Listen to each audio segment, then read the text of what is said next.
Dark Psychology. The ultimate guide to persuasion, mind control, and NLP secrets. Learn how to analyze people, read body language and the secret techniques against hypnosis, manipulation, and deception. GOLEMAN. Preface. Congratulations, and thanks for purchasing this book. Recently, dark psychology has attempted to uplift the human spirit with a good deal of popular dark psychology terms, such as positive dark psychology, or maybe the many books released telling the masses the best way to behave to direct a fulfilled existence. Could life be as simple and easy as reading the right book, and following some fundamental ideas, as well as things are going to be okay for you as well as me? This particular guide is different, and we shall check out the dark psychology secrets of the human brain, how to defend yourself against manipulation, emotional influence, persuasion, deception, mind control, discrete NLP, brainwashing, and hypnosis as part of the daily human psyche which emerges in us all from time to time, that part of our being which finds pleasure, glee, and excitement in the dysfunctional portion of our existence. Just how can society reconcile with this dark side? I use the term dark to relate to people in society that oppose the social norm. For starters, let us look at exactly how we can find the dark side of mental notion and behavior. We want a measure to find out what's natural and what's considered abnormal behavior. The very first measure is community norms. What this means is in any kind of society, what's regarded as normal behavior is provided by a set of circumstances which confront our belief. For instance, in Western culture, to strike someone else violently is regarded as a criminal act as well as one that's repulsive to a peaceful society. Nevertheless, we condone violence whenever the individual is given societal permissions, like a soldier at the action of war, a policeman in the act of apprehension associated with a risky criminal, a citizen defending the family of his from a significant risk coming from somebody else. These double standards could be misinterpreted in many ways. The soldier that commits war crimes, including genocide, the policeman that utilizes violence to intimidate a witness while selecting them, or maybe the citizen that violates someone else's rights to further the role of theirs in a particular way. Additionally, how can we as a society determine what's wrong and right? That has the power to determine these rights? Do laws follow moral conviction, or perhaps will they come to be the defense of the poor against the good, or perhaps the rich against the bad? Virtually all communities agree which killing another human being is actually against a moral code. It's wrong to kill. It must be penalized by an act of equal severity, by the society which supports the ethical, legal stance imposed on the masses by the lawmakers of it. To the majority of societies, this continues to be a religious code of conduct like the 10 Commandments of the Christian faith, along with other of such systems from Buddhism to the Muslim Quran. Belief in divine reward, as well as punishment, is mirrored in the legal language as well as laws have seen when the bedrock of any civilized nation of women. It's having acknowledged these rules, why then do women conveniently deviate from these morals, laws as well as religious guidelines which provide us all to live in a peaceful society governed by agreed principles of actions that guard the person against danger, abuse, and hurt? The third measure of behavior is the fact that not every laid down religious ideas or law are ideal, but those daily sets of behavior the English would relate to as manners or even being polite. The conduct or also way of behavior which conforms to practice recognized as that of an excellent fellow member of a society that knows the way to conduct themselves in the organization of others to a set of requirements that are viewed as the mark of an advanced civilization. These are often observed in the etiquette of table manners, such as opening a door for a female and permitting her to pass first, the recognition that it is a man's duty to defend as well as protect females. Now, in certain cultures, females' rights have cast doubt towards seeing females as sexist, also consequently demeaning to a female's freedom. Nevertheless, behaviors are viewed as the mark of being fresh breed and on top of the echelons of society, whether they're conventional English or maybe a Japanese tea ceremony. To have functional societies, differing methods of managing our behaviors, possibly through law, morals, or maybe socially acceptable norms, are essential. However, humans still manage to display a wide range of dysfunctional behavior which usually affects one and influences others to the level in which the culprits of this particular behavior view themselves as being above the law. moral codes as well as the etiquette of the majority of society. Now, about the art of manipulation and how to defend yourself against it. Have you ever gone into a confrontation feeling so sure in yourself, then walk out feeling confused but with no good reason why the other person should persuade you? Have you ever gone out of a conversation and agreed to do something for somebody, but couldn't figure out why you first agreed? Odds are, you exploited.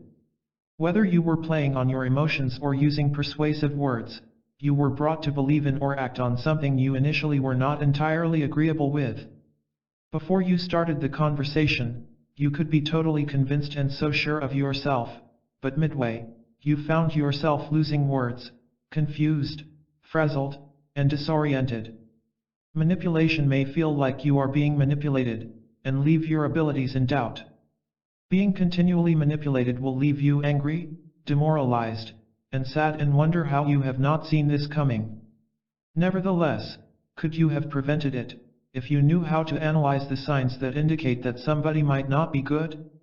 Manipulators exercise their influence by taking advantage of your emotions and distorting your mental perceptions to control and gain advantages. They are preying on your vulnerabilities and taking advantage of you by communication tactics designed to confuse you so that before it's too late, you don't see what they are. Identifying whether you are being manipulated to protect yourself from being exploited is essential, and facilitating a healthy balance of power in relationships. And it starts with learning how to analyze the people.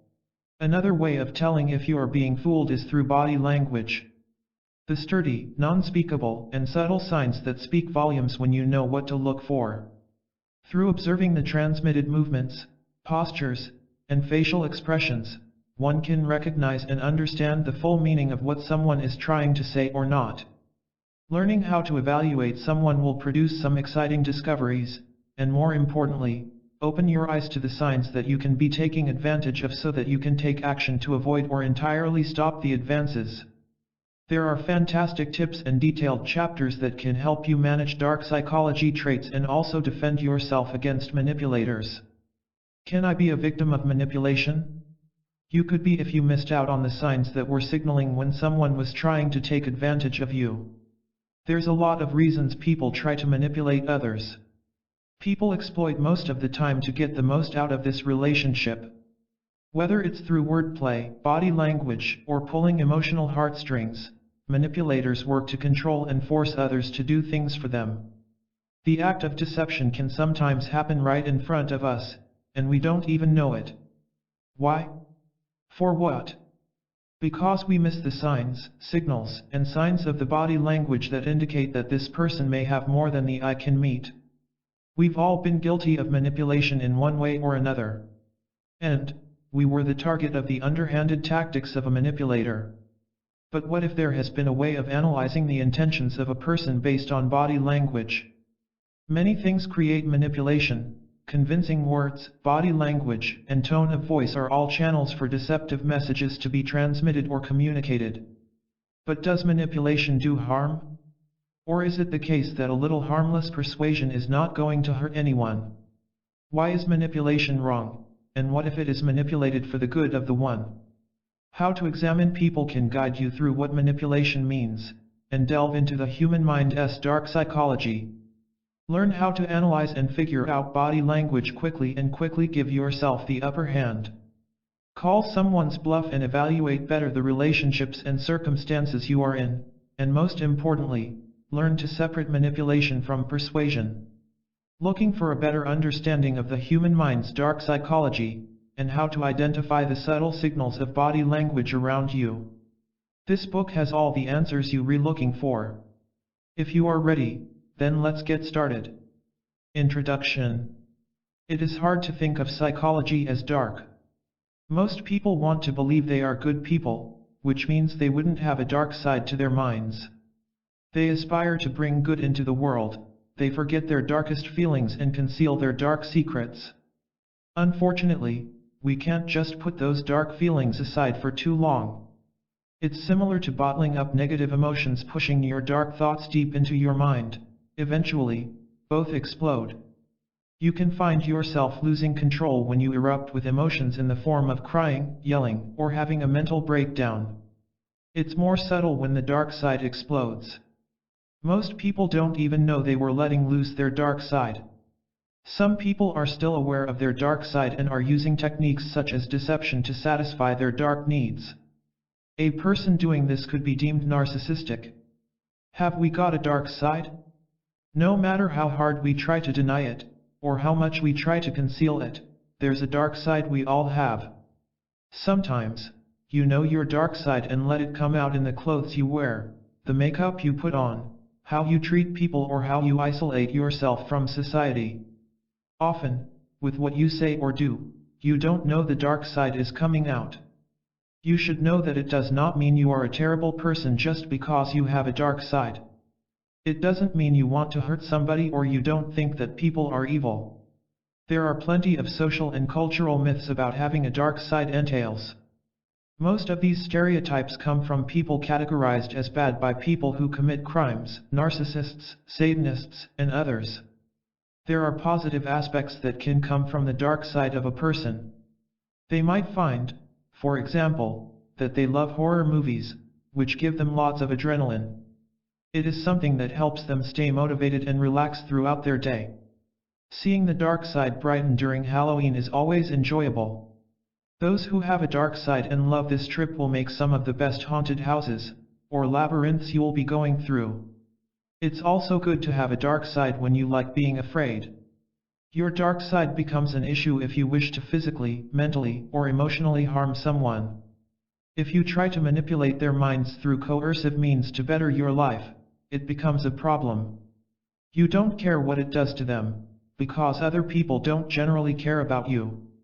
This is when there can be a dangerous and criminal dark side. The truth about dark psychology. One of the biggest reasons that people fight dark psychology is that they don't fully understand what it means. Dark psychology is more than the actions and feelings of any person. It examines why people are preying on other human beings. Like psychology, there is an effort to find a reason why people think and behave the way they do.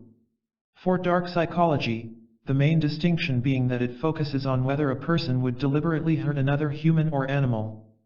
Dark psychology, for example, looks at why millions of Jews were killed by Adolf Hitler during World War II. Those studying dark psychology are asking what made Hitler tick the way he did? What did Hitler aim for the Jews? Dark psychology can help you understand somebody too. For example, if you sense your significant other is manipulating you, you should learn about their tactics and why they are doing this. This can not only help you understand the person but also protect yourself. You should start counteracting the actions of your other significant ones. This will, of course, make them angry. It will also throw them off their game, however, which will give you more control. You may not realize someone's using dark psychology. No matter who you are, at one point or another, you have manipulated a human. While this may have been to benefit them, it is still known as a form of dark psychology. It's not truly dark, though. You use general psychology when you manipulate someone to help them, which is what therapists do with their clients.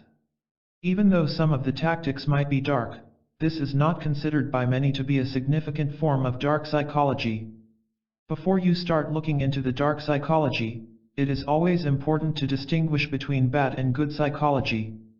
Psychologists are stating there are 4 dark personality traits to help you distinguish. These traits are frequently found in people following dark psychology. 1. Narcissists. Narcissists are probably the most prevalent example of people participating in dark psychology. They are described not only as a feeling but also as truly believing that they are better than others. They like being the focus of attention and believe they are among the most important people. Many people feel that they think a narcissist is delusional. They don't care what other people think, though they typically are. What matters to them is what they think, and that they all agree with it. 2. Machiavellian. They are known as master manipulators, who are somebody who uses negative manipulation always to get what they want. At some point in your life, you've probably met a Machiavellian and found they cheated you out of cash, lent credit for your job, bullied you, or just made you feel useless. While narcissists are also known to be manipulators, at the game, Machiavellians are more thorough. They will also participate in white-collar crime once they have achieved what they want. For instance, if someone works their way up to the CEO by deceptive tactics just to start stealing money from the company, they're a Machiavellian. 3. Everyday sadists. You've probably heard in the news recently about a murder or another crime which made your stomach feel sick. You hear of an everyday sadist when that happens. We are people who want to and enjoy causing harm to other humans or animals. Often they will look for jobs where they can participate in this behavior and find a way to get away with it, usually manipulative. We don't know if someone gets hurt, how much damage we inflict, or even whether they kill somebody. They participate in these actions because it is a pleasure for them. 4. Psychopaths. Many people misunderstand the distinction between sadists and psychopaths, as they may all enjoy harming others. However, to help explain their behavior, psychopaths are often diagnosed with various mental disorders. When it comes to their acts, they are also considered to be a little darker. While sadists can often experience emotions that can cause them not to engage in such activities, psychopaths do not usually feel such emotions. The biggest emotion they feel is the happiness they get when someone's being brutalized. Psychopaths also do not reason about their acts as do other enigmatic personalities. They appear to do whatever they feel good about right now. Charles Manson is one of the most known psychopaths. Unfortunately, we can't alter the fact that there's dark psychology going on in the world, no matter how hard we try. It's just like the world has got bad and good people. There is nothing you can do to rid yourself of it. Most people may try to disregard the dark psychology to live a more comfortable existence. That's not something that you should be doing. When you start overlooking life facts such as coercion and crime, you can get yourself stuck in a web created by a psychopath or narcissist. That can take you down a very dangerous and dark road. You need to know that there is dark psychology and you can understand what it is, and shield yourself from it as much as possible. That doesn't mean you need to feel nervous about dark psychology, either. Before you were even born, it did exist. People often do not study dark psychology so that they can protect themselves, however, you can. They are studying dark psychology to understand what makes people like Charles Manson, Ted Bundy, and Adolf Hitler tick. What makes them believe their acts will help them get away. What makes other people, ordinary people who care for others, decide to follow their ways and become just as dark and malicious? More importantly, the Nazi soldiers, for instance, were under Adolf Hitler's influence. The majority of these soldiers were German regulars who once lived and spoke to Jewish citizens. They then began to believe what Hitler said, which made them turn on people they once thought were kind and hard-working citizens. Chapter 1. Dark Psychology Secret. Dark psychology is the research of the human condition as it pertains to the mental dynamics of individuals to prey upon various other individuals driven by deviant and criminal drives, which lack objective as well as common assumptions of instinctual drives as well as social sciences principle. Every one of humanity has this possibility to victimize some other humans as well as living creatures. Even though many restrain or perhaps sublimate the tendency, some people act in these impulses. Dark psychology seeks to recognize those thoughts, feelings, perceptions as well as very subjective processing methods, which lead to predatory behavior that's antithetical to contemporary understandings of human behavior. Dark psychology assumes that criminal, abusive, and deviant behaviors are purposive and have some logical, goal-oriented motivation 99% of the moment. It's the remaining 1%, dark psychology areas from the Adlerian concept, and also the teleological approach. Dark psychology postulates there's a region in the human psyche which allows several individuals to commit atrocious acts with no purpose. With this concept, it's been coined the dark singularity. Dark psychology is a common component of the human problem. This particular construct has exerted influence throughout history. All cultures, societies, and also the individuals that live in them maintain this specific facet of the human problem. Probably the most benevolent individuals recognized have this specific world of evil, but never act upon it, and also have lower rates of brutal thoughts as well as feelings. Dark psychology puts forth the idea the near-era owner draws to the dark hole of perfect evil, the not as likely he or she features a goal of reasons. Dark psychology describes the psychopath as being a predator devoid of remorse for the actions of his. The study of dark psychology. Dark psychology posits that all humanity has a reservoir of malevolent intent toward others, ranging from minimally obtrusive and fleeting thoughts to pure psychopathic deviant behaviors without any cohesive rationality. The dark spectrum is called this. Dark psychology calls dark factor the mitigating factors that act as accelerators and attractants to approach the dark singularity, and where the heinous actions of a person fall on the dark continuum. Dark psychology is a topic that this writer has been struggling with for 15 years. It was only recently that he finally conceptualized the meaning, theory, and psychology of that human condition dimension. Dark psychology includes all that makes us who we are, linked to our dark side. There is this common cancer in all cultures, all faiths, and in all humanity. From the moment we are born to the time of death, inside us, there is a side lurking, all that some have called evil, and others have described as criminal, deviant, and pathological. Dark psychology presents a third philosophical construct that takes a different view of these behaviors from religious dogmas and theories of contemporary social sciences. Dark psychology assumes that there are people who do the same actions for power, money, sex, revenge, or some other known intent. Without a target, they commit those horrid acts. Simplified, the goals don't justify the ways. There are people who, for the sake of doing so, abuse and harm others. The capacity lies inside all of us. The area which this writer explores is the potential to harm others without cause, explanation, or purpose. Dark psychology assumes that this dark potentiality is incredibly complex and even harder to define. Dark psychology believes that we all have the capacity for action by predators, and that capacity has access to our emotions, feelings, and beliefs. We all have this ability because you can read in this text, but only a handful of us act upon them. At one time or another, all of us had thoughts and feelings about wanting to behave in a brutal way. We have all had ideas that we want to harm others without mercy. Seriously. Unless you're frank with yourself, you'll have to admit that we've all had ideas and emotions that want to do wicked things. Regardless of the truth, we consider ourselves to be a kind of benign species. One would like to think that such thoughts and feelings will not exist. Unfortunately, both of us have these ideas, and fortunately, never act upon them. Some people have the same thoughts, feelings, and perceptions but act on them in both deliberate and impulsive ways. The apparent difference is that they act upon such thoughts when others have only brief thoughts and emotions to do so. Dark psychology claims that this type of predator is purposive and has some logical, purpose-oriented motivation. Religion, philosophy, psychology, and other dogmas have been convincing in their attempts to describe dark psychology. Most human conduct relating to evil actions is indeed purposeful and goal-oriented. Still, dark psychology suggests that there is an environment where persistent behavior and goal-oriented motivation tend to become nebulous. There is a spectrum in victimization in dark psychology ranging from thoughts to total psychopathic deviance, with no apparent logic or intent.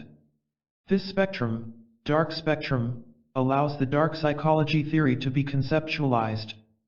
Dark psychology addresses that part of the human psyche or universal human condition that helps predatory behavior and can even animate it. Some of the characteristics of this behavioral tendency are its lack of apparent rational motivation, its universality, and its lack of predictability in many instances. This essential human condition is believed by dark psychology to be exclusive or an extension of evolution. Let's look at some straightforward evolutionary tenets. First, consider that we evolved from other animals and are the perfection of all animal life at present. Our frontal lobe allowed us to become the creature at the apex. Now let us presume that being apex predators doesn't exempt us from our animal instincts and predatory existence. If you adhere to evolution, assuming that this is valid, then you conclude that all action relates to three primary instincts. The three main human drives are age, violence, and the instinctual desire to self-sustain. Evolution follows the evolutionary tenets of the fittest species in its reproductive cycle. Our species, as well as other creations, behave in such a way as to procreate and live. Aggression happens to mark our territory, protect our territory, and ultimately win the right to procreate. It sounds logical, but in the purest sense, it no longer forms part of the human experience. Dark psychology believes this dark side is always unpredictable. Unpredictable in knowing who is acting on such risky urges, and even more unpredictable to the extent others can go negated with their sense of justice. Some people rape, assassinate, torture, and violate without cause or intent. Dark psychology speaks of behaving like a predator pursuing human prey without clearly specified reasons for such acts. We are incredibly dangerous to ourselves as human beings and to every other living creature. The reasons for this are numerous in attempts by dark psychology to investigate certain hazardous elements.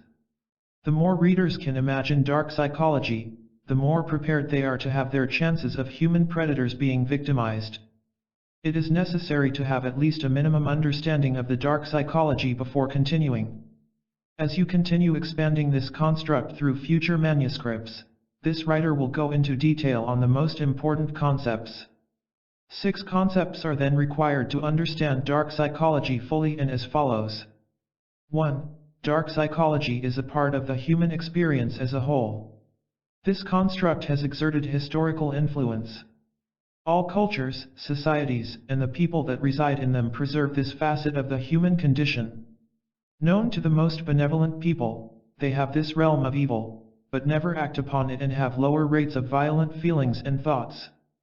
Dark psychology is the study of the human condition, as it relates to the emotions, feelings, and beliefs of peoples linked to this inherent capacity to prey on others without pure definable motives. Since all action is purposeful, goal-oriented, and conceptualized by modus operandi, dark psychology puts forth the notion that the near-age individual draws to the black hole of pure evil, the less likely he or she is motivated. Although this writer believes that pure evil is never achieved because it is infinite, dark psychology believes some come near. 2. In its latent form, dark psychology may be underestimated due to its potential for misinterpretation as aberrant psychopathy. History is full of examples of this latent tendency to manifest itself as active, destructive behavior. Modern psychiatry and psychology define the psychopath as an unrepentant predator for his actions. There is a continuum of severity in dark psychology posits, ranging from thoughts and feelings of violence to severe victimization and violence without reasonable purpose or motivation. 3. On this continuum, the dark psychology's severity is not deemed less or more heinous by victimization behavior but plots out a range of inhumanity. Comparing Ted Bundy and Jeffrey Dahmer would be a straightforward illustration. Both psychopaths were severe, and their acts were heinous. The difference is that Dahmer committed his atrocious assassinations for his insane desire for companionship when Ted Bundy was murdered and sadistically caused suffering from pure psychopathic madness. On the dark spectrum, both will be higher, but one, Jeffrey Dahmer, can be best understood by his desperate psychotic need to be accepted. 4. Dark psychology assumes that every human being has a potential for violence. This potential is innate in all humans, and various internal and external factors increase the likelihood of manifestation of this potential into volatile behaviors. These actions are aggressive and can act without purpose at times. Dark psychology believes that the predator-prey relationship is corrupted by humans and lacks its motives, which are assumed to be innate as part of the living organism of the earth. Dark psychology is simply a human phenomenon and no other living being experiences it. Among other living organisms, aggression and mayhem that occur, but mankind is the only species that can do so without intent. 5. An awareness of the underlying causes and triggers of dark psychology will help society to identify, diagnose, and potentially minimize the dangers inherent in its impact. Learning dark psychology concepts serves a twofold function, which is beneficial. Accepting that we all have a capacity for evil helps those with information to lower the risk of its eruption. Second, understanding dark psychology's tenets ties in with our original evolutionary intent of striving to survive. The dark side, dark psychology's secret. What possesses the male that kicks the dog when he's disappointed by a society which pens the existence of his? What feelings does he release at that moment whenever the dog screeches as well as howls in fright and pain? Precisely why does he smile as well as additional wish injury to the dog and enjoy the sight of an animal in distress? Onlookers think outraged by his sympathy and behavior for the defenseless dog for which this male has sought to cure cruelly and with no remorse. Who's this male? Precisely why he's all people from time to time. All of us lose the sense of ours of logical ideas as well as mental calm as we grapple with life's lack or unfairness of ability. On the flip side, wait, because of this male is wealthy, has all his requirements fulfilled, but still feels great delight in kicking as well as seeing the dog suffer at the hands of his. A feeling of power at the power of his to cause pain, as well as the pleasure at feeling superior to other lesser humans whom he sees as incapable of taking whatever they like and therefore end up his servants and workers. This outstanding positional thinking results in the absence of empathy or sympathy for other people as just fools that acknowledge the dominance of the type of his as lawmakers and leaders. The case mentioned above is simply to provide an insight into behavior that breaks our three methods of societal norms: law, hurting a defenseless animal; moral, the taboo on mindless behavior viewed as wrongdoing; socially acceptable behavior. While every person could lose their kick and temper the dog of theirs, the majority of will feel pangs of remorse and guilt. At this point, nonetheless, we meet individuals that believe no guilt, no remorse, and find out themselves as exempt from laws they don't go along with. After example, we've to check out the criminal. Criminals are typically viewed as the rejects of society as they've come from flawed backgrounds, disadvantaged households, and poor parental upbringing. In the community, probably the most significant damage done to the general public is frequently from a business crime like pension fund embezzlement, stocks and shares insider trading, in addition to theft of wealth and assets by CEO as well as government officials. This so-called white-collar crime is frequently undetected and also the hardest to bring to justice. Each day criminals tend to be more visual to the public as their crimes result in localized distress and help make the press cry for civil authority and police action. Thus, many laws are actually about a visual criminal who is very easy to learn as well as comprehend. Punishment of visual crime is straightforward and also dealt with each day in our media and courts. How can we distinguish between the two kinds of criminal? The so-called victimless crime of white-collar criminals that see no immediate victim, or maybe the murderer that while in an armed robbery kills as well as maims individuals who oppose his will to steal what he desires of society and also the distress they leave behind. So just what does dark psychologist have to point out about the deviants that don't see the actions of theirs as an issue to themselves and think other people who don't take control of the life of theirs as sensitive and subsequently deserve to be victims of people who are smarter, stronger, or perhaps a lot more amazing? Do the media usually cry all about the passive masses which acknowledge the status quo and also in the same paper would condemn the nearby individual who took the law and creates their own hands, maybe to avenge a few wrongdoings against them or perhaps the families of theirs? The very first location that dark psychology expounds the reasons powering this deep behavior of others is actually developmental, that upbringing is actually at the root of this particular behavior, that the dog kicker wasn't loved or even looked after rightly. That during the formative years of theirs, these were subject to cruelty, sexual abuse, or maybe lack of social training, that the same transgressors were victims of bullying at school and consequently required to act out the frustration of theirs on people in a society which are weaker than themselves. There's proof amongst brutal criminals which they usually possess an additional Y chromosome, males, that provides them a high quantity of testosterone, leading to violent outbursts towards frustrating circumstances in which they use fear as well as terror as the secret to getting what they need. Nevertheless, as a fraction of violent criminals, this is statistically minute, while in the standard prison population, this might be greater. Most inherited exploration so much has to lead to speculation regarding genetic elements but without firm evidence to back up the claims. Probably the most frequently cited research is the fact that twin research in which twins separated at birth have very high incidences of comparable behavior as well as results. This then is the propositional job which makes dark psychology difficult to continually find as a proper perspective or maybe a deterministic means of the planet, which perhaps it's in fact that normal behavior amidst people would be to be a tendency, violent, deceitful, and cruel towards criminal behavior under an assortment of circumstances. Those morals are a luxury of a settled society where everybody is equal both economically and within category or caste. The dark psychology of the survivalist. You will find those especially in the USA which sees the conclusion of modern society as a genuine possibility, whether they advocate nuclear annihilation, today much more likely bio-warfare, or maybe the description of capitalism leading to civil strife as well as cultural chaos. These individuals are usually called survivalists. They save weapons against the unrestrained hordes that would roam the nation in the event of a civil breakdown, as well as meals for the chance of shortages brought on by the economic meltdown. Looking at 2009 in the USA, numerous survivalists would argue they have an excellent case. The survivalists assume they have got a simple right to protect themselves as well as the families of theirs of the situation of societal breakdown as well as lack of safety laws. On events, these groups come into conflict with present authorized statutes, which become enforced by federal authorities, including the FBI. Consequently, the survivalist's mentality is actually, while on the one hand of conflict with society and in the other viewed as a real attempt at managing one's fate against succeeding catastrophes.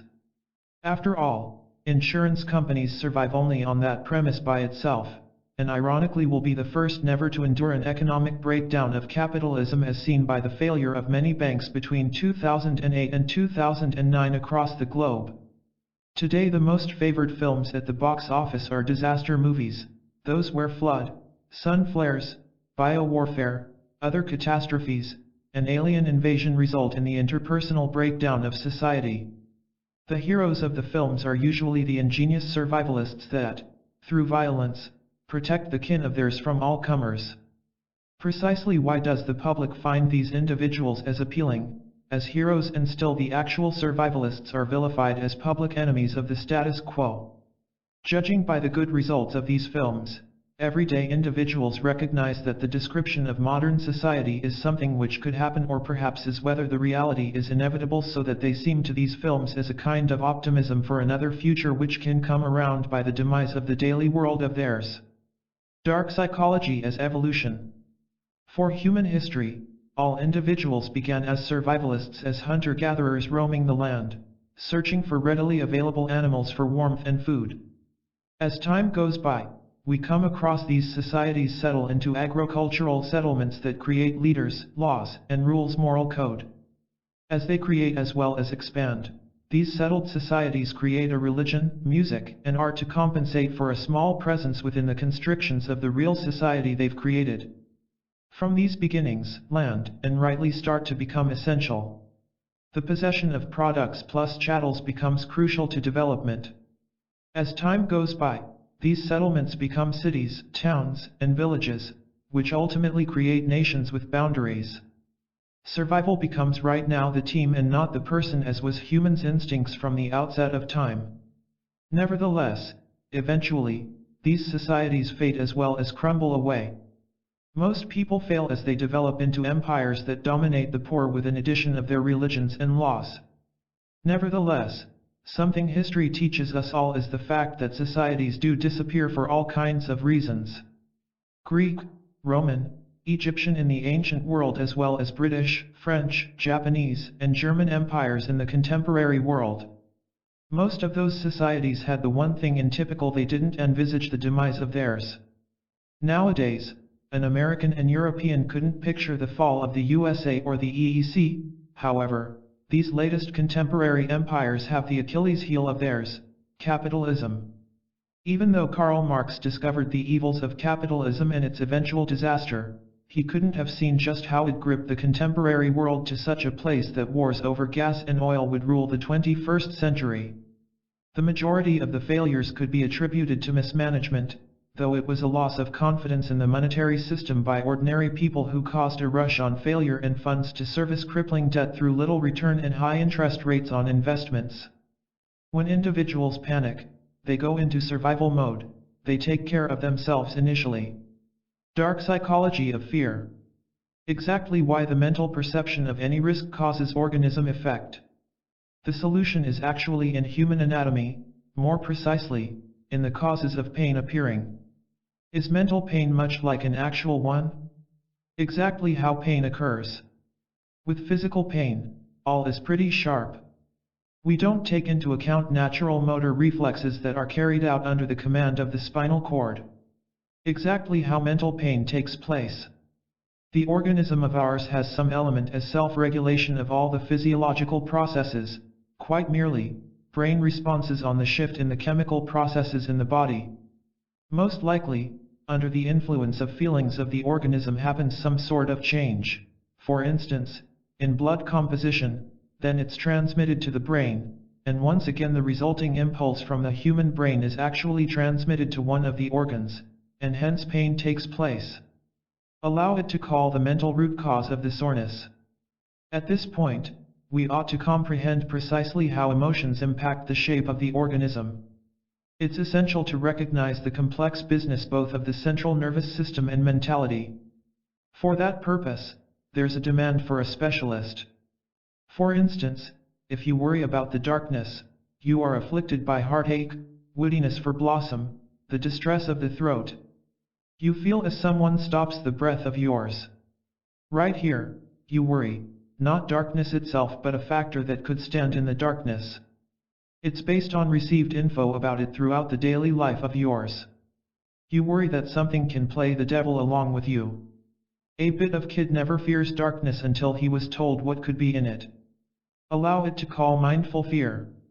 This kind of phobias as fear of a concrete circumstance or maybe object, which scares you with something and rises the sensation of horror and fear, are usually referred to calculated fear since you are feeling this particular fear in the outcome of the unfortunate encounter of yours or maybe wrong info received from someone.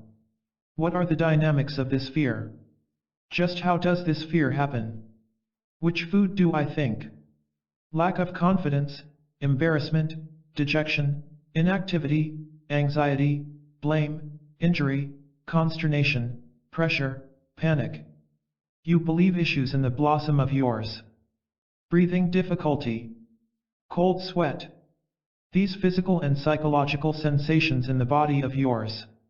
And this means that fear is interconnected with various other negative emotions. One factor causes an additional, comes out of the other, but means the same thing. How about subconscious fear or even, in other words, an underlying fear not depending on the experience? What could it be? This may be the worry of the uncertainty, fear of the unidentified. For instance, kids worry noises, unfamiliar items. In general, out of the real start of human history, folks always had been frightened of inexplicable acts of nature. Or maybe the fear of theirs depended on the phenomenon seen before. For instance, fear of the future that is unknown, fear of potential fantasized adverse events. How can we discover that these are terrible occasions? We compare attainable occasions with seasoned negative ones. It turns out we worry about unfamiliar items since we fear strange negative things. We don't fear excellent unfamiliar items since they arouse joy. When we believe fear, all the significant events we do forget. Put simply, when we consider an unknown occasion in the head of ours, a terrible picture appears. As a result, occurs a sensation of fear based on negative first-skilled fear. It indicates that fear of the unknown factor is a calculated fear. Remorse, regret and sorry, a triad of dark psychology. Remorse, regret, and sorry are three words essential to adaptive living. These three words, when practiced, improve the likelihood of all the public interactions achieving success. Refusal and ignorance of this mental triad lead to deviant and criminal actions with victimization as the modus operandi. The words "I am sorry" are actually among the most potent and complicated phrases expressed in communication. Since the start of civilization, this particular phrase has been a part of all cultural and societal exchanges communicated through different languages. I am sorry will regularly be essential to community relationships. The idea of this particular term concretely illustrates how most individuals are fallible creatures. Words, as well as actions, can offend briefly or perhaps inflict a lifelong mental scar void of healing. Understanding the significance as well as the origins of I am sorry will help the viewer comprehend this useful term. The expression, sorry, is an adjective with a wide range of meanings defining several communications conveyed in interpersonal relationships. Originating from a reductionist standpoint, as well as adding the identifier, I am, makes the phrase a kind of phrase an apology of regret. The definition of apology is an expression of regret for causing another person pain or difficulty. The definition of regret means feeling contrite or perhaps remorse approximately one's actions. Remorse, as well as regret, are two emotions individuals, generally speaking, have a difficult time admitting and experiencing. Remorse is yet another essential phrase to recognize the phrase succinctly, I am sorry. Without the experience of remorse, it's not possible to communicate regret for one's misdeeds sincerely.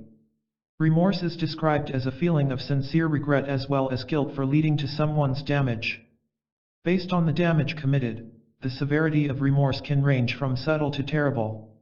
The societal intent behind remorse is usually to educate individuals on actions not appropriate in social interactions.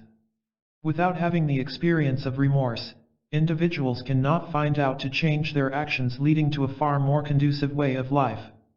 Since the start of history that is documented, civilization has written poetry, songs, music, and other types of communication to explain as well as express the experience of remorse. Without remorse for wrongdoings, society couldn't exist, and isolation will be central to human existence. The man being is a social creature flourishing, just surviving inside a team dynamic. As part of this evolutionary framework, interaction and remorse of regret are equally necessary and encouraged for the survival of all men and women, the Homo sapiens. Given the essential goal of regret as well as remorse to humanity, the expression I am sorry is usually confounded by suspicions of sincerity. An individual's character, as well as integrity, is a barometer of sincerity, as well as the effect of talking. Remorse is directly attached to the person's intention. If perhaps integrity is deemed questionable, then tries to apologize could effortlessly be construed as misguided, void of truthfulness. Character, as well as integrity relevant to being genuinely remorseful, are tied to past, present, as well as future actions following the misdeeds of theirs. Some are unforgivable while many are acknowledged, provided precise succeeds are showed following his or her misdeeds. The result of actions after a misdeed is freshly learned behaviors, decreasing the possibility for repetition of the particular misdeeds. An analogy to illustrate human fallibility not addressed, altered, or perhaps redirected would be the individual that is suffering from alcoholism. Even though the alcoholic is secretly conscious of his or her drinking brings about anguish and pain to others, he or she goes on drinking, making use of a bunch of defense mechanisms including denial, displacement, and minimization. Interested in the gradual demise of trust, integrity, and his or her character by others, the alcoholic might go years before experiencing remorse and abstaining from potential alcohol usage. The procedure for recognition, rehabilitation, recovery, regret, and remorse illustrates the road all individuals must go through in the procedure for good man adaptation. Without regret or remorse for actions deemed hurtful by others, the probability for good change is minuscule. Because of the depths of the human brain, you will find significant defense mechanisms prepared to protect someone from feeling regret for the actions theirs. The capacity to say, I am sorry, as well as imply it takes an inner tank called conscience. Conscience is described as a moral sense of wrong and right. This particular mental construct impacts a person's behavior and encourages purposeful behavior. Self-awareness, thinking, and consciousness are all pertinent facets of the conscience. This particular construct is a cup of water ranging from empty to full. Many people's tanks of conscience range from zero to filled. As stated before, an integral part of the human condition is proclivity as well as fallibility to participate in non-functional behavior. The less conscience a particular person possesses, then after he or she is actually at risk for victimizing others. Probably the severest effect of lacking a vessel of conscience will be the criminal, deviant, or maybe sociopathic brain. The phrase "I am sorry" is actually among the most crucial phrases active in the personal experience. By the start of time as well as ad infinitum after that, the procedure of rehabilitation, remorse, regret, and recognition will often be a barometer for man adaptability. Familial guidelines, philosophies, religions, and laws for raising kids are targeted to control and lower human suffering. The goal is quite simple and easy to practice using 5 steps. Expect others to be offended because of the variability of perceptions filtering all human interactions. Whether guilty or innocent, causing others harm, initiate an apology followed by empathy for the expertise of theirs. Verbalize a program for not offending down the road. Introspect after and begin a paradigm shift decreasing the possibility for future offending actions. Never forget, learn to forgive, and foster mutual respect.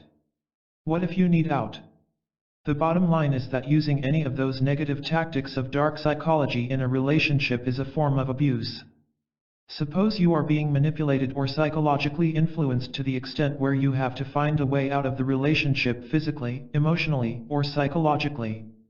It won't be easy, and you may feel like you are making the wrong decision. After you leave them, you may find yourself going back to your significant other because, as you will get yourself to believe, it wasn't that bad and they promised that they'd change. Firstly, you have to know they won't be able to adjust overnight. It will take years for them to change and a lot of counseling. If they want to change, which is not usually the fact, then you need to make sure that they go to a counselor and recognize when behaviors change. Second, although you may not feel it right now, you can get out. You have the backing. Even if you've become isolated from friends and family, there are always support groups, shelters, and non-profits willing to help you get back on track with your life. It won't be easy, because you are going to have to get to the point where you start building your confidence again. You have to feel like you are not wrong and people want to help you. This is something that master manipulators and mind controllers are trying to take away from you as it gives them the upper hand, and they feel you can never find your trust again. You can prove them wrong, though. You can fight against this, and you're going to come out on top. Chapter 2. Dark Psychology 101. Identifying a predator. Your favorite work colleague may be someone you get along with or someone who pretends to get along for their benefit. How is it that you say the difference? They are incredibly charming. Often, the most powerful predators are incredibly charming. They know how to do the right things and say the right things, so they come across as attractive to others. Based on their ability to get into the good books of anyone under a few well-placed compliments and smiles, they come off as highly likable. When you meet a charmer like that, they'll make you believe you are the core of their universe. They will pay attention to you, make you feel unique, and will pull all the stops to impress you. This is an art form learned for many charmers. They had years of practice to make the Mr. Charming act great. When two normal people meet without hidden agendas, the interaction that is taking place is natural, sometimes awkward, and often superficial. That is, instead of deep heartfelt conversations, there is likely to be a whole lot of small talk to fill the silences. The latter conversations come after you got to know each other a bit better. Be wary to someone who wants to divulge charmingly some needless detail that paints them as this ideal human who is unable to make a wrong move. Be careful of anyone who has the perfect answer to every question. Finally, be careful of someone who appears to move through social interactions easily. This type of person may be a well-meaning social butterfly, but there's also a chance they're putting on a show you are going to pay a lot for. Possession is the order of the day. Have you ever come across someone who acts as if they are owed something by the world? That kind of person has to have at whatever cost what they want. They'll throw a tantrum if they don't, and make us pay for it. Human predators are also people entitled. This is why they often have no problem getting at whatever cost what they want, even if it means hurting others. The world is in its debt, after all, and this debt must be repaid even if it means stepping on a few or many toes along the way. At the workplace, entitlement is exercised in the form of a colleague who believes they deserve a promotion for whatever reason they come up with. This type of employee will go to great lengths to ensure that the boss gives them the promotion they believe they've earned even if they're barely pulling their weight at the bureau. They are going to try to make everyone else look bad and unworthy of the promotion. If they don't get their way, and the promotion goes to someone else, they'll make that person their enemy in their life.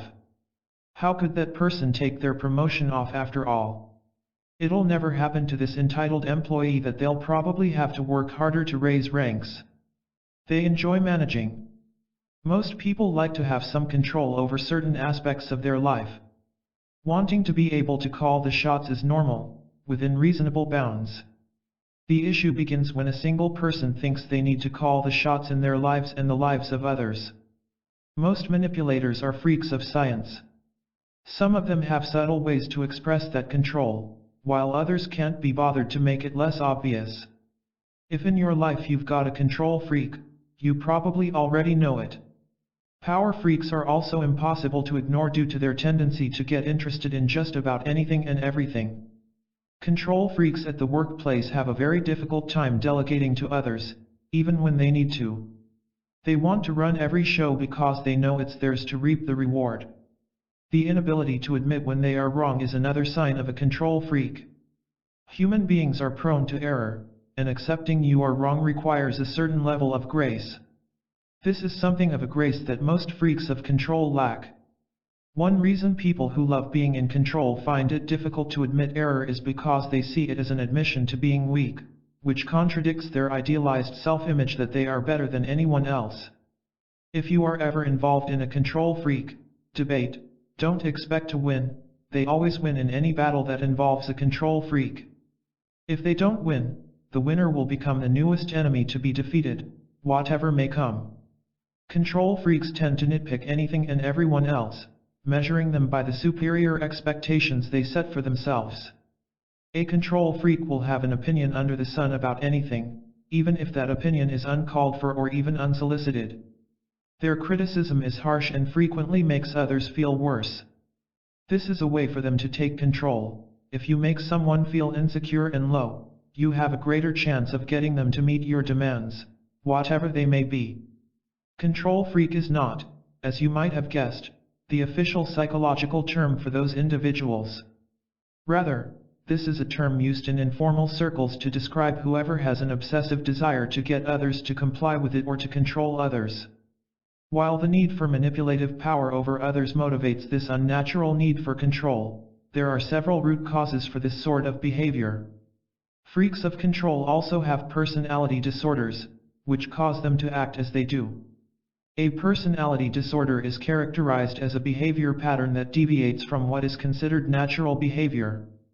To recognize this kind of behavior as a personality disorder, and not just a teenager with a bad day, it must occur regularly, to the point that it is deep set in the life and everyday choices of the offender. From time to time, everyone has their bad days where they make poor decisions. Every day an adult with a personality disorder has a bad day. Adolescents are also diagnosed with personality disorders. In some people, it could take longer to arrive at a diagnosis. 3 personality disorders are likely to cause a person to become obsessed with being in control of others. These include antisocial personality disorder with histrionism, and personality disorder with narcissism. People with antisocial personality disorders often have an exaggerated sense of self-worth and, if at all, very little empathy for others. As such, they are often predisposed to control others without feeling any kind of sympathy or mercy. Conversely, people with histrionic personality disorder love attention. They're going to go to whatever lengths to get us to pay attention.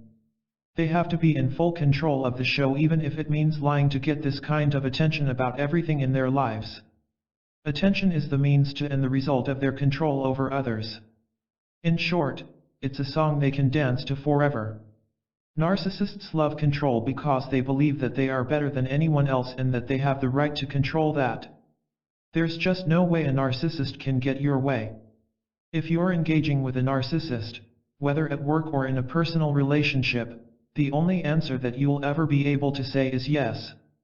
Narcissists thrive on control because it nourishes their infinite desire to be the biggest deal in any room they are in. Their feelings aren't genuine.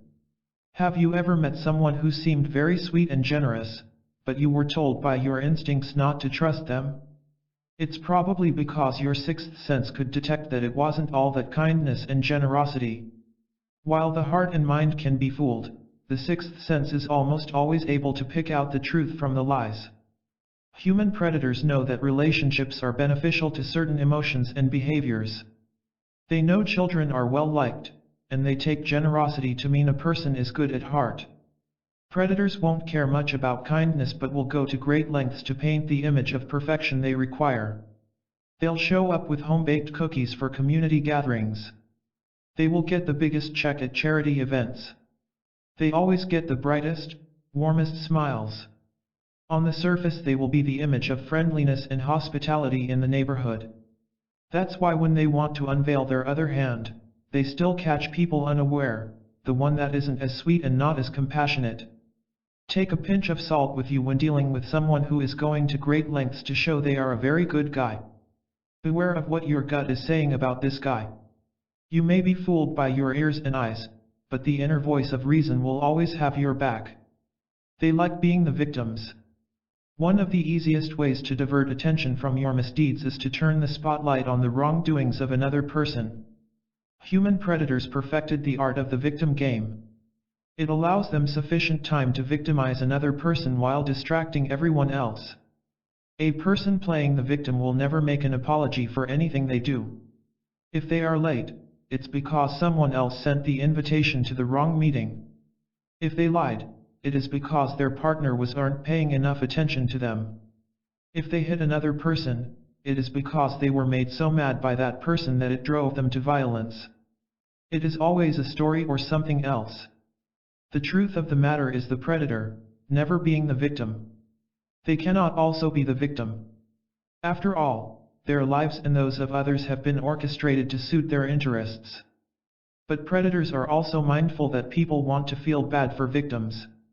As such, as long as it serves them, they can play the victim. With this understanding of how predators look, you may wonder what steps you can take to protect yourself. First of all, it's important to recognize that this first chapter only touches the surface of dark psychology and the players in it. The chapters that follow will dig deeper into peeling back the more intricate issues at stake. You'll have developed an even greater understanding at the conclusion of this deep dive about how manipulators and other dark characters work. This information will help you defend yourself and turn the tables accordingly, if necessary. You can still protect yourself, that being said, as early as now. Basics to defend yourself from human predators. The first thing you need to understand is how to identify the predator.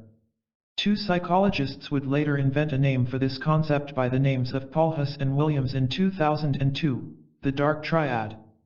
There have also been discussions and debates about the role that culture and society play in trying to understand the dark triad's identities.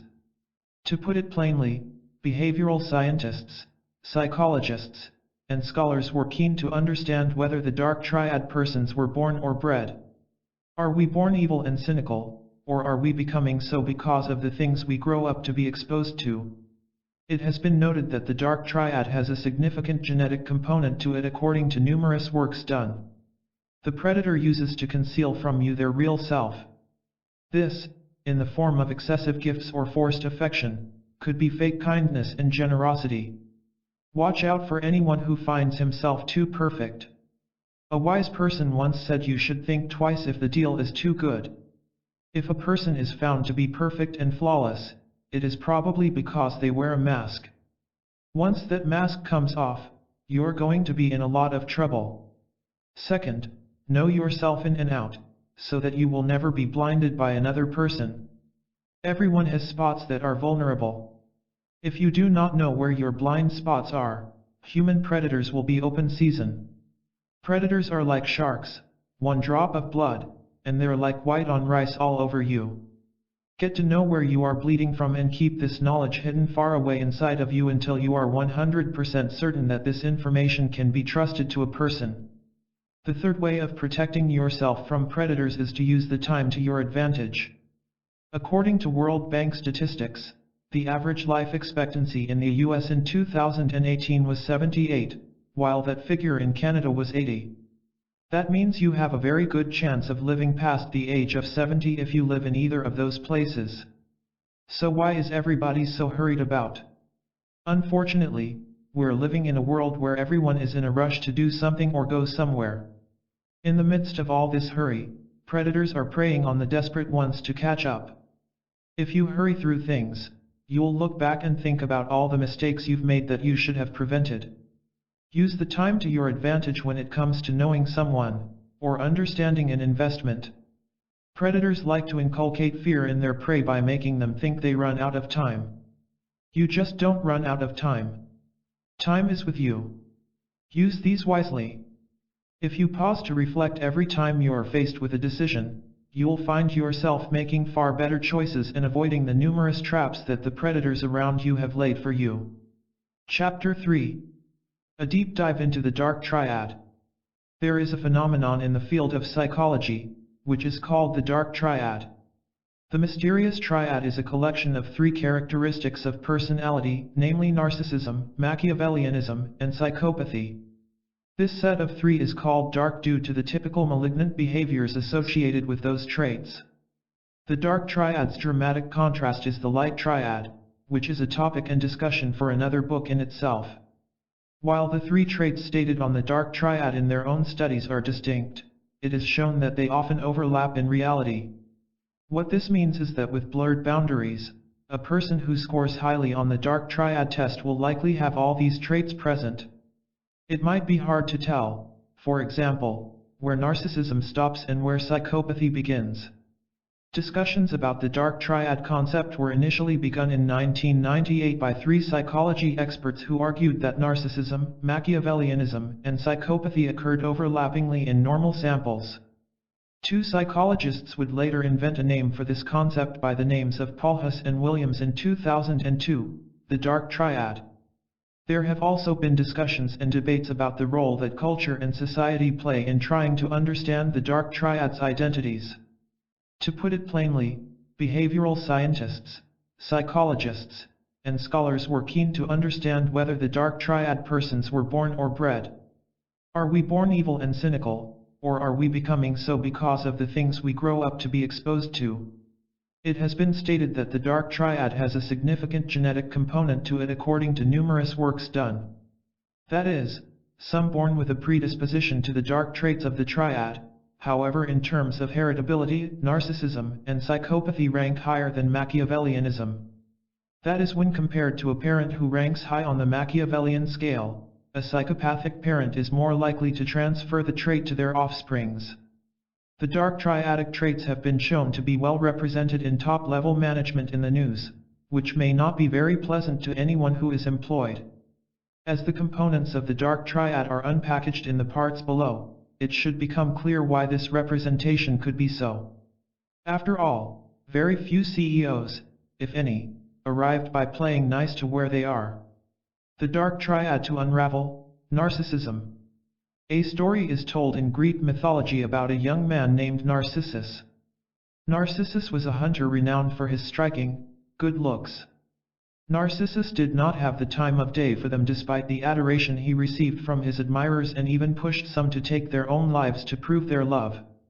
While there are different versions of the story of Narcissus, all of them point to him being incredibly self-absorbed, which eventually ended up in him dying a death that was a punishment for his selfish ways. Thanks to the story of that young man, Sigmund Freud first coined the term narcissism. Freud, aptly titled On Narcissism in his famous 1914 essay. Narcissism, in the simplest terms, is the excessive and obsessive self-admiration which a person has towards himself and his physical appearance. A narcissist is quite easy to spot because they easily give away their actions and beliefs. Asking yourself if you have a narcissist in your life? Here is what you should look for. Narcissists like to feel superior, and often have the right to normal, healthy relationships involve a reasonable amount of giving and taking, whether they relate to work, personal, or business. Narcissists are not subscribing to that logic. They enjoy doing all the talking while somebody else does all the giving. They feel owed the things they demand, even if that is not the case. Narcissists are relentless in their pursuit to be at the center of attention and always right.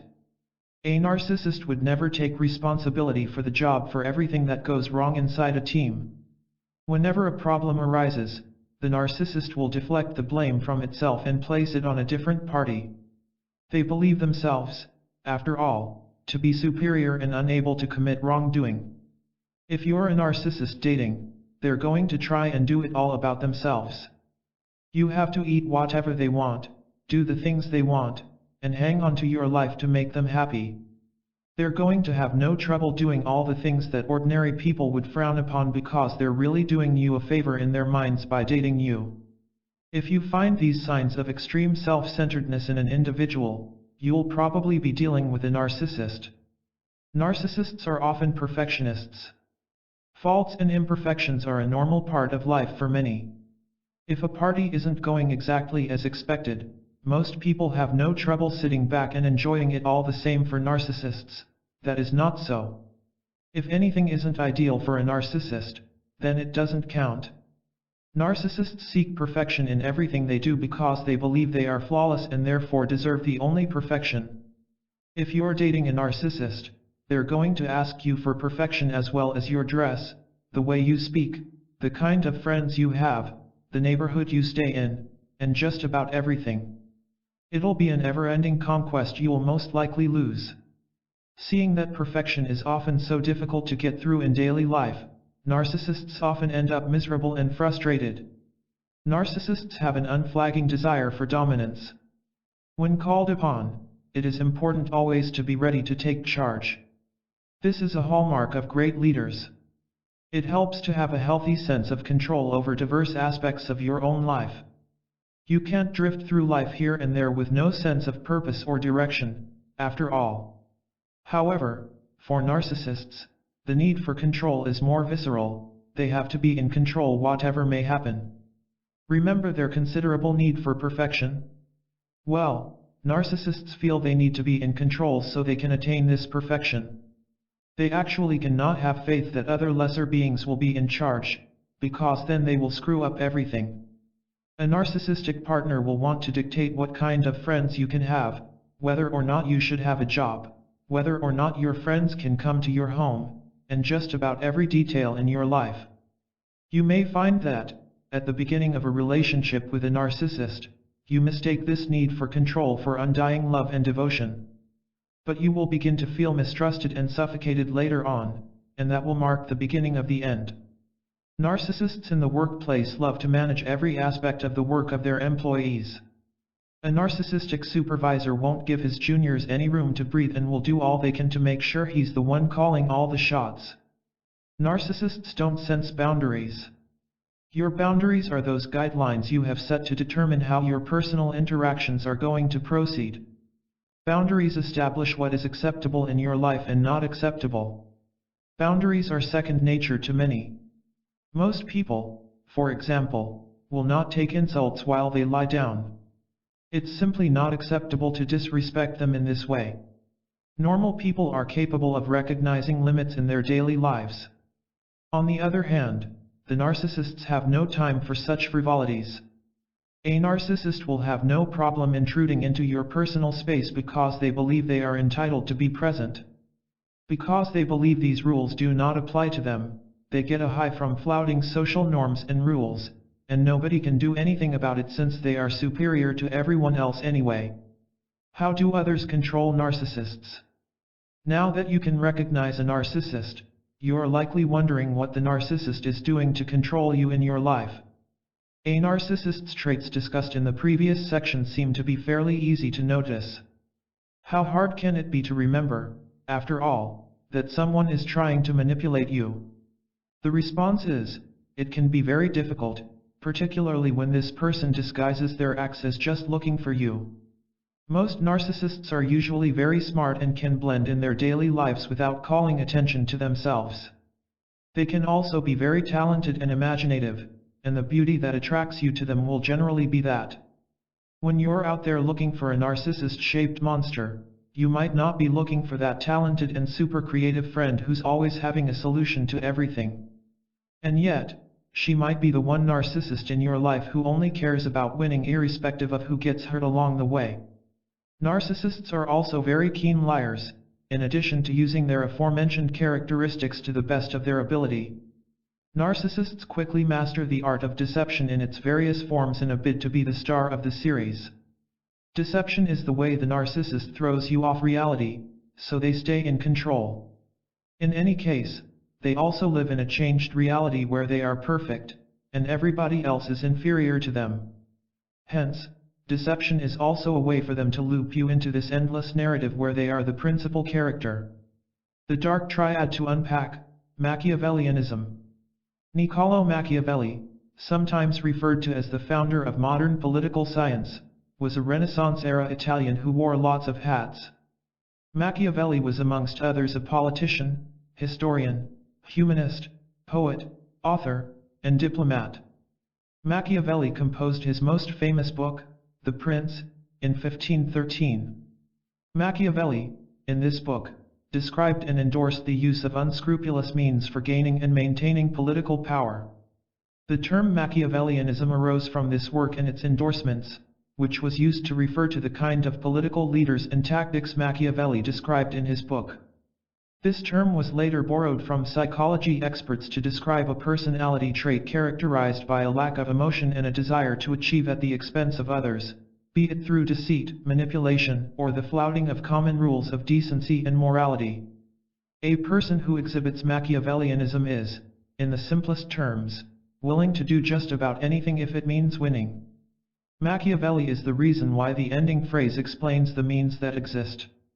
Much work has been conducted since the adoption of the term Machiavellianism in psychology to determine precisely what drives the individuals who score highly on the Machiavellianism scale, otherwise known as high Machiavellians. High Machiavellians have been found to tend to value power, money, and competition above all else. High Machiavellians place a very low premium on things like building a community, family, and even love. To those who score low on the Machiavellianism scale, otherwise known as low Machiavellians, the reverse is true. Strong Machiavellian characteristics. There are high Machiavellians all around. In your current workplace, you probably know one, or even work for one. High Machiavellians are driven and successful often. They have worked hard and intelligently to be where they are, often stepping on others' toes without apologetic action.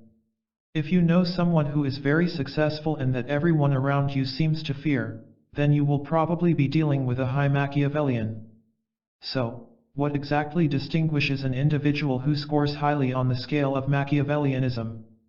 The hate structure of high Machiavellians. Structure comes with rules, and Machiavellians has high rules of hatred. Ergo, likewise, high Machiavellians hate structure. High Machiavellians would rather be left alone while they go about making their own rules. They just abhor having to do something because someone else has said so. Rules make no sense to them, and the structure is in jail. Consequently, high Machiavellians thrive in environments where they are boundless and free to be as creative as they wish. High Machiavellians tend to prefer business environments as far as the professions go while shunning any profession that involves helping others. For example, high Machiavellians makes a very effective salesman by counting on being willing to tell lies to sell a product if it earns them a commission. An individual who scores low on the scale of Machiavellianism could feel guilty of selling hot air to a consumer. Not so with a high Machiavellian. As long as he is awaited with the benefit of a fat bonus and commission, a high Machiavellian will ensure that customers give them their money in return for whatever they sell. In other words, for a high Machiavellian, the result will always justify the process. High Machiavellians are high chances. While other people go through life smelling the roses and doing other clichés that make ordinary people happy, high Machiavellians look at life as a challenge where they have to compete. They think of life as a giant chessboard where you have to get closer to winning with every move. High Machiavellians, therefore, are highly opportunistic and will leap at every chance they will be able to grab for a head. On the chessboard, they have no concern for others because they believe that there can only be one king while the rest remain on as pawns to be used as instruments for power and status attainment. High Machiavellians have an emotional detachment. High Machiavellians have the uncanny ability to stay emotionally detached from any situation they find themselves in. They avoid commitments and often make relationship partners very frustrating. For high Machiavellians, emotions and feelings are merely distractions that will prevent them from achieving their objectives. If you're married to a high Machiavellian, when all family time is replaced with work commitments, you might find yourself very lonely. Work must be done to the high Machiavellian in order to attain power and wealth. They don't care, they are neglecting their family. They just have to do what it takes to do. But this doesn't mean every workaholic is a high Machiavellian. This is usually the case, however, more often than not. High Machiavellians are also more likely to have numerous sexual encounters because of their ability to detach their emotions from situations, often with people they are not well known to. For that, there are two reasons.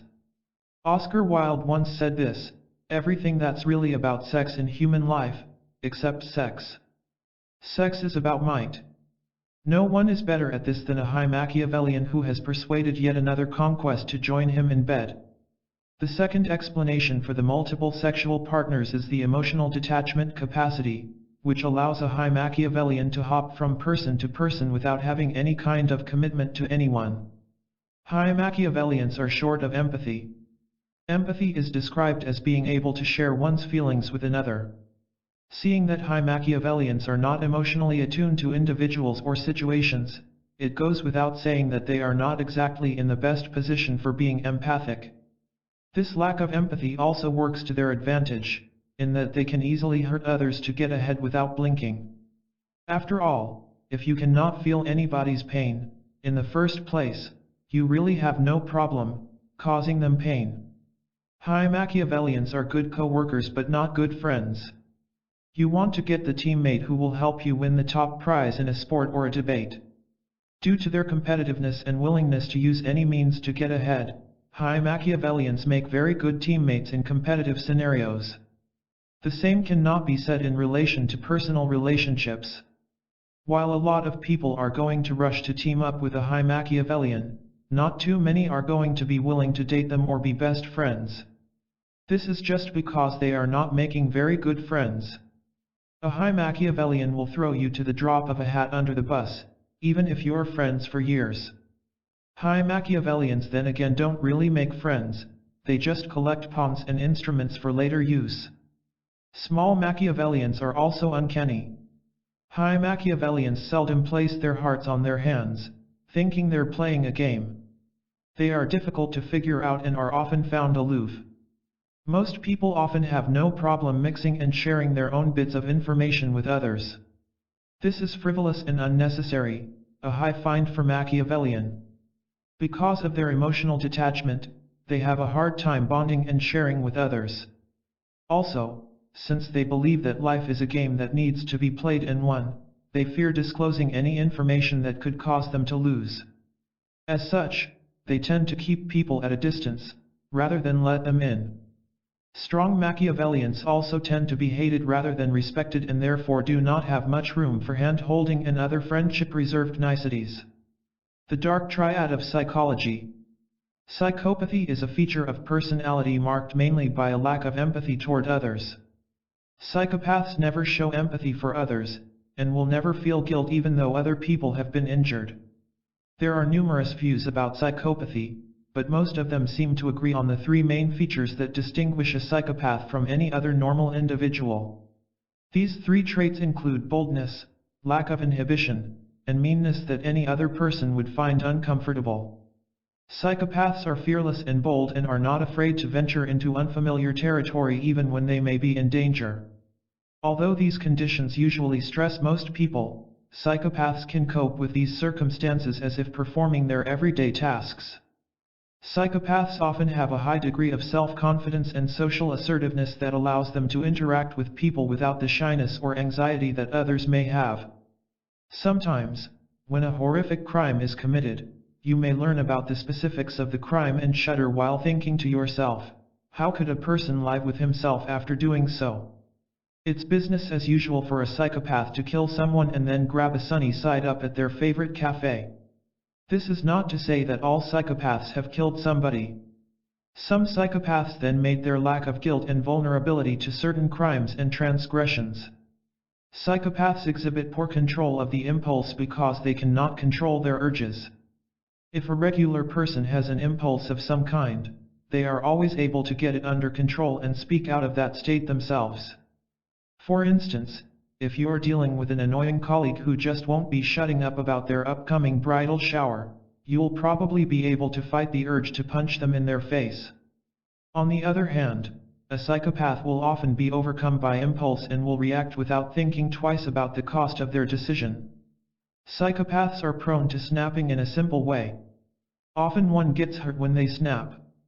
Common decency, when dealing with others, demands a certain level of civility and kindness. This is not something of concern to psychopaths. While the majority of the population is concerned about love and compassion, the meanest person in the room would have no trouble becoming a psychopath. Depending on the circumstances in hand, they might be subtle or direct about it. In addition to these three main areas of commonality in their personalities, psychopaths tend to have other distinguishing features. They represent risk-takers. This is related to their fearlessness and boldness. While everyone else is afraid of their safety, psychopaths are not spending 2 seconds worrying about security, theirs or anyone else. This characteristic is an asset when used for the right. On the flip side, taking such risks can be expensive, especially if someone else bears the burden of the risk. So it's no wonder that psychopaths who are nurtured in healthy settings tend to be successful entrepreneurs and politicians. They are genetically predisposed, after all, to take all the major risks in business and politics that will put them ahead. They are absolutely charming. A psychopath puts on his best suit, wears the best smile on his face, and tells you all you need to hear, and you'll never be able to guess you've heard it from a psychopath. Although psychopaths cannot feel or experience things the same way as everyone else, they are smart enough to know that people expect certain things to go some way. And while your date may not really fall in love with you after dinner, they know they should behave as if they are. Psychopaths are excellent students of life in that they can imitate normal behavior, enabling themselves to remain undetected for the longest period of time. Do not fall for a psychopath's charm, it's fickle, and it comes at a high price. Often, they lack long-term targets. There's nothing exciting about long-term goals, at least regarding the psychopath. Psychopaths are living for the rush of adrenaline at the moment and are not waiting for a target to materialize for 10 years. The perpetual bad boy who refuses to grow up and who is not committed to a healthy relationship may very well be a psychopath who literally cannot surmount his inherited genes. The Dark Triad Test. The Dark Triad Test is a measure of how one scores with respect to the 3 traits of narcissism, Machiavellianism, and psychopathy. The test is often used in different settings, and particularly by law courts and police. The Dark Triad Test is also used by corporations to gauge their employees. The main reason the Dark Triad Test is applied is to determine the personality traits of an individual and possibly predict their behavior for the purposes of avoiding unsavory habits. It was noted that people who score high on the Dark Triad Test are more likely to cause trouble and social distress, whether it's in the workplace or even in their places of residence. At the same time, these people will also likely have an easy time to attain leadership positions and gain sexual partners. The Dark Triad Test asks you to answer a series of questions on a range of topics, including how you feel about yourself and others, how you keep track of details you could use to harm others, and your general views on life, death, and social interactions, among others. The Dark Triad Test, when self-administered, can be a fun way to gauge how you score on the Dark Triad Test. When administered by law courts and police, the dark triad test may not be very accurate, as the respondent may intentionally alter their answers to make them look better than they actually are. This is a key limitation of the obscure triad test. If you are interested in taking the dark triad test, there are several online sites where you will be able to complete a test in minutes. Be careful to take the test results too personally sometimes. The answers you give are based on the type of day you are having and not on the type of person you are being. In any event, if you consider yourself a decent human being who always respectfully treats others and never harms others, you shouldn't be too concerned about what the test tells you. On the other hand, if you still seem to run into disagreements and disputes and have to talk yourself endlessly out of hurting others, then the answer you've been searching for all along might be a high score on the dark triad exam. Addressing dark triad personalities. They may not have taken the tests and brought you the results, but you probably know certain dark triad personalities in your life. That can be easily spotted. Chapter 4. Manipulation, a two-way street. Renowned critic and often MIT linguist Noam Chomsky, one of the classic voices of intellectual dissent over the last decade, has compiled a list of the 10 most popular and powerful tactics resorted to by the hidden forces to create a media exploitation of the population. The media have traditionally proven highly effective in molding public opinion. Through the media paraphernalia and propaganda, social movements have been produced or killed, wars justified, financial crisis tempered, spurred on by some other political forces, and even provided the trend of media as truth producers within the collective psyche. Manipulation of the media is a part of our daily life. The media portray each event in a way that is comfortable for each one of them. Misunderstanding of the media-created truth in the audience can contribute to misjudgment and actions in humans.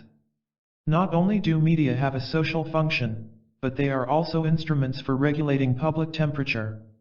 Media manipulation is about how news is interpreted, which depends on how people interpret a process and how they react to it. The media play varying degrees of a social role. They can talk about some things, and remain silent about others. That is precisely what makes them a new kind of force.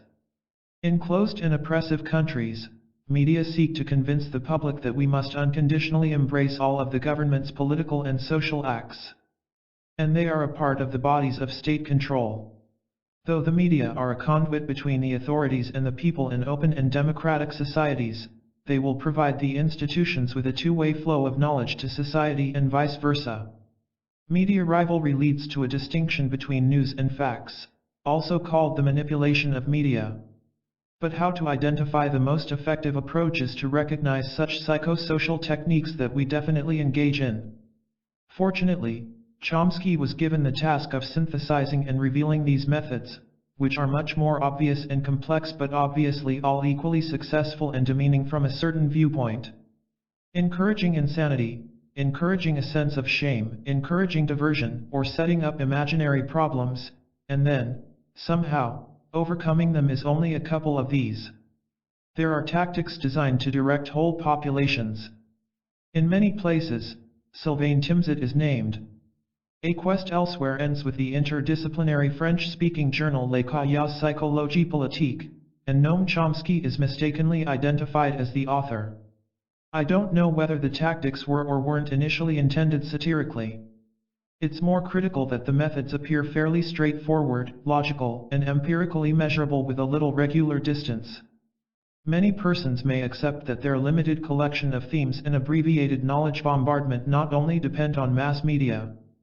Whoever does this and sees the world from the viewpoint of a liberal pluralism according to which there is no center of power, no hierarchy, and no law in society but several different groups of actors exercising their authority in a very balanced way such that those ideas that conform to the fundamental interests of the majority will probably reject the list. What is manipulation? The first question which is frequently asked is, what manipulation is? In this guidebook, we will discuss manipulation in terms of psychological manipulation, which is a social influence that works by abusive, deceptive, or underhanded tactics to change the behaviors or perceptions of others or the subject. The manipulator will work to advance their own interests, usually, at the expense of someone else, so much of their manipulative methods will be devious, coercive, and exploitable. While social influence is not always negative in itself, when a person or group is being manipulated, it has the potential to harm them.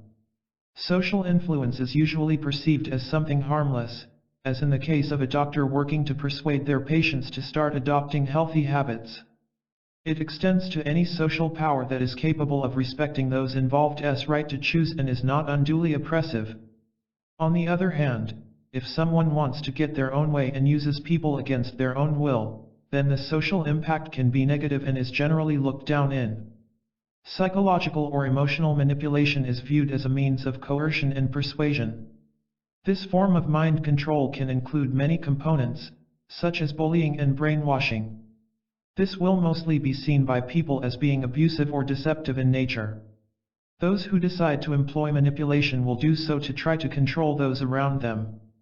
The manipulator will have some final goal in mind and will work through various forms of abuse to coerce those around them to help the manipulator reach the ultimate goal. They often involve emotional blackmail. Those who practice manipulation will use tactics of mind control, brainwashing, or bullying to get others to complete the tasks. The manipulator's subject may not want to perform the task but feel they have no other option because of the blackmail or other tactics used. Most people who are manipulative lack adequate caring and sensitivity toward others, so they may not see their actions as a problem. Many manipulators just want to hit their final target and don't care about who got bothered or hurt along the way. Additionally, manipulative people often fear to get into a healthy relationship because they're afraid others won't accept it. Anyone with a deceptive attitude will also be unable to take responsibility for their own attitudes, concerns, and lives. Since they are not in a position to take responsibility for these issues, the manipulator will use manipulation tactics to get someone else to take responsibility. Manipulators are often in a position to use the same tactics found in other forms of mind control to gain the influence they want over others. One of the tactics most used is called emotional blackmail. This is where the manipulator works to inspire sympathy or guilt in the matter they manipulate. These two emotions are chosen because they are considered the two strongest of all human emotions and are the most likely to spur others into the manipulator's desired action. The manipulator would then be able to take full advantage of the issue, using the compassion or remorse they have generated to compel others to comply or help them achieve their ultimate objective. The manipulator will often not only be able to create these emotions but will also be able to inspire degrees of sympathy or guilt that are far out of proportion to the current situation. This means they can take a situation like missing out on a party, seeming like the subject is missing out on a funeral or something really important. Emotional blackmail is just one tactic manipulators employ. One of the other tactics that many manipulators have been successful is to use a form of abuse, which is known as crazy making. Usually, this tactic is aimed with the hope of creating self-doubt in the subject being manipulated. This self-doubt will often become so strong that some subjects may begin to feel that they are going crazy. The manipulator will sometimes use forms of passive-aggressive behavior to bring about madness. They can often choose to show support or approval of the subject verbally, but instead, offer non-verbal signals that reflect conflicting meanings. Often the manipulator will actively try to undermine certain events or behaviors while loudly showing its support for the same behavior. If the manipulator is caught in the act, they use denial, justification, rationalization, and ill-intentioned deception to get out of the trouble. One of the biggest problems with psychological manipulators is that they are not always able to recognize what others around them may need and will lose the ability to meet or even consider those needs. This does not excuse the behavior they are doing, but often others' needs are not taken into consideration or are not a priority for the manipulators so they can perform manipulative tasks without feeling guilty or shameful. This can make it hard to stop the action and rationally justify why the manipulator wants to stop it.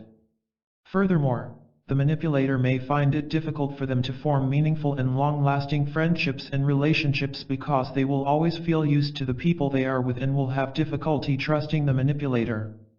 The issue goes both ways in building relationships. The manipulator won't be able to recognize the other person's needs while the other person won't be able to form the necessary emotional connections or trust with the manipulator. Requirements to successfully manipulate. An effective manipulator must have tactics at hand, which will make them successful in using people to achieve their own ultimate objective.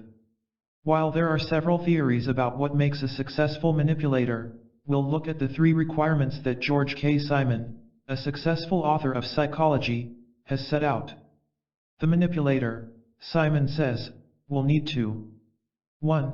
Be able to conceal from the subject of their aggressive conduct and intentions. 2. Be able to recognize the vulnerabilities of their intended topic or the victims to determine which tactics are most effective in achieving their objectives. 3. Have some level of ruthlessness readily available, so they won't have to deal with any discomforts that may arise as a result of harming the subjects if it comes to that. That can be physical or emotional harm. The first requirement the manipulator must fulfill in order to manipulate their subjects successfully is to mask their aggressive behaviors and intentions. If the manipulator goes around saying their plans to everyone or always acts mean to others, no one will stick around long enough to be manipulated. Rather, the manipulator must have the ability to hide his thoughts from others and behave as natural as is everything. Even those who are being exploited, at least not in the beginning, do not know it. The manipulator is going to be nice, behave like their best friend, and maybe help them out with some problem or another. The manipulator has enough information about them by the time the subject becomes aware of the issue to coerce the subject into continuing on. The manipulator will then need to be able to determine what the vulnerabilities are of their intended victim or victim. This will help them find out what tactics to use to achieve the end objective. Sometimes they can be the manipulator capable of making this phase with a little observation, and at certain times, they would need to have some form of contact with the subject before they come up with the full plan. The third prerequisite is to be brutal on the manipulator. It won't be going well if the manipulator puts all of their efforts into it and then worries about whether the topic will end up being fair. If they cared about the topic, they are unlikely to be going through with this plan at all. The manipulator won't care at all about the subject and doesn't really care if any harm, either physical or emotional, occurs to the subject as long as the overall objective is met. One reason manipulators are so successful is that the subject often fails to realize they are being manipulated in the process until later on. They may think all goes well, maybe they think they've made a new friend in the manipulator. They are trapped by the time the subject knows that they are being used or that they no longer want to be a part of the process. The manipulator will be able to take advantage of many different tactics, including emotional blackmail, to get their way finally. Victim control. One thing the manipulator needs to be able to accomplish in order to see success is to control its subjects. There are some different explanations available to understand better how this can be achieved by the manipulator. 2 of the theories to be discussed in this section will include those begun by Harriet Breker and Simon Hardy Breker. Harriet Breker is a clinical psychologist who produced a book on self-help. She's defined 5 basic ways in her book that the manipulator can control his subjects, including positive reinforcement, negative strengthening, partial or intermittent strengthening, penalty, traumatic thinking, just that. Gives 1 quart. The first 2 tactics discussed include positive strengthening and negative reinforcement. The manipulator can use a number of techniques of positive reinforcement such as public recognition, facial expressions, such as a smile or a forced laugh, attention, gifts, acceptance, money, excessive apologizing, superficial compassion, which may include crocodile tears, superficial charm, and praise. The point of using such reinforcement is to give the person a reason to want to be a friend of yours. If you give someone a gift or some money when the time comes, they may be more willing to help you out. If you can make the subject feel bad for you, then later, they'll have the support they need to be on your side. The other form of strengthening that can be applied is negative reinforcement. In this tactic, the manipulator removes the subject from a negative situation as a reward for doing something else. An example of this would be, "You're not going to have to do your homework if you allow me to do that for you." Each of these has particular strengths and weaknesses that allow the manipulator to get out of the subject what they want. The manipulator will also use a mix of various strategies to get the things they want. A manipulator can also employ partial or intermittent reinforcement. This method of strengthening is used to effectively build an environment of doubt and fear within the subject. Gambling comes as an example of this. While the gambler may sometimes win, overall, they will still lose some form of money, especially if they play for a long period of time. But the win is always enough to hold the target on the same course, long after they can't. The manipulator must use this technique at enough intervals to provide the subject with encouragement to keep the subject coming back. Punishing is yet another method used to control the manipulator's subject. There are many different actions that might fit into this category. They include playing the subject, crying, sulking, using the guilt trip, emotional blackmail, swearing, threats, and intimidation, using the silent treatment, yelling, and nagging. The point of using this method is to make the subject feel like they have done something wrong.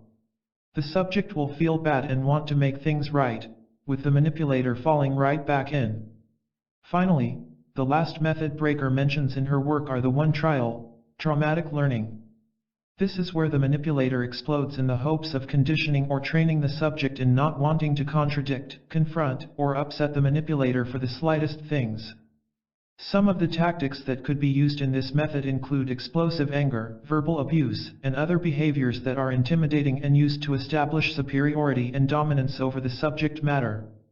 We have also come up with a list of tactics manipulators need to use to control their victims successfully. Some of these are similar to those listed by Breaker but with some more details.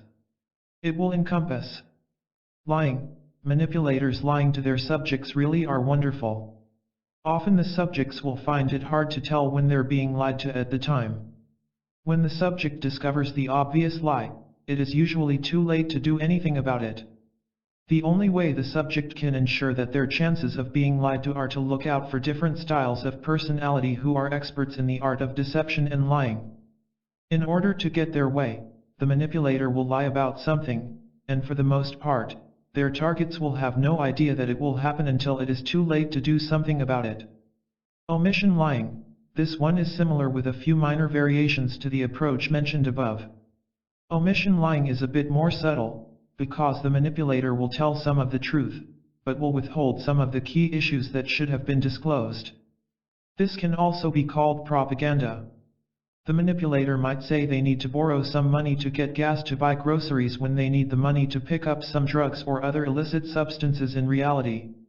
While using the money to buy gas, they have left out an important part, just as they said. Probably the subject wouldn't have given the money if they knew the end of the story, and now they might get caught up in something illegal.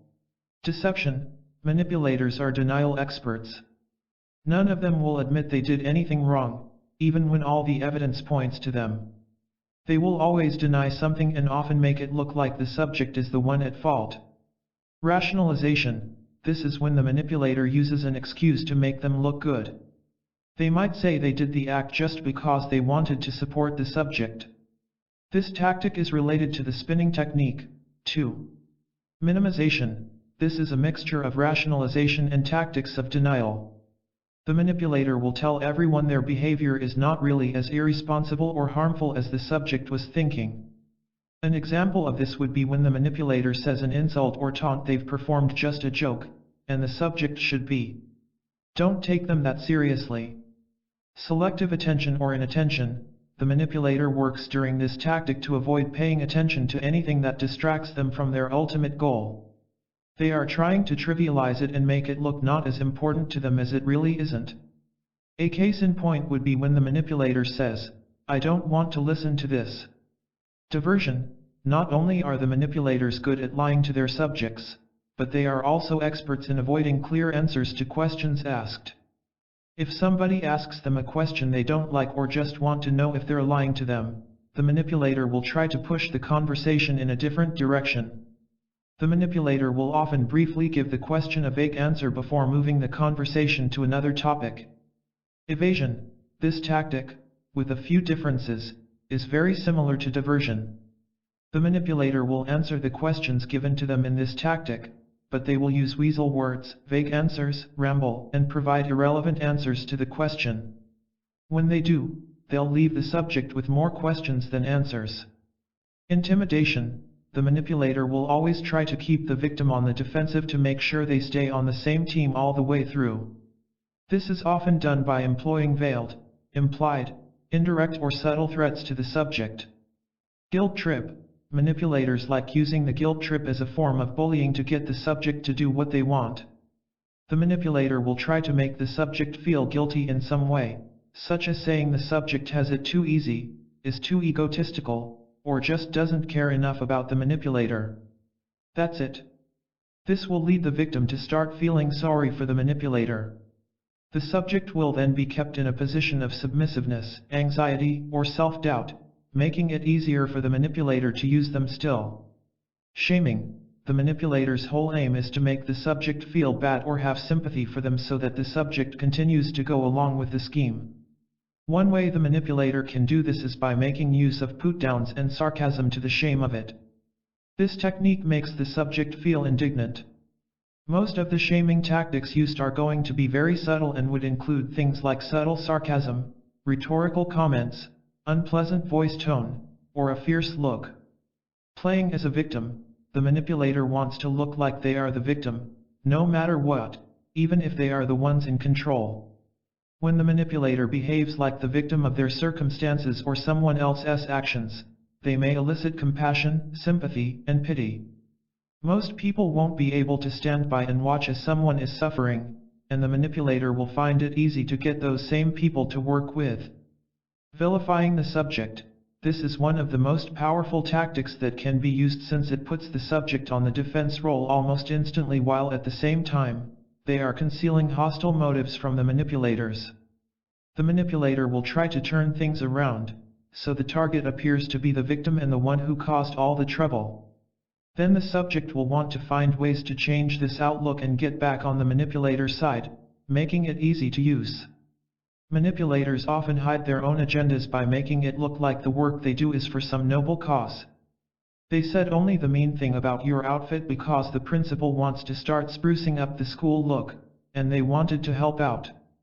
The term "just doing my job" would fit into that category as well. Seduction. Seduction may be used by manipulators to get the things they want. Some tools that would fit this category would include intensive support, flattery, praise, and charm. That's it. They get their defenses lowered to the subject. After a time, the subject will start giving its loyalty and confidence to the manipulator who will use it as they please. Projecting the blame. The manipulator is going to spend a lot of time blaming others for their problems. When this happens, it's often hard to detect so nobody can call them out on it. Feigning innocence. If the manipulator gets caught in the act of reaching their own agenda, they will try to suggest that it was completely unintentional if harm was done. They may even deny that they were doing anything in the first place. The manipulator will put an indignant look of surprise on their faces when caught. The aim of this tactic is to make the victim doubt their own sanity and judgment because it looks as if they were wrong. Feigning confusion. Another thing that could happen when the manipulator is caught is that they could be playing dumb. This will happen if the manipulator tries to pretend they have no idea what the matter is about. They may also act as though they're confused when a critical issue comes up to them. Brandishing anger. When the manipulator uses anger, it's a matter of getting them to feel sorry or sympathy. The manipulator will be able to shock their subject back into submission if done in the correct manner. The manipulator really isn't really angry, they just put an act on to get what they want. As can be seen, the manipulator can use a lot of tools to get to their final goals. These tactics will often be used in such a way that the subject doesn't realize what is going on in the beginning, and it will take them some time to catch on. When they do, the manipulator will be able to use some of the tactics that will be addressed in the next section in order to keep the discussion going in the right direction. The manipulator is skilled in using a combination of these skills to get the things they want, and how much they harm the other person in the process doesn't matter to them. Manipulation techniques. A manipulator, as discussed earlier, must work to achieve its final target. To accomplish the ultimate objective, the manipulator can use whatever tactic they can to get people to do what they want. The 5 most common techniques that a manipulator will use to achieve their ultimate goals include blackmail, emotional blackmail, putting the other person down, lying, and creating an illusion. Those will be discussed in each of the previous sections. Blackmail. Blackmail is the first technique that a manipulator would employ. Blackmail is considered to be an act involving unjustified threats to make a certain benefit or to cause a loss to the subject unless the demand of the manipulator is met.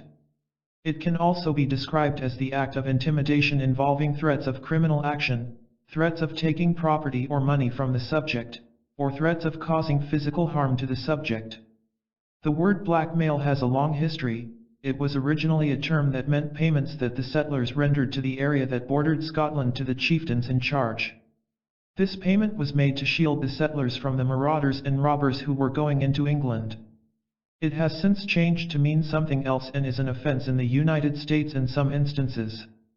Blackmail is more of a threat to the subject for the purposes of this section, whether physical or emotional, in order to coerce them into doing what the manipulator wants. In certain cases, bribery is often known to be extortion. Although there are times when the two are considered synonymous, some differences do exist. Extortion, for instance, is when someone takes another person's property by threatening to do future harm if the property is not given. Blackmail, on the other hand, occurs when threats are used to discourage the subject from engaging in lawful activities. Those two events will work together at times. The person may threaten someone and may need money to be kept at bay and not cause harm to the subject. To get what they want, the manipulator should be able to use this strategy. They will take the time to learn about their subject's stuff of a personal nature, and then they will use it as a means of intimidation against them. By threatening to spill an embarrassing secret or ruining their chances of getting a new job or promotion, they might blackmail their subject. Or the manipulator could work more threateningly by threatening to physically harm their subject or the family of the subject unless they agree to go along with the manipulator. Whatever the blackmail may be, it is used with the assist of the subject to help the manipulator reach their final goal. Emotional blackmail. Another similar tactic which the manipulator can use is called emotional blackmail.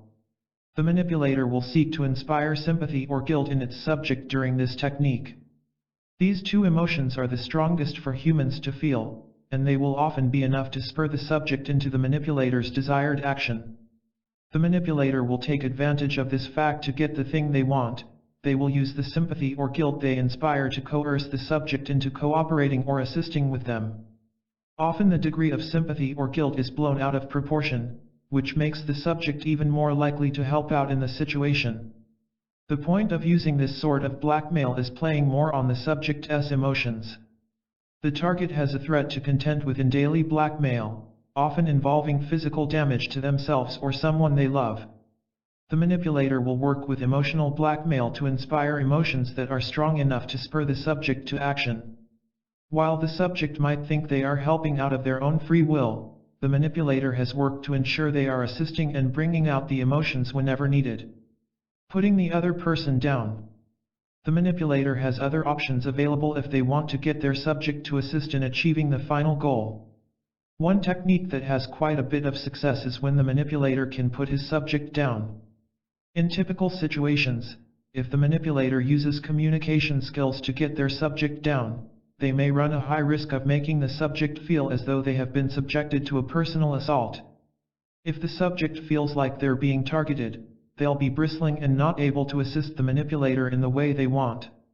Instead, the target won't like the manipulator and will remain as far away as possible from them, making it very difficult for the manipulator to achieve their final objective. This is why the manipulator won't just go around and put their subject down.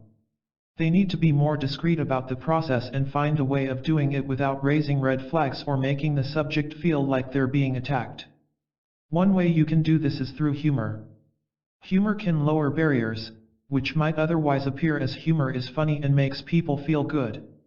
The manipulator will turn their indignation into a joke.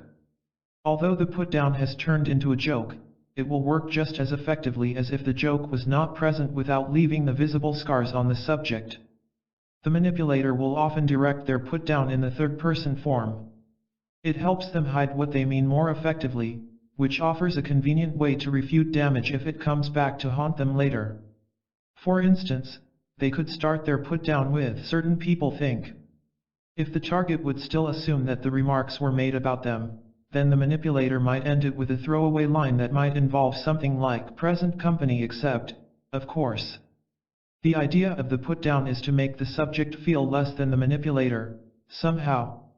It takes the manipulator to a new level and leaves the subject feeling as though it desired something. The topic is more likely to try to make it better and correct any errors they have made. This will put the manipulator in a position of power and will make it easier for them to get the subject to help. Lie.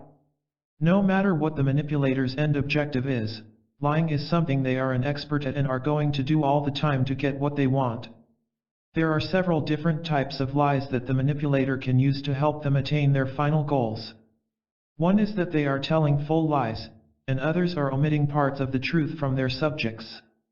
When the manipulator lies, it's because they know the lie will go much more effectively on their agenda than the truth would. Telling someone the truth might make them unwilling to help the manipulator out, and that would go against their plans altogether. Instead, the manipulator will tell a lie to convince the subject to do something for them, and it is too late to fix the problem by the time the subject finds out about the lie. Also, the manipulator could decide to omit part of the truth in the stories they tell. They will say some of the truth in this process but will leave out other details that are unsavory, or that could impede the progress being made. Such kinds of lies can be just as risky as telling what the truth of the story is, and what the lie is increasingly difficult. It's important to realize that anything they tell you when you're dealing with the manipulator can be a lie. It's not a safe idea to believe what the manipulator is doing, because they're only trying to manipulate and use their subjects to achieve the ultimate goal. The manipulator will do and say anything possible, even lying, to get what they want, and will not be sorry. As long as they get what they want, they don't worry too much about how it affects the subject or others around them. Making an illusion. Aside from lying, the manipulator would be an expert in building illusions that are more successful in achieving their final target. They will work to create a picture they want and then convince the subject that this illusion is actually a reality, whether it matters to the manipulator or not. To do that, the manipulator will build up the evidence needed to prove the point that works toward their goal. The manipulator will plant the ideas and the evidence into the subject's minds to start the illusion. If these ideas are in place, the manipulator will be able to step back for a few days and allow the manipulation to take place in the minds of the subjects during that time. After that, the manipulator would have more time to get the topic to go along with the strategy. Manipulation is a form of mind control which the subject finds difficult to resist. Unlike brainwashing and hypnosis described in the preceding chapters, manipulation can occur in daily life and can occur in some instances without the subject having much knowledge or control. The manipulator must work discreetly to achieve their ultimate objective without making the subject become suspicious and disrupt the operation. The manipulator won't worry about who they're hurting or how others might feel, and most of them won't be able to understand the needs of their subjects. They just know they want something and that the topic they've chosen will help them get to their goal. The methods that are mentioned in this chapter are intended to help understand what goes on during the process of deception and how the mind of the manipulator can work.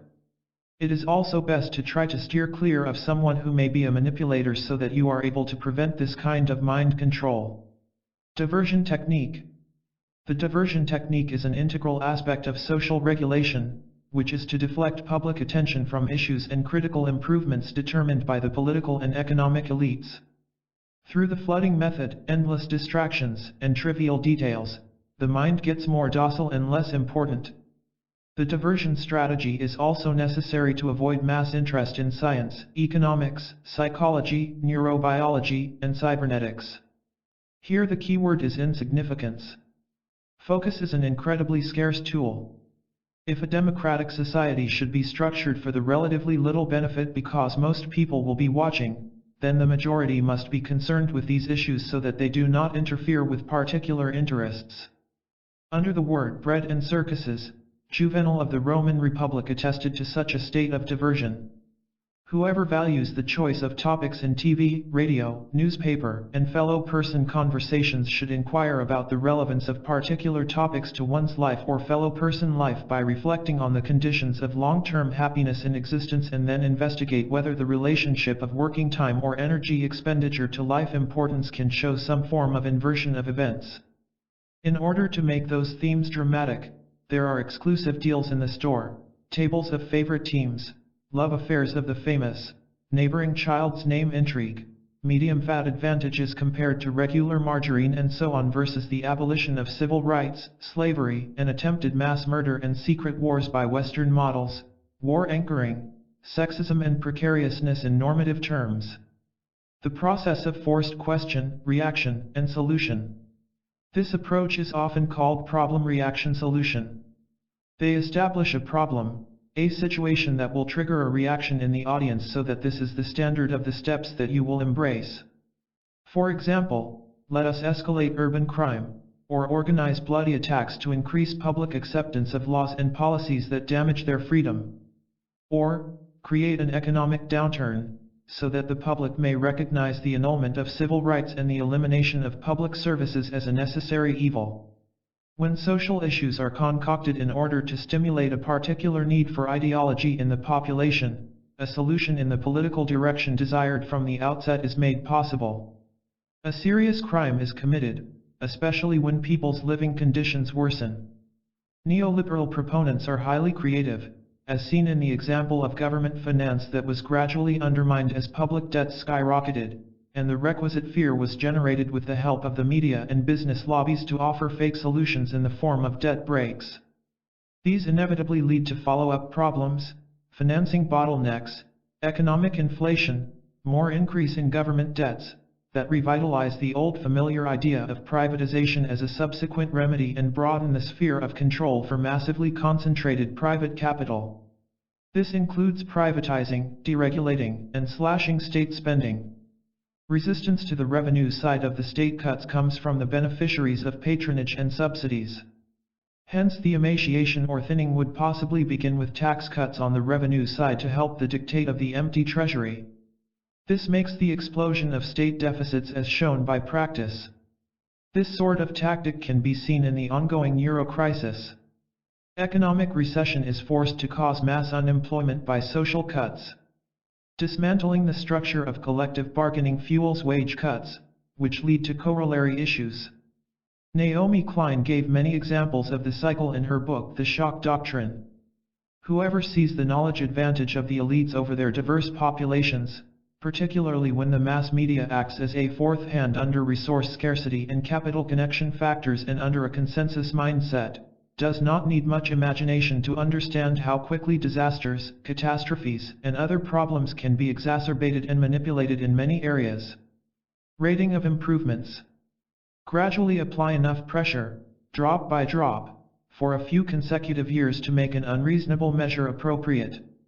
It is in such a way that in the 1980s and 1990s modern, revolutionary socio-economic conditions were imposed. The minimal state, privatization, poverty, instability, mass unemployment, wages that do not guarantee decent incomes, several reforms that would have given rise to a revolution if they were implemented at once. The understanding of the political processes of change often depends on their gradation, as is obvious for light, sound, and noise, etc. The economization of all aspects of life from today to tomorrow cannot be implemented into the crisis. Rather, if the cost-benefit, business and management model is to become the all-pervasive social theory, it must be culturally sedimented through centuries by powerful institutions. These methods are implemented at a smaller scale as well. As for the case of the proposed cuts in the school's university area, the OECD publication recommends keeping state grants constant and not lowering them on account of the danger of protests of watchful political groups. Postponing the changes. Another way of making an unpopular decision is to view it as painful and important in order at the time to win over public approval. Any potential sacrifice is easier to consider than an imminent sacrifice. First of all, because the remedy is not widely used. Secondly, because the public, the people, are still inclined to naively believe that all will change tomorrow and that the sacrifice needed can be avoided, which gives the public more time to get used to the idea of change and accept it when the time comes without resignation.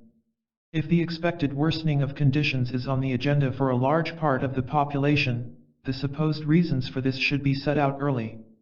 As long as the issue being built is not yet serious, there would be little impetus for civil society to look at the assertions. When it is extreme, the question that was built appears as a common reality. Demographic transition and global rivalry have been put at the forefront in Germany, while jobs, pension, and social reforms tend to be painful yet common needs in times of prolonged capitalist collapse. Response in language understood by children. Many advertisements targeting the general public use rhetoric, claims, characters with especially infantile intonation, frequently targeting frailty, as if the audience were a very young age individual or mentally disabled. The more you try to fool the audience, the more infantile the adoption sound is. Why? For what? If an individual goes to a person as if she were 12 years of age or younger, then, owing to suggestive nature, the other person tends to reply or react with some probability without much thought as a person 12 years of age or younger would. Vague messages are used to reveal negative subjects where something can be perceived about what's being said. For extreme criticism, no surfaces of attack do emerge. However, if the population is addressed directly, a simple language that renounces relevant information in a patronizing or solicitous sympathetic tone compels the collective counterpart in the position of the children. People are used to corresponding early on to some role models that are triggered by environmental incentives. With simple hierarchies and conduct patterns embedded in a strongly conservative culture, this technique can have the desired success in the form of unquestioned obedience and trustful acceptance that inspires faith. Replace emotions with reflection. The puppet masters do not want to trigger the thoughtful sides of the people. They try to emotionalize to touch the unconscious men. This is why so many of these messages are filled with emotional content. The aim is to trigger a sort of short circuit in the mechanisms of logical thought. They use emotions to catch the message's general meaning but not its particulars. This is another way in which they destroy the rational thinking potential of people. In evolutionary history, thought as capacity is new. The basis of the human spirit is an emotional core that leads to judgmental forces at whose gates security guards of reason simply refuse their service. Inequality and inequality are growing rapidly. Competitiveness and competition among the population are becoming the prime incentive of humanity, and German tank deliveries to dictators to quench rebellions are becoming the standard case. Promoting ignorance. Ensure the public is unable to grasp the techniques and strategies that are used to regulate and enslave. The standard of education offered to the lower social classes should be as weak and inferior as possible, so that it is and remains difficult for the lower classes to overcome the difference of ignorance between the lower classes and upper classes. Ignorance may involve a lack of knowledge and a lack of knowledge. Both conditions can be closely interconnected. Neglect can cause shame. Then, numerous possibilities to escape embarrassment will benefit not wanting to know.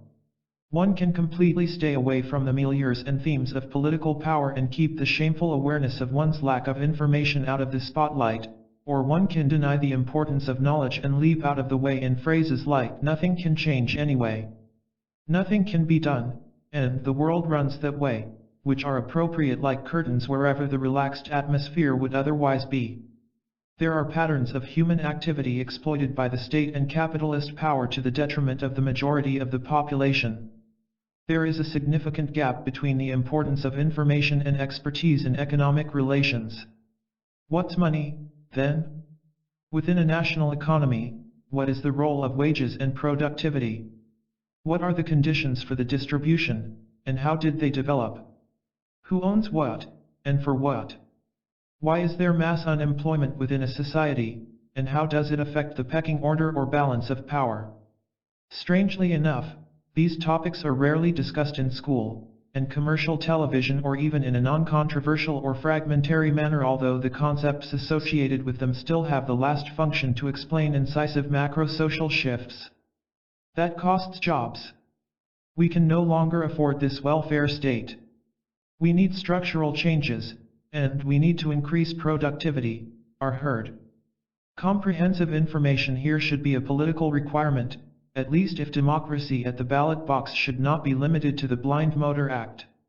However, people's systemic ignorance is fostered by private enterprise lobbyism, by media brainwashing, or by that concentration of work, income rivalry, and status anxieties that restrict the focus to the near environment, fostering mediocrity. Any of the patterns and fashions are not only coming from anywhere. It's almost always someone who sets them in motion and supports them. They do so to establish homogeneous preferences, desires, and views. Such fashions and trends are actively marketed by the media. Most have to do with trivial, wasteful lifestyles, even ludicrous ones. They are telling people that this way of behaving is just what is in style. The standardized truth is to work, consume, take advantage of the possibilities of mass entertainment, and be honest in little things. People embrace the uniform truth and transmit it obligatorily to their fellow citizens. Offer a poor conscience to resist. Make the person believe he or she is the culprit of their own misfortune and cause them to doubt their intellect, skills, or efforts. Instead of rebelling against the economic system, therefore, the person devalues and blames himself, creating a depressed state whose aim is to stifle action because, without action, there is no revolution. In an interesting book, Stefan Hessel, the renowned resistance leader and co-author of the Declaration of Human Rights, urged, "Be appalled." He aimed at the discriminatory, anti-social, and power-centered circumstances of our time that fundamentally endanger humanity and pleaded for a dedicated and educated standard of living that uses civil disobedience. To undermine the expectations of this kind of mentality, individuals must be given a bad conscience that paralyzes them in preserving conditions from the functional elite viewpoint. They are advised that they are deficient, or that human existence is poor altogether. The person is a greedy, gourmand, and lazy person. The person who doesn't think he is a healthy guy. This implicit message can be heard in the varied TV entertainment, resounding in slogans such as "We have lived beyond our means," or in the devaluation and punishment of living conditions created by the social structure that was followed by a public rabble-rousing against socially deprived people. The environment created here demoralizes large sections of the population as it directs the general aversion to those fellow persons who are bound to the social state rather than directing this aversion to the actual common causal agents of the suffering. This atmosphere breaks unity by calling everyone to a bad conscience and telling them to withdraw in the close environment so that they can be trustworthy and ready to accomplish it. Knowing more about people than they know. Science has given us access to this information about human biology and psychology over the last few decades. Yet, most people still don't have the information available. Just a small bit of information ever gets to the public. The bourgeoisie meanwhile has all the knowledge and use it as they please. Once again, we can see how ignorance promotes domination over the culture for the powers that be. The goal of these media influence tactics is to transform the environment into whatever the most influential people want it to be. We obstruct the skill and freedom of rational thought for everyone. Yet it is up to us to avoid passively letting them manipulate us. We have to wage as much war as we can. Although in denial and confusion about social circumstances, all sorts of constant bombardment and market publicity magnets fix the populace. Those who have nothing to lose and extensive resources do little to avoid this according to the maxim information is power. For example, think tanks work here as institutions receiving millions of powerful capital interests and generating dominant expertise through studies suitable for functional elites and decision makers. If one sees the world as a causal network where an infinite range of causes and effects are linked together on the most diverse planes, organizations with immense resources create fantastic social intervention knowledge through detailed documentation and statistical analysis, big information and information mining, not revolutionary scientific theories. Chapter 5. Defense against manipulation. Self-defense entails negotiation as well as manipulation with the offender or attacker. In these situations, you are attempting to persuade the offender not to allow you to go. You are additionally attempting to de-escalate the situation to get away from and use force against him. In case the offender has a weapon, attempt to persuade him to avoid using the weapon by stating that things will go healthier when he does not use it, or maybe the weapon is frightening you. After the weapon is no longer a problem, you can, in that case, decide to use force against the offender or even seek a chance to get away from. When the assailant is in the home of yours, you can talk him into allowing you to visit the bathroom. Perhaps there's a window you can escape from in there. Or maybe you can get an additional way to get away from, back door, side door, several additional windows. Or perhaps in case you think that you can make use of force against him, go ahead. There's additionally the choice of only wholly flipping out on the assailant to scare him. Begin acting insane, scream at the top of your voice, wave your arms in the air, and begin running about like a maniac.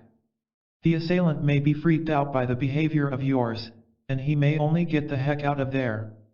Individuals do not love to consider that, but giving in to the attacker's demands can save the life of yours. It can likewise prevent you from being seriously hurt during the strike. Rather than thinking about this as providing in, think of it as passive spoken self-defense. You speak with the enemy as in case you already know precisely where he is coming from. You allow him to know you are not going to attempt to do anything to tick him off. You decide to determine which method is the most excellent option for you. In the event, you do not see some chance for escaping, using force against the enemy, or only going insane. You definitely can try to have no option but to attempt to defuse the situation so that you do not get killed or even seriously injured by merely speaking to the enemy to calm him down and allowing him to realize that you will not resist. The best way to recognize a psychological manipulator. Occasionally individuals can act in a particular way that leaves others feeling powerless, as well as the victim of the game can wind up confused as well as disorientated without any idea just how it all took place. It has happened to everyone at several stages in the life of theirs, as individuals attempting to get one up on each other is an all-natural process of leadership. Nonetheless, in most instances, it's both sides which don't identify what's developing. Right here, I am going to describe the hit as well as run technique of mental manipulation. This particular type of energy management is actually among the strongest, as unless the target is quite powerful and willpower and ready to risk looking out of place, the chances of success are stacked against achievement. A hit and run technique is referred to as the following. Picture one partner, person A, has invested an extended time planning to go out for the evening and take a great deal of attention and care but has poor self-esteem. The self-esteem problem might result in the individual to depend on the manner they look to feel valuable, but the inner fear of theirs is they're not up to scratch. As they come downstairs to their significant other or maybe friend, a friend of theirs could say a thing as, "Come on, are you getting prepared? It's almost time to visit out." Implying they don't seem, that is, ready. This will be the hit, aimed to bring about from the person's fear that really, they're not up to scratch. When individual A then attempts to protect themselves by replying, "I am ready," the partner of theirs can turn back and say, "Great, you look great, we need to go then." This will be the run. If individual A then asks for reassurance and states, "Well, do I look okay?" the partner turns again and says, "I merely said you look fantastic." The insult has been positioned in individual A's mind, and they cannot come back from it, leaving them with a sensation of inadequacy all night, but giving the partner of theirs, individual B, in total control.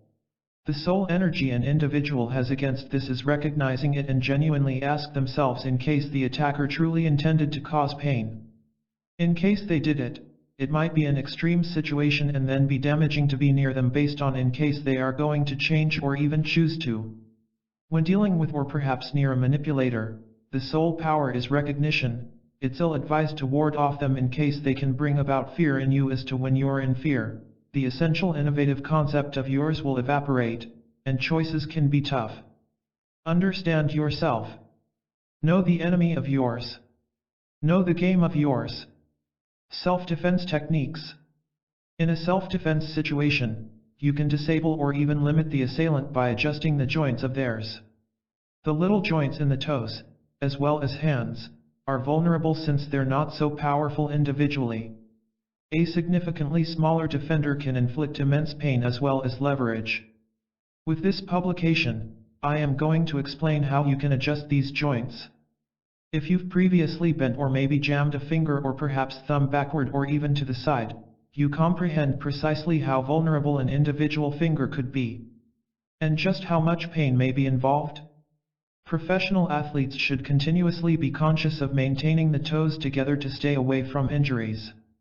The hand as being a whole is pretty powerful, though the person digits could be manipulated with a lot of pressure. In a self-defense situation, you are able to make use of this to the benefit of yours. Often the attacker's fingers are going to be in a weak place. Grabbing one of their thumbs or fingers and using pressure will enable you to disable or even handle them. Disabling them will entail destroying the joint or even breaking a bone. Controlling them will entail keeping the continuous strain on the joint. You've no question noticed one individual controlling another by a thumb. No matter whether it was an episode of the Three Stooges or maybe a fighting style demonstration. Though it appears amusing, it's a vital defense method as well as a means to discover how you can fight. Aikido is one well-known martial art form that uses joint manipulation thoroughly for individual safety. Joint manipulation could be utilized in several ways in case you are grabbed. When grabbed by the collar or maybe lapel, one easy self-defense strategy is using the thumb of yours to push the thumb of theirs down into the palm of theirs. This is a controlling method. With sufficient pressure, you can drive them to the ground. Yet another alternative is usually to get the thumb of theirs with the entire hand of yours and pressure it to the rear of the hand of theirs. This is a disabling method. The thumb of theirs could be dislocated, creating immense pain. Precisely the same thumb methods could be used when you are grabbed by way of the wrist. On the other hand, the fingers of theirs can be manipulated as you can see them more comfortable than in case they're on the collar of yours. Fingers may be bent to the edge or perhaps back to the top part of the hands theirs. Dislocating a joint, tearing a muscle, or maybe tendon or maybe breaking a bone in the finger or perhaps hand will inflict plenty of pain for these people to release you. These very same defense methods might be utilized anytime a digit is accessible. When you end up in a place to manipulate the toes of theirs, pull off the footwear of theirs as well as bend and twist. An elbow or maybe knee hit can be quite useful on the side or maybe inner elbow or perhaps knee dislocating it. Consider the boy or girl at school which would arise at the rear of you, and set the knee of his within the rear of the knee of yours. The rear of the knees isn't secure, and the knee of yours would twist forward each time. These simple fighting style self-defense methods don't take many years to learn. They may be a crucial weapon for female self-defense. Practice them on yourself or perhaps a buddy or perhaps a training partner. You can employ them to protect yourself in many scenarios. They can, effective, and quickly disable a significantly bigger attacker very easily. Private self-defense against manipulators become assertive. Private self-defense has two types. The actual physical self-defense as well as mental self-defense. Part 1 of this particular series looked at the psychological and social facets of self-defense. Part 2 is going to be a continuation of Part 1, however, right here, we'll look into establishing actionable steps. Acquiring private self-defense against manipulators calls for an enthusiastic power to be assertive. When you're confident, it instantly loosens the command a manipulator has over your choices and views. As previously discussed, lots of cult leaders work with a lot of the strategies, mentioned in Part 1, to solicit brand new followers and likely cause physical and economic damage to you and the family members of yours. Here are a few actionable actions you can take fighting against those that wish to manipulate you. Tell them you feel pressured. Tell them you are feeling pressured, and you do not wish to do something. When the subconscious of yours is letting you know, anything is to speak, listen, and wrong up. The earlier you say anything, the better. The way, it will not thrive as well as develop into a far more significant issue. Remember, you have the right not to feel pressured to do something you do not wish to do. Ask questions. Ask a series of probing questions. To ask questions might put the manipulator on guard and provide you with enough time to reorganize your actions and views. Think about using several of the following questions as a guide to probing. A. What do I get out of that? B. Does what you would like from me audio reasonable? C. Do I have a say in that? D. Are you asking me or perhaps telling me? E. Does this appear sensible? Refuse the request. If a person approaches you to do one thing you do not wish to, do not do it. In the beginning, this might look complex, however, getting assertive at this point might save the life of yours. Additionally, if you mention no, the manipulator can become surprised and back down.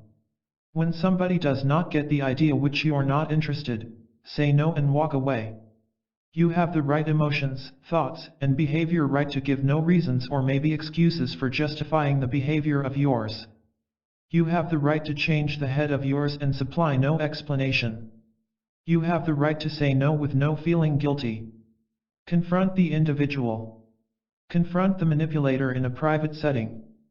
A public atmosphere might turn followers against you, or perhaps even worse, alienate one to a groupthink mentality. You might then feel obliged and unwillingly comply with demands. If you create your thoughts known, it shows you are not readily convinced and might not be well worth the effort. Additionally, understand that the individual might not want to keep on the friendship. Do not feel responsible because once again, you have the right to have independent ideas and then to be the judge of the behavior of yours. Do not give in to flattery. Flattery is a superb tool of the manipulator. They usually use the self-consciousness of yours against you. When somebody praises, mainly when you have not done anything to deserve it, doubt the purpose of theirs. It may be simple to fall victim to flattery, however, it has among the best resources a manipulator can make use of to manage your actions as well as views. Simply stay away from manipulative people. You have the right to choose your friends. In case anybody causes you to feel manipulated, do not let them in your life affairs. Staying away from somebody does not suggest you have to finish a friendship, it just means you are working out much more manageable for the instances as well as circumstances you meet. Psychological influence and dark psychology building. In an interaction, whether it's one on a single, or perhaps in a team, anyone who displays probably the most potent emotion is leading the interaction next and influences the emotion as well as dark psychology of all of the others involved. Consequently, in a two-person interaction, if one individual is actually showing heavy sadness and also the additional individual is reasonably joyful, the unfortunate individual can have a more significant effect of the interaction at a minimum in the beginning and can provide the emotion of the joyful man or women down towards sadness. Today, this is not always a terrible thing in case the joyful person is aware that he or maybe she can still favorably affect the emotion as well as dark psychology of the other individual. By coming down to that person's emotion, the joyful individual has a much better chance to recognize as well as empathize with this person's emotion. As a consequence of this, the unfortunate individual might start to feel much better, and also as the sad individual starts to feel good, the joyful individual might then start taking the lead and bring dark psychology and the emotion of the sad man or woman up towards a far more optimistic feeling. Humans are social creatures as well as the better the social interactions of ours, the much better we feel. From the mind of ours, we've what neuroscientists call mirror neurons, and mostly what they're there to do is help us tune into and copy the emotion of another person so we could better understand them. As we do this, we loop with each other's emotions, as well as the emotion builds in intensity. We also frequently then talk of quite similar ideas as well as principles. Folks frequently instinctively lower the intensity of such excellent emotion of theirs as well as dark psychology to attune with the negative feelings of somebody that has a higher status. Nevertheless, it's not the status of yours, though the sturdiness of the emotion you opt to create that is going to determine the moods of yours and just how you influence others. Even in case you have a supervisor who's usually angry or perhaps stressed, it doesn't need to affect the mood of yours. In an interaction with him or maybe her, in case you displayed an even more powerful amount of excitement or calm, for instance, you will be probable to affect them and minimize the intensity of the emotion of theirs although they have a more prominent status. Regrettably, though, this is unusual, as the majority of folks instinctively attune to the emotion as well as dark psychology states of the individual with the more prominent status, instead of choosing to empathize with the individual in case it's feasible, after which point them to a far more positive emotion. Within any stage in an interaction, you are possibly being or even leading led. In case you are being led, be sure that it's towards a psychological spot you are prepared to go. Also, you will not usually have time to empathize with someone's dark psychology condition and emotion, and might just have to decide to affect the other individual towards the emotion of yours immediately. The impact isn't just an essential one on a single but also in team scenarios. Allow me to make use of an instance of an impact within the team amount. I am going to use the example of a fire. When there's a fire, obviously, as there's a risk, everybody will feel fear. In case one individual starts to panic, everybody else's degree of fear will boost when the panicking individual is leading the team with probably the strongest emotion. With this circumstance, panic will equal disaster, as when you are gripped with a damaging emotion, you can't think obviously. To avert disaster, a part of the team has to create a more intense positive emotion like determination or confidence and lead the team. The brand new mental leader will have to show the panicking individual as well as the majority of the number, which they're intensely self-confident and can now be leading the team. This will likely lower the amount of fear in the team as well as enhance trust as the team attunes to the brand new leader. In the event the firefighter starts to panic unless another person is somehow in the position to create an even more powerful amount of good emotion, the team is apt to have no possibility of averting disaster. Therefore, if the stronger emotion leads the interaction, the emotions you intensely and consistently produce will affect how others view as well as react to you. In case you are happy, other individuals close to you are going to become more content. In case you are generous, other individuals close to you are going to become much more generous. When you're irritable, others around you will be more irritable as they attune to the thoughtful leadership of yours. That's precisely why in the very long term, consistently satisfied individuals start maintaining relationships with other regularly happy individuals, and regularly unfortunate individuals maintain relationships with other regularly sad individuals, or perhaps not at all, since others are finding it difficult to connect to them. Happy, confident, proud, pleasant, pleased, etc. Write down what will you've to point out and just how you'd need to act to obtain the outcome. In case they're the type of individual that usually speaks about issues, think of ways of replacing the subject rapidly towards better endeavors. Be sure you prepare yourself and commit to the result before the encounter, and take thoughtful leadership, with a substantial real smile, once you see them. Mental impact usually requires ability in mental literacy. We, emotional beings, are irrational humans, meaning we don't consistently act in tactics that get us what we would like. Mental literacy is the capability to behave in tactics that move us closer to the results we want, particularly during moments that feel hard.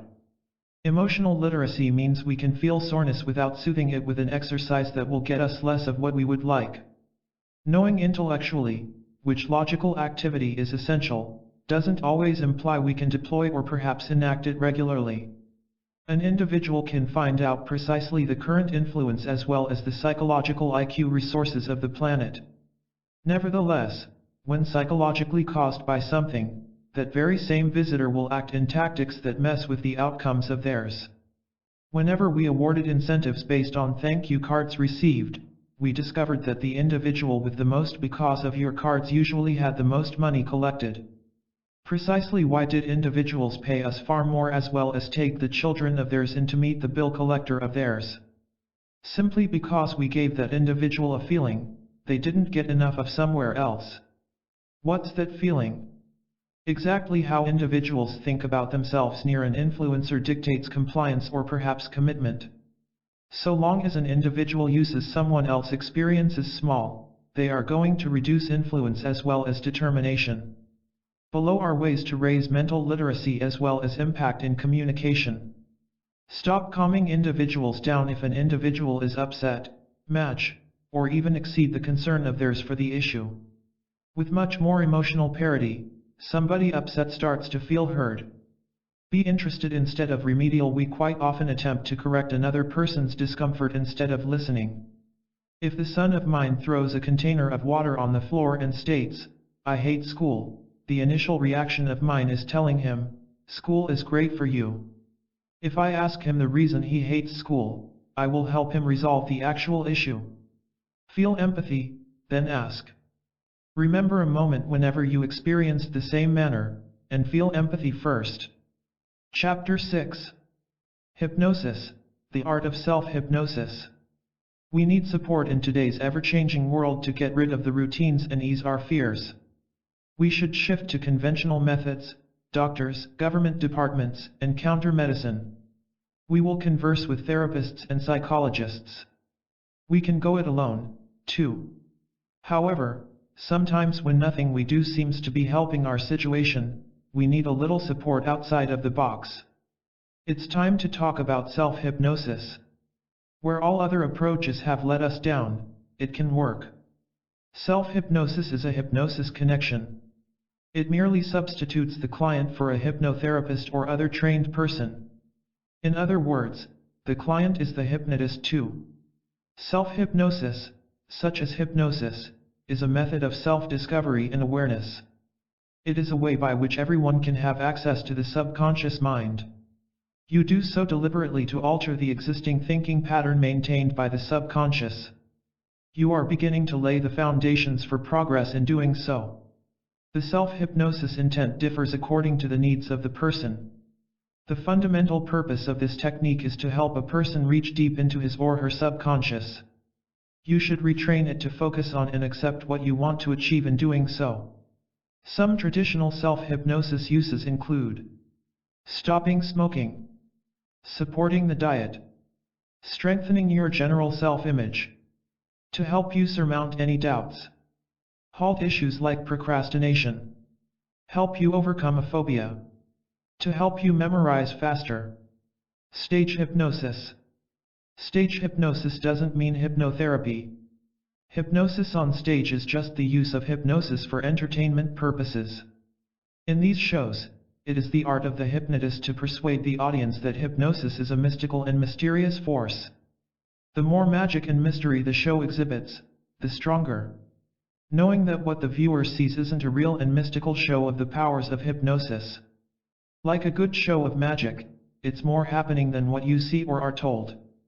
A significant, rarely exposed aspect is the influence of stage subjects that owe orders, not so much to hypnosis, but to a phenomenon called group or crowd anticipation. Psychologists know that when the individual is in a crowd or large group of people, it is much easier to anticipate, control, and assess an individual's behavior.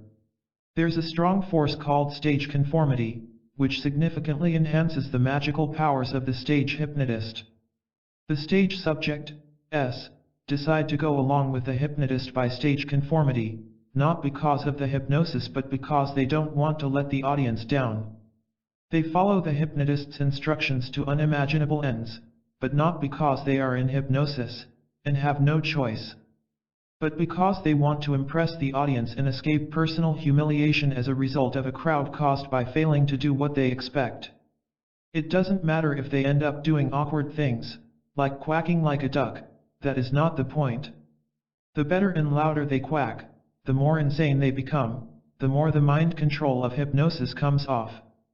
And the stronger they are performers.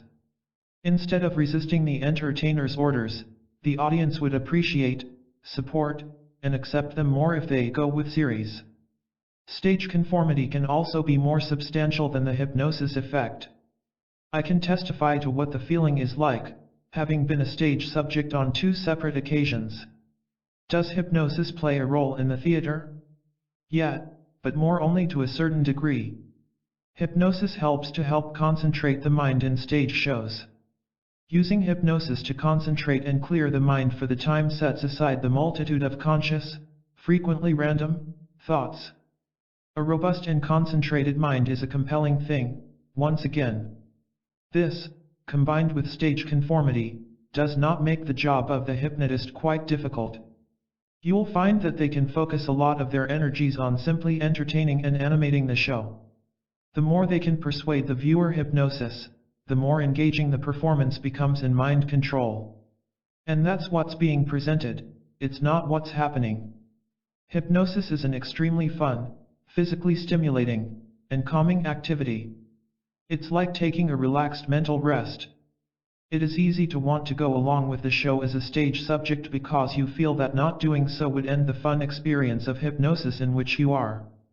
It's not contemplating, catching, or holding on to random ideas. The mind relaxes. That is not to suggest that the subject is asleep, in a coma, or that the consciousness has taken over. You are aware of what's happening, and you are aware of the sounds around you, maybe more so than in usual awakening consciousness. You know that you could wake up instantly if you really wanted to. But to what end? If the hypnotist understands your limits, it's just as well to go with the experience. When subjects are asked to do or say something that runs contrary to their social, ethical, or religious values, they either wake up or simply disobey the hypnotist's order. In hypnosis, a person does nothing that they wouldn't usually do while they're awake, in the same sense, an environment. This once came into question with one stage subject who started to take off her clothes during the series, while the other subjects just went so far as that which is socially appropriate, attempting to strip but stopping just short of reaching the social norm.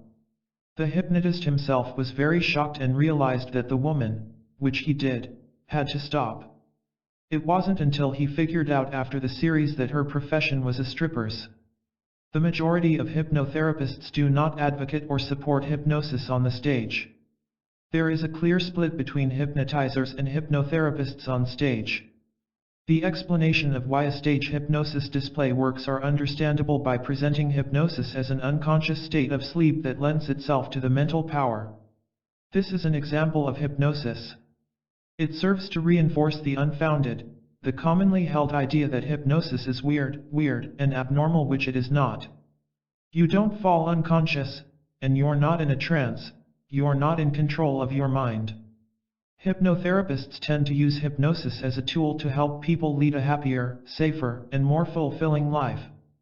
The stage hypnotists, in contrast, use hypnosis as the main prop in their entertainment shows.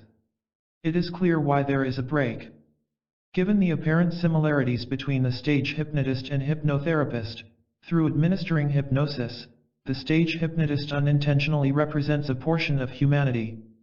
The stage show, along with television portrayals, fuel the widespread illusion that hypnosis is a powerful, magical thing that taps the mind's strength.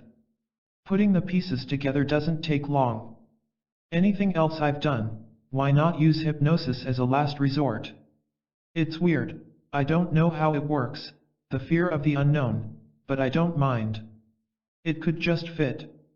That is the line of reasoning that prompts several telephone calls into the yellow pages of the hypnotherapist listings.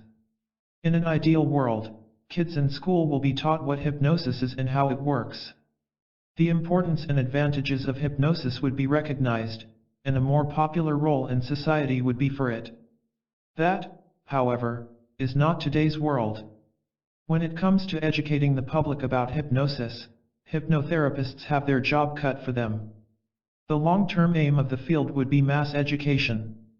Ironically, this hypnotherapist sees hypnotherapists showing off a lack of public education. Many hypnotherapist-written brochures themselves appear to lose educational information about hypnosis. I assume that several hypnotherapists favor magical and mysterious hypnosis, as this consistency will undoubtedly improve the clientele. At this point, it is very early to denounce stage hypnosis flat out. Stage hypnotists are in a rare role for attracting thousands of people watching their shows. Stage hypnotists are encouraged to understand the high degree of impact they have on the effects of hypnosis and hypnotherapy, which can be used to inform and educate people. Maybe they should remind the audience at the end of the show what was shown. We've had a wonderful time here tonight. I want every one of you to know that what you've seen is merely a glimpse of what a concentrated mind can do. Hypnosis is just as effective in helping to change the lives of people as well as entertainment. A hypnotherapist can use hypnosis to focus your mind on living a happier, healthier, and more rewarding experience. How differs self-hypnosis from stage hypnosis? Known types of treatment are hypnosis and self-hypnosis. Such types of hypnotherapy are used to achieve a particular goal, one in which only the individual who wants to improve or pursue a cure and the therapist participate. The expectations set by both the therapist and the client are individualistic and intended to resolve a specific need. The sessions and themes are informal, private, and are performed in a comfortable and secure environment. If you are using self-hypnosis, you just need to know why you are there. The most significant difference in the case of stage hypnosis is stage. That is a performance by the public. Customers have paid the hypnotist or magician for seeing what someone would transform do. There is no client or stage prop to attain any personal objective except, maybe, for their few minutes of fame. The stage hypnotist may be deceptive and even exploitative to achieve his or her goals. The whole technique requires more than a little deception and even self-delusion. Hypnosis groups. In today's culture, 4 significant forms of hypnosis are used to hypnotize another person or to hypnotize one's self. Classic hypnosis, Ericksonian hypnosis, NLP hypnosis, and self-hypnosis are the 4 primary forms of hypnosis. Every type of hypnosis is typically indifferent. The most common denominator between the 4 kinds of hypnosis is that they all begin to induce a hypnotic state by some form of hypnotic induction, including fixed eye induction or counting backward. Modern hypnosis.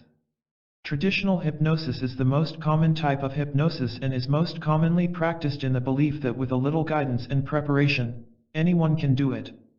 This is often assumed that conventional hypnosis is the simplest type of hypnosis, as it is based on simple suggestions and commands. It is the method of hypnosis, commonly promoted with CDs and MP3s for hypnosis, along with tapes. Traditional forms of hypnosis communicate with the subconscious while in a hypnotic state and use direct instructions and orders to manipulate a person's attitudes, emotions, feelings, and acts. Definitions of these orders may be a sign of self-confidence, or of leaving a bad habit such as drinking or smoking. Because traditional hypnosis is based on suggestions and commands, it is often not regarded as being entirely useful for people with critical and analytical thinking processes. The conscious mind has a propensity to interfere with the transmission of suggestions and orders, to critique the messages and not to allow the subconscious to comprehend them completely. Modern hypnosis also forms the basis for stage hypnotism, which is common among partygoers and comedy club participants in today's culture. Ericksonian hypnosis. Ericksonian hypnosis is based on the concepts Dr. Milton Erickson developed. This method of hypnosis is particularly useful for those who are wary of hypnosis, as it uses metaphors rather than direct suggestions. Metaphors enable the brain to think creatively and arrive at conclusions that may not be drawn by using the more subjective method of conventional hypnosis. Metaphors operate by a more nuanced way of comparing and contrasting 2 items than basic commands and suggestions. These often encourage the mind to wrap in a more organic way around an idea or a concept than a direct recommendation, which is why skeptics are often able to be hypnotized using this approach and not the conventional method. Ericksonian hypnosis uses metaphors, both isomorphic and interspersal. Isomorphic metaphors tell a story that has moral that makes the unconscious mind draw a one-to-one comparison between the story's morale and a problem or issue it already knows about. Interspersal metaphors use embedded commands which distract the conscious mind and allow the unconscious mind to process the metaphor's message. Ericksonian hypnotherapy makes further use of what is known as indirect suggestions. Indirect suggestions are much harder to resist because the conscious mind often doesn't even recognize them as suggestions since they usually disguise themselves as stories or metaphors. An example of an indirect opinion is, maybe your eyes will be tired as you listen to this story, and you're going to want to close them down because people can experience a pleasant, deepening sense of comfort as they allow their eyes to close and relax deeply. Think of the following scenario. A 5-year-old baby brings a large glass of milk carefully to the dining table. The child's parent warns in a stern voice, "Don't drop it." The child looks up at the parent, stumbles, drops the bottle, and spills milk all over. The suddenly furious parent yells, "I told you not to let that slip." You re so sloppy. You re never going to know. It is an example of hypnosis, as unintentional as it might be. The loud authoritative voice, the parent, having developed an altered state, trance, by indirect suggestion, don't drop that, has given out a direct post-hypnotic suggestion, you re so sloppy. You'll never learn.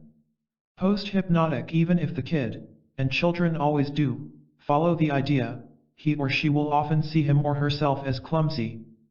For the future, this post-hypnotic advice from the parent may well stick to the order, sabotaging the progress of the infant.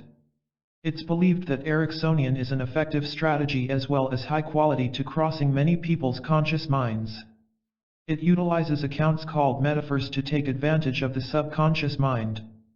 These stories, also known as metaphors, are extremely seen as well as acknowledged by the conscious mind. When these accounts pass through the conscious mind, it then redirects to the subconscious mind to keep the metaphor. The subconscious mind then processes these metaphors and will quickly understand the actual value or maybe the good tutorial of the story. The subconscious mind will likely then change an older notion into a brand new one. It is going to create an innovative perception by what the story or maybe the metaphor is attempting to convey. Hypnosis and NLP.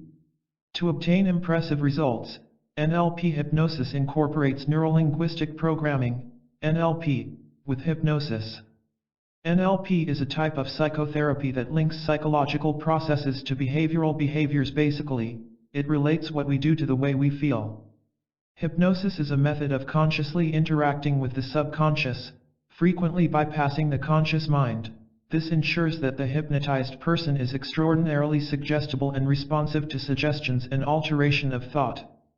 In addition to self-hypnosis, NLP hypnosis is used to deal with problems such as self-confidence, self-esteem, and general mental well-being. NLP hypnosis is also used to defeat anxieties and conquer fears and phobias. This form of hypnosis is successful as it reverses or gets rid of the problem using the same thought process as fear or problem. The most popular NLP technique is maybe anchoring, and everyone has probably encountered it at some point. Was there one song that causes thoughts from the past when you hear it? If so, then the song is an anchor to those feelings. With NLP hypnosis, anything you want can be rooted in whatever emotions or mental states you want. For example, you can anchor feelings of self-confidence by touching your ear.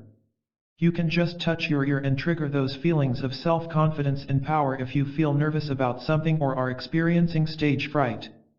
When choosing an anchor, e.g., touching the top part of your right ear, it's essential to choose one that's specific, intermittent, if desensitization would otherwise occur, and that it's anchored to a prompt and unique reaction, if an association doesn't happen.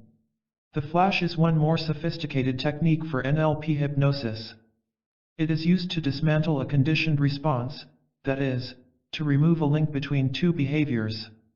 For example, when they feel hungry, a lot of people tend to have a cigarette. With time, their minds will associate being hungry with having a cigarette, and when they are hungry, they will start craving for a cigarette. You can use the flash to remove that association. Another method in NLP hypnosis is called the reframe, which is used to alter a person's behavior. The consequence, what the person's goal is established. Then the subconscious is accessed and forced to replace one set action with another, which is appropriate to the conscious but would be more helpful to achieving the target than the previous behavior. The benefit of NLP hypnosis is that you don't have to master the whole art to profit from it. Also, if you understand only one definition or NLP hypnosis technique, you can use it to change your life. The anchoring strategy is the simplest to learn, and we recommend you try it first. NLP hypnosis is known to be one of the most potent types of hypnosis when the techniques are used either separately or together. Auto-hypnosis. As already discussed, self-hypnosis is done by oneself to achieve a deep state of relaxation by using some of the above forms of hypnosis. Self-hypnosis helps the mind to relax without a hypnotist or hypnotherapist and to enter a hypnotic state. Suggestions and commands are then made by yourself or by a CD or MP3 that will guide you through the session of hypnosis. Most people now choose self-hypnosis rather than controlled hypnosis, since their delicate and dominant subconscious minds do not trust others. As the title indicates, this particular strategy depends on the subject inducing hypnosis on themselves.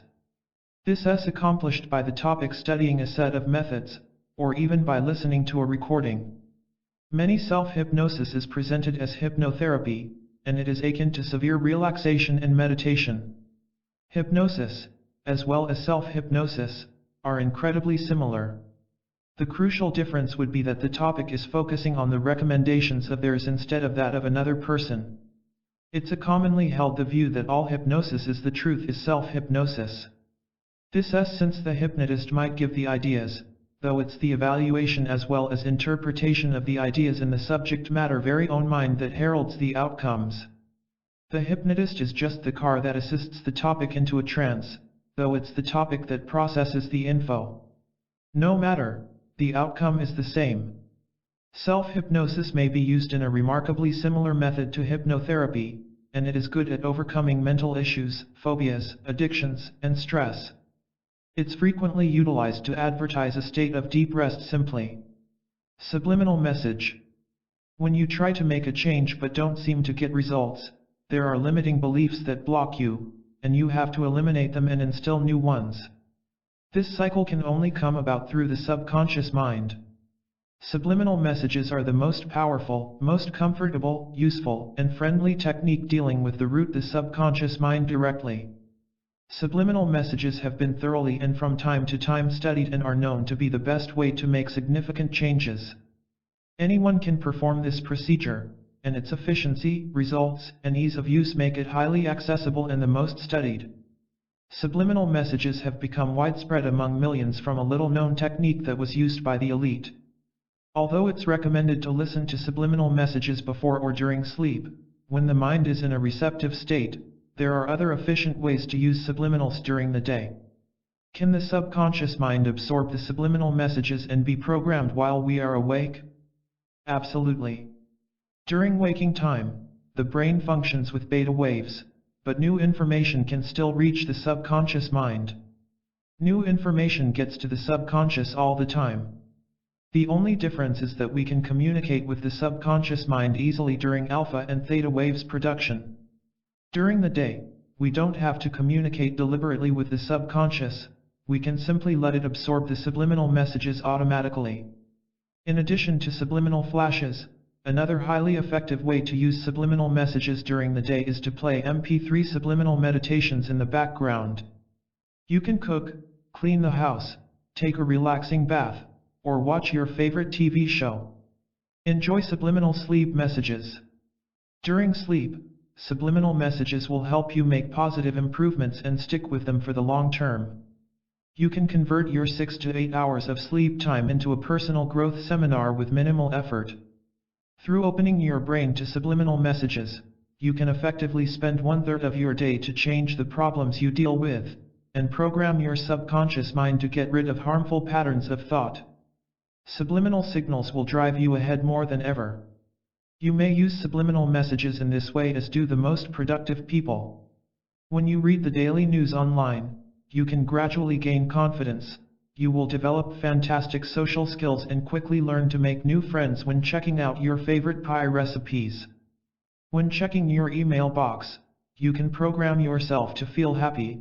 You can build optimistic money paradigms while Facebook likes posts. With only a few moments of listening, you can begin to feel the tension that leaves your mind and body behind. You will be engulfed in a deep feeling of pure peace and be worry-free.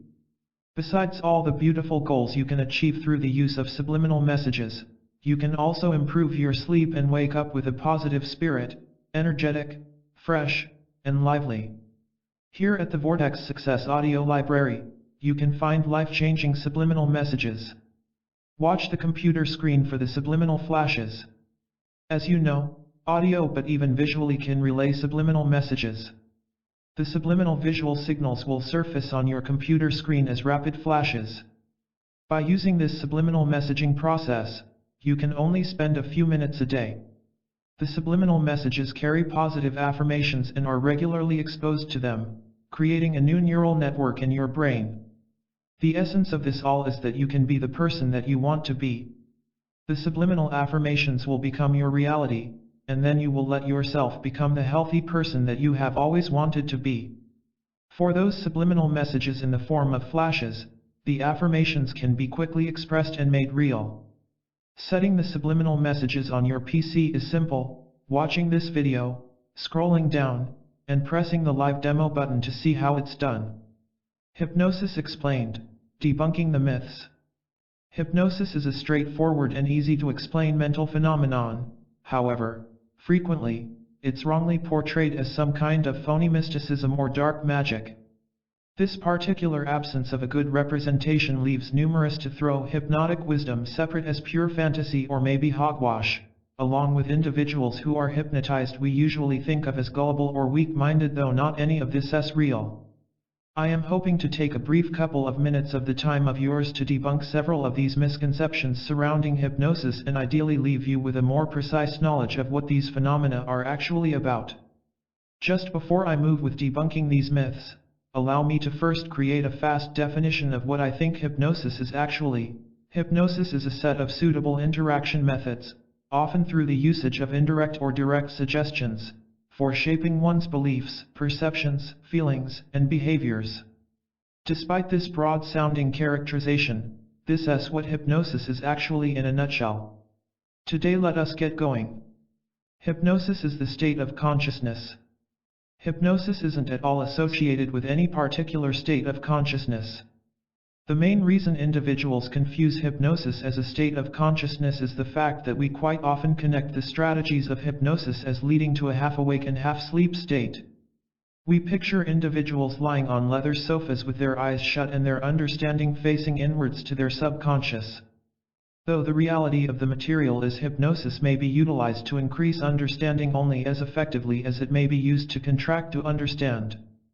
A great example of hypnosis running for normal consciousness is staged hypnosis.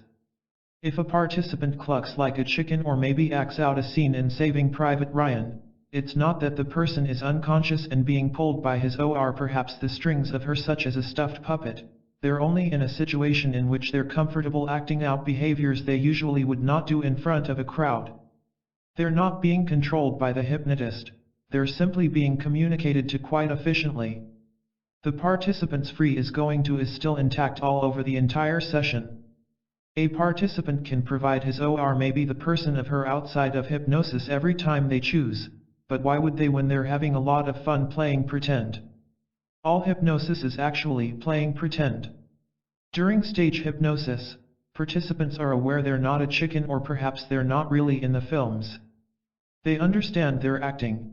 It so happens hypnosis can make individuals into great actors. But not every hypnosis could be considered playing pretend. It is dependent on the dynamics of the recommendations provided. In case a suggestion is usually to cluck like a chicken, then the individual is going to act it out. When the suggestion is actually think of a period in the past of yours in which you felt confident, that's not playing pretend. The individual is thinking about this and associating themselves within that moment in which they had been sure. I go along with hypnotists that think that all hypnosis is self-hypnosis, which means that a hypnotist can't usually trick someone into doing a thing against their own will of theirs. There's usually compliance on each side of the interaction. The sole difference is hypnotists can evoke non-ordinary or unusual behaviors in case they learn the right method of communication. This is partially true. Scientific research does usually say that just 5–10% of the population is suggestible to hypnosis. However, these experiments are mostly flawed because researchers just test participants with typical hypnotic inductions and generic hypnosis scripts. Hypnosis does not work in a one-size-fits-all way type through, since the usefulness of it comes out of the usage of our very own private and individual associations and understanding of language. A genuine hypnotist can read through the patient of his, stray away from generic scripts, and find out the language most suggestible to that specific patient. There are also strategies in NLP, neuro-linguistic programming, a train which may be seen as modern-day hypnosis, which allows NLP practitioners to find out an individual's language tendencies, sometimes called trance words or maybe keywords, by simply asking the patient a series of questions. Put simply, with the correct hypnotist as well as the correct correspondence, anybody is suggestible to hypnosis.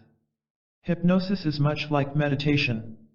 This is a typical misunderstanding.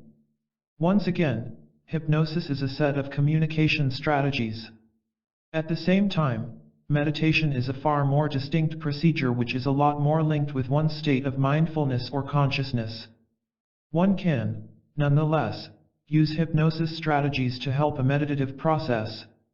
What's usually termed guided meditation might be regarded as a kind of hypnosis, and one can also make use of a degree of self-hypnosis, meaning no third-party guidance, to increase and contract understanding into a specific hypnotic state. But once again, hypnosis isn't about an individual's psychological condition, it's about an expression of suggestions or even ideas. Sometimes, a particular psychological state could be much more favorable to learning. That's the reason why frequently hypnotherapist opts to place the people of theirs to a calm state before getting into the majority of the session of theirs. Relaxed people often feel much more refreshed, could focus more, improve the cognitive abilities of theirs, and consequently are more quickly learners. Phase hypnotists do not but wish to place the participants of theirs into calm states, however. That might be a dull show. Instead, they often wish to instill a feeling or perhaps a little joy of adventure, like the mood a kid will be in. Hypnosis isn't a genuine catalyst for chemical or physical changes within the body. Simply for the basic fact that the human brain is made up of electrochemicals known as neurons that shoot off between 50 TWO00 times a second makes something a possible catalyst for a substantial change within the body. All we have to do is consider food, and the brain chemistry of ours is changed. But much more virtually, folks wish to find out whether hypnosis can lead to physical modifications like an increase or decrease in body weight, the construction of muscle, and on occasion, even growth in breast or penis size. Generally, the solution is yes, to several extents to all these questions. Hypnosis cannot make your body do something it is not currently effective at doing effortlessly by itself. But hypnosis has been shown to help guide the body through specific changes with the usage of the suggestion for both behavioral changes, such as consuming less, inspiration to go to the gym, as well as direct changes within the body, changes in metabolism, the time it takes muscles to restore, and there have been cases of advancements in vision, and of course, penis as well as breast size development. Hypnosis has been shown to be especially significant with blowing substantial changes in soft tissue. Remember, hypnosis helps make modifications towards the body's maximum potential. It doesn't let you transcend the biological disposition of yours via a few mystical fashion. Although there's a good possibility, hypnosis will disclose things about the body of yours you had been in the past ignorant of. Many skilled hypnotists, as well as hypnotherapists, would let you know you need to find a professional constantly. Though it will be hypocritical of me to state you've to accomplish this since I'm self-taught. I think everybody must help themselves with a little bit of hypnosis, so they can check out and find out the possibility for themselves. Hypnosis is an all-natural occurrence. It's your natural right to check it out and additionally to check out the mind or body like an entire.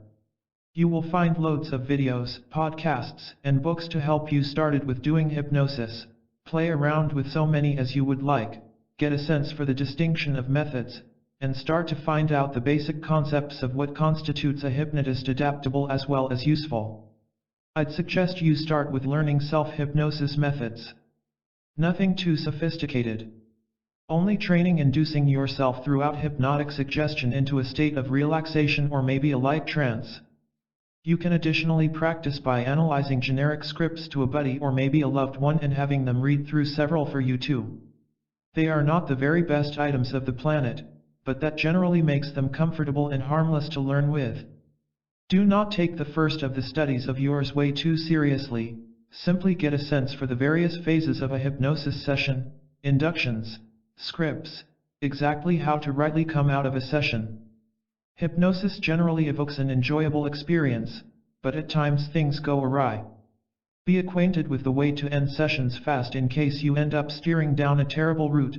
particularly before you decide to dive into several of the more high methods as changes in the belief systems of ours or maybe the basic principles of the character of ours. I am hoping this provides you with a clearer idea of seriously what this particular hypnosis is about. Hypnotherapy. Using hypnosis to promote healing or maybe a good improvement in any way is recognized as hypnotherapy. It's generally utilized to deal with mental issues to the brain, as this is precisely where hypnosis may be useful when effective. Hypnotherapy can reprogram patterns of behavior to the brain. It will permit conditions like phobias, irrational fears, negative emotions, and addictions to be managed. Hypnotherapy may additionally be utilized to manage the sensations of pain, and hypnosis has been employed to do surgery on completely aware individuals who'd be in apparent agony if not for the usage of hypnosis. Hypnosis may be utilized to help individuals. Hypnotherapy is utilized to encourage proper growth and help in healing. With mental issues, like depression, hypnotherapy may be incredibly useful.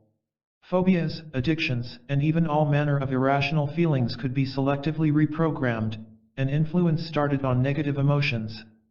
Hypnosis, as utilized in hypnotherapy, could likewise have actual physical consequences, the most apparent being the blocking of pain, permitting medical methods to be undertaken without the damage as well as risks related to anesthesia. Hypnotherapy typically merely makes use of really light hypnosis, not the full trance state used at the standard type. Many individuals are completely awake, as well as entirely conscious. The crucial thing of the hypnotherapy would be that the individual should stay centered entirely on the treatment as well as listening to the terms the therapist is thinking. Maintaining a great rapport with the therapist is essential. When the individual doesn't have confidence in or even thinks the therapy won't work, then it'll fail. Nevertheless, if the individual is positive, and it is open-minded, the success rate is quite high. Chapter 7. The truth about hypnosis. When you hear about the word hypnosis, what is the first thing that comes to mind? The answer for many people is this: a Hollywood movie with an awfully executed scene complete with a hypnotist and his mythical swinging watch. Across the hypnotist is the unfortunate person who is about to be taken to a place in their mind they have yet to visit in more than 20 years. The truth is, the hypnosis is less dramatic in the real world. Hypnosis is, in the simplest terms, a type of conditioning involving growing a person's perception of their outer environment and increasing their inward focus. They respond more favorably to suggestions when an individual is under hypnosis because their critical thinking is impaired. That is why the movies will show a subject unquestionably responding to a hypnotist's commands. Hypnosis has some science behind it, so this means understanding the workings of the human mind. The human brain is built in such a way that memories that regulate rational thought and subconscious mind are retained in the conscious mind. What the rational mind tells you is that it's dangerous and stupid to cross a busy road without looking, while the subconscious mind is likely to tell you that losing weight is difficult because the memories of the last time you, unsuccessfully, tried losing weight are stored in it. Hypnosis works by altering and replacing the subconscious thoughts you have about certain things with better and more beneficial thoughts. The myths of hypnosis and manipulation unraveled. It seems almost difficult to consider the use of hypnosis in our everyday lives, but the truth of the matter is that it is so. You may not have any swinging watches in your face, and during your waking time, your eyes may be open all the time, but you are most definitely hypnotized as you go about your daily life. How could it be? When was the last time you read a book that really made you lose track of what was going on around you? You were essentially hypnotized while you were in that state of being fully absorbed into your book. The high chances are you weren't just distantly aware of other people walking by you and living their lives. Rather, you were riding somewhere on a train, along with the main character's thoughts and acts. That is real-life hypnosis. No hypnotizers, no watches, just you, and your subconscious mind is taking a trip to an alternate universe. Self-induced hypnosis is common also in children who are frequently slipping into this state several times a day, at least. That's why, while they watch their favorite cartoon series without any response, you'll call your boy. They don't want to forget you. They simply cannot hear you because they have tuned out the conscious mind and the world, and they exist in another world where they are fully tuned to the subconscious. During their performances, artists and athletes needing focused attention to perform excellently in their sport or art also often go into hypnotic trances. Many would refer to this trance as being in the zone. What often happens is that the mind of the artist is so focused on what they are doing that throughout this time, nothing else matters. Writers also get in the zone when it comes to the writing process. When that happens, you can find the writer being transported to the world with which they have woven their thoughts. Incapable or unwilling to leave this world, the writer will churn thousands of words a day when they were previously unable to go beyond a few hundred words, thanks to the block of writers. Some groups and individuals have mastered effective ways of utilizing hypnosis to their advantage when it comes to manipulation and mind control. Giving a long speech and having a long and almost never-ending lecture, for example, all have the effect of bringing the audience into a trance-like state. That may be due to boredom or fatigue, or a combination of both. When an audience is in this state, they are more pleasant and likely to sign up for whatever you offer. This is something that has been learned by many cult leaders, which will explain why many cultural meetings are so long and dreary. A cult meeting has rarely ended in a few minutes. If you conclude a meeting in 15 minutes, the minds of the attendees will still be sharp and questioning. But if you go on and on for hours, they start unknowingly sliding out of consciousness and will not be as opposed to your suggestions as they would have been in the first 15 minutes. Another technique used to achieve hypnosis is to view contradicting knowledge as though it were not contradictory but absolutely rational. What do you mean by that? As described earlier in this chapter, there is a critical thinking part of your brain. By helping you process vital knowledge, this part of the brain is what keeps you alive and out of trouble.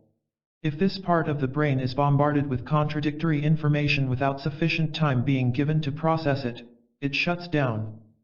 That is why it's always so important to step back and process information, especially when you feel like you are in a hurry to make a decision in any situation.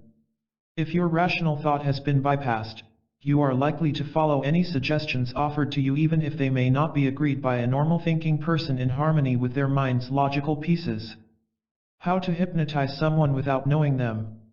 You may use hypnosis in daily life to receive what you want from people without them suspecting what you are up to. One good thing about hypnosis as a manipulation tool is that it's subtle and leaves no evidence behind it. Unlike lying, where you may find yourself trapped in your lies, hypnosis does not leave any traces behind. No one is going to walk up to you and accuse you of hypnotizing them. In the worst case scenario, you can just be accused of getting away with it. That Jake, they'll say, he's got away with the ladies. What they don't know is that you've mastered the art of hypnotizing ladies doing just as you're saying.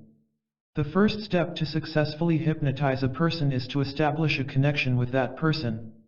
You can very rarely hypnotize a stranger with whom you share no bond at all. It's relatively easy to form a connection with a person. You just need to watch and respond appropriately to your body language and theirs, and their facial expressions as well. The whole point of creating a bond is to make sure the other person is accessible to you and will react favorably to your subtle control of the mind, better known as hypnosis. Make use of any of the following tips to hypnotize them after making certain of the existence of some connection between you and your subject. Tip number 1. Throw the familiar ones off. Humans love patterns. They are simple, predictable, and soothing to interpret. Patterns are a major component of the comfort zone and do not require much critical thinking. What patterns did you create in your life, and how do they support you? Patterns simplify life for many. Let's consider a simple example that can be interrupted with a person's intent to hypnotize. Let's say you and your spouse have a way of saying goodbye before work every morning, which involves a quick hug and a kiss on the cheek. You feel particularly philanthropic one morning and decide to replace your pattern with a tight, lingering hug and a full kiss on the lips. The mind of your spouse will be thrown into disarray because that's not what mentality is used to. You'll have a narrow window for a hypnotic command in the 5 seconds of confusion that will ensue in your spouse's mind. Why don't you make lasagna? Your spouse does react instantly, of course. They would have sat back on any other day and considered the work involved in making lasagna, and would probably have suggested an alternative. On the day you throw them off your pattern, they'll say yes without too much thinking, because you've essentially shortened their conscious mind. Tip number 2, execute the Zeigarnik effect. The Zeigarnik effect in psychology is the concept that people are more likely to remember incomplete tasks than the ones that have been completed. Think about it. If you're going to do your laundry, you're likely to have that thought lingering in your mind until you finally wash and put away all your dirty clothes. You will no longer have any interest in learning anything to do with laundry shortly after you have finished your laundry duties. The Zeigarnik effect was named after a Russian psychologist, who had been influenced by her professor to study the phenomenon. The professor, one Kurt Lewin, made the observation that the orders which were still unpaid could be remembered more precisely by a waiter. In many scenarios, the Zeigarnik effect is used in everyday life. In particular, soap operas and television shows are keen to leave their viewers seeking more by ensuring each episode ends with a cliffhanger. When the episode runs out anticlimactically, your brain will store this as an incomplete task in your short-term memory. That's why you keep going back to your favorite soap opera, because your mind tells you to complete what you started. As long as the incompleteness lingers in your brain somewhere, your attention will be drawn to that. Consider telling an exciting story with pauses in between during which you give them hypnotic commands to hypnotize someone using the Zeigarnik effect. This may sound something like this. You won't believe what happened when I decided to go hiking with my friends last weekend. We walked up this rather lonely trail when all of a sudden we heard these strange noises coming from the woods. Could you please shut the door for me? They sounded like a cross between a bear and a coyote, and they got louder and louder the further we went up the trail. Of course, we were getting really nervous at this stage, but could you also file these documents for me? We knew there was no going back. There were 4 of us, and we were ready to fight anything that it was. You can ask your conversation partner to do pretty much whatever you want, without much resistance, throughout this storytelling. This is because their mind is focused on the story you're retelling, and their brain is anxious to finish. They your putty to deal with when they're in the trance-like state. Tip number 3, remain ambiguous. Ambiguity keeps a guess on your audience. If you want to linger in people's minds that you interact with long after the conversation is over, you have to strike a balance between being memorable and remaining ambiguous. Ambiguity leaves the mind wondering, what did he say exactly when he said this or that? You are in charge of the other person as long as their minds inquire. It confuses the conscious mind with confusion and vagueness. There are things that the conscious mind cannot process, and one of them is the mystery of ambiguity. Ambiguity in the world of dating and relationships can serve a particularly important role in persuading others to go out with or date you. Many relationship experts will agree that a bit of a mystery will serve a long way to keep things exciting. What doesn't explain most is why. The explanation of why mystery is so thrilling is that as long as a person's conscious mind has not completely processed and understood, you can still remain in their minds.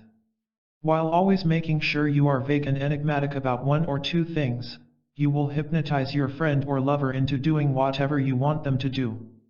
Tip number 4. Negative words have an even greater impact. The subconscious mind is often believed not to be able to hear negative ones. Any negative thoughts communicated to the subconscious mind are instead interpreted as positive. For e.g., if you were to tell someone, "When I'm away, don't go peeking into my room," that person is likely to interpret this subconsciously as, "When I'm away, go and pee into my room." This is possibly the reason why so many exasperated parents see their children tend to be doing the exact opposite of what they are told not to do. As such, if you are looking to get someone to do something without being too direct about it, you can use negative wording to hypnotize their subconscious mind. Rather than telling his friend, "Help me pack up for my upcoming relocation, please come over." Please consider. You don't have to come over to help me pack. Throughout their day, the subconscious brain of your friend will tell her she needs to help you pack your move because that's how your statement was interpreted by the mind. Of course, Whether or not your friend is really coming over is a question of how much emphasis she places on your relationship. Tip number 5. Applicable keywords. Have you noticed how often sales copies or advertisements have this descriptive wording, which makes you imagine all the possibilities presented by a given product or service? When it comes to hypnotizing people, certain words hold a particular charm. For example, if you tell a person to imagine something, you are already sending them into a hypnotic trance, where they're tuned to their subconscious mind. They are more suggestible when they're in this state, and will likely do what you are asking them to do. If you don't believe this, look up any advertisement for travel destinations and have a listen. You'll probably be thinking of booking your next holiday to that destination at the end of it. As long as something is imagined by the subconscious mind, then that particular thing gets programmed. This explains why some people are afraid of the dark. They've imagined the dark to contain bad things, and the fear remains real and present as long as that imagination is active. It also explains why people are scared of horror films. Think about it, nothing frightening about horror movies. They are just a bunch of ordinary people acting out fake scenes, so why are you so scared? Since your mind has dreamed that everything is real, that's why. Protect yourself from hypnosis. It is always welcome the occasional self-hypnosis in the form of a captivating book or movie. Once in a while, it helps to escape the harsh daily reality. But what may not be so welcome is the hypnosis brought on by other sources that you don't feel too comfortable with. How do you guard against the hypnosis that exists in your everyday life? For starters, it's important to recognize that you might not really be able to escape all the hypnosis that is present in your life. Combating would be too big of a war. That being said, as far as hypnosis goes, there are certain battles that you can win. One of the things that will help you guard against hypnosis is to live by principle. Living by principle does not mean being stuck or relentless when you are supposed to be flexible. It just means knowing what you are going to accept, and what you'd rather forego, rather than just going with the flow. If you're the kind of person in the interest of being easygoing with the flow, you may find that you've drifted too far from the safe shore. Manipulators who use hypnosis to prey on others know how to attack those who are not securely anchored to something unshakable. If you're the kind of person who, having been told to imagine how easier your life will be with product X, rushes to buy product X unquestionably, you'll find yourself in your life with a whole lot of clutter. Having one or two principles on certain aspects of your life helps you make more conscious decisions that are not influenced by other people's actions or words. There's a wise person who once said you'll find it when you go looking for something. The reason they hypnotize so many people in their everyday lives is that they don't really search for hypnosis because they can't even detect it. As long as you are aware of the fact that there is hypnosis, you will be able to notice it from a mile away and be consciously guarding yourself against it. You'll notice it when your partner tries to get you to agree to something you wouldn't usually agree with, and you'll notice it when your sly colleague tries to get you a favor. Being mindful of the fact that there are people out there who are doing their hardest to take advantage of you is going to go a long way to shield yourself from mind control. The free will that is conferred on every human being living in the civilized world is a positive thing about life. Free will means you can choose what you want in your life and what you don't get through the doors. There are numerous channels in today's world that are used to influence you. TV, movies, the internet, books, magazines, radio shows, music, the list is endless. You are free to choose what you allow in your life because you can be sure that most of these channels are used to put you in a certain state of mind that is advantageous to channel owners. In short, you will be able to decide what's filtered from your life. Pick wisely. What is hypnotherapy? Hypnosis is sometimes used as a form of treatment for different conditions. When used in this way, hypnosis is called hypnotherapy. Hypnotherapy is essentially minded control where the person under control has given a clinical psychologist their consent for the same. As for other complementary methods of treatment, the effectiveness of hypnotherapy has divergent views. The fact that research on the same subject is very limited does not do the case for hypnotherapy any good. Hypnosis as a method of therapy is used to help people break unhealthy habits like poor eating habits, as well as alcohol recovery, eating disorders, and even insomnia. Hypnosis is often used in childbirth, where pregnant women are encouraged to hypnotize themselves so that they can psychologically brace themselves for almost painless childbirth. This is called hypnobirthing and involves essentially programming the subconscious mind for pain-free labor. Chapter 8. Analyzing Body Language Techniques. As much as we want to believe that we are doing a pretty good job of masking our true feelings, little do we realize that our bodies are giving us away from more than we want. The silent language of human physics reveals more about what you are thinking and how you feel more than your words will ever do. When what you are saying out loud doesn't match what your nonverbal signs are saying, that's when anyone who's paying attention can see that something else is happening. If you know the clues to look for, reading the body language of another person, which is, to begin with, a very tricky affair, can be powerful leverage in your quest to determine who is manipulating you and who is genuine. Understanding the signs of body language can be beneficial if you are the one who attempts to subtly manipulate or persuade another to do what you need them to do, as you are fully aware of the signals that are responsible for giving away your true intentions. But reading body language isn't as simple as we might think. One signal might have several different meanings that generally change depending on the context and the other factors that may influence the feeling of that person. You might presume, for example, that a person who has his arms crossed in front of his chest while talking to you is either irritated or closed off, but if they were in a place they felt unusually cold, they might cross their arms to remain warm, and that's it. The next best thing you can do in a situation like this would be to watch out for the subtle signals to see if what they're telling you verbally is in sync with what their body is doing. When there is a mismatch, this is when you want to start paying more attention. Body language is a fantastic skill to develop for those who have always been fascinated by what others think and feel about it. It can reveal a wealth of hidden information, the innermost secret thoughts that could be running through the mind of a person they don't want to know about anyone else. The information that no one can detect except you.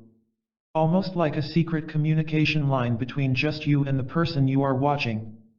It's a fascinating subject, even more so because, admittedly, we all wanted to read someone else's mind at one time or another. Okay, there's a way to correctly do that now, except that you're not only reading their minds either but their entire body. 7 techniques for understanding head-to-toe body language. Quite literally, the language of your body. The facial expressions, contrary to what others would assume, are not the only dead giveaway as to how someone might feel. The nose, as they say, is just the tip of the iceberg, and there is much more to discover under the water. When we communicate, our whole body is involved in the process. Every aspect of your physical and mental state contributes to what's going on, but the parts you re-aware of, the words you re-thinking about saying, and those you re-unaware of, the body language. There was fascinating research carried out by UCLA that showed how only 7% of human contact happens verbally. That means the words that we believe most contribute to the way we communicate matter less than we think. Especially when, according to the research, 55% of our communication comes from our body language while the remaining 38% is based on the tone of voice we use. This means that if you can learn to decipher that 55% that goes unspoken when it comes to interpersonal communication, you will have a significant advantage over everyone else. Talent Smart, a leading provider of services for emotional intelligence, conducted a survey involving over 1 million participants. The results of those findings were intriguing, revealing that those who fell with the upper echelon ranks where the top performers resided were made up of those with high emotional intelligence stages. To be precise, 90% of them. Among the many vital skills that landed them in that position was the knowledge they had to understand, decipher, and read all the unspoken signals and signals that occurred during the communication process, as they knew how to read these clues properly. There's one thing you need to keep in mind before you start diving into the 7 techniques for understanding people and reading body language from head to toe. Stop working too hard to look for signs, you read too concentrated and critical. Remember, as much as everyone else, your body language can give you away. Stay calm and relaxed, Be natural, and observe simply without being too critical and overthrowing all the indications you receive. Here are the 7 strategies you want to use to decipher the deep emotions that others keep hidden. Strategy number 1, look out. The appearance of a person is perhaps the most obvious giveaway and an immediate indication that you would like to pay attention to when you meet them. Do they have a freshly shined power suit? Are they ready to make a powerful impression, dressed in for success? Were they dressed for natural comfort, showing that they feel confident and relaxed? Are they seductively dressed on a first date, deliberately trying to get your attention? Have they an accessory on them that suggests they might be religious? Maybe like a cross pendant? There is a lot that you can take away from there just by looking at the way they look. Strategy number 2, positioning. Is the person you are talking to hold their head high trustingly? And are their shoulders slightly hunched, indicating they might feel vulnerable and uncomfortable? Are they walking in such a way as to indicate their indecisive feeling? Gathered in a crowded room, who strut about with their chest puffed out, making it known that they have confidence and maybe a big ego to accompany that? How about the person who is hiding in the corner trying to blend in so nobody will notice them? Observe whether the person leans to you in a conversation or tries to separate himself from you. In general, if we like them or are comfortable in their presence, we tend to lean towards a person subconsciously, and we try to set some distance when we don't like somebody. The most comfortable body pose to find is to cross the arms in front of the eyes, but attention should be paid to the toes too. If you note the toes of someone or the top of their leg pointing to you, this is a sign they feel relaxed with you. Besides watching the way they sit or stand when you are trying to decipher body language, keep an eye out for hand positioning. Someone who has their hands either in their pockets, placed behind their back or in their laps, if they're sitting down, might suggest they're trying to keep something hidden. Strategy number 3, nose. Nothing gives away how a person feels more than their facial expressions, from all the other physical parts of the human body. The feelings that are painted across our faces are more powerful than we might claim. The deep frown which shrinks the forehead. Thin, pursed lips. The crinkles around the eyes are always accompanying a sincere smile. A jaw clenched. These are all signs that indicate the feelings that may be going through the body of a person as you examine them, and if there were ever a place where you were searching for mismatched signals, it would be the facial expressions. A verbal yes with pursed lips, a clenched jaw, and a subtle frown between the brows send a clear signal that this person is reluctant and unhappy to say yes. A smile that doesn't quite reach the eyes and make it crinkle in such a way that only a real smile can let you know that this person is plastering for good measure on their face with a fake smile when, in reality, they wouldn't smile at all if they could get away. Strategy number 4, eyes. How often did you hear the sentence, "Look me in the eye and tell me the truth"? We work on the assumption that maintaining eye contact is more difficult for them when a person is lying. To some extent, there's some truth to that, but skillful liars wanting to cover up the lies they say purposely will deliberately keep eye contact, but that's also where they tend to slip up, and the most by overcompensating by holding on to eye contact for longer than they need before it is awkward since they are lying. On average, a person can keep eye contact from 7 to 10 seconds for anywhere, slightly longer if they listen to the speaker attentively. When a person looks at you with a look that makes you uncomfortable, particularly if it's followed by barely any blinking and entirely still body positions, that's your cue that something may not be right. This person might be lying to your face. Strategy number 5, sound. Remember the other 38% that comes from the use of the tone of voice? That's the number 4 strategy to help you get a read about how to analyze the person before you. The tone and overall volume used during a conversation can give an insight into the emotions of a person. Is the tone calming, low and comforting to use? Talking to this person makes you feel completely relaxed and comfortable? Or is it short, sharp, abrasive, and clipped, which makes you feel indeed awkward as it gives you the feeling that this person is less than happy to have a conversation with you? The tone and sound frequencies we use to express speech generate vibrations, and a person's tone has a way of influencing the way you feel, even though you do not think twice about it. Like the expression of the face, if some say yes but accompanied by a clipped, low tone, you know that yes isn't the real answer they wanted to give at all. Strategy number 6, chest. We were also told to stand up straight, to keep our back straight, to stand up erect, and to maintain a proper position. There is a good reason for this counseling. In general, it's not only beneficial for your body, but it also indicates to others that you feel relaxed and in charge. A highly emotional person will have trouble thinking straight, let alone concentrating on standing up straight. If you encounter someone who appears to have a chronically saggy pose, followed by other signs they feel insecure when they are in the presence of others, it is a pretty clear sign that they suffer from low self-esteem. Hunched shoulders are a typical symbol of avoiding publicity if someone wants to. Strategy number 7, hands. How a person's legs are positioned when they are either standing or sitting is essential indicators of what they think and feel. Getting them firmly crossed, not in a relaxed way, when sitting down, shows the feeling towards the other person closed off. It tends to show when a person does not feel particularly comfortable, relaxed, or at ease during a conversation. For example, if a woman wears a skirt that may have turned out to be a little shorter than she anticipated when she sat down, worrying about a possible dysfunction in the wardrobe will translate into the rest of her body language because that's what her mind is concerned about. The conversation can deteriorate rapidly when its apparent discomfort becomes apparent, and when the other persons present during the conversation misread the signals. People who deal with anxiety can unconsciously translate these messages in the form of foot tapping or legs shaking through their feet, which sends a deafening and clear message to everyone else around them that they feel anxious, irritated, or both.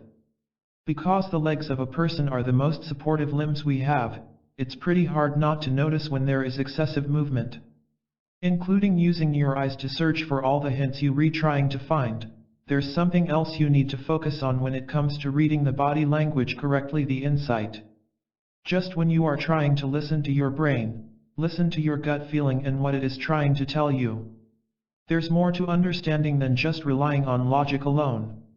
Intuition and empathy will take you even deeper into their story than will let you see what your eyes are. One of the core competencies that those with high stages of emotional intelligence possess is the ability to empathize with others. Sensing the emotional energy generated and determining what is happening using their intuition. The subtle signs of energy can be a powerful indicator of a person's personality. Being around positive, optimistic people lifts your spirits, improves your overall happiness and mood, while being around manipulative and harmful individuals leaves you feeling drained and tired. The emotional energy that is released is often getting little consideration.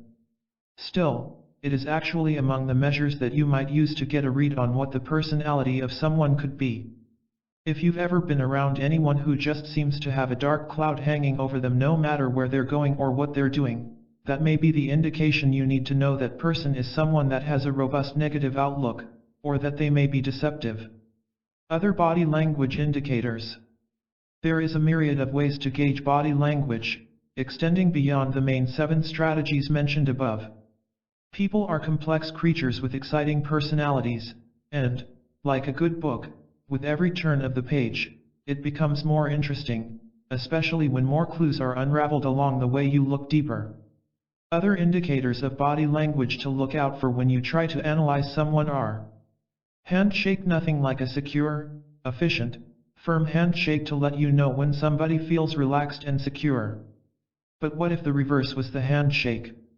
Limp, reluctant, and like they can't wait to release their hand when they touch it. While it doesn't necessarily have to mean anything specific, a handshake less than a firm could simply indicate that the person lacks self-confidence, feels uncomfortable, is non-committal, timid, or is by nature an introvert. On the other hand, cold and clammy hands could signal the person's feeling anxious and nervous, as we all tend to sweat a bit when we have those butterflies in our stomachs. Micro-expressions. Tactic number 3 focuses on the more apparent facial expressions that occur during the communication process. Still, there is another dimension of what psychologists call show laws that play a vital role in letting us know how you feel. Maybe you're even thinking about what. These very tiny facial movements are known as microexpressions and tend to focus specifically on the areas around the mouth and eyes. These microexpressions, along with the rest of your facial expressions, can completely contradict what you are saying, and anyone capable of reading nonverbal signs can immediately pick up on that. An individual might feel they are doing an excellent job of concealing the anxiety they are having while trying to impress the individual they are talking to. Still, the ever so slight pullback of the muscles around the mouth area will give away how nervous they are feeling inside. The dangerous thing about micro-expressions is that when a person feels nervous or anxious, they do not just happen. They occur when someone lies, too.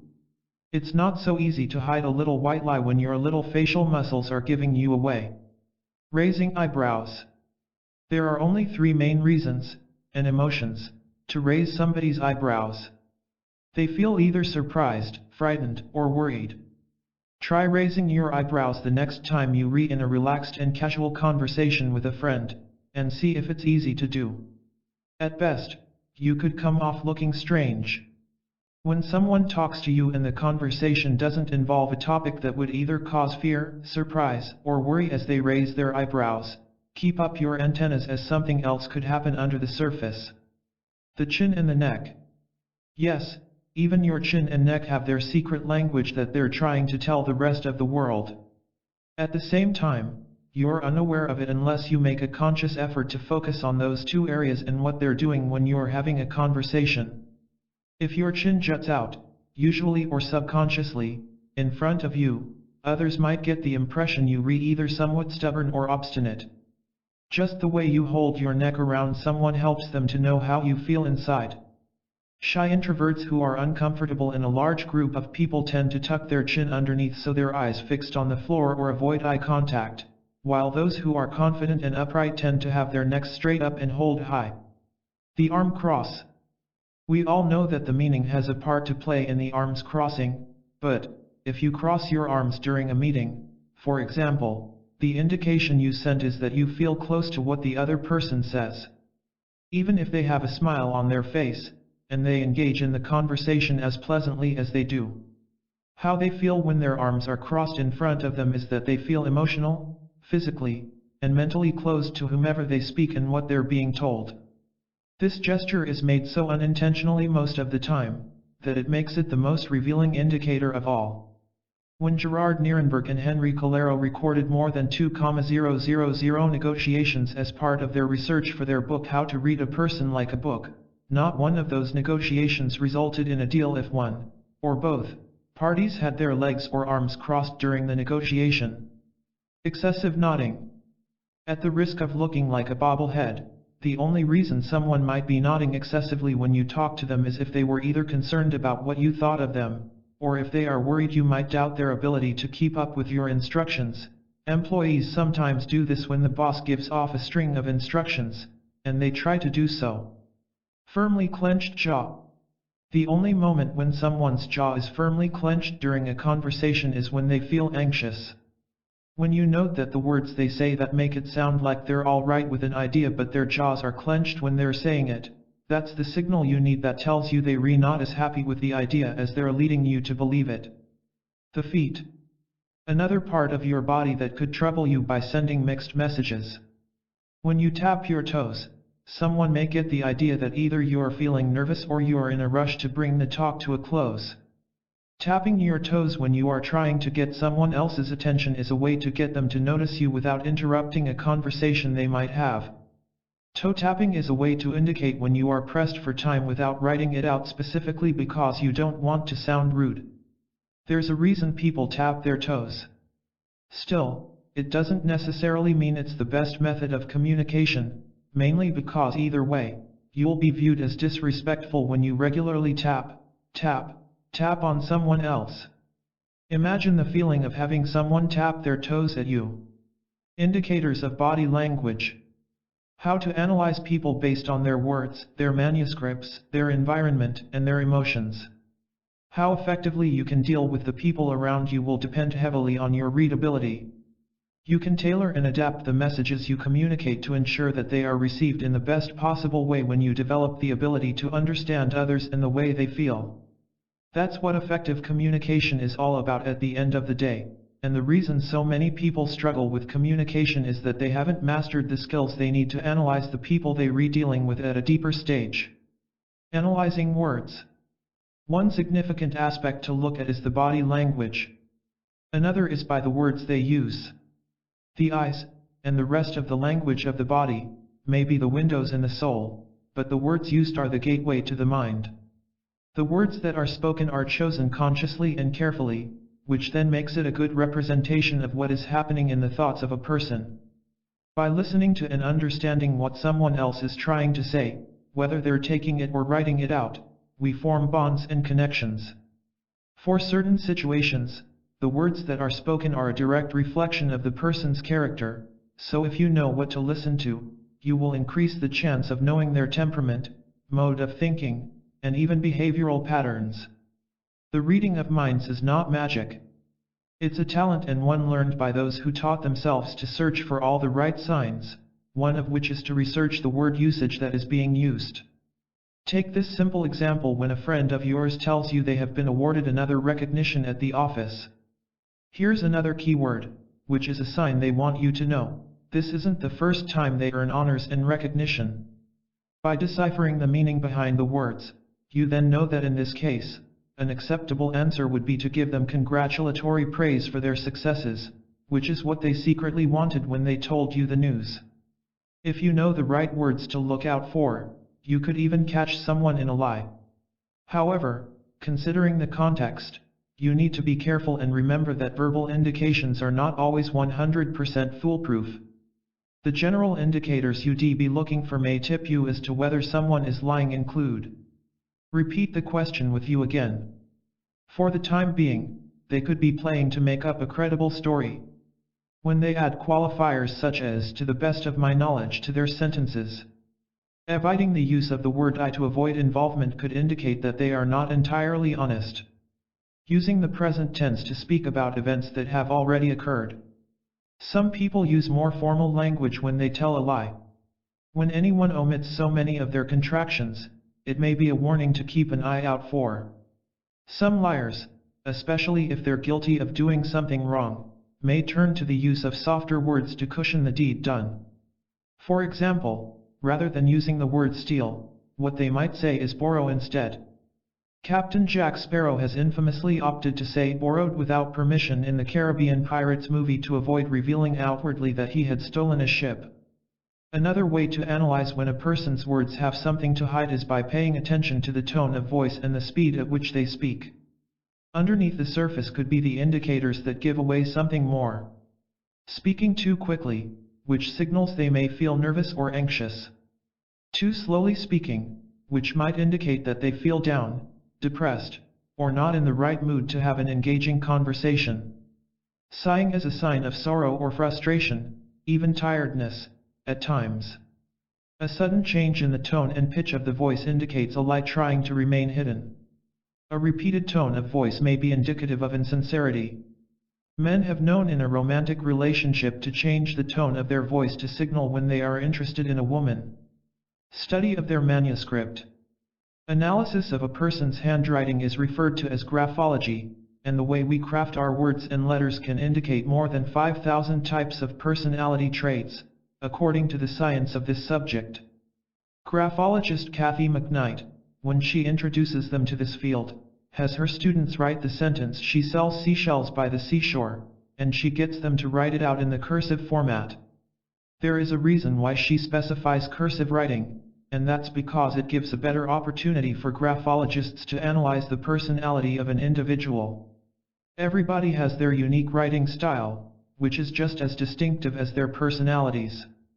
While graphology can provide a fun way to try to guess what the personality of someone might be like, it's not the most accurate measure out there, unlike, for example, reading body language signs. Although it might not be the most precise, it can still provide some fascinating details about a person when you are only trying to gauge them based on their handwriting. More prominent personalities tend to write in more giant letters while shy, introverted people prefer smaller printing.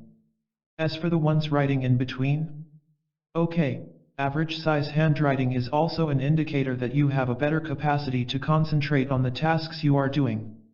Other interesting clues to seek when you are trying to practice some of your graphology techniques include looking at the space between words. The more significant the room, the more the individual who loves his independence and freedom would be.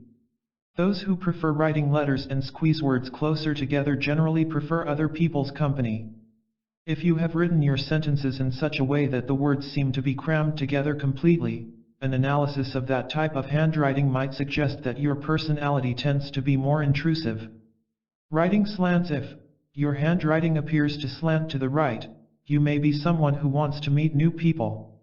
To the left, it indicates that you prefer to work alone and that you are introspective and in the nature reserve. Pen pressure use. Do you know that even when you write with your ink, the type of pressure applied gives you clues about your personality? Pressure writing could suggest you feeling tense, stressed, or even angry. On the other hand, a moderately applied pressure is a graphological indication of commitment. Those with the softest touch tend to be the ones with the most sensitivity and empathy towards others. Still, according to a study by the National Pen Company, soft pressure might also indicate that the individual lacks vitality. The way you dot your I, the way you dot in your eye appears to be higher up the page. Handwriting experts suggest your personality can be one with an active imagination. On the other hand, an eye that is carefully dotted is an indication of a detail-oriented, organized personality. If your eye tend to slant to the left, you might be a procrastinator, and you're playful or childlike at heart if you dot your eye with a bit of a circle at the top. Signature legibility. Those with confidence, strength, and comfort in their skin tend to have the most legible signature. A signature that is difficult to read is often the property of someone who prefers their privacy. Letter form. Smarter people prefer to have more pointed letters, whereas rounded letters tend to show a more imaginative and innovative personality. Speed. The speed you write at means something. Many who are hurried and don't want to waste valuable time tend to write more quickly, while the more self-reliant and methodical individuals take their time writing down the words they want to say. Attach, or separate. The Pen Warehouse claims that those who are rational in making their choices prefer to write letters that are connected. Disconnected letters are an approach that appears to be written with more passion and imagination. The baseline. This one can be read easily if the sentence is written on lined paper.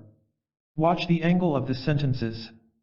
If the writing has more of an upward slant to it, that means the individual is either in a positive or happy mood, while a downward slant, on the other hand, may be a sign of exhaustion or discouragement. Being caught in a lie. According to experts in handwriting, when a person lies, the slant of his or her handwriting, or any other feature for that matter, tends to change dramatically. Environment analysis. Human beings have always been sensitive to their surroundings, even from the time our ancestors roamed wild food hunting. As evolved as we have become, an innate sense of awareness about our surroundings still exists within us all, which is why we tend to look for environments with certain types of qualities that we're comfortable with. A typical example is when you're either trying to rent or purchase a home. Environment plays a significant factor in your decision, and your preferences for the type of environment you want will determine your decision to buy or rent the house you are inspecting. Other qualities that influence our decisions include not only safety and security but also the physical attributes of the environment. Quick. Everyone is looking for an atmosphere that is both physically and emotionally soothing. It's emotionally soothing to return home after a long day at the office because this is when you know you can relax and be yourself. The environment can have a considerable impact on how a person reacts and responds.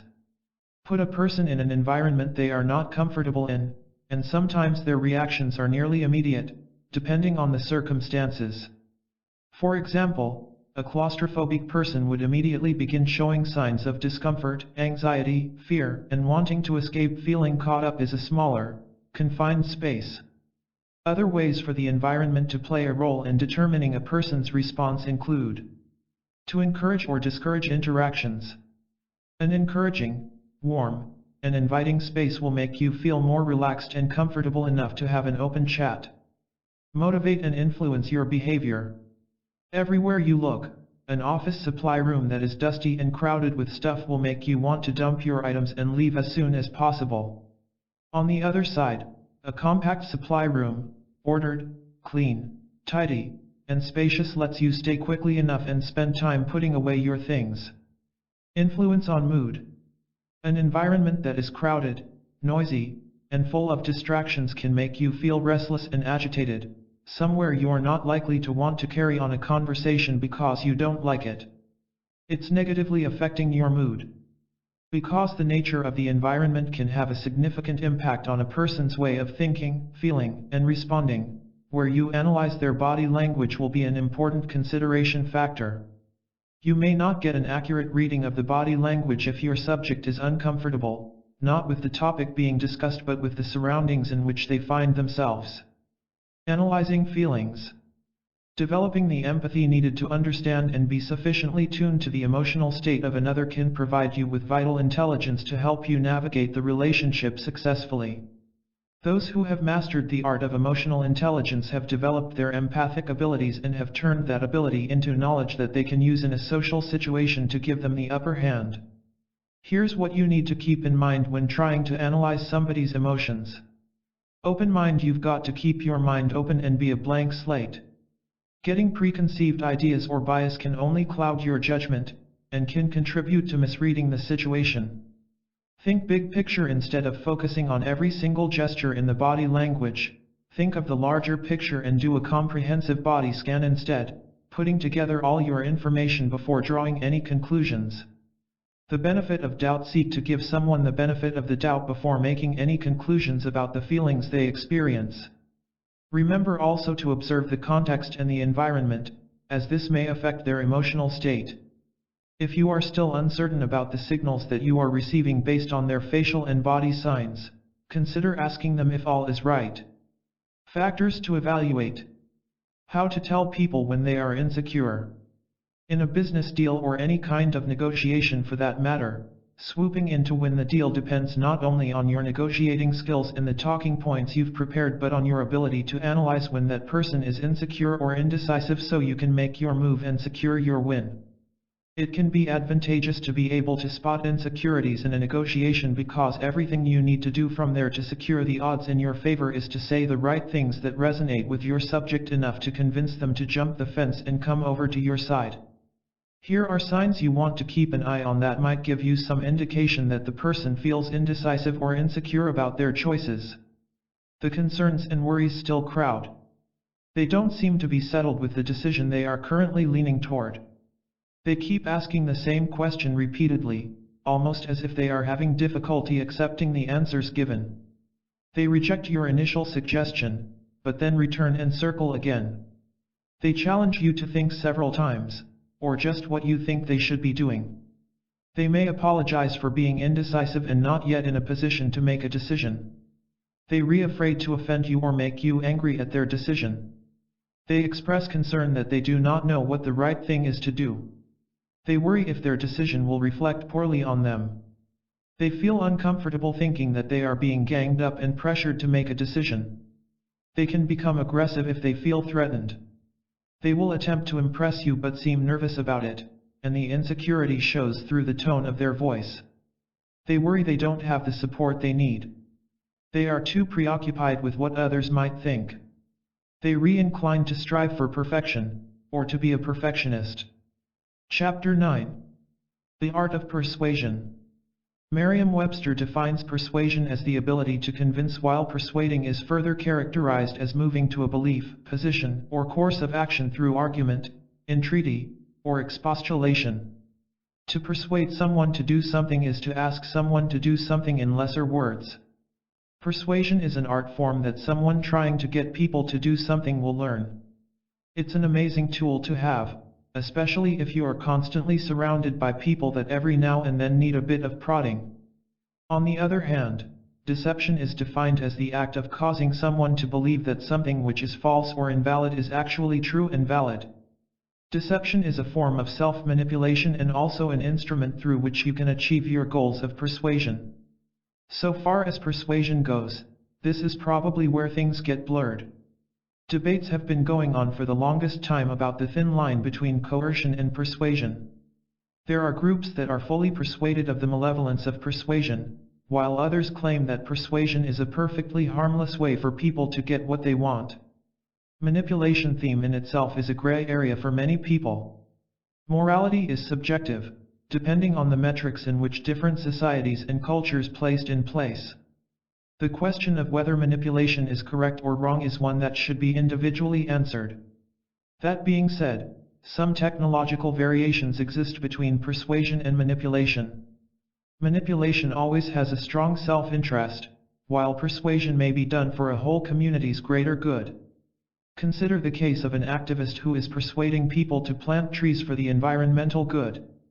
Before they get the numbers, they would need to push and prod to make the tree planting exercise a success. Some people may see this as manipulation, but in the end, the result of their efforts benefits the entire community. The art of persuasion, of course, presents a clear and logical argument for a particular case, whereas manipulation often involves the manipulation of facts aimed at distorting a person's perception of reality. In the end, persuasion and manipulation often serve the same purpose, which is to persuade them to do something you want them to do. The main difference is how the parties want to do it. There are all the cards on the table process, which is persuasion, and the process of manipulation of the secret cards. The persuasion principle. In order to master the art of persuasion, you need to be aware of the underlying principles which will enable you to harness your influence. Generally, human beings are a touchy lot. One wrong move and you are going to lose all ability to persuade people to join your team. You need to make strategic decisions that are guided by the fundamental principles that are needed. Reciprocity, consistency, social evidence, liking, authority, and scarcity are the 6 principles of persuasion. Reciprocity principle. Reciprocity just does to others as you would have them do to you. Reciprocity calls for respect and kindness as you go about your everyday experiences. It's a good thing to show kindness to others that makes others feel better about your interaction. Other than that, your way of earning chips that you can cash in later is to do well. If you have been very nice and kind to someone else, you have a better chance that they will be nice and kind to you. If you are hoping to persuade a person, you must behave towards them in a decent manner. Speak a word of kindness, give them a favor, or even buy them a gift. They will be more agreeable later when you need to convince them to do something. After all, you have proved yourself to be a kind human being who cares for him. The cohesion principle. Consistency in persuasion works this way. Once you have convinced them to agree to smaller ones, people are more likely to commit to bigger tasks or favors. That is, if you get them to spring a puddle for you, you can get someone to swim oceans for you. A few studies have been done to support this hypothesis. For example, in one study, a group of researchers asked some homeowners to put up a hideous "Drive Safely" billboard on their front lawn. Very few homeowners declared yes. The researchers, however, had to take a different approach to the experiment. First, they got homeowners to agree to the small commitment to putting up a "Drive Safely" postcard in their home's front windows. 10 days later, they returned with the request for a billboard. This time, despite its lack of aesthetic appeal, more homeowners agreed to put up the billboard. The reason for this is that the homeowners subconsciously felt compelled to keep up with their earlier reaction. The technique of foot-in-the-door compliance is premised on consistency. It means getting people to consent to a bigger request by first using smaller requests to check the waters. If you want to execute this strategy cleverly, your target will need to be trained to be consistent with their responses to your question. For example, if you want your employee to work the weekend shift, you might want to get them to agree to work the overnight shift, or vice versa, depending on which shift in your business is the least preferred one. The liking principle. If a person likes you, they are more likely to fulfill your demands, no matter what that may be. A person who is unliked and who is also unlikable will hear no more times than a person who is well liked. But how is it that you get people to like you? The secret to being loved is a combination of 3 main factors, according to science. First of all, people prefer the ones close to them. You must find common ground with them in order for you to look close to the person you are trying to convince. For example, many foreigners have learned that learning and speaking the local language is the simplest way to become more likable. The other thing you need to be mindful of is flattery while making yourself more likable. If you are using it well, flattery will open many doors for you. Citizens prefer those paying attention to them. If you want to ask someone to do something for you, start by offering them a genuine compliment first. Just because this is called flattery doesn't mean you need to be effusive about it. Too excessive in your praise will actually be counterproductive to your need to be liked. Last but not least, be the kind of person that is usually pleasant and cooperative in achieving mutual goals, and you will be one step closer to being pleasant. If you're always stepping on the toes of others to get what you want, you'll have very few friends, and this won't help your case when you need to convince someone in the future. Remember, being pleasant and cooperative doesn't imply being a doormat. Sometimes, it simply means putting some little effort into helping a person achieve a goal that is important to them. For example, if a colleague struggles with a due report, offer to help them with the printing and mailing process. It's not a lot of work, but you're going to go from an uninvolved, unwritten colleague to a kind and helpful colleague. You can cash this chip later if you wish. The authority theory. When compared to a complete newbie, a person who is an authority figure in a particular field will have an easier time influencing others. If you want to persuade more people to do something specific, you need to build your credibility by making yourself seem like you have expertise in whatever field you play. This principle is a key reason why professionals in their field display their diplomas. Think about it. When, for example, you step into a therapist's office, you would probably deliberately look out for the sort of qualifications they have hanging on their walls. If your therapist has a whole lot of credentials displayed in this way, you will probably feel a sense of comfort in their expertise and experience. As such, you'll quickly accept and follow any advice they have for you. Essentially, the therapist has managed to influence you without even saying a word. It's a fact that if you are the only one talking about it, your authority won't be taken very seriously. As such, you have to make sure, so to speak, that you recruit others to beat the drums on your behalf. Subtle ways exist to do this. You can identify a field in the office that you are passionate about, and become that field's office guru. This could be Microsoft Excel or reporting for some people. The guy known as the Excel office guru will have a much easier time getting things out of people because they already know he knows what he's talking about. He has also proved to be likable and helpful by solving all of their problems with Excel, and his colleagues may want to pay him back in some way. You don't need to learn Excel to make your mark around the world. There are many other fields in which you can excel in and present yourself as a figure of authority. Scarcity principle.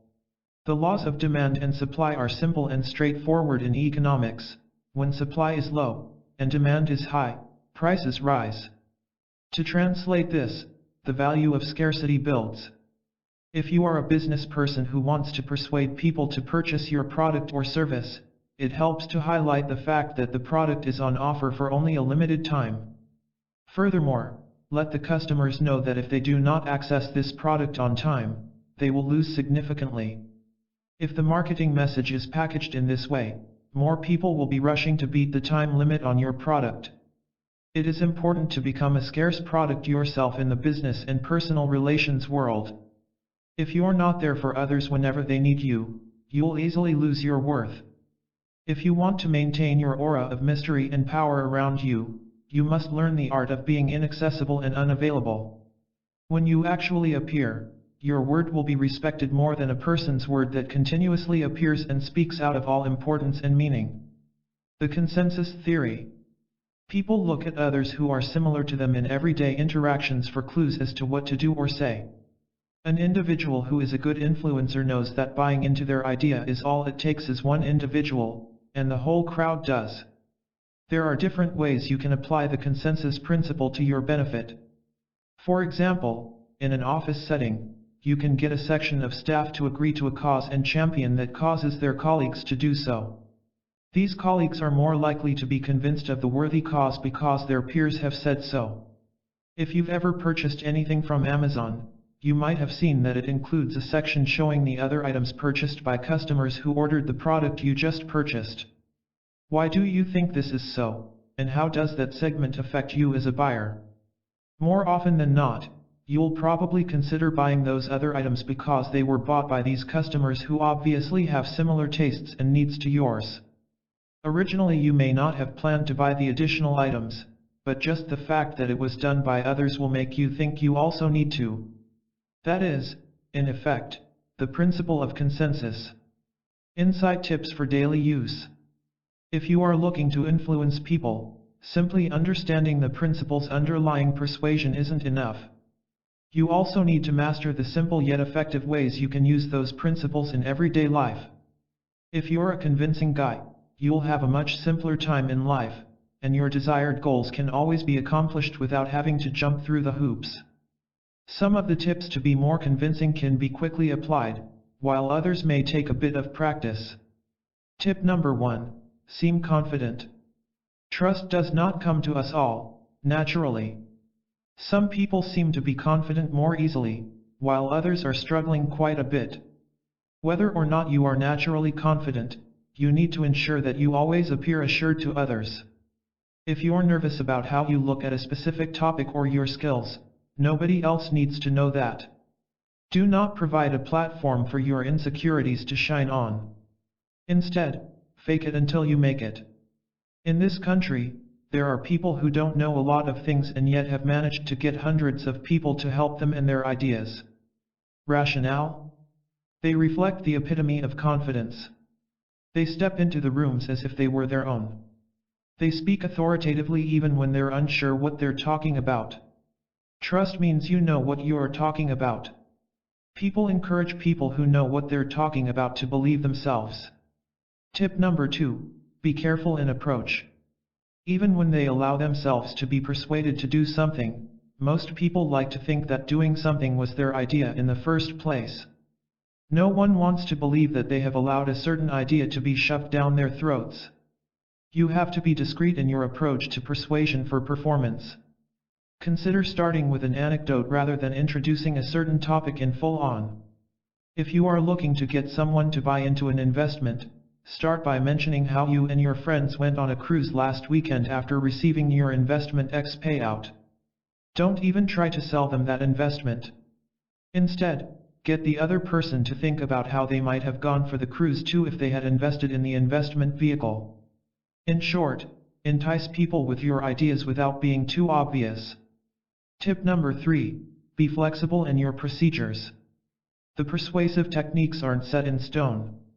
Different people react to different stuff. The same person will also react to different methods differ depending on time and occasion. You need to know when to switch gears as appropriate. Sometimes you will have to work with the liking principle, and some other times, you will have to base your method on the authority principle. Reading social signals will enable you to determine what methods to use. Tip number 4. Timing is all. If you want to convince someone to buy a house, if you catch them when they're shopping for houses, you'll get more success. Most things hold that true. If you want your crush to go from crush to partner, if you talk to them when they are looking for a relationship, you will have an easier time. You also have to master the art of knowing when the timing is right to master the art of persuasion.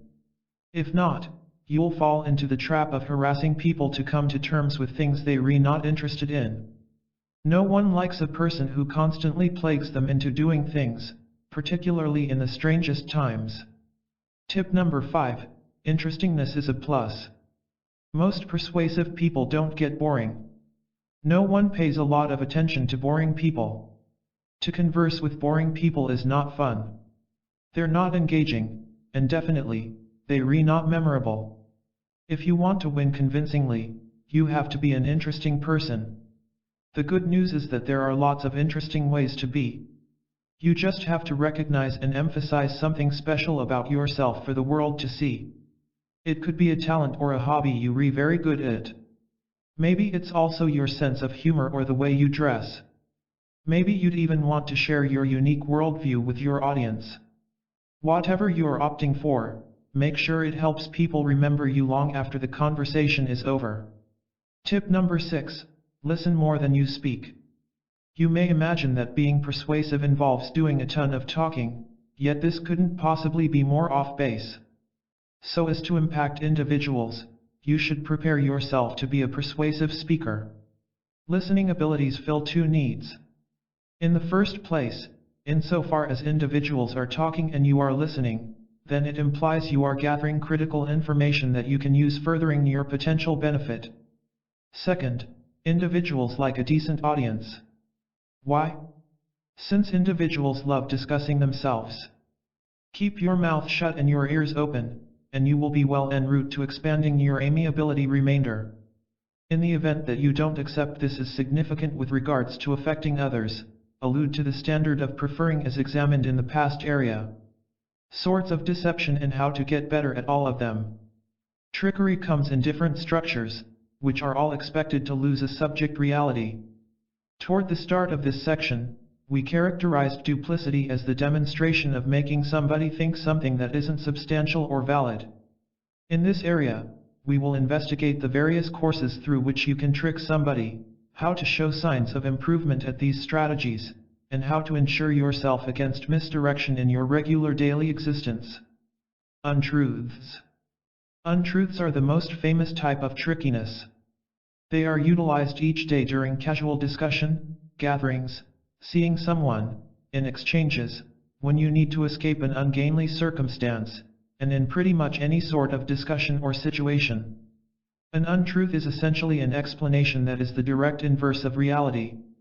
A case of an untruth would be telling your manager that your grandma has died so you can get empathetic leave when in reality, your grandma is alive, and you simply need a day away from work.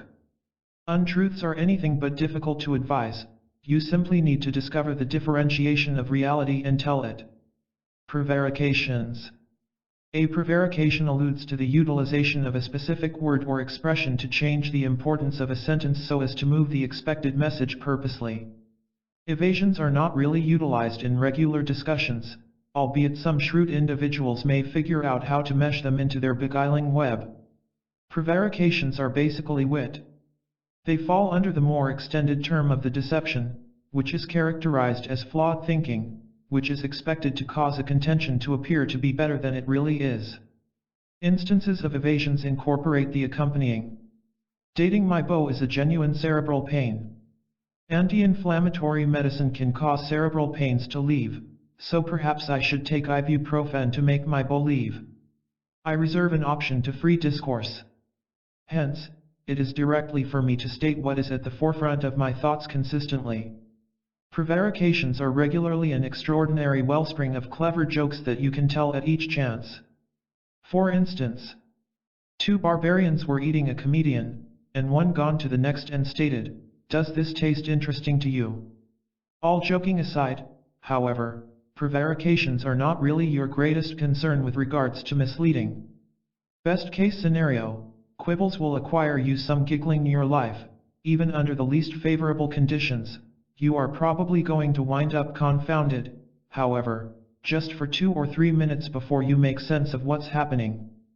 Camouflage. At the point when you participate in camouflage, you preclude information for motivations behind double dealing. This is a favored type of double dealing, particularly since it is anything but difficult to get yourself free in the event that you are gotten. You can basically account for yourself by saying that you neglected to uncover the specific certainty. Camouflages are some of the time alluded to as lying by exclusion. Suppose, for example, that you intend to purchase a house. You know a decent real estate professional, and you contact them with your particular necessities. The real estate professional has a couple of open units that fit your depiction, and you mastermind a site visit. Come the day of, you are intrigued by this one specific unit that is strategically placed close to your working environment, and extensive enough to suit you and your pooches. You need to make a proposal on it, however, you simply need one inquiry replied: for what reason did the last proprietor surrender the unit? Your real estate agent reveals to you that the past proprietors chose to proceed onward to greener fields subsequent to living in the unit for a long time. In any case, the real estate professional advantageously excludes the way that the requirement for greener fields is required by the way that property estimations are declining in the specific territory that you need to purchase your home in. By precluding this critical certainty, your real estate professional persuades you to purchase the house. They didn't lie, they essentially would not tell every bit of relevant information. This is the idea of driving coverings. Misrepresentations and overstatements. A misrepresentation is an extension of reality. A few people don't prefer to come clean in its plain structure as it sounds exhausting that way. Or maybe, they will adorn it to where it is not really unmistakable. An embellishment or exaggeration resembles this: your companion places their cash in a little side venture that is giving them returns of $100 every week. Rather than your companion detailing precisely on their profits, he circumvents telling everybody that he is making heaps of cash from his venture.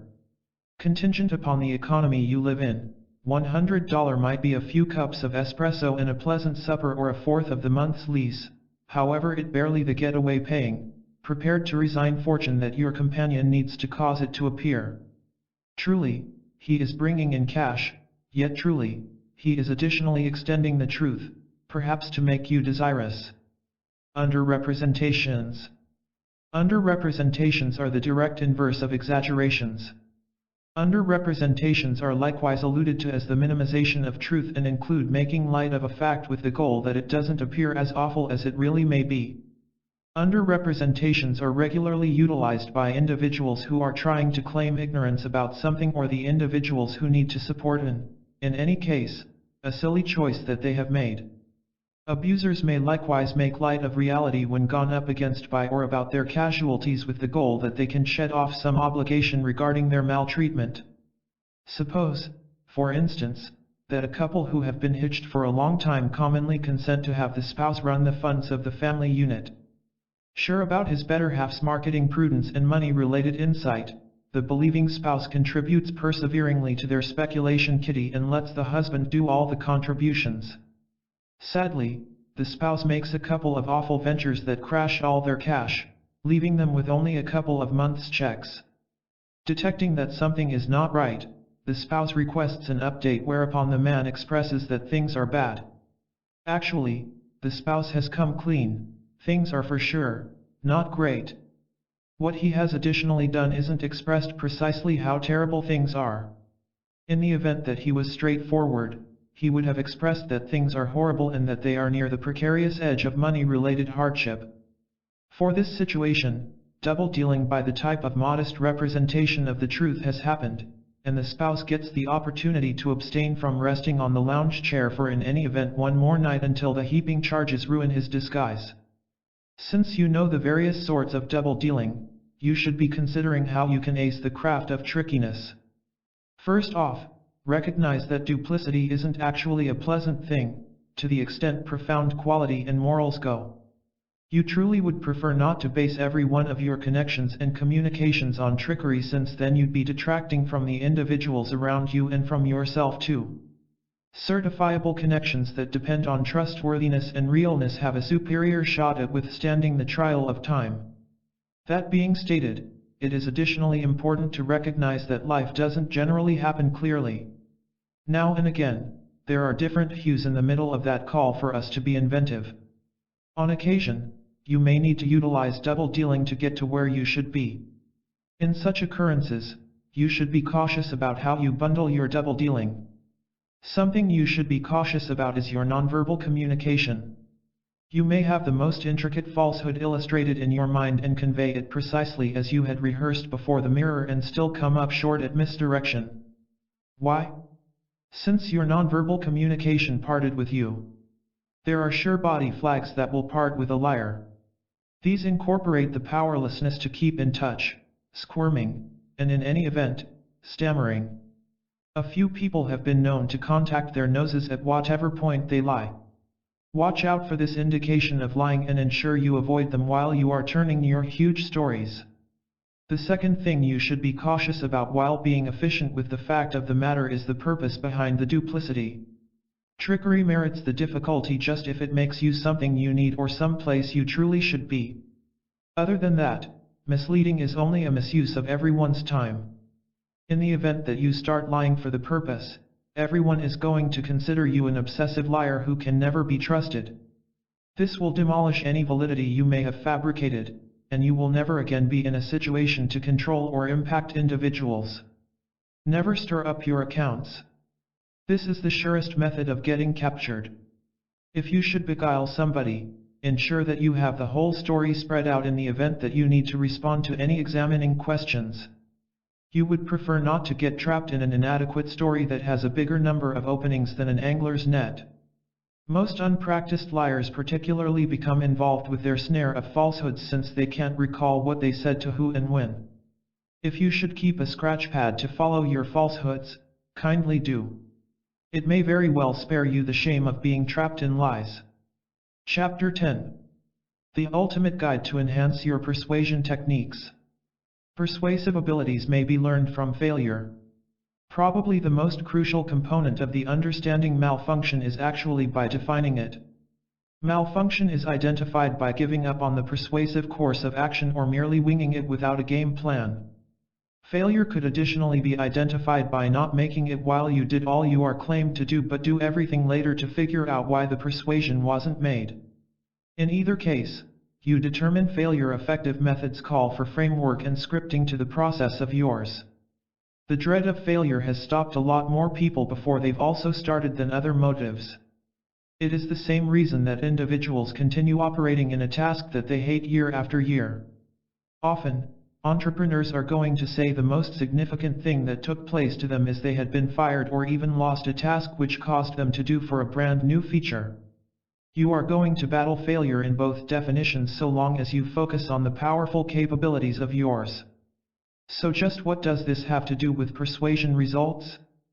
Failure in specific elements or any other isn't just healthy, it's to be anticipated over time.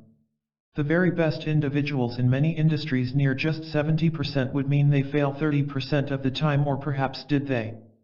Would you believe it bothers an individual to walk away from a speech? This particular issue most likely is the emphasis of their long time after the persuasive speech of theirs, although they've let the pain of losing. They usually need to learn how to increase persuasion abilities. The blunder is usually to allow someone else to define what a persuasive failure is usually to you in a great deal, as they can say you're a failure. Loads of effective individuals nevertheless make silly mistakes every single day. They've simply lost focus on what they know works, or maybe they've become lazy. Failure could be of great benefit for you as a human being by looking for out what does not work and just what does. What might work for somebody else or a coworker doesn't imply that it is going to work for you, and that's okay as well. Sales achievement comes from you finding out what works for you. Persuasive abilities for every visitor could be different based upon the abilities of theirs and or perhaps demeanor. This is news that is great, since you might be able to see persuasive abilities to dominate in the marketplace of yours that others can't. This describes precisely why you've seen or even heard other individuals do things that you can't duplicate, although you've tried. Good results are a mystery for some since they let it be. For you to acquire persuasive capabilities, at times, you are going to have failed as well as be okay with this. In case you're afraid of good results, you won't end up having it. There's at some point in which you've to become weak as well as seen as vulnerable to develop in nearly every element of the daily life of yours. Occasionally being susceptible suggests asking for help, failing, or maybe sometimes not being successful at the amount which you like and or even desire as quickly or even as fast as desired. Several individuals are going to get to a place just where they believe they've failed.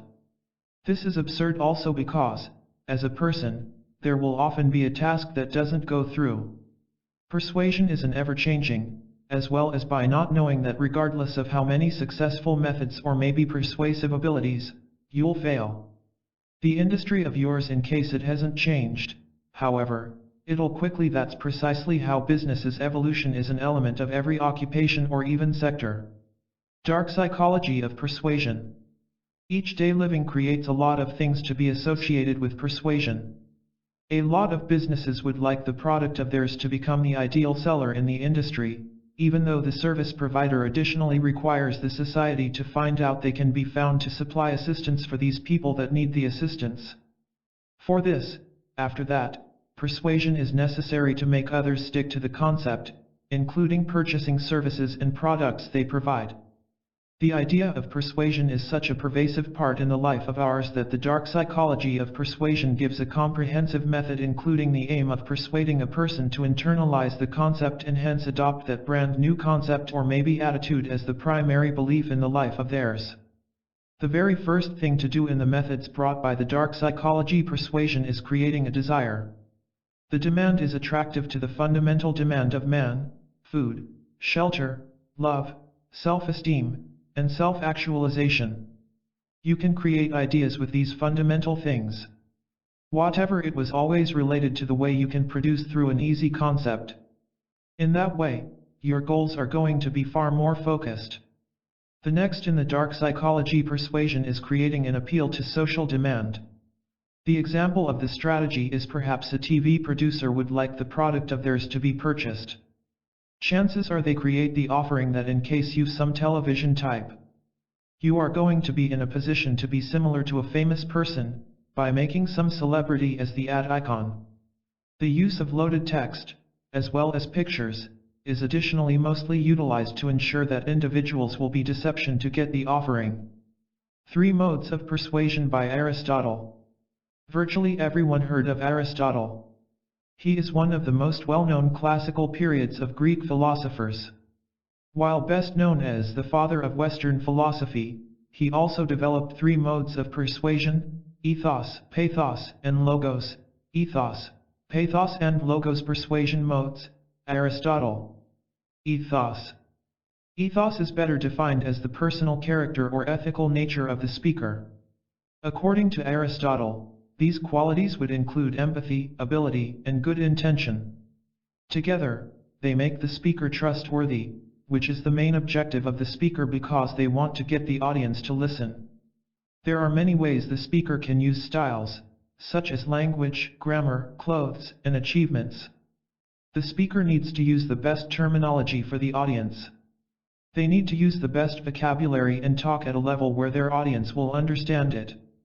For example, if they explain how to uninstall a beginner's machine, they do not use expert terminology as their own. Their choice of clothing will also tell the audience about the character of the speaker. For example, if the speaker wears jeans and a shirt, the audience might think they laid back or unprofessional. If the speaker wears professional clothing like a suit, the audience will think they professional, successful, and pride in their work. Another way the speaker gets more convincing is by their achievement list. If they have substantial achievements in the field, the audience is more likely to believe the speaker.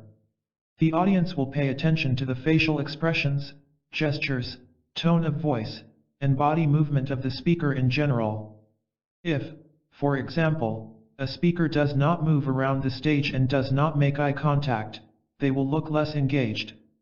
People might feel nervous, uncertain about what they are talking about, or uninterested in talking to them. Pathos. When a presenter uses pathos, they use their emotions to try to persuade the audience. This is a common factor among many speakers at some point in their presentation. Depending on what they're talking about, presenters might open up with a personal story to get to the emotions of their audience right away. Other speakers will wait until later in their presentation as they feel this engages the audience. Emotions are used to make the audience feel closer to the speaker.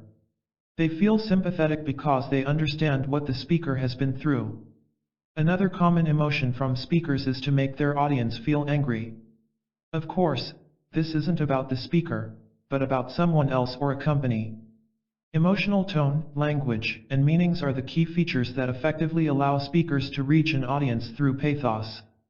It is much easier to persuade someone through strong emotions because people often let their emotions guide their decisions. Aristotle thought it was important for the speaker to know their audience. People tend to get emotional about these subjects. For example, if you're in a wealthy society, the majority of the audience may not relate to problems of poverty or low-income housing, and many of them do not realize what it's like to live in poverty. Logos. Logos is where the speaker uses justification or logic to persuade their audience. In other words, the speaker must offer an argument to win the audience over. This means that the speaker has to be incredibly knowledgeable about their subject. While love for the subject helps, it's what the speaker will use for pathos over logos. The audience convinced by logos wants to hear facts. They also don't care about emotional stories, however, you can always have a few. Aristotle said that there are two different types of facts to concentrate on in your presentation. The first form is scientific or artificial facts, which are formed by reasoning and knowledge. The ultimate guide to enhance your persuasion techniques. The energy of persuasion can open doors for you and come up with the road to good results much smoother. After looking at this book, you are going to have an array of effective methods at the disposal of yours. Probably the most effective methods have the origins of theirs in NLP, neuro-linguistic programming. These persuasion methods are derived from empathy. To persuade someone, you have to comprehend them. Empathy-based persuasive techniques. The very first and most significant thing you have to comprehend about the individual you are attempting to influence is precisely what the brain of their best responds to: feel, visual, or maybe auditory stimulation. Knowing this can enable you to be persuasive by plugging into and feeding this particular desire. Females generally respond better to feelings, however, not. Guys frequently respond very well to visuals, and several individuals are impacted by audio. To discover and that is the very best stimulation to focus the persuasion of yours, look at the way they talk. Can they say, "I see, I hear what you are saying," or maybe "I feel that"? These are obvious examples. Of course, the appropriate answer might be far more subtle and maybe a blend of two kinds of stimulation. Alter the persuasion methods of yours depending on the mind type you are offering with. For instance, when persuading somebody who's feel-orientated, focus on the way they are going to feel if they do what you are attempting to persuade them to. Do not attempt to tell them just what it is going to be like, you've to make them believe it. The more you are conscious of the individual you are coping with, the much more efficiently you are going to be in a position to focus the persuasive strategies of yours. Mirror-based persuasive techniques. Matching the body language of yours, as well as your pose or position, is a subtle but amazingly effective persuasive method. You have to be subtle, and this might feel uncomfortable in the beginning. However, with a bit of exercise, you are going to see just how helpful this particular method, referred to as mirroring, may be at creating a rapport and easing persuasion. Along with focusing the content of the persuasion of yours in a means that interacts nicely with the specific character style of theirs, you can additionally correct the language of yours as well as how you talk to place yourself on the stage of theirs. Individuals react much better to persuasive strategies that are in their own language of theirs. Pick up on certain words they utilize as well as added them back on them, particularly adjectives. Consider their response, volume, pitch, and speed as similarly as you possibly can. Other persuasive techniques. You will find a lot of different persuasive methods that you can focus on and build up. We suggest you learn the empathy or mirror effective methods, most notably, as these are the best. Nevertheless, the following methods may be useful additions to the persuasion armory of yours. Persuasive words. There are lots of subconscious persuasive words that an individual may make use of. Frequently these will be a call to action, for instance, do that or perhaps be this. Kind words as well as adjectives, for example, definitely, most, as well as effective are extremely persuasive all on their very own. Utilize now words including today or perhaps at the moment frequently to subliminally recommend urgency. Rhetorical questions. Allowing the individual to believe for themselves is extremely motivating and can, therefore, be incredibly persuasive. Ask questions that engage them, and they instantly are open. This will even enable you to know more about them. Frequently this will persuade them they're making the decision when in reality, you've just steered them to this particular persuasion. Eye contact. It's highly crucial to produce a great rapport with the individual you are attempting to persuade. Without eye contact, this is practically impossible. With non-threatening and consistent eye contact, you can develop trust. Include a real smile, plus persuasion will get so much easier. Be persuasive by connecting emotionally, not rationally. Anyone of politics will let you know, individuals just do not answer rationally. They react based on feelings. To persuade somebody, you should connect with them emotionally. Aristotle determined the three fundamental components of every persuasive argument. Ethos, the credibility, knowledge, expertise, authority, and stature of the individual attempting to persuade. Logos, the appeal of logic, reason, cognitive thinking, facts, and data. Pathos, the charm to the emotions, the non-cognitive, non-thinking motivations which impact actions as well as choices. All layers are, of course, necessary, though it's probably the psychological stage which keeps probably the most energy of persuasion. We're psychological beings and are a lot more apt to be persuaded by the promise of feeling great as opposed to the promise of something being correct. The moral behind persuasion techniques. You might be thinking that using persuasion methods is immoral, underhand. You might find yourself with the dilemma of whether to utilize them on someone you enjoy. It is actually up for you exactly how you think about using effective methods, but remembers the following. Individuals must be conscious of the strategies and understand when others are attempting to manipulate them. If you effectively persuade somebody, you've just outcompeted them. Persuasion is optional. After practice that is very much, you might find that these effective methods just embed into the dynamics of the being. Might you feel guilty for making use of other elements of the individuality of yours, like talking confidently? A lot of the time, you'll be attempting to do what's most beneficial for these people regardless. The goal of connecting with someone psychologically is to learn what they need. Whenever you realize this, you're just persuading them to do something which they are going to want to do anyhow. And so, by the definition of it, persuasion isn't manipulation, it's merely bringing the point of yours across. Individuals must note adequate to make their own choices theirs. Ideally, you need to be sure that you can make use of these effective methods to do what's appropriate for those concerned. Power of conscious persuasion. The key to the universe is the strength of persuasion. Persuasion is the one key element to getting everything you need, becoming rich, and having success in whatever. Without any persuasion, nothing gets done. It's about persuading yourself and others. Persuasion is all about moving consciousness, and once you can move consciousness, you can move something of the universe. All persuasion is persuading to take action, whether physical or mental exercise. Most successful and wealthy individuals are masters of persuasion. You might have had particular concepts against using persuasion since you feel it's manipulation. But there are limiting beliefs that you have that are preventing you from achievement. The utilization of persuasion for wrongful purposes is manipulation, though the natural use of persuasion is actually for guidance. Consumers wish to be guided in a manner that makes them comfortable and eager to take action to help themselves. All of us want to be led into doing what is excellent for us by someone who could teach us the way.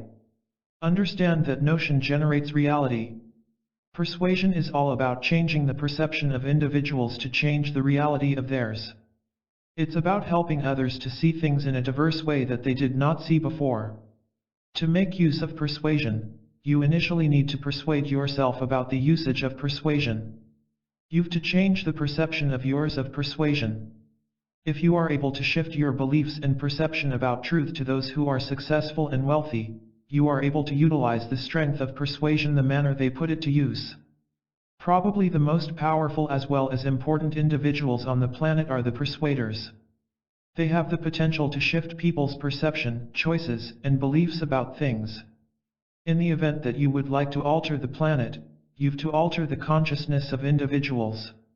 Probably the most effective sort of persuasion is actually persuasion that moves individuals of the path that they currently wish to go. It's persuasion to show them the ways of getting that which they wish. You are able to persuade men and women to do something in case they believe it is going to satisfy them. In total persuasion, the objective is persuading individuals they have a particular desire, exactly how they are able to satisfy that motivation, and that it's really worth whatever they provide in exchange for that will meet the desire of theirs. Numerous locations teach persuasion in ways that are different, however, the basic concepts all come right down to a couple of that represent all of them. It's about getting attention and sparking curiosity and interest. In that case, it's related to arousing desire and convincing them to take a particular action to fulfill that desire. The crucial point that all persuasion deals with is actually convincing others about the importance of something. Something just as greatly based on the importance which you give it.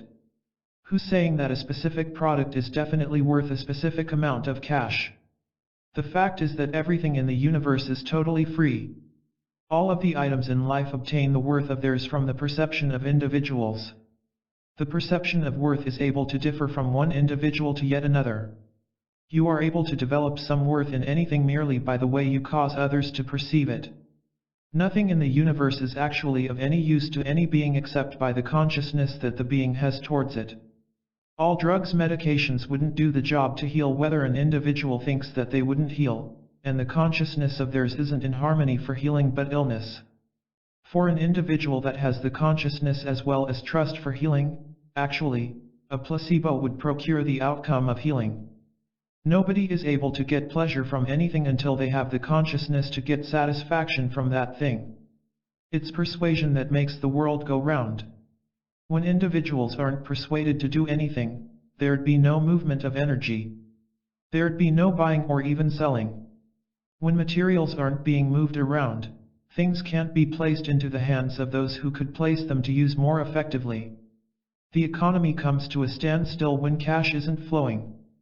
When individuals keep what they've rather than offering it to get something far more, it'll just lead to stagnation, entropy, and degrading of the universe.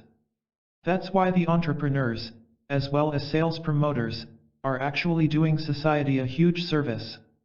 By convincing individuals in order to see value in food as well as to offer something different, whether it's time, information, or money to get it, they're encouraging the exchange of power. When power is replaced, that's when there could be experienced types as well as brand new combinations of energy designed for the majority around the globe to benefit from. The exchange of electrical power is the thing that supports the evolution of humanity and also the improvement of living. The right way to great wealth is to create that much value as you can for other people. Since value is actually produced by perception, you are able to produce value by producing the perception of value. The higher the perception of the value you are able to produce and the greater number of individuals you are able to affect, the more you are able to produce an exchange of energy where cash flows for you in exchange for everything you provide. You are able to have all that you would like when you assist others get what they need, and that is by what you persuade them to want as well as get. Learning subconscious persuasion in order to attain everything you want. The subconscious persuasion is a situation of great value because in case you perfect it, it might make it easier to out of many unfavorable scenarios. Effectively, individuals that are different make use of various techniques of persuasion to get others to make the points they wish to be done, out of the usage of excessive force, a cajoling tone, and maybe by the use of powerful words. You might employ persuasion as an instrument at the home, workplace, and so forth to realize the various objectives of yours in daily life and, much more so, attain the happiness which you've consistently hungered following. Keeping the strength of subconscious persuasion is going to place you in a place to gain insight into whenever the techniques of persuasion have been utilized in you.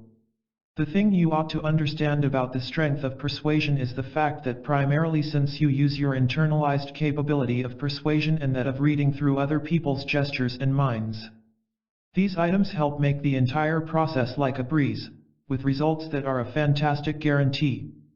It is likely you have numerous resources that you are able to utilize in the aspects of the initiation of the subconscious mind persuasion system. To start, you need to look at the voice you make use of. It's been proved which the usage of a voice that's a tad lower when speaking to someone is much more powerful whenever you wish to appeal to the subconscious mind of theirs. A low voice has the outcome of comforting that individual, and even more important, it will reduce the defenses of theirs ultimately, which leads to establishing trust in these individuals. Subliminal technology as a therapy. Subliminal engineering is among the best therapies which may be utilized to improve the strength of persuasion. This is for the reason that this one is directed at the mental faculties, and better still, it's usually vital that you keep in mind that each performance that occurs in as well as the body is managed in the human brain. Thus, researching for more info is the key element. There are numerous resources for subliminal engineering. They are going to show you the way it may be utilized to boost subliminal persuasion. Know almost as you are able to. The following are crucial methods for mastering subconscious persuasion. The framing technique. No much better way to change the method of yours of categorizing, sorting, associating, and ultimately giving meaning to other facets of life, from items to events or perhaps behaviors, than that one. Framing has the outcome of swaying individuals towards the perspectives of yours. In order to frame persuasive arguments, use words that will conjure images in the brains of those you are addressing. The mirroring technique. This is mimicking the activities, the body language as well as movements, of the party you are engaging in persuasion. What you do is actually develop a sympathy sense by playing the job of the individual listening. This particular method, likewise referred to as the chameleon effect, is much more successful since you use it subconsciously. The timing technique. Industry experts have proved the subconscious persuasion as being especially powerful when used to individuals following a very brain-cracking activity. Just before placing a chat with an individual about a product they're likely never to agree to, think about beginning that discusses when that specific individual is mentally exhausted. The reciprocation technique. We're significantly compelled by the great measures which are given to us by individuals that are good in the lives of ours. Most likely, in case you do something great to the workplace, at home, or your neighbor, they'll additionally will you great for reciprocation. What you are going to achieve by this is that you will enhance these interactions by the potential of the subconscious persuasion. Chapter 11. Deception in Dark Psychology. Deception can easily be described as willfully misleading a person for a specific gain. When using this definition in the mental exploration context, deception takes place in which the investigation subjects, people who participate for a specific investigation, are actually supplied with misleading or maybe info that is false to record the reality of their behavior or responses. Particularly, in behavioral scientific studies, the significance of this shortage of understanding of the simple fact is actually ideal as it makes the ideal state of unveiling the reality. The use of deception is quite explicit as the participants had been deceived of the reality of the investigation. Nevertheless, although this offered rich and accurate sources of information, which were extraordinary as well as contributed enormously to the behavioral dark psychology, there was a great deal of criticism as it had been viewed quite deceitful. This is as although there was no bodily damage for the participants, and it was a painful emotional encounter.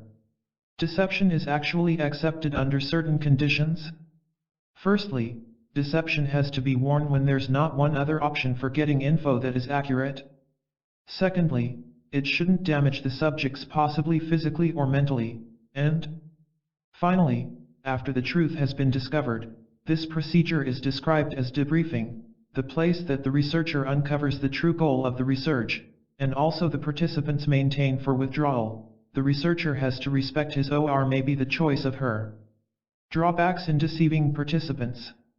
While the deception has the benefits of enhancing the mental pool of study and results in exact findings in which individuals genuinely respond to the predicament, it definitely has the drawbacks of its. In the very first place, prior to doing research, the informed consent of the participants has to be used. One of the primary objections is actually it violates the rights of the participant as the participant will be consenting to deception and utilized for study exactly where he or maybe she's unaware of the true objective. An additional claim is it questions the whole thought of ethicality. Last but not least, this taints the picture of the general discipline as the use of deception may be quite demeaning in which individuals formulate bad attitudes to not just that specific study and researcher, though the whole community. To sum up, it's correct that the use of deception is, Actually, dark psychology offers dependable, accurate details as individuals screen real behavior.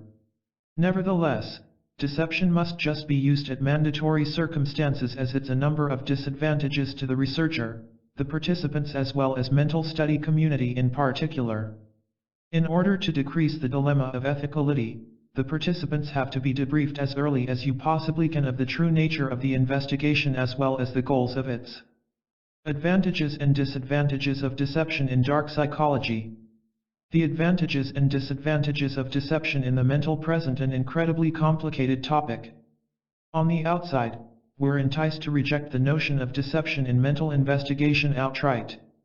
Nevertheless, as you are likely to discover, everything is significantly less easy as deferring to that opinion each and every time.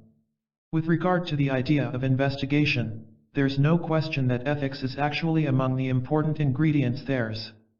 This is definitely true for all types of psychological studies. The requirement for ethics in mental investigation is incredibly high. Many of us appreciate this truth.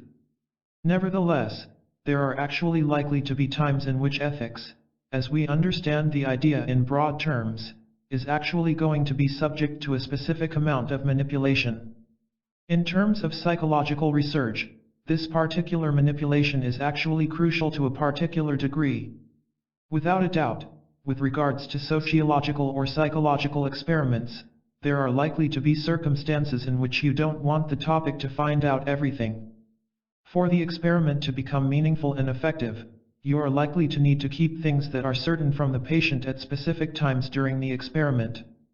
This is a kind of deception. Could it be an important kind of deception? It can easily be. But while deception might be crucial in a few areas of psychological research, the subject of ethics of that department of research is still a great topic of debate. Discoveries are now being made about the brains of ours, apparently every day. We've to keep this in mind, and we've also to think about the idea that deception in the mental analysis is actually effective at causing damage, unintentional, or perhaps otherwise. Dark psychology organizations and doctors around the world are continuously re-examining as well as updating the ethical codes of theirs, and there is a reason behind that. While we wish to accept the importance of a particular stage of deception within specific research projects, we additionally need to continuously think about the advantages and disadvantages of deception in psychological studies.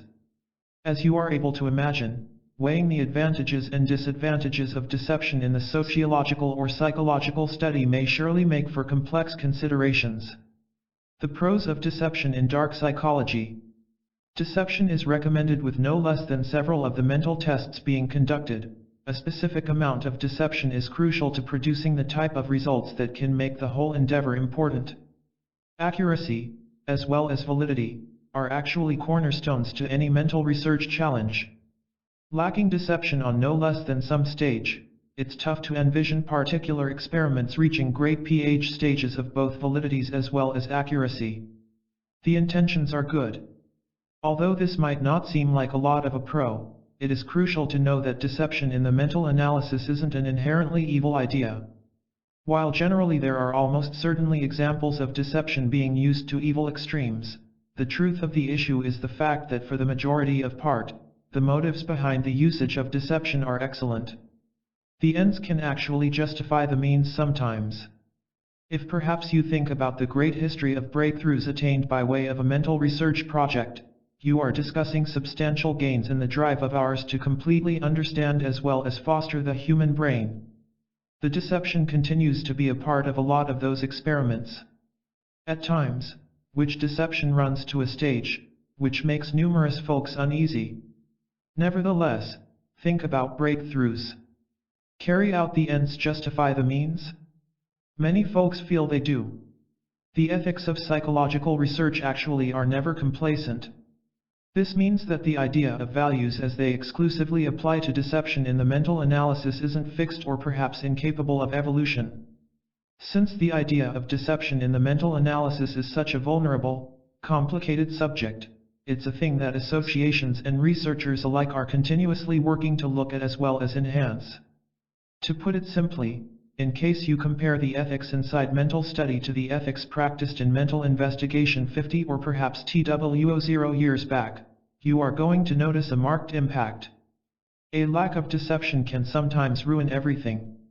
Based on what the analysis is actually attempting to achieve, offering individuals everything in the way of info coming from the really beginning of the task can drastically alter the outcomes of the task. In several instances, it is able to totally ruin the entire point of the investigation. A universal approach to ethics is unrealistic. The needs of one research task may be totally distinct from the demands of another research task. Implementing common, ironclad values that demand full disclosure right from the start may be fine for specific research projects, though it might prove to be extremely difficult for various other jobs. These are several of the more noticeable pros of deception in psychological studies. Nevertheless, the pros don't paint a total image by any means. Cons of deception in dark psychology. There's a number of really good to be discovered in using deception in psychological studies. Nevertheless, several cons must be taken into consideration, as well. Even the very best of intentions can go wrong. The issue with deception in the mental analysis is the fact that even when researchers go into the task with the best of intentions, there's a bit of possibility for damage to the individuals. One of the more fascinating elements to a lot of the awful examples of the implications of deception is the point that in instances that are many, malice was probably the furthest point from the head of those to blame for the task. The potential for abuse still exists. Regrettably, despite strict values in place, it's feasible for a person or perhaps a team to abuse the idea of deception in mental investigation deliberately.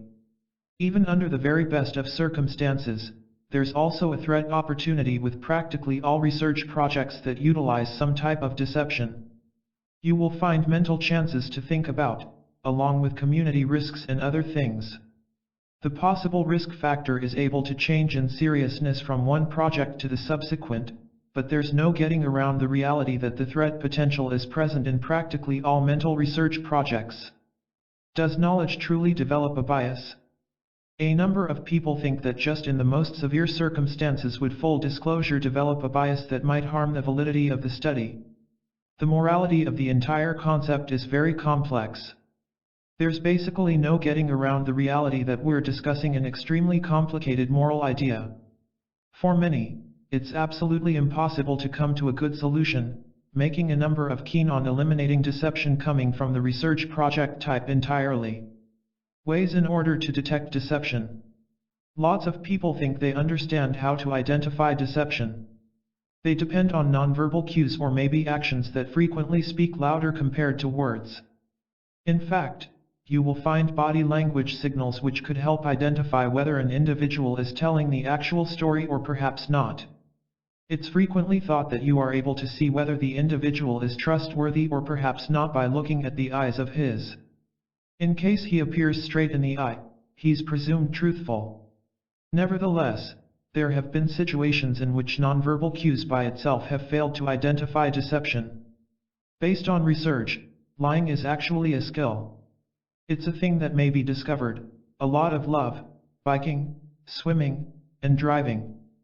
Pro liars have trained themselves to tell lies with a straight face, and they are able to take action with ease after extended hours of training. It simply takes patience to find out a skill. In case you would like to learn how to identify deception, it is best if you make use of some other resources along with reading body language signals by itself. Relying entirely on nonverbal cues are able to result in misinterpretation. To tell the truth is extremely demanding to a lot of individuals. This is particularly true when painful and sensitive matters are concerned. For many people, discussions about sexuality lead to discomfort that they can't discuss casually or even look straight in the eye.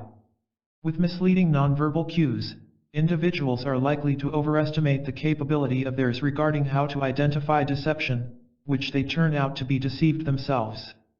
The procedure for lie detection is very tricky that individuals depend on technological resources to uncover the truth. This particular unbiased strategy might get a much better success rate compared to merely depending on nonverbal cues. Lie detection equipment is utilized by law in interrogating suspects or maybe witnesses in crimes. These power tools demonstrate just how inept an individual's judgment is with regard to translating signals. Several of the most typical resources utilized to uncover deceptions are actually the polygraph and also the functional magnetic resonance imaging, normally known as fMRI. The polygraph methods, as well as monitors a person's heart rate, epidermis conductance, and blood pressure. Modifications in the monitored information are actually related to a person's anxiety stage. If a human being is nervous throughout the interrogation, then there's an enormous possibility that he's lying. One more technological application that works for exactly the same objective is the fMRI. It utilizes brain scans to know how a person's thought process works and also includes signs which figure out if an individual is telling the truth or perhaps not. Police investigators understand how to identify deception. They begin the task by asking non-threatening questions. These questions don't encourage an individual to lie. Chances are they move with the structured interrogation procedure. They evaluate and notice the changes in the brain's activity. Once again, these power tools are sometimes not 100% correct. To be subject to a lie detector test will cause a growth in the anxiety stage as well as brain activity for just about any typical individual.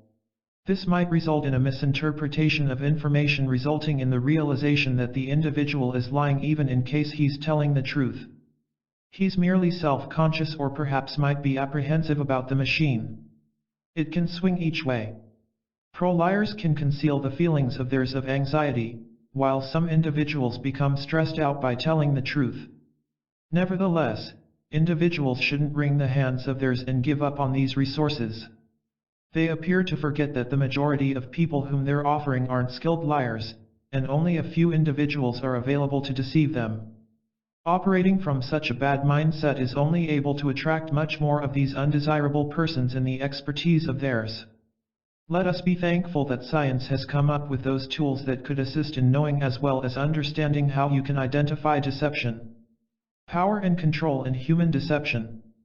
As the devolution continues, day occurrences around the majority, as well as the US of the planet, provide proof of control and strength in human deception.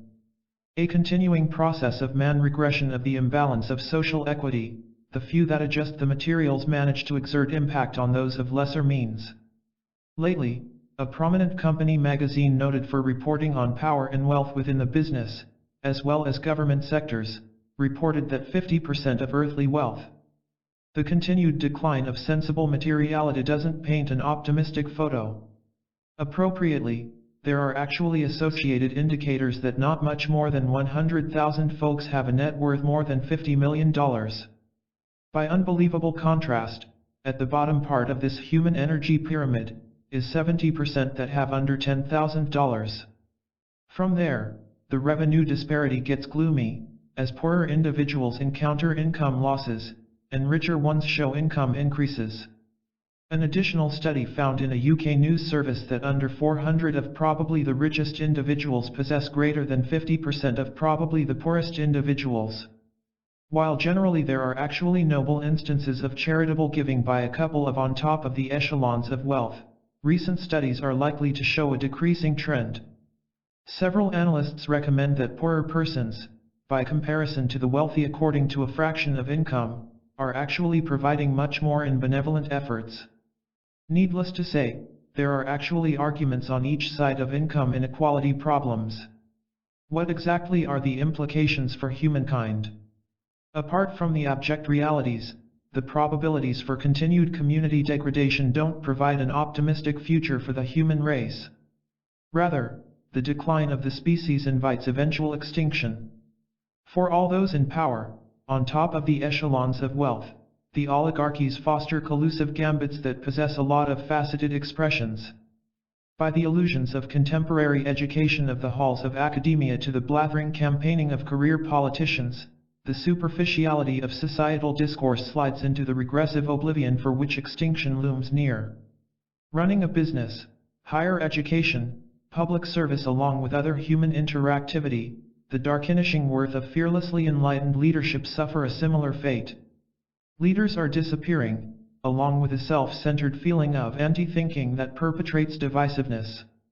In a society easily regressing to primal states of early reactivity versus intellectual preeminence, many have concluded leadership is actually scarce. Most are challenged to find or otherwise title a public office holder that exhibits remarkable capacities for directing on an increasingly risky planet. A regressed collective of tyrannical tolerance for the arrogance of intolerance to others fosters a dishonest climate of political correctness.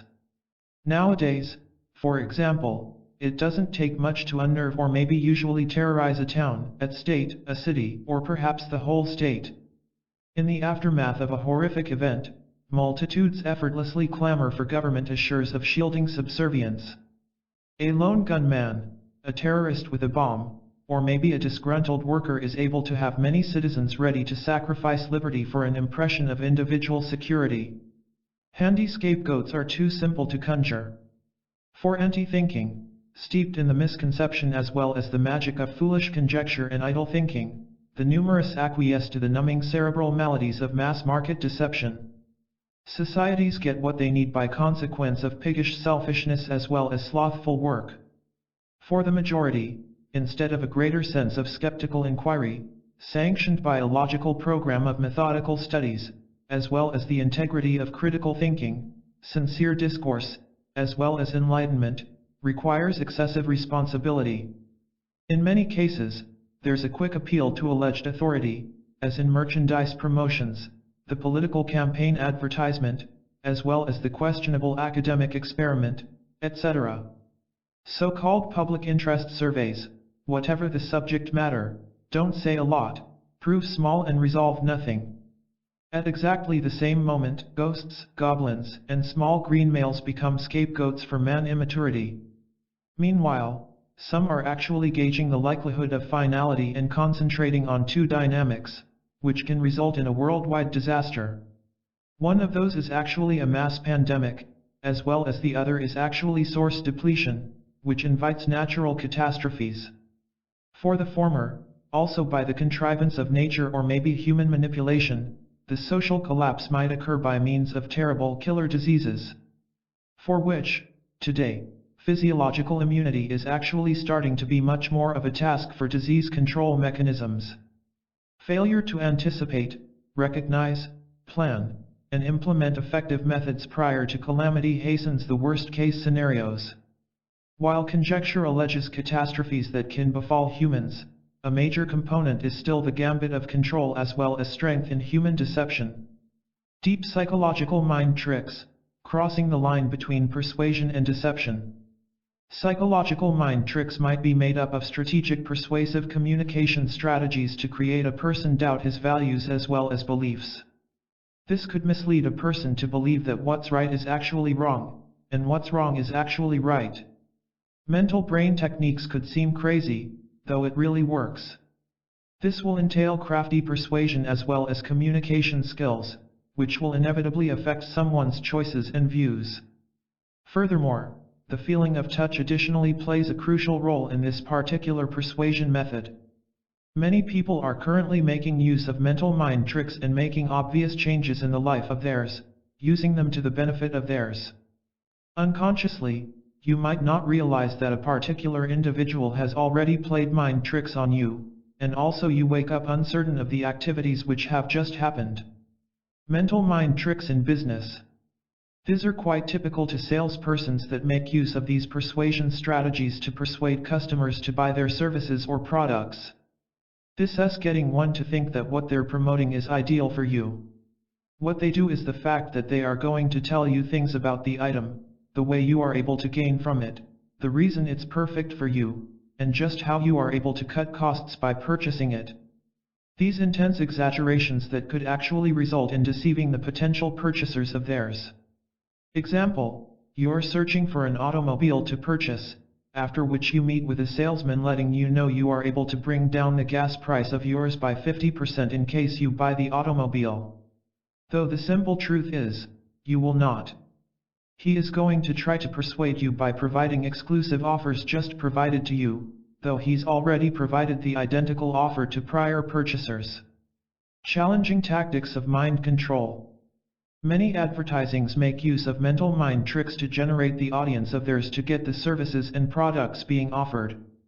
To make you believe every person is making use of it and just minimal offers are left. Example, the only product used by all Americans, you will not fail with it. Purchase right now and say goodbye to headache forever. What you've simply read above is actually a good example of an extreme exaggeration utilizing ad as a tool to persuade buyers to purchase the item, informing them which they will not encounter headaches permanently in case they normally use the service. All you're doing is suggesting the elements they would like to do anyway, as well as supporting them to recognize that those items are the very best options for these people. Hence, mental brain tricks include strategic communication, persuasion, in addition to a little bit of exaggeration. Timing, as well as the feeling of touch, also are fundamental areas of this often effective persuasion strategy. When to use psychological mind tricks. You must understand the correct time, individual, and place to take rational mind tricks. In certain instances, specialists of the field can instantly find the techniques of yours, therefore firing back at you and resulting in an assortment of effects. Be sure you wear them at the right spot at the right time. Find out and evaluate the individual you are offering with original, as well as be worried about the interests of theirs before jumping into any deal. Brain control. A lot of individuals make use of the idiom mind control for things that are different. In truth, it's an extensive meaning which has many types. Mind control means seizing control of the head. The question is whose brain is now being controlled? You will find numerous diverse treatments of mind control that are used in any situation. Nevertheless, these methods might have been produced by different sciences. So the strategies which are utilized for managing other people's thought process are distinct from those to manage the mind of ours. That is the reason there are many brain management kinds. Therefore, if a person would like to change as well as manage the thoughts of others, then he should find out hypnosis methods as well as NLP, neuro-linguistic programming. Even when NLP is a toolbox centered on individual growth, it can assist with understanding what sort of character the person you wish to influence is. For instance, utilizing a recognized NLP method, an individual can manage the thoughts of a particular person while he appears to speak to him as always. This particular technique is known as conversational or discreet hypnosis. Immediately after some time, the planted concept comes up as being a brand new theory to the other individual. Even though they believed this on their own, in fact, you instructed them what you should believe, so in this way, you are able to manipulate as well as control the brain of theirs. Standard hypnosis from the various other side consists of the consent of the other individual so to allow you to hypnotize them and grow ideas in the subconscious of theirs. Yet another hypnosis technique, which appears as brain manipulation, is the stage hypnosis. This is a method utilized by showman hypnotists to adjust a volunteer participant. There's a debate in the event this is a mind control method or maybe a phony method. For people that refer to mind management as a means to manage the mind of theirs, there are plethora means out there. A few commonly held ones are self-hypnosis, the Silva technique, meditation, brainwave entrainment, and a lot more.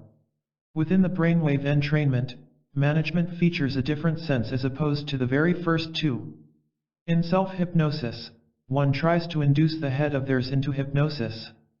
This ordinarily occurs with thorough visualizations by initiating the right hemisphere and reducing the frequency of the brainwave. These visualizations could be a simple symbolic means of obtaining the goals of theirs, quitting bad habits, slimming down, and other things. Self-hypnosis might be instructed or perhaps unguided. Guided ways that a person listens to a pre-recorded instruction from a hypnotherapist to enter into a trance and be hypnotized. The web is filled with such items that are targeted for certain good reasons. A few common aims of the programs are giving up smoking, calming, losing weight, assisting with sexual problems, and other things. Meditation approaches brain management differently. Even though the prior mind control methods activate the right hemisphere as well as the creativity of the person, the goal of meditation is simply the contrary, to stop the notion creation. You will find plenty of deep breathing methods. One simple one is concentration meditation, in which a human being attempts to focus the interest of his to an inner, e.g., breathing, or even outside, candle flame, fixed job. The dark psychology of mind control. To the box office hit Inception, characters use a complex fantasy machine to infiltrate the subconscious of effective businessmen and manipulate the brains of theirs. In the traditional movie thriller The Manchurian Candidate, the son of an active political household is brainwashed into attempting assassinations with implanted code words. Although they take various methods, both these movies are actually about the dark psychology of mind control. These two instances illustrate exactly how this particular topic has captured the imagination of the general public. Imagination is a manifestation of truth, nonetheless, and there are numerous diverse types of techniques utilized to coerce individuals into different psychological states. Underneath hypnosis, the body of yours is in a full state of physical rest. You start to be ready to accept suggestions, as well as the brain is effective at tremendous psychological awareness. Certain nurses make use of hypnosis to calm down people, removing the anxiety of theirs during methods as well as operations. Numerous others willingly undergo hypnosis to enhance the quality of theirs of life, by probing the subconscious of theirs to stop overeating or perhaps smoking. Neurolinguistic programming was established in the 1970s and required a mix of verbal and body language techniques to boost neurological abilities. Someone taught in NLP can utilize a range of techniques to coerce a subject into specific cognitive states. These techniques include the idea of mirroring a subject's nonverbal cues and anchoring a trigger term to elicit a specific state of mind. The conscious brain perceives a typical stimulus. The subconscious perceives a subliminal stimulus. Advertisers often make use of this particular strategy. Visual pictures may be shown so rapidly you might not observe that they're there. Sound cues could be played at just below calculated listening volume, or perhaps placed backward. These pictures, as well as soundtracks, can infiltrate the subconscious of yours, giving the suggestive traces of theirs behind and influencing the behavior of yours down the road.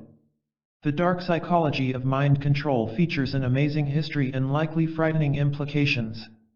It's really worth the time of yours to find out a lot more info relating to this debatable topic.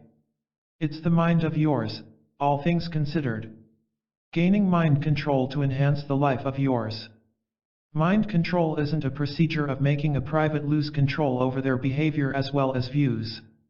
And many mind control experiments aren't actually done via actual physical force as well as violence until you're in a p.o.w camp lol. Don't confuse brain management with hypnotism. Hypnotism, as well as mind control, aren't interchangeably identical. They're two completely different phrases. This particular technique of self-control used to be believed to be enforced by religious cults, types of politics, parenting, as well as the implementation of a false or incorrect set of actions. It's been also said that brain control has been related to two syndromes. A battered female syndrome, and also the other is known as a Stockholm syndrome. This is not accurate, because psychological command has numerous positives to it too. It is able to assist you have far more sustaining as well as fulfilling daily life. And so, let us not look down after brain control merely yet. It has been pointed out this may a lot be the keys to becoming a much better individual. Occasionally a bit of brainwashing is actually required, since, with all of that moves on in one's life, the mind is able to get yourself a bit cluttered, and may utilize very good clothes. With the correct info provided to the brain, it could be a life-changing experience. Mind control methods allow you to recognize as well as know more about yourself and the mindset of yours. This is what I'd love to call self-mindset analysis. Simply because we believe we understand how the brains work of ours, but in reality, we have not the slightest idea of what we're thinking, as well as, or even just how this particular thinking is actually hurting the actions of ours. Are we hindering ourselves from a terrific offer with these incorrect thought procedures? It's favorable to getting a much better man or woman in case we know more about the brains of ours. You are able to see from brain control about just how you feel, are you processing the views of yours, or perhaps will be your knowledge outdated? The main reason I say this is because as we live, we discover, and in understanding out with the old and in with the latest. Things change. Individuals change because our thoughts change. When we do not clear the brains of ours of the clutter, we'll simply suffer from info overload, and most of that does is actually cause us to act irrational as well as ill-informed. Positive affirmations or even correct brain management help you get help from damaging thought processing, as well as aids in helping achieve the objectives of yours. Control of the mind of yours enables understanding and alertness of what's taking place. You are able to change the mindset of yours. It's a precise procedure. Use mind control to change actions that are holding you back, as well as gain possession of a far more dedicated fulfillment of your goals and wants. Mind control additionally produces a feeling of peace as well as strength. Many people make use of that method and build enhanced, healthful, durable relationships. This can build one's confidence. This brand new thought process is going to lead to far more focused behavior. Behavior management suggests regulating an individual's genuine behavior. Information that is right and thought management is a need. You are going to be in a position to make much better choices and examine some matter rationally. It will build the practice of obeying the first imagination of yours with no question. Reading, writing, as well as the meditation of the thoughts of yours, will aid you to learn the future of yours. Think about what you would really want from daily life and set out to achieve it. In case it is not aiding you to have a far more rich and fulfilling life, then it's a misuse of time. The very best mind control techniques. What would you think of whenever you listen to the words mind control? Will it seem supernatural or even a thing you are able to have? The majority of the folks believe it is something of the supernatural. The fact is that all of us could manage the brains of ours. It's we that run the brain and feed it with whatever we wish to. Controlling the brain is in the hands of ours. Exactly what are the most effective methods to control the brain of yours? Why the hell must I be keen on controlling the brain of mine? Would not it be nicer? In case I can manage the minds of others. If you are thinking on lines that are very much the same, you are completely wrong, just since you can't control others' minds until you are able to manage yours. And in case you are thinking of world accession by managing the minds of others, you, in all probability, are actually watching way too many sci-fi films. Observation. What's it that separates you from James Bond? Indeed, it could be the females and also the gadgets, but most notably, he's a learner and an enthusiastic observant. Indeed, you have to become an observant to master to control the brain of yours. Look around. Stop seeing. Begin observing. Leadership. The very best of the frontrunners certainly understand the very best of the mind control strategies. Look at them, they're very popular. Do not you believe that they are able to manage people's minds? Provided with a thought, much better, think as a leader does. Concentration. The individuals who could manage the brain of theirs rightly are the highest businessmen, leaders, as well as sports persons, to name a couple of organizations. What they certainly have in common is a way by which they are able to manage the brains theirs. If it were not for that element, they wouldn't have been exactly where they're today. Awareness, as well as focus, is the key element. Winner. Consider as a winner does. He doesn't fear to lose, he takes it just as a component of the higher learning curve. A winner is regarded as the optimistic individual you would actually see. Be a winner. Positive attitude. This is crucial because until you've it, you don't understand just how to get it done. The more you are within the dark, the more you start to be susceptible to being a failure. Exercise. Nearly all individuals misbelieve that in case they simply eat well and completely focus on what they're doing, they could accomplish anything they would like. Though the significant factor is the fact that in case they're unfit themselves, they can't take the stride for the strive. Working out the head of yours as well as the body is significant. Yoga. Last but not least, this century-old all-pervasive information of yoga is what's needed if you would like complete command of the brain of yours. It employs probably the most scientific postures and kriyas, which help you ideal the brain control strategies. It isn't a popular advertisement gimmick. It's a procedure that each person should go through. Using mind control. If you consider mind control, you might consider someone attempting to take control of another person's brain. The concept of getting a person to take action against their will might additionally come to mind, but are all of us using brain control each day of the lives of ours? Might it be the case we're making use of mind control without actually realizing we're performing it? So what's mind control, and just how can we favorably gain from the usage of it? The concept of managing the brain has been the topic of several thinkers, but could it be feasible to manage the mind of yours to get much more out of life? Certainly, in case you think about individuals that are attaining things that are great in daily life, might it be since they've perfected the capability to manage the brain of theirs? It's been said that the brain consists of the objective head as well as the subjective brain, and getting greater command of the subjective could enable you to reach a lot more in life. So how could you access greater capabilities through the subconscious brain?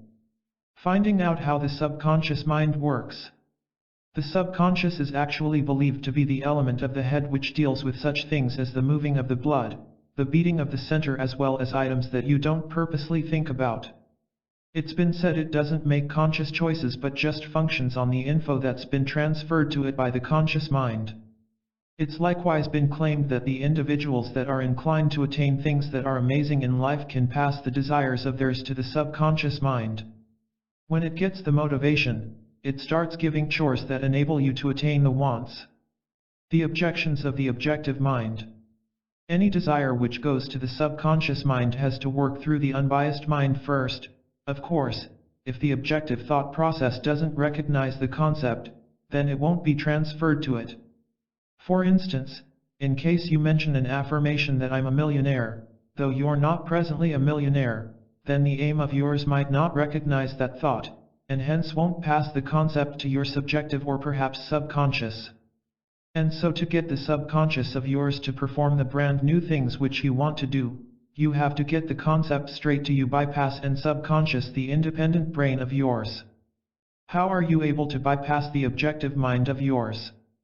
What exactly are the ways in which you are able to pass dreams and thoughts straight to the very subjective brain of yours? Among the techniques which were said allowing the ideas or maybe dreams straight to the subjective head as well as bypass the objective brain is actually by use of subliminal messages. The goal thought process doesn't identify these emails and go immediately by blinking the idea on the laptop display of yours for an extremely brief duration, say about a tiny proportion of a second. This particular duration isn't long adequate to be realized by the objective brain but tends to be recognized by the subjective. In this way, it's recommended that you can pass your dreams as well as goals straight to the very subjective brain of yours. Mind control, things to do to make anyone do everything you want. You will find various kinds of mind control. Some entail simple manipulation as well as extortion, but these may be classified as a command instead of as managing the brain. The art of making folks do everything you need requires making them prepared to do what you would like. To recognize the next phases of influencing an individual to do everything you need, you've to find out what brain control is in the essence of it. It entails powerful persuasion, which affects the subconscious imagination, the element of the head that's to blame for the feelings of ours and actions which are not thought through. These include habits, instincts, values, beliefs, desires, and feelings.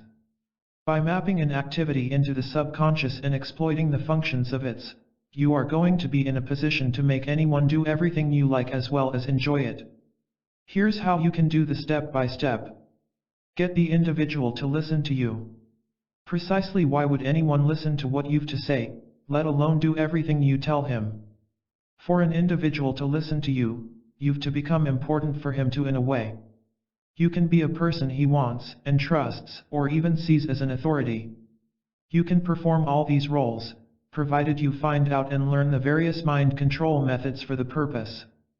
The most effective way to create a person is if you are building a subconscious link to the individual through creating rapport. This is done best although mirror imaging as well as voice matching. Mirror the gestures the individual makes without him noticing. Match the pitch of the speech of his along with the pace with which he's talking. You will find simpler techniques for getting an individual to listen to you. You can confide in him to develop trust. You can flatter him to make him as if you. You can show understanding as well as sympathy. Acting out of a position of authority is additionally simple. Simply say you've been in the same circumstance, and you've handled it. Show just how much knowledge you've on a matter. Make the individual understand the value of doing everything you want.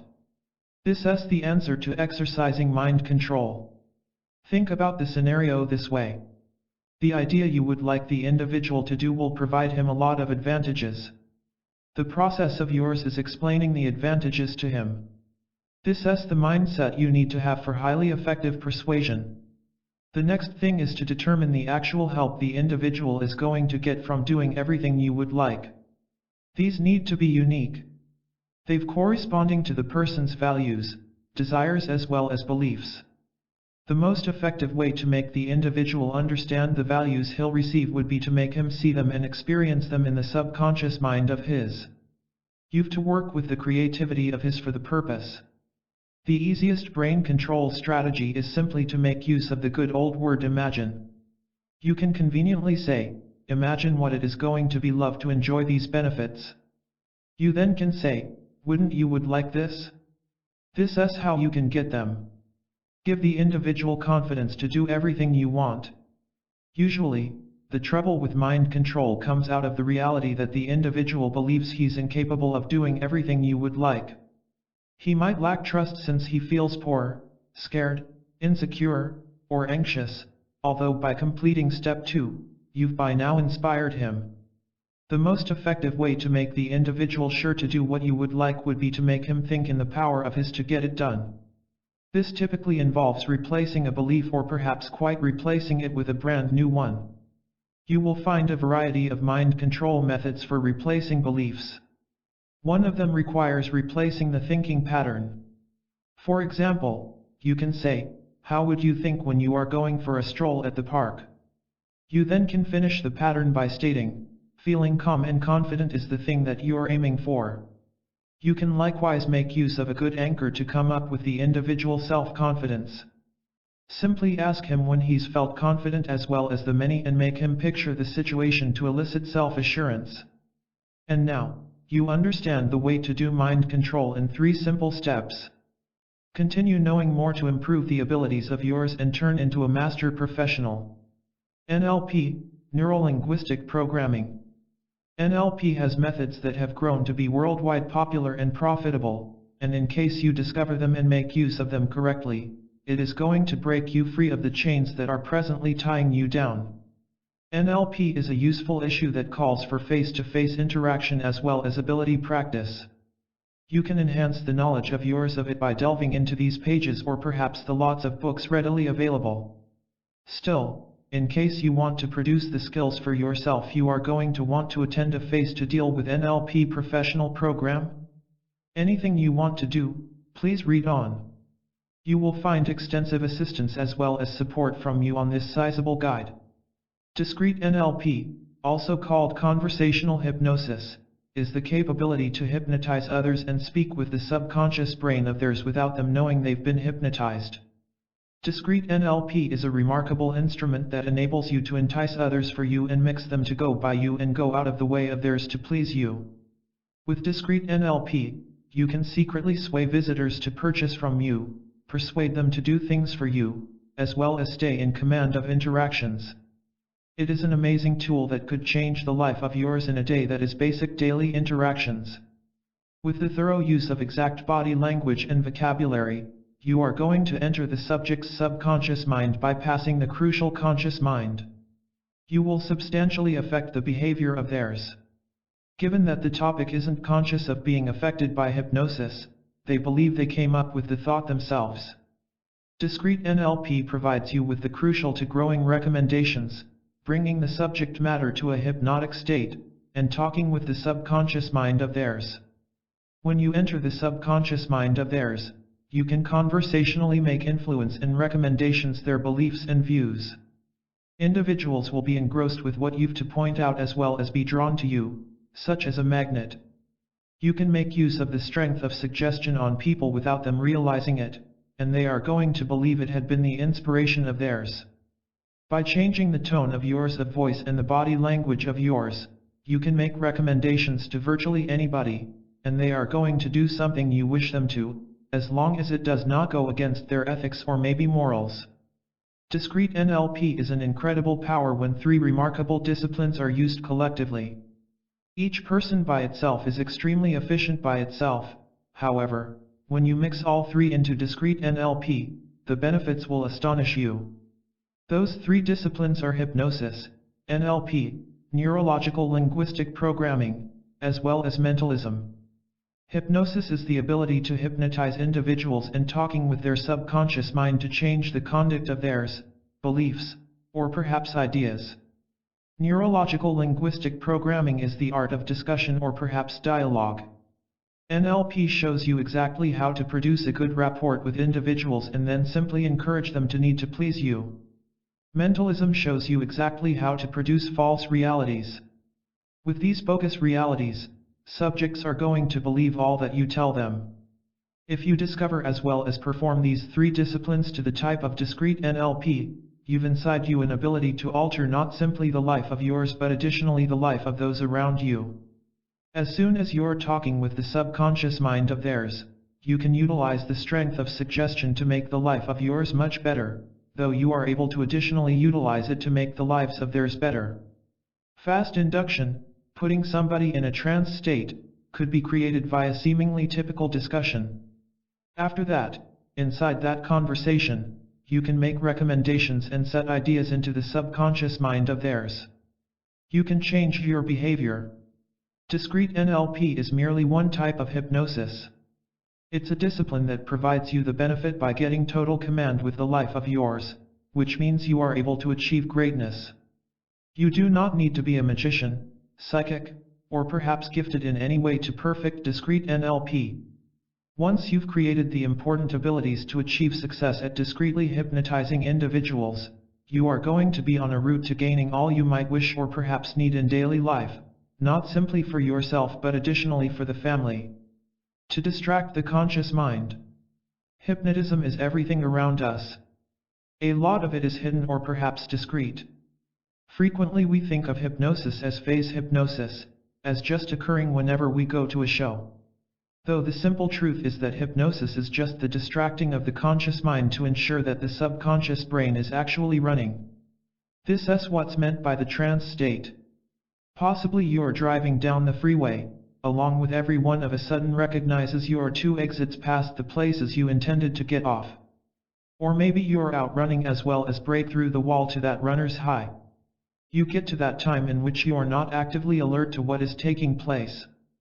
For the minute you start to be conscious of just how much fun you're experiencing, you're out of the state. The kid who's playing a game plays the game isn't watching himself play the game. The musician that practices 8 hours one day doesn't see it as a chore, rather, they view it as a pleasurable activity in which they become lost. The hypnotic secret. This is the key to hypnosis, to bring the subject to a pleasurable status in which some objects could be brought about. And also, the goal is both the key element to the good results of the trance state as well as the kind of hypnosis getting used. There's a fantastic deal of conversation about Discreet NLP, as well as conversational hypnosis. The thing that makes hypnosis discreet is the apparent significance of the term discreet, concealed. The strategies of the hypnotist are actually hidden. So the hypnotist utilizes hypnotic methods to bring about the trance state without having the subject matter knowing it. This is the appeal of mind control.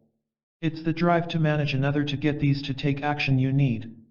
Just before we jump to any moral conclusions, we need to comprehend that Discreet NLP is actually spent each day, all of the time by everybody. Day-to-day hypnosis. For sure, you may think of a male seducing a female as Discreet NLP. And there are enough books, DVDs as well as courses accessible. And also, you might check it out morally reprehensible. But what if a female flirting is not that Discreet NLP? Is not the usage of perfume, lipstick, and languid movements component of the game? This is the explanation that the radical wants to prohibit the behavior type. Due to the fact it works. The issue with the fanatic is they're a part of the mind control issue. They, too, need to manage you. An even better answer is usually to be conscious of mind control methods. By becoming informed of how the mind of yours is actually being worked on, by being conscious of just how you are getting sidetracked, you are going to be in control. Discreet NLP, using hypnosis in typical ways, is generally called conversational hypnosis or maybe usually discreet NLP. It may be discreet since you do not need consumers to understand you are performing this with them, or even mainly because telling them wouldn't include a lot to the conversation. Hypnosis and NLP are a lot connected. A broad model for how the mind of yours works is you've unconscious and conscious components on your brain. The conscious component is logical and rational, the portion of the mind of yours you believe with. The subconscious brain of yours is the part which retailers your emotions as well as memories. Additionally, it has control over the muscle movements of yours as well as automated capabilities like keeping blood pumping near your automatic habits and body bits of conduct which all of us have. In case you might provide immediate recommendations to the subconscious mind of yours bypassing the critical and discerning thinking faculties of the conscious mind of yours, you might have excellent power over women. You have apparent limitations. The subconscious brain of yours is targeted for self-preservation. Therefore it wouldn't follow commands to quit breathing, for instance. But imagine if you might make suggestions to get excited about a specific device, or even to feel attracted to certain individuals, or perhaps vote a specific way in an election. It will be a lot easier to find a wavering voter to vote for a specific party compared to somebody that has voted for a different component all the lifetime of theirs. Obtaining someone associated with an alternative sexual orientation to fall in love with you is a lot harder than, say, someone who pretty much finds you attractive. It's possible to move folks a great distance utilizing discreet NLP. A great NLP practitioner course will teach you in all of the methods that you have to have the ability to make use of these strategies. The stage, however, is while you can avoid a person's conscious, thinking mind, rational, you can't eliminate it. What this means is at some point they are going to notice what you've done to them. They might not understand how, though they're more likely to breed resentment towards you due to the way they think. Say you're using discreet NLP to mis-sell products. The buyers of yours may originally disappear pleased simply because that was the hypnotic declare you induced around them, but whenever they turn out of it, they're more likely to feel cheated, manipulated as well as conned into purchasing a thing that they do not want. The net result is a complaint and returns a huge loss of reputation. Used rightly, discreet NLP methods can help individuals to get into the strong wants of theirs as well as reasons and begin to fulfill them. In case I take the product sales illustration. At the same time, I discover a buyer with a demand for a product. If I can buy a method of linking the item to satisfy the needs of theirs during a strong mental stage, they are going to feel great about the sale, the item, and about me. The net outcome is quite satisfied clients, along with an excellent track record. I suppose you can begin to think of some excellent uses for yourself, like presenters increasing the charisma of theirs, linking enjoyment as well as fun to meeting friends, or maybe work satisfaction for the people of yours. Learn to associate people's core values to the things which you would like them to do is a vital component of discreet NLP, and it is incredibly useful. In case you make this happen with things which aren't great, they'll be cheated. If you are doing it in a way that moves them exactly where they wish to go, you are going to create friends for life. A good NLP practitioner program is going to show you can make use of discreet NLP to get individuals to do everything you like as well as thanking you for this, since they will also get what they need.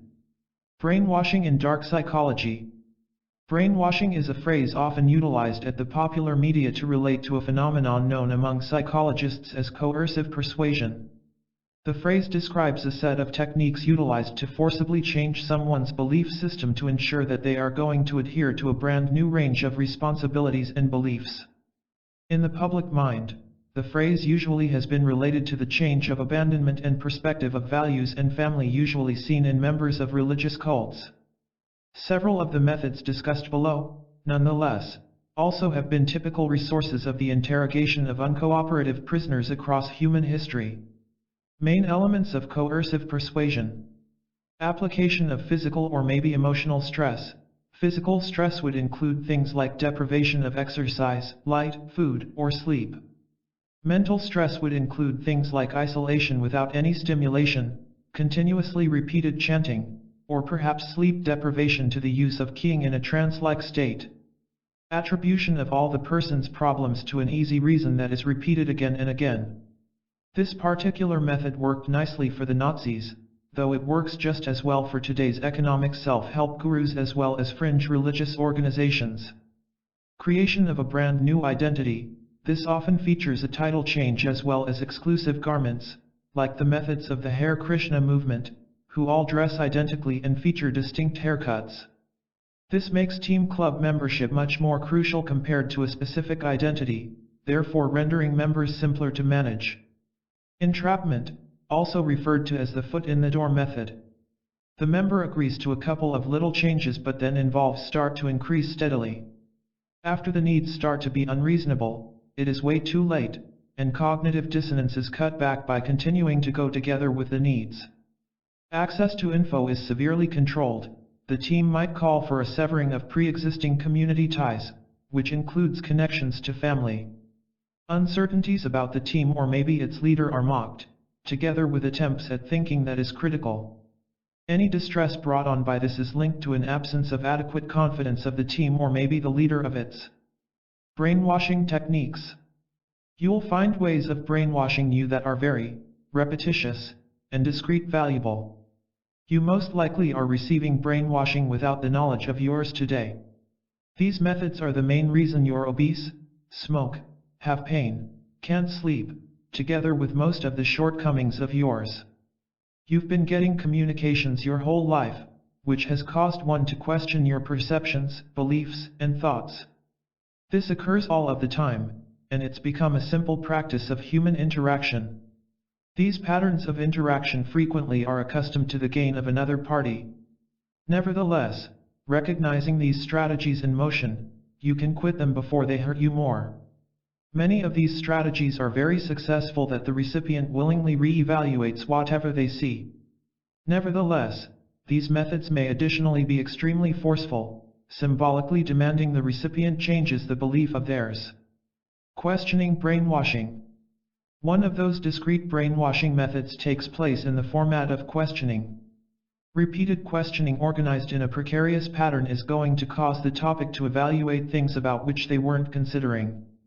As this method proceeds, the subject unintentionally follows through until there's a state of confusion about the initial thought or perhaps experience. A brand new mind consideration or maybe an altered way of thinking may be the outcome. Here's what goes on when an experienced fellow examines you. Each time a question is presented, you might answer with subtle variants of a story or even memory. This competent practitioner, advertiser, the authority figure can result in one to question the thinking of yours at last.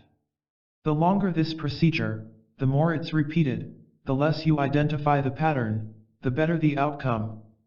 Just before you understand it, you don't understand what you believe or maybe have encountered, as well as the more you go along with the information, or perhaps authority figure's representation of the info.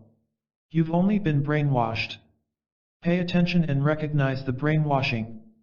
If perhaps you focus on the news, to advertisers, to authority figures, you are going to start to see the type of brainwashing. A lot of people are very great at these methods. They use it as a regular kind of communication. In case you are innocent, you are going to become a target. You must be on guard for these strategies. You have to understand you are under continuous assault. In the event you don't, it will not be long before you decide to don't have an original thought. You will not have discerning thought procedures. You will not be in charge of the daily life of yours. You are going to think you'll do, you'll buy, you'll follow, and you'll be one of the many people who have been brainwashed. And also you won't actually know it. You have to challenge everything. In case you're obese, in case you cannot quit smoking, in case you are riddled in pain, in case you lay awake during the night with insomnia, the brain racing of yours, stopping you from sleeping, if you've some state where another person can gain, that condition was created, and just you can overturn it. Is hypnosis mind control a form of brainwashing? Brainwashing has a questionable history. Commonly when we think of the expression, we are prone to picture cult leaders or perhaps CIA spies that are intent on creating others bend to their will from a kind of psychological control. Same with hypnosis mind control, a kind of brainwashing? Essentially, I assume it might be seen as such. All things considered, hypnosis mind management does plan to affect the brain of the subject matter, along with that's just what brainwashing does too. But generally, I believe brainwashing has a great deal more methods involved than hypnosis, and the consequences are more durable.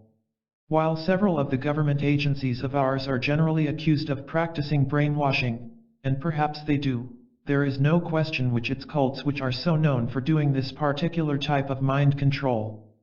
Cults have numerous methods created to acquire long-lasting control over their methods, as well as members of slowly changing them in such a manner that they no longer think independently, no matter if they're from the cult. Methods include exploitation, negative reinforcement, guilt, love bombing, and hypnosis of any type of mental vulnerability until the cult member gradually gets completely determined by the cult for the sense of theirs of self-esteem and offers overall of the choices regarding the behavior of theirs to the cult. In addition to mind control techniques, although brainwashing generally also entails physical isolation and cutting individuals off from their family, that is a kind of imprisonment. The individual who's being manipulated is being put to a prolonged period of anxiety about which they've no control and from which they can't escape. What exactly about hypnosis mind management? Right now many individuals will most likely scoff at the concept which you can, in fact, manage anybody else's mind. Still, cults are clearly in a position to achieve this and do so effectively, so in case you meet somebody that believes the concept is nonsense, then you definitely may wish to point out every one of the cults which have effectively accomplished so for a long time. Hypnosis works, and as soon as you discover the way to utilize them, discrete NLP strategies, you do not need to head out and build the cult of yours. That is an abuse of the abilities. It's likely to discover how you can affect individuals without causing damage. To call this particular type of influence mind control may be regarded as a little hysterical at times, particularly as a result of the short-term nature of nearly all hypnotic methods since they're usually conversational. Is anorexia a form of brainwashing? I've been keen on quite a while regarding what makes folks change their attitudes, mindset, and beliefs towards things. I firmly believe that the majority of eating disorders are actually a result of people's beliefs that are incorrect as well as perceptions towards themselves and others. Inherited predisposition additionally plays the job as well. As soon as I was reading through a book about brainwashing. Brainwashing is an attempt aimed towards instilling in the head of one various individual beliefs as well as perceptions, which ultimately create an individual behave in a particular way and have confidence in certain items. Brainwashing was used a great deal by communists to distribute the mindset of communism. It was additionally used on war prisoners in the Korean War, when American soldiers after being shot as well as stored in Chinese camps oftentimes ended up taking the edge of the communists and considered themselves to be the supporters of theirs. Brainwashing happens when individuals join cults or perhaps strange religious organizations. These change people's identity totally, just love anorexia changes people's identity totally. Thus, you see, brainwashing is actually something that could change the complete identity of yours. The media does it all of the moment also. But not merely just the press issues enjoy the lifestyle you reside in can brainwash you. A psychiatrist Robert J. Lipton did a specific research project on what is needed in brainwashing. Did he come up with a summary of measures on brainwashing techniques? Assault on identity, guilt and shame, self-betrayal, breaking point, leniency, compulsion to confess, channeling of guilt, releasing of guilt, progress and harmony, Final confession and rebirth. I think anorexia goes through equivalent stages. I believe it does when you consider it. The one difference is the fact that when individuals get brainwashed, it's done intentionally by another person. In the situation of anorexia, individuals ordinarily perceive events in the life of theirs and what goes on to them and get it the wrong way. Chances are they become prisoners of their feelings and views. I've examined the brainwashing measures previously about eating disorders, and here's what I've come up with. Assault on identity. When anorexia takes place after a psychological event or maybe several occasions, the anorexic begins to believe they're not just who they must be and just who they wish to be. The individual is under continuous self-identity attacks for days, months, or weeks, to the stage that she or he gets exhausted, confused as well as disoriented. With this state, their opinions appear to be less strong.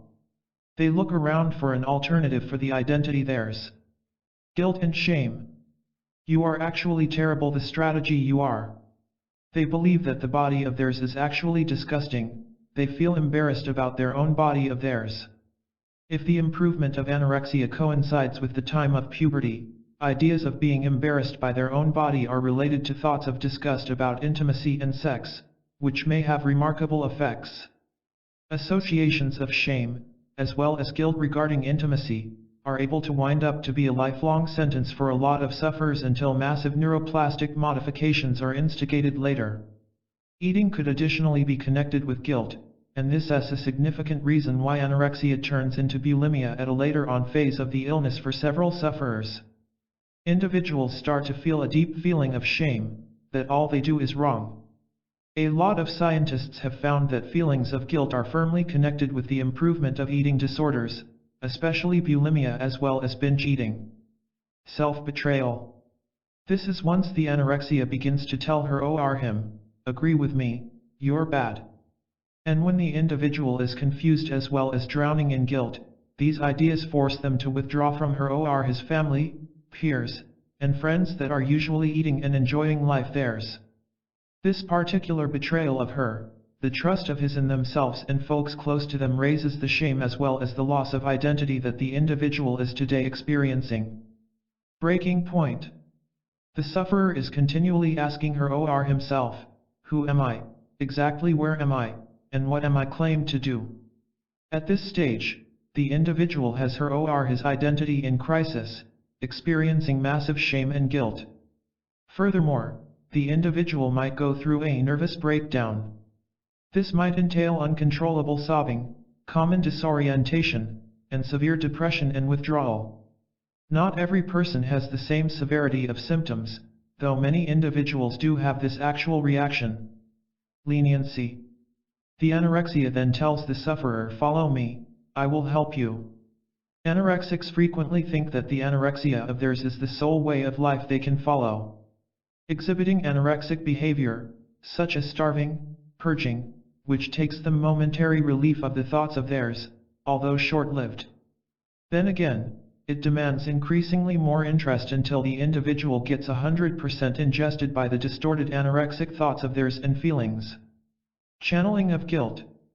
This is precisely why you are in pain. Following weeks or even weeks of suffering, confusion, moments, and breakdown of leniency, the person's guilt has lost all meaning, numbness replaces it all. This creates a thing associated with a blank slate, which allows the anorexia deeper as well as more in-depth into the soul. The anorexia attaches itself to the person's guilt as well as a belief system, opposite what people that are healthy individuals have. For instance, foods are related to shame as well as guilt. It's the point when anorexics begin to exhibit undesirable tantrums when parents attempt to feed them or perhaps persuade them to consume as well as end the abnormal behavior of theirs. They begin to think that anorexia isn't an illness, though it's a lifestyle, and connect the self of theirs with the anorexia. They get one with the illness. Releasing of guilt. It is not me, it's the values of mine.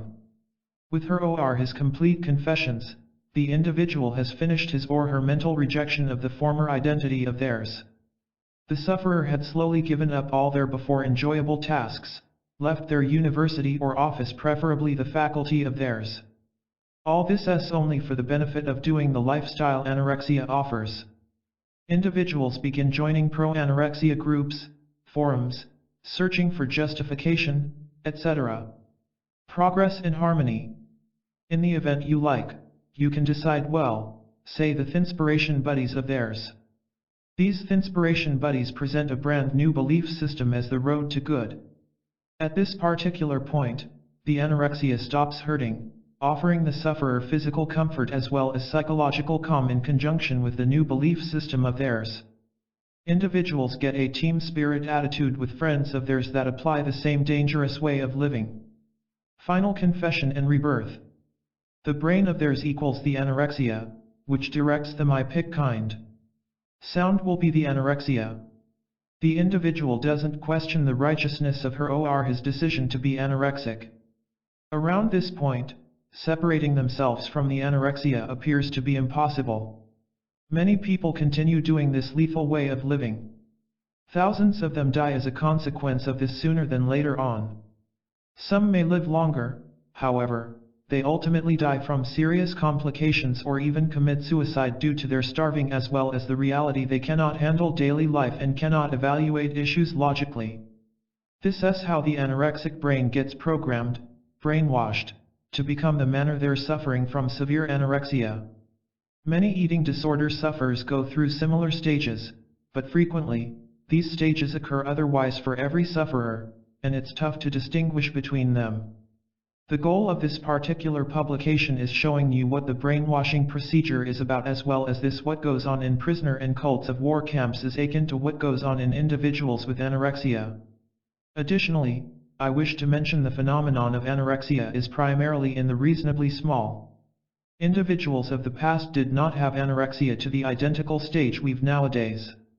In the past, individual cases of anorexia were discussed only in individuals who starved themselves for religious functions, the like, and cult purposes. There were no anorexic cases reported of individuals working to be tiny for beauty benefit or maybe prestige purposes. All of this points to anorexia becoming a contemporary disease, I believe caused by several beauty product advertisers and also the media which market beauty requirements, which are not possible to attain by regular human beings. You can point out it's created to make individuals fork over money for far more and more beauty and slimming merchandise, making someone incredibly high, made on the suffering of several. The resolution to this particular issue is teaching people that are young and emphasize inner and natural beauty. To make young people strive for learning, growing and learning the brains of theirs, never to shoot for this unattainable appearance which several of the press and some portray as gorgeous. For most younger folks to get to this unattainable stage just creates death, hardship, and suffering. Brainwashing, common ways it's used to manipulate others. Mind control. Brainwashing is a procedure where somebody uses manipulation and unethical methods to persuade a person to abide by the desires of the individual in control. Generally, this method takes place to the detriment of the individual being brainwashed. Other common names for this include coercive persuasion, although reform, and thought control, along with some other labels. You will find many ways in which it's often used, and this particular guide will check out several of them. One of the ways where coercive persuasion has been being used is actually through the policies of totalitarian regimes across the globe. These regimes aren't afraid at all about using pressure to getting what they need, even if that force is unethical and excessive. As a result, they've been recognized to be successful in convincing their prisoners of war with different methods about regular propaganda and torture. One other way these head control brainwashing methods are being used is actually in new religious movements. Typically, latest religious groups that pop up are led by extremely charismatic people who wield particularly convincing powers of persuasion, in addition to the capability to brainwash others through different methods, one of the main ones being remote from friends as well as a family that are not fellow team members. By being remote from others with views that are different, you are more solidly entrenched in the group's beliefs. The last case is a less sinister one, though often when taken to extremes, it can lead to tragic outcomes. Members of sororities and fraternities in colleges are usually victimized as well as created to endure a variety of instances of physical and psychological torture and humiliation to be a part of the team. By ruining the ego via distributing to a more celebrated expert in the team, or even through performing different actions which are usually humiliating, the person begins to produce a compelling team identity and loyalty. Frequently, the substantial nature of several of the physical tests the aspiring members are made to conduct might result in serious physical injury as well as death. This particular technique of brainwashing leads members of particular fraternities to do stuff that they wouldn't do if not for the team dynamic pushing them advanced. There are lots of instances of mind control brainwashing other than the three talked about in this specific guide. This is an excellent issue that even applies to sales, military service, and numerous other parts. Additionally, you must be aware that there are honest methods to affect others, which do not entail some kind of torture or perhaps sinister mental manipulation. Chapter 12. The ABC of Brainwashing. Brainwashing is probably one of the most powerful types of social control in that it involves a whole lot of brainwashed and victim involvement. Brainwashing, also known as mind control, thought reform, or coercive persuasion, isn't a technique that can be applied with results on a one-off basis. It needs clear manipulator feedback up to the point that they can break the victim down to their desired outcomes. You've heard more likely than not someone described as brainwashed. You may have even used the term yourself to refer to someone who expressed opinions that seemed too brazen to be true, that obviously is not theirs. Although many people still use this phrase loosely in daily conversation, the full scope of this exploitation technique is something that can only be grasped after all the details surrounding it have been accepted. First things, many methods of manipulation or methods of social influence, if you prefer, rely on specific approaches to deliver intended results. There is the compliance approach where you are making a subject do something without really caring about its underlying ideas or beliefs. Then there's the approach to persuasion, which seems to make somebody do something by targeting their beliefs or attitudes. A manipulator may try to tell you, for example, that doing something will help you feel better or become more successful. In other words, they try to persuade you to adopt a different attitude toward yourself or your life. Finally, an approach is called the method of propaganda or the method of education, if you like. This technique aims at getting converts by showing them the error of their past ways and introducing them to better ways and values. It's similar to walking up to somebody and showing them that so far, everything they've ever believed in has been a lie, thus making them think you are the only bearer of the real truth. The explanation the brainwashing is so effective and hard to reverse is that it incorporates all three methods. To convince anyone who has been brainwashed that they are actually brainwashed is often nearly impossible. Brainwashing is a routine thing in the modern world. As far as brainwashing is concerned, the media is a particularly nasty culprit. Media houses have been responsible for disseminating information at their own discretion, since time immemorial, or at least since the invention of the newspaper and television. The media decides on which tone to set across the board for different social, political, and economic topics.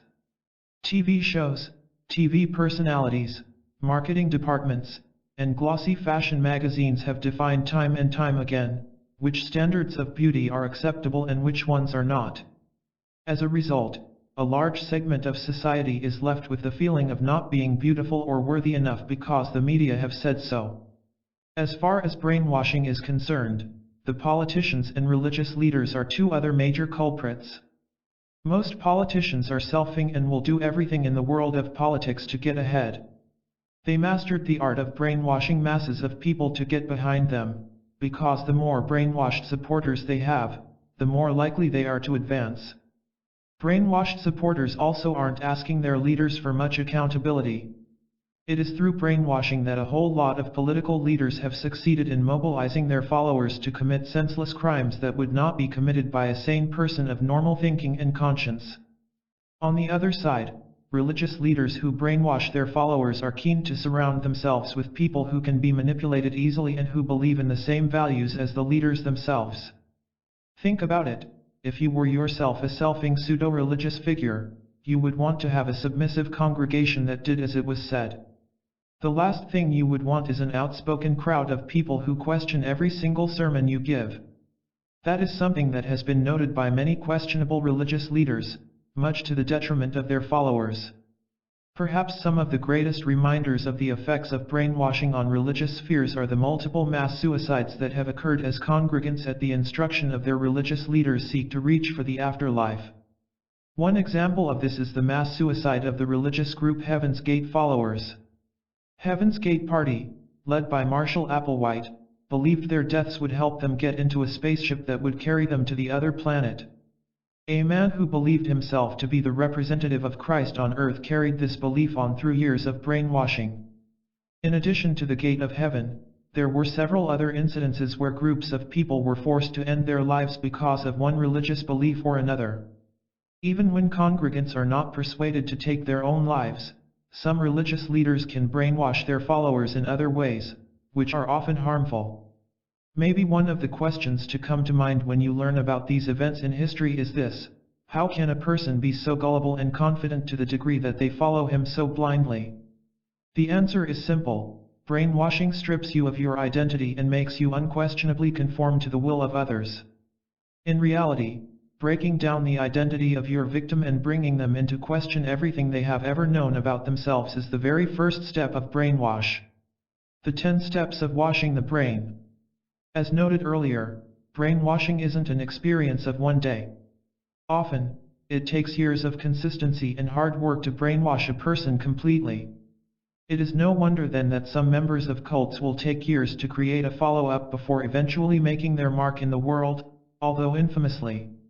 While they may overlap from time to time, brainwashing steps are often distinct, and can be widely classified into 3 stages. The first stage includes all the steps the predator uses to break down their victim. The second stage includes showing the victim that there is a chance of salvation. And lastly, the third stage includes leading the victim to salvation, or at least their own definition of salvation. First step: breaking the target. Step 1. Identity assault. To break down a predator's target, they must first target what makes the target what they are, their identity or ego. Every human being has, in his mind, a picture of himself, which is what he thinks he is. That is the way they identify themselves. You can have several identities.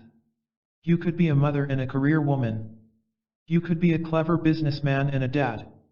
You could be a hard-fought student at the college. You just might be a Christian. You can choose between endless identities.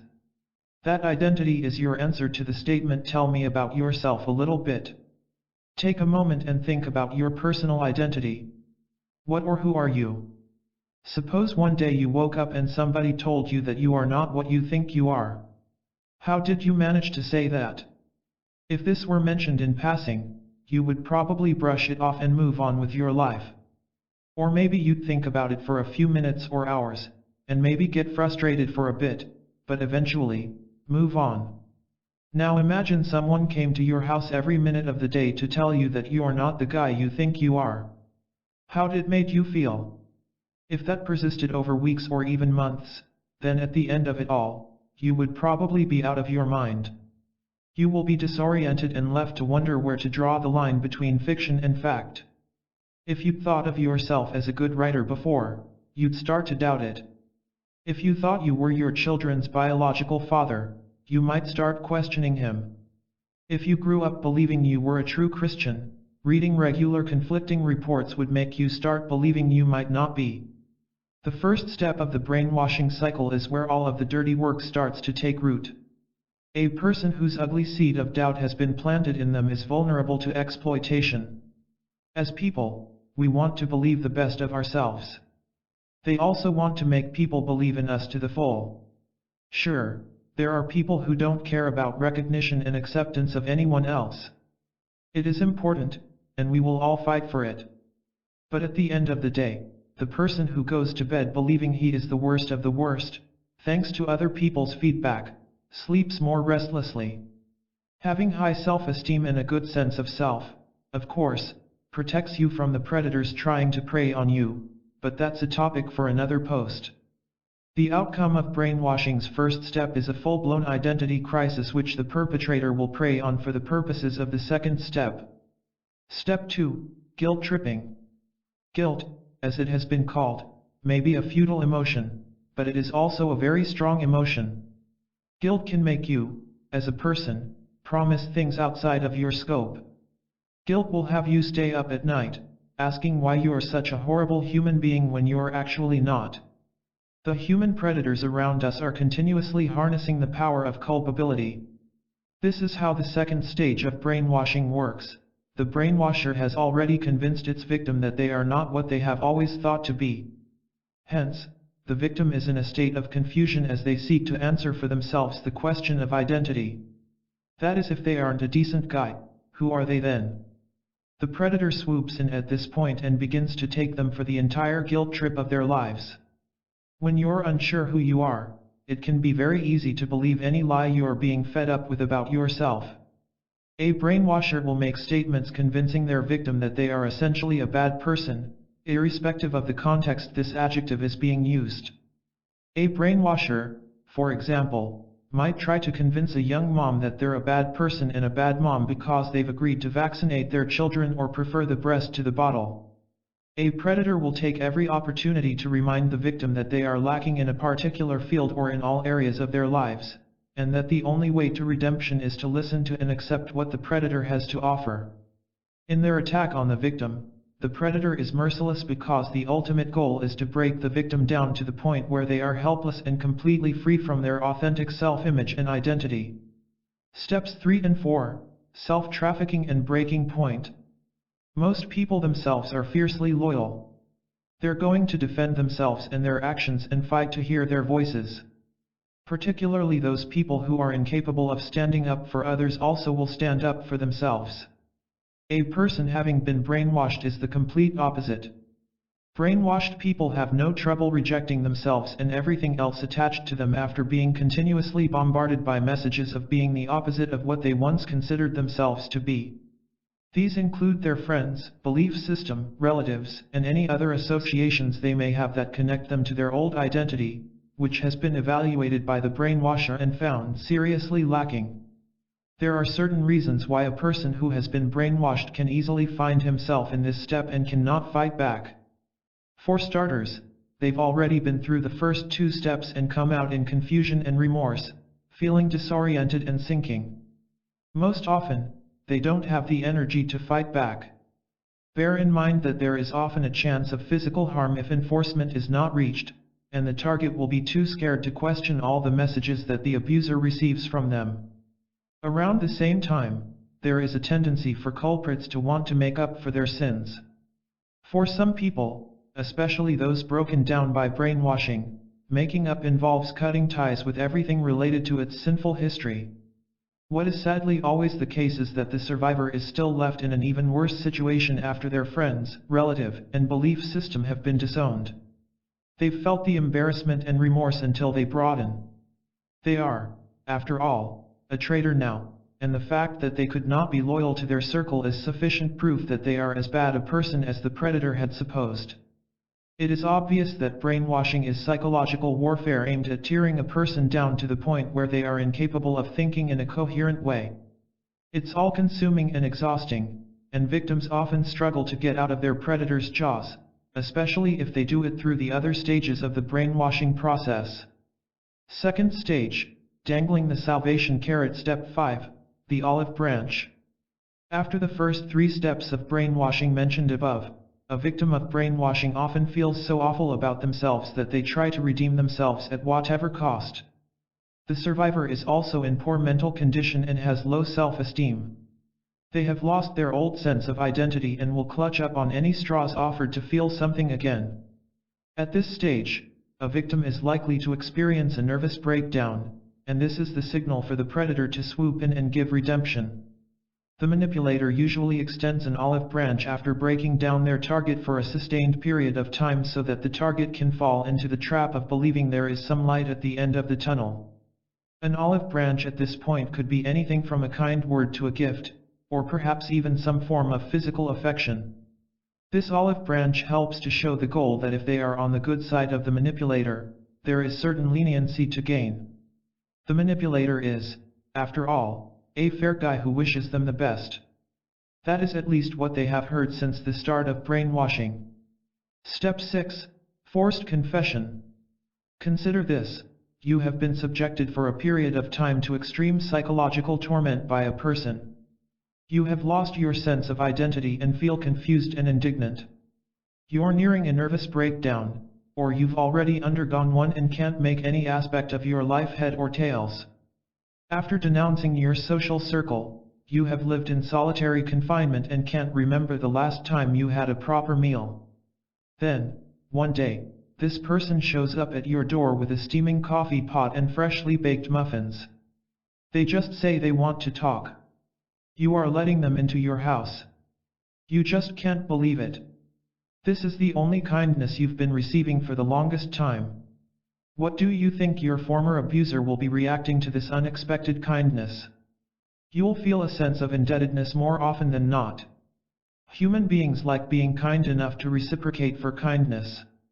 If someone does something nice for you, then in return, it is human to want to do something nice. The need to pay back is even greater for a brainwashed person because they also feel they have to pay for everything, at least as per the brainwasher's gospel, they are wrong about. The brainwashed group, therefore, will be more than willing to give back some sort of kindness. This goodness will always be in the form of a confession, in their troubled minds. The rapist would usually offer the option of a confession as a way to get paid back. Step 7. Channeling guilt. A brainwashed victim sometimes gets filled with so much crushing remorse that after weeks and months of being told they're wrong about everything, there's just no room for any other emotions. The target has been bombarded by predators with so much psychological torment that they don't even know what they feel most culpable about. The perpetrator obviously believes he is guilty of something. During this uncertainty, the manipulator swoops in and convinces them that the blame is due to all the things that were previously considered wrong. The abuser, in other words, channels the remorse into the belief system. The victim now begins to associate their belief system with the guilt and the burden of dealing with the guilt. In essence, the predator is to make their victim learn to associate all the bad feelings with their past, while at the same time making them believe that if they choose alternative beliefs, there is a chance to be redeemed and to feel better. Step 8. Freeing the guilt. The victim is feeling a little relieved at this point to realize that he is not inherently wrong, rather, it is his beliefs that are wrong. He can be right again, by dissociating himself from his beliefs. He sheds his remorse by relinquishing everything and everything related to his prejudices, including those nearest to him. He confesses the errors of his old ways and is able to take on the new set of values that the brainwasher provides. Third phase, brainwashed self-rebuilding. Step 9. Progress and consistency. At this point in the process of brainwashing, the target is eager to redeem itself and look good in the brainwasher's eyes. As such, they will start rebuilding a new identity based on the manipulator's offered belief system. After passing through the suffering and torture of the earlier stages of brainwashing, the victim is convinced that only pain and guilt will come from their old belief system. They are relieved to be rid of the old self and replace it with a new self that is their safe haven from all their misery past and present. Step 10. Last confession and reborn. Following acceptance of the new belief system, the survivor also feels reassured about their past and all of the associated suffering. They will stick to their new identity like the proverbial last raft on a sinking ship because this is the only peace they have experienced in a long time. At this stage, the brainwasher succeeded in obtaining a convert, and may even be conducting a ceremony to welcome the new convert into the sacred inner circle. At this point, it is common for the majority of victims to be completely isolated from their families. They're going to have it in their minds that they're different people now who don't have to associate with their past bad things. A brainwashed person who has been through these 10 measures is usually almost difficult to persuade that they have been brainwashed. The damage done here is so immense that a do-over is an uphill climb. Professional support may be pursued to save a brainwashed loved one, but it is never a guarantee of success. What makes a person brainwashing susceptible? What makes one person more likely to get brainwashed than the next person? Do you ever wonder why some people appear to be more easily recruited into radical cults than others? There are grounds for that. There are some people who have a faint sense of identity through one reason or another. A person is not born with an identity. Self-identity is something which develops through childhood over time, and as a baby grows into adulthood. Experiences of an individual shape self-identity, the things they do, and even the choices they make. If a person cannot convincingly identify who they are, they run a greater risk of falling prey to brainwashing. This is because, in the first place, they have no identity to protect themselves. A solid, strong sense of identity makes it more difficult for a brainwasher to root you down. For example, if you strongly believe that you are a strong, confident, capable, and caring person who is a believer and a good sister and mother, convincing you otherwise are almost impossible for anyone else. But a struggling teenager who thinks he is a loser will easily believe the misinformation he is being fed by the brainwasher.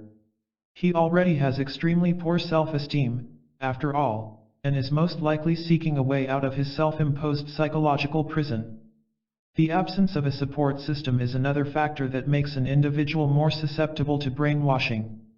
The important role played by a group of supportive friends and family who rally around you in times of trouble can never be overrated. Unfortunately, that support system is absent for some people. A predator could swoop in the absence of a large circle of people looking for you and give you the community you are so keen to see. Brainwashers realize the value of a support system, thus, they will go to great lengths to separate their victims from the people they care for. It's true there's strength in numbers, and that kind of strength is exactly what a brainwashing agent doesn't want to have their target. Some people do not seem to possess the skills required to go through life successfully. As a child, you depend entirely on your parents or guardians to keep you alive, at least to the best possible extent of their ability. As you grow older, you need to venture out to the best of your ability and make the best of your life. When you are on this road to self-actualization, those abilities come in handy. These skills include learning how to make decisions, how to make money so you can pay at least for your way through the basic needs, taking care of your body properly, maintaining a positive attitude, and even building good, beneficial relations. Some people make it to adulthood without the requisite survival skills, often through no fault of their own. They look to others for survival when this happens. The first individual who seems to know the way will be followed by a person who does not know their way through life. Look at it this way, you wouldn't care who threw in the life jacket if you drowned in the deep end of the pool, you would take it and be grateful to that person forever. This kind of debt and rescue feeling is what some brainwashed people experience when they finally get the life jacket. What they don't know is that what looks like a life jacket is actually a trap to keep them floating in false waters. The type of family establishment to which one is exposed may also make one more vulnerable to brainwashing. That can be argued in two ways. First, a neglected child would always gravitate toward the first person who shows interest in them. They are, after all, used to getting scraps and, so to speak, will do anything for a full meal. Secondly, when a child grows up in a family that is eccentric in its beliefs and behaviors, that a child is at a high risk of brainwashing. After all, they grew up experiencing things beyond the norm. What is one more thing? Individuals living in harsh socio-economic environments often run a high risk of brainwashing. Often a person who can barely afford a meal a day is not in the best frame of mind to choose well for himself. Added to that, the prospect of a better life can be used to entice them into a brainwasher's preference belief system. Some extremist groups, for example, were known to recruit young people from economically disadvantaged backgrounds, with the promise of economic rewards and recognition. For a young person who is culturally used to being invisible and otherwise, such a reward is worth all the misinformation, albeit unknowingly, that they might be subject to. How to shield yourself from brainwashers. Predators who seek to control your mind walk the same streets you do, and probably also live on your block.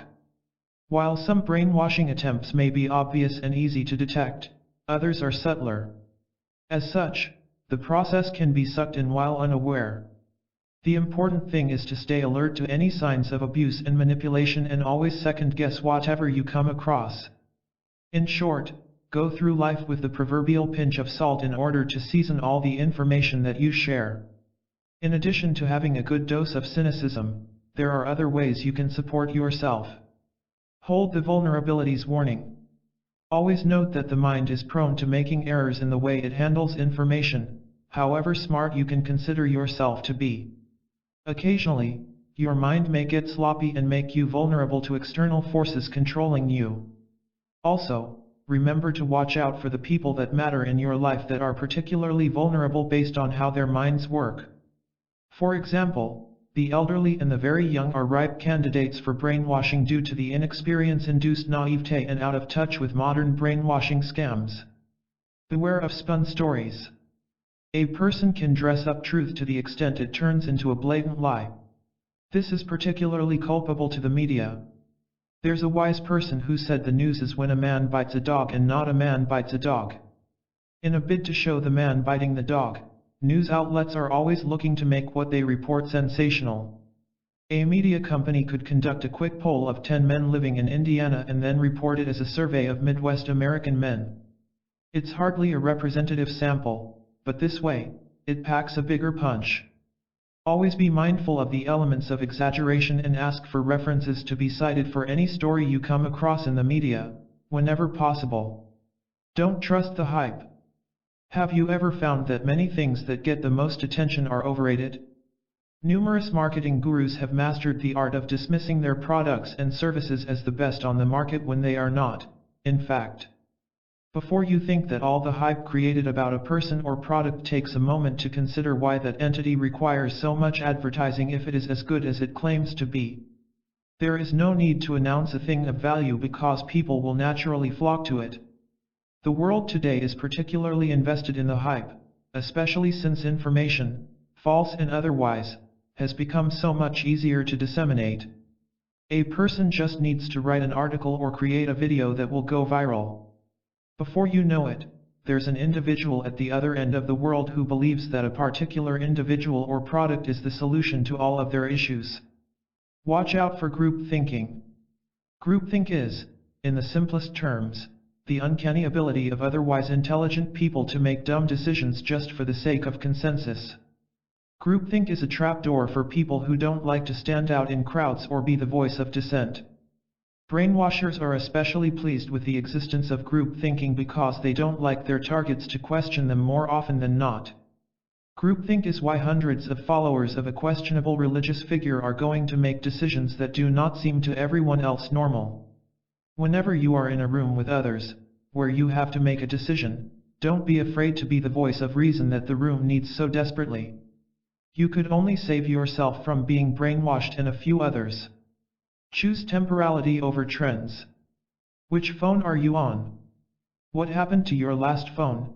Had it outlived its usefulness, or had you purchased it because you thought you needed to upgrade? Do you buy stuff when you need it or because you feel pressured to get it? Depending on how you answered these questions, you may start to see a pattern in your choices. Either you're the sensible sort that buys for convenience or the fashion junkie who wants to get every new version of the iPhone when it's unraveled. Owning the sleekest new model of anything is nothing wrong, but if you've been brainwashed into believing you have to have the newest of all, you have a big problem on your hands. By always choosing timelessness over trends, you will shield yourself from further descent down the slope. Most upgrades are often not even upgrades. A manufacturer could claim that something is new and improved when they only actually changed the packaging. A manufacturer like that will only prey on your desire for shiny new objects. The producer cannot be blamed, that's how they remain in business. Just make sure you don't fall for their tricks. Beware of your gut feeling. Whether you like to call it intuition or hunch, you should recognize your gut feeling as you go about your everyday life. By paying attention to that nudging inner voice that many individuals love to ignore, many people have saved themselves a whole lot of trouble and pain. Your unconscious mind will take the danger easily to itself before your conscious mind can. Listen to your gut feeling when someone sends you an idea that doesn't feel right. Your unconscious mind has gathered signals that are not sitting right and sending you red flags for your own preservation. Chapter 13. How to handle the manipulators in your life. We all have been guilty at one time or another of resorting to manipulation to get something that we wanted. Now and then, it is almost painful to never talk without any form of agenda. Every time we need a friend's favor, we might resort to slight manipulation or persuasion in trying to get them to go along with what we need them to do. If we need a colleague at work to go along with our agenda, we might need to resort to bribery or intimidation to get them to act. Leaders, managers, and supervisors rely on some form of techniques of manipulation to either inspire, persuasion, or play on your emotions and fears to get you to listen and follow their instructions. Manipulation is all around us, despite the negative association with this term. It is either you are being manipulated, or you are the one who manipulates. As we know by now, manipulators will always want to be in charge, to put themselves above you and everyone else around them to feel superior. To be the one who pulls all the strings and lets everyone else dance to their drumbeat. To do this, they will do whatever and whatever they can to try and rattle your faith, making you guess yourself in second place. Even if you don't necessarily see yourself as a manipulator, you might have done something like this before. Have you ever met a new friend at work who was laughing and joking as they tried to get us to learn how to take a step back and tone it down? Maybe you felt a little jealous that everyone was starting to warm up so quickly to the new colleague, and you didn't like to feel your popularity could be threatened. That colleague might have been taken aback by this sudden remark, and what you would have done is to put in their minds a little seed of doubt that their behavior may not have been as acceptable as they thought it was. Or maybe there was a friend you were in danger of losing the promotion to, so you secretly point out all the errors they made when playing on their insecurities to throw them off their game. You may even have done this to you, where someone made a remark that caught you off guard entirely, made you feel stupid, and doubt your abilities. Manipulators want those around them to feel as if they never are good enough. What's worse is that to begin with, most of us already feel inadequate, and we're concerned that other people might notice it too. This feeling has now become so popular, with studies finding that 70% of the population is experiencing this feeling that it has its name imposter syndrome. According to the California Institute of Technology, those who suffer from this syndrome are continually feeling incompetent or feeling like a failure.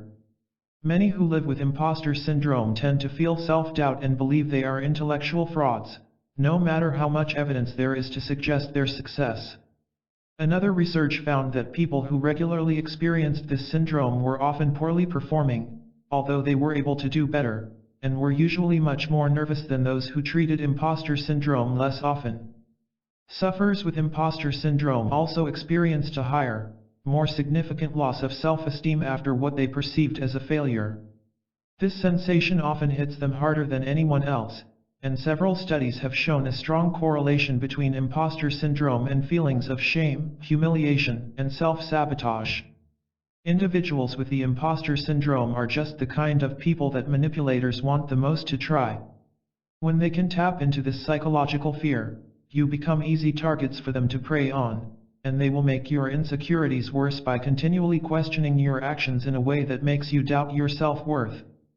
They do this purposefully to keep you as unfocused and off-balanced as possible, making it easier for them to strike when the time is right and to take from you what they want. Handling the manipulators in your life. Narcissists, emotional abusers, manipulators of the discreet aggression. They read everywhere, and if you're sick of being a target of their mind games, it's time to put a stop to their once and for all power over you. Nobody has the right to manipulate and take advantage of your insecurities, whether they're parents, siblings, uncles, aunts, friends, colleagues, bosses, supervisors, or customers. No one has the right to make you feel bad about yourself, and they should not force you to do something that you don't want to do. For years a relationship with a manipulator can continue, mainly if it is within your own family. Cutting ties with the manipulators you are not related to is more comfortable. But what do you do if they may be your parents or siblings? Or friends that you have grown up with and have known all of your life? Remembering your fundamental rights is the first step towards learning how to deal with those people. You have the right to have value. Emotional expressions. Views expressed. Express wishes. Set priorities. Unguilty, say no. Take what you paid. Take action to defend yourself from any form of moral, emotional, or physical harm. Do what suits your happiness. Your basic rights. These are the fundamental rights that belong to us all, and no one has any right to disregard your rights and disrespect. Remembering those rights when dealing with manipulators will help you steel your resolve to fight off their attacks. Remember that you are responsible for your own life and your happiness, and you should never put those two things in someone else's hands, especially if that person happens to be a manipulator. The next steps needed in your life to manage the manipulators are to stay away from them. This is the only way to eliminate their power over you. If they aren't members of your immediate family, consider staying away from them altogether, even cutting ties with them if you can, because unless they change their ways, it's unlikely that the relationship will ever do you any good. If the manipulators are members of your family, you may not be able to cut ties with them completely, but you can minimize the contact time you get with them. Avoid spending some time alone with them, remain too busy to have too long a chat, and be careful about how much time you allow yourself to spend about them. Don't forget the fundamental rights you hold. Start defending yourself against their bullying. Some manipulators will resort to bullying if they know that their targets are weaker. Manipulators whose personalities fall within the dark triads can even enjoy attempting to intimidate their victims mentally and emotionally, relishing the strength they feel when they realize they've struck fear in others' hearts. Defend yourself against their manipulation by recognizing that the manipulator clings to the vulnerabilities that they feel are yours.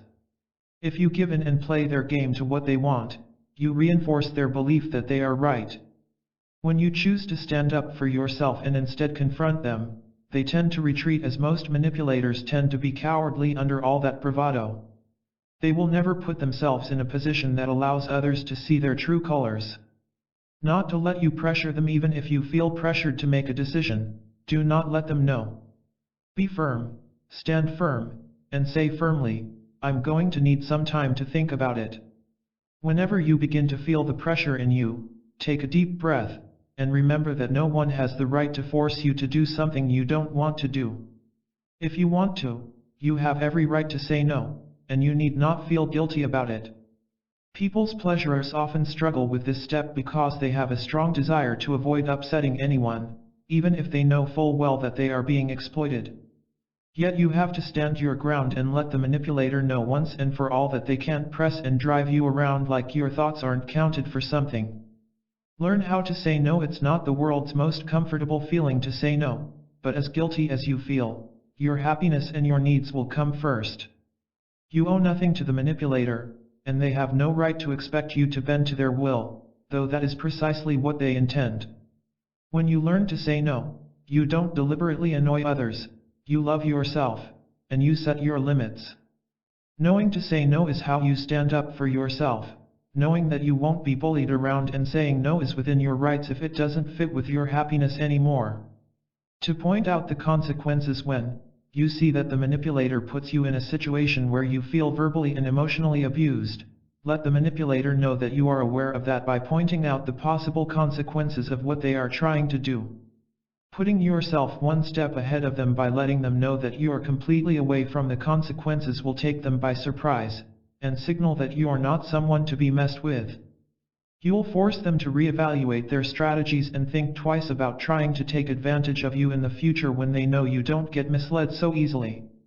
Do not expect anything from them, particularly when you expect them to see things from your viewpoint. This won't happen because most manipulators appear to be self-absorbed people, concerned solely with their desires and interests.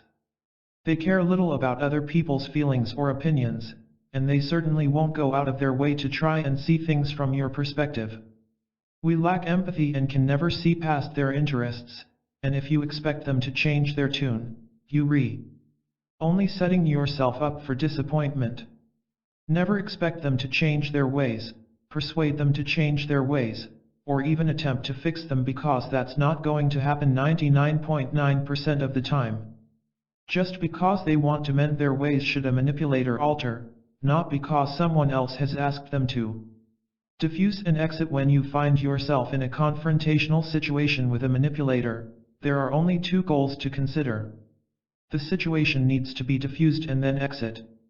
Even if the exit means to put an abrupt stop to the conversation, or to end a friendship altogether, the longer you keep engaging with the manipulator, the more they may try to rile you up by criticizing you, arguing with you, accusing you of something you've never done just to get a rise out of you, trying to make you lose your patience, and even pressing your buttons until you become overly emotional and vulnerable to doing something you might regret.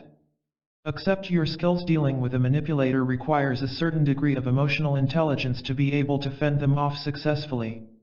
Patience, maturity, discipline, self-control, and self-regulation, and the tools you need to keep you from losing your temper or reacting in a manner you might regret. Some people will push your buttons far enough and enjoy seeing you fly off your handle. Having an awareness of your skills and what you can do can help you stand your ground and keep things out of control from escalating. For instance, if you think you might not be emotionally resilient or confident enough just yet to stand your ground against a manipulator, enlist a trusted friend's help as the mediator in the situation. If you're more comfortable sending a professional email than confronting the person head-on, assuming it's something that can be solved by email, then sending an email too is fine if that gives you more confidence. In some cases, it might be a good idea to have black and white proof of your correspondence, as some manipulators will try to disarm you and cause you to doubt yourself by denying what you said if they know that there is no way you can prove it. Do not feel bad about having to ask for help if you need it. It can take time to build the resilience and emotional intelligence necessary to stand up to a dominant personality. Finally, you will get there, and before then, understanding your strengths and the current stage of ability will help you make the most of what you have. Determine your boundaries. The next best thing you can do is to reframe your boundary stages for the relationships you can't eliminate from your life. As hard as acknowledging that your loved one may be able to do such a thing, you need to come to terms with it so that you can then start working on adjusting your standards and setting the limits you need to start protecting yourself. Take small steps to enforce these boundaries slowly, allowing it to happen gradually over time while building your confidence in the process. If they were someone you've been to for advice before, start phasing that out by instead turning to someone else for advice.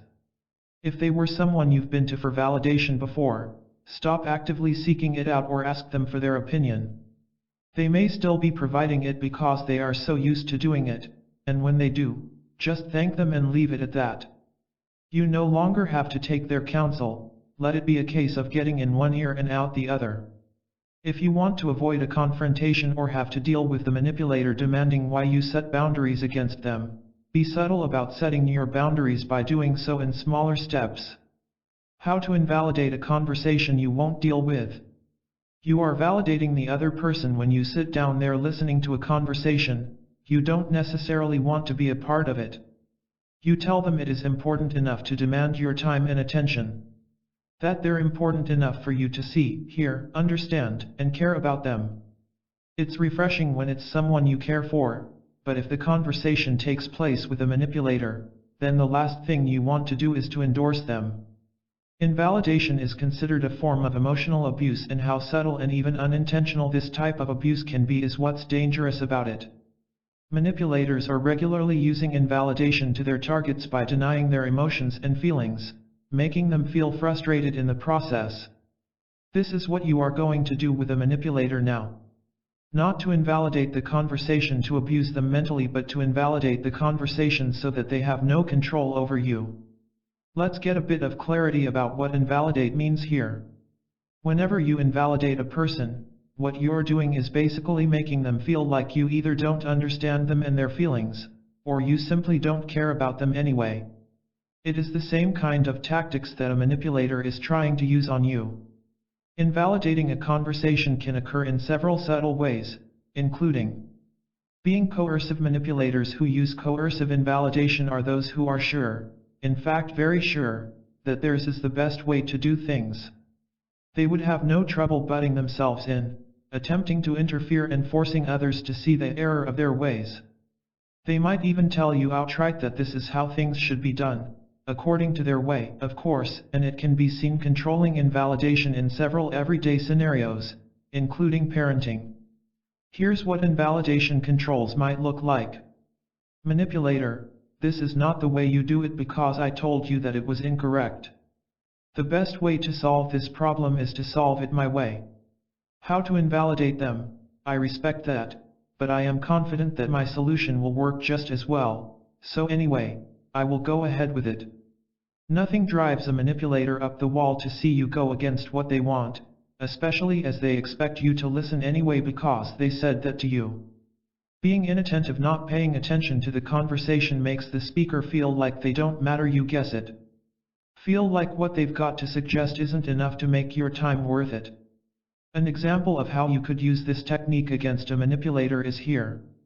Manipulator: I'm so frustrated that nobody helps me around the office when all I do is go out of my way to try and help everyone else when they need it. They try to guilt you of taking on their workload. How would you invalidate them? The progress on the group project is going great, don't you think? You re-invalidating their tactics by not acknowledging what they're trying to do and letting them know you re-aware of what they're trying to do, and you're choosing not to go along with it anyway. Being belligerent by refuting instead of listening, you invalidate the efforts of the manipulator are trying to get you to see things their way, so you are more inclined to do what they want. Here's an example of how this technique could look. Manipulator: I feel like you are rude to dismiss my idea when I've told you this is how to do it. How would you invalidate them? Your idea was an inappropriate solution to this situation, with all due respect, when we both know there are more effective ways to handle it. Being belligerent lets them know that you are not afraid to make your opinions known and that if it is the right thing to do, you are willing to refute them. Being judgmental: the manipulator of judgment will minimize or downplay what you think is important because they don't feel it's important or beneficial. Being judgmental is a relationship, and invalidating the feelings of your partner can cause you to disconnect, making you feel as if your interests are taking a back seat to your partner's. Somehow, while they hardly ever tolerate what you want to do, you still find yourself doing what they want. Why not go out this weekend for a hike? I haven't done this in a while, and I thought it could be fun for us to spend some time outdoors together. Manipulator: nope, I don't care. I'll stay over this weekend and watch my favorite Netflix series binge. You can join me, that's a lot better than taking a boring hike.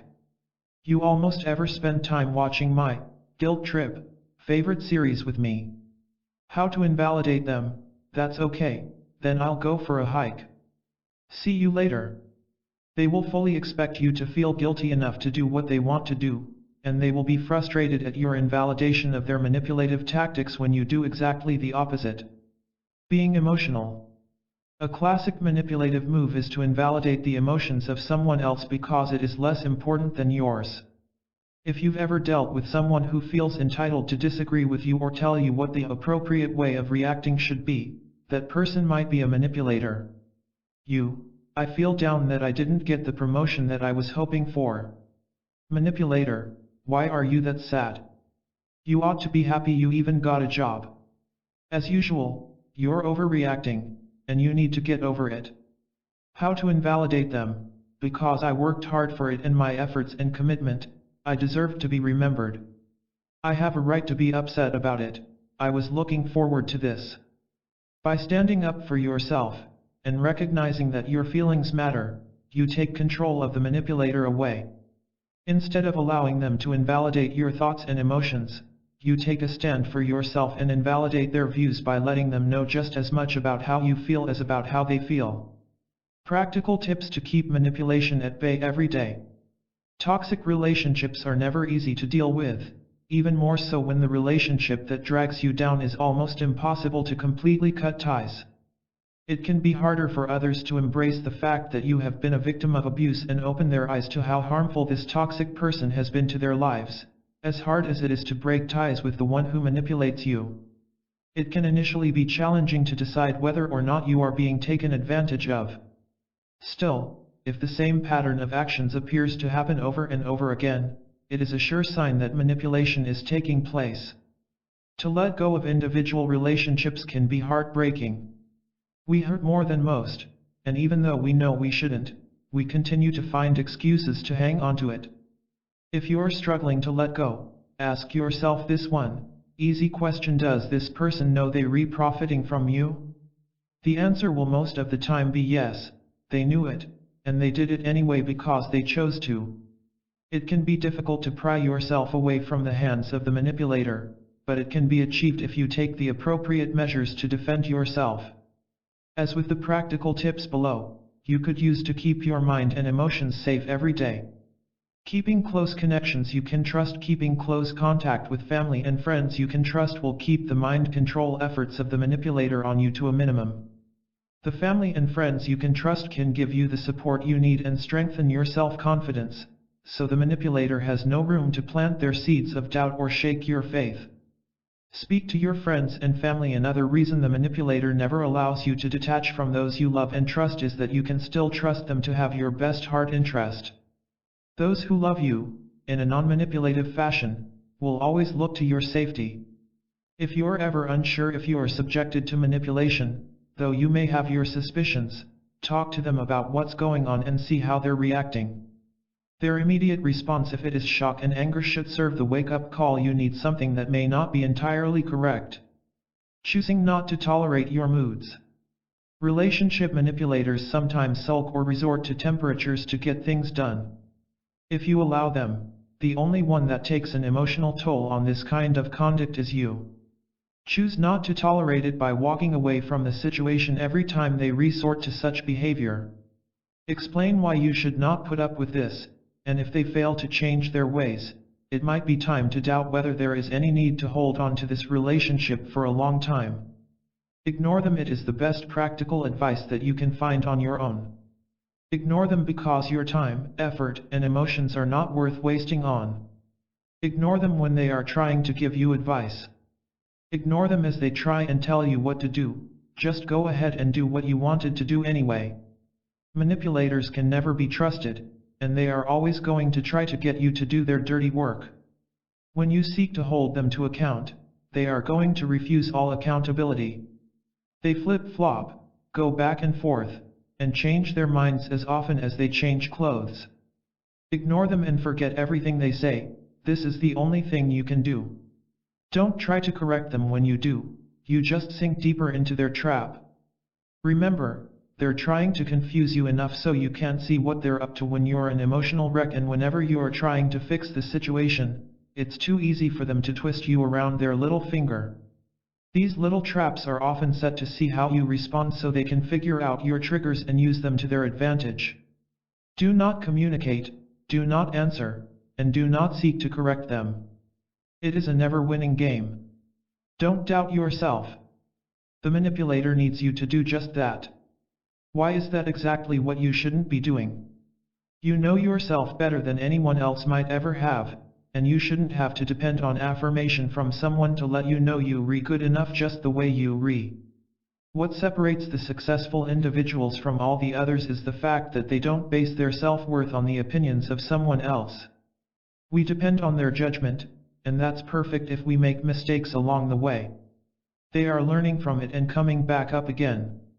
Believing in yourself can be among your most potent defenses against an attack by a manipulator. Quit trying so hard to fit in the wrong crowd. If you've got to work too hard to fit in with a group of people, they're not the right group for you. Manipulators are charming and popular enough to make you feel like you're part of their crowd, and they love feeling in control by making you work hard to earn their approval.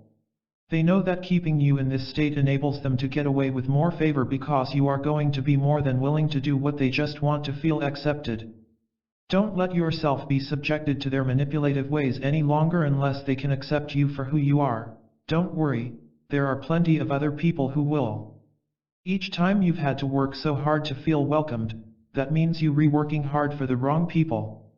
Turntables. Manipulators always try to work against you.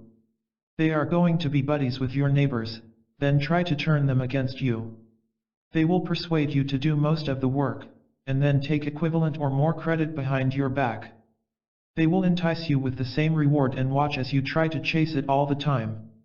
They will remember and never miss an opportunity to make you feel bad about all your past mistakes. If the manipulator you are trying to get rid of keeps working even harder to make your life a living nightmare, you have to turn the tables on them and strike back. Find what their support is giving them, then weaken it so that the manipulator no longer has a strong enough foothold. This support might be their followers, supporters, subordinates, a skill they possess, or some resources they may be in control of. Know their supporters, and make them your allies. Make connections to others with similar skills so that the manipulator is not the only one in control. Turning the tables on them and weakening the hold they have will end up throwing them off balance so that they no longer focus on trying to dominate your life but on trying to reclaim their position in their circle instead. Don't compromise. Undermining your own beliefs and principles is one of the many significant mistakes you might make when dealing with a manipulator. When you go against everything you believe in just to do what they want, you play right into their hands. It's all right if they make you feel bad or guilty, just another one of their tricks. Let them do whatever they want. What's important is that you don't compromise your happiness, emotions, time, and energy in circles that try to accommodate them anymore. Ask yourself this: if the roles were reversed, would they be willing to do the same for you? Go back to basic rules once again, where you have the right to put your happiness and your needs first. Don't ask for permission. It's a hard habit to ask for permission to break. Ever since we were children, we have been taught to do that, asking our parents for permission whenever we wanted to do something. We had to ask the teachers in school for permission for the things we needed. As adults, we ask our supervisors or managers for permission before taking action. We ask permission from our partners in a relationship to get their approval before we make a move. Asking for permission can be a tough habit to break because of this. When you allow the manipulator to be in charge, you are continually seeking consent and demanding permission, rather than taking control and making your own decisions. Isn't it time to end this? This is your life, after all, and not theirs. Why are you waiting around to get their permission to tell you what to do? Choose your own intent. You certainly don't want to do what the manipulator wants you to do. Those operating without a sense of purpose make it easier for the ones with a stronger will and agenda to control themselves. That is why manipulators continue to be influential to this day, because so many people go around without a sense of purpose, leaving themselves open to being exploited. If you don't have a good sense of your own identity, you are more likely to believe what you are told, and to do what you are ordered to do. Because you don't have that bigger purpose of focusing on, of basing your choices on. The bigger purpose that dictates what you are ready to do and what you are not. It is easy to spot other people around you who may not even have a strong sense of purpose. They are the ones who often flip without any real rhyme or reason throughout their lives. They are the ones who work useless jobs that either inspire or fill them with happiness, yet they do not have any real desire to change the situation. They are the ones who spend far too much time concentrating on negative gossip and other meaningless information that does not serve any real purpose. This lack of focus is what manipulators are just waiting to pounce on, so it's time to start thinking long and hard about what your goal will be if you haven't found your sense of purpose yet. Give yourself something specific to concentrate on, and you're less likely to fall victim to temptation and deceit. Take on new challenges. There are new possibilities all around you. All you need to do is be bold enough to take a risk and a leap of faith. Manipulators tend to stop you from taking on new opportunities, and in the same process, they want to tie you down. They want you to live in the same loop that you are because this makes it much easier for them to retain control. That's why they are sowing seeds of self-doubt in your mind, and why they're working hard to discourage you from improving yourself or seizing new chances. Every time you grow more durable and more comfortable, you lose their grip over you, which is what they work hard to prevent. They're going to try too hard to keep you in your place. They're going to even resort to making you feel ashamed even to entertain the thought of taking on new opportunities to improve yourself. Don't let them stop you, and don't let go of self-doubt. Even successful people made a lot of mistakes along the way to get to where they are right now. All they did was have the courage to take the leap and make a change for the better. Stop being a punching bag. Manipulators will only continue to treat you as a punching bag if you allow them to do so. Respect yourself enough to stand up and say you're not worthy of this type of treatment. Because you are not. Once again, go back to your fundamental rights, where you have the right to be respected.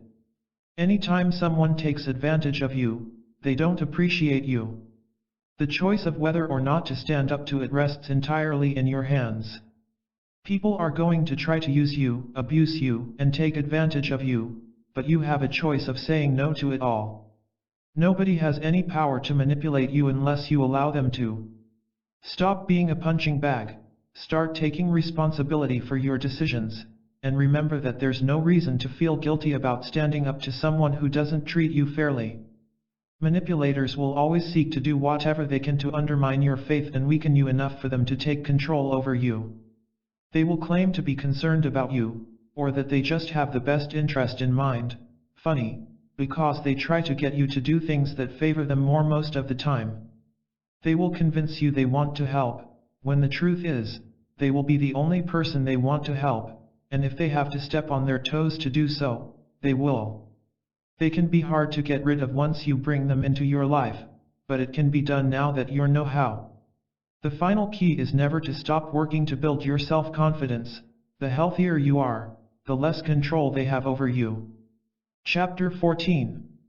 How to protect yourself against dark psychology. Anyway, much you should have confidence in the best of everybody. The reality of the situation is that we are, for the most part, obvious targets the extent that control goes. There are individuals in this world who leave their homes with just the most noticeably terrible of goals. They will likely damage others and to get the most they can out of others without giving anything consequently. The information on dim brain science introduced in this book isn't proposed to be utilized to make hurt others. Or maybe, the primary goal is to assist you with seeing the truth about control in its different structures and, if need be, to reverse the situation to ensure yourself.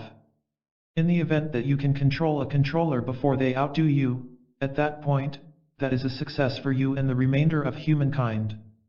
Variables that make you easier to manipulate. Other than realizing how to recognize a predator, it additionally assists with understanding what makes an individual progressively defenseless against mental assaults. Basically, there are obvious targets that are nearer to the line of fire than others. In Chapter 3, The ABC of Brainwashing, we investigated a portion of the variables that make an individual progressively vulnerable to indoctrinating. In any case, we presently realize that conditioning is only one of the routes through which individuals are controlled. All in all, what makes an individual powerless against the entirety of the sorts of brain control and control that exist? You are intelligent. You are most likely befuddled by this one since you have consistently accepted that more intelligent individuals are more enthusiastically to outmaneuver, isn't that so? Stop and think for a minute. However, savvy individuals like to utilize rationale to help their dynamic procedure. The rationale is simpler to control. Henceforth, canny individuals are bound to controlled when you corner them with coherent contentions. Less astute individuals are more enthusiastically to persuade with rationale and will, in general, be increasingly difficult notwithstanding realities and logical contentions. It is no big surprise that a ton of individuals who have been misled by extortionists and Ponzi plans happen to be individuals who are generally brilliant and who you'd not hope to be effortlessly tricked. The motivation behind why this is regularly the situation is on the grounds that tricksters know to speak to this sort of individuals with realities and insights. Individuals who are less savvy will be effectively pompous of anything that seems like turmoil since they don't get it. You are trusting and like to accept the best about everybody. In all honesty, there are awful individuals in this world. There are individuals who leave their homes each morning with the aim of hurting others. There are individuals who have no second thoughts about exacting sorrow and strife upon others. While you might be situated in your home stressing over super-rich organizations who take from poor people, there is a meeting room brimming with corporate hotshots who are going to take from the poor that you are stressed over. Basically, not every person partakes in your soul and your compassion. Individuals are wired in an unexpected way. Individuals on the dull group of 3 are wired significantly more, not the same as you would ever envision. At the point when you meet a renewed individual, it is honorable to need to accept the best of them. However, it is savvy to hope to be astounded in a not very good way.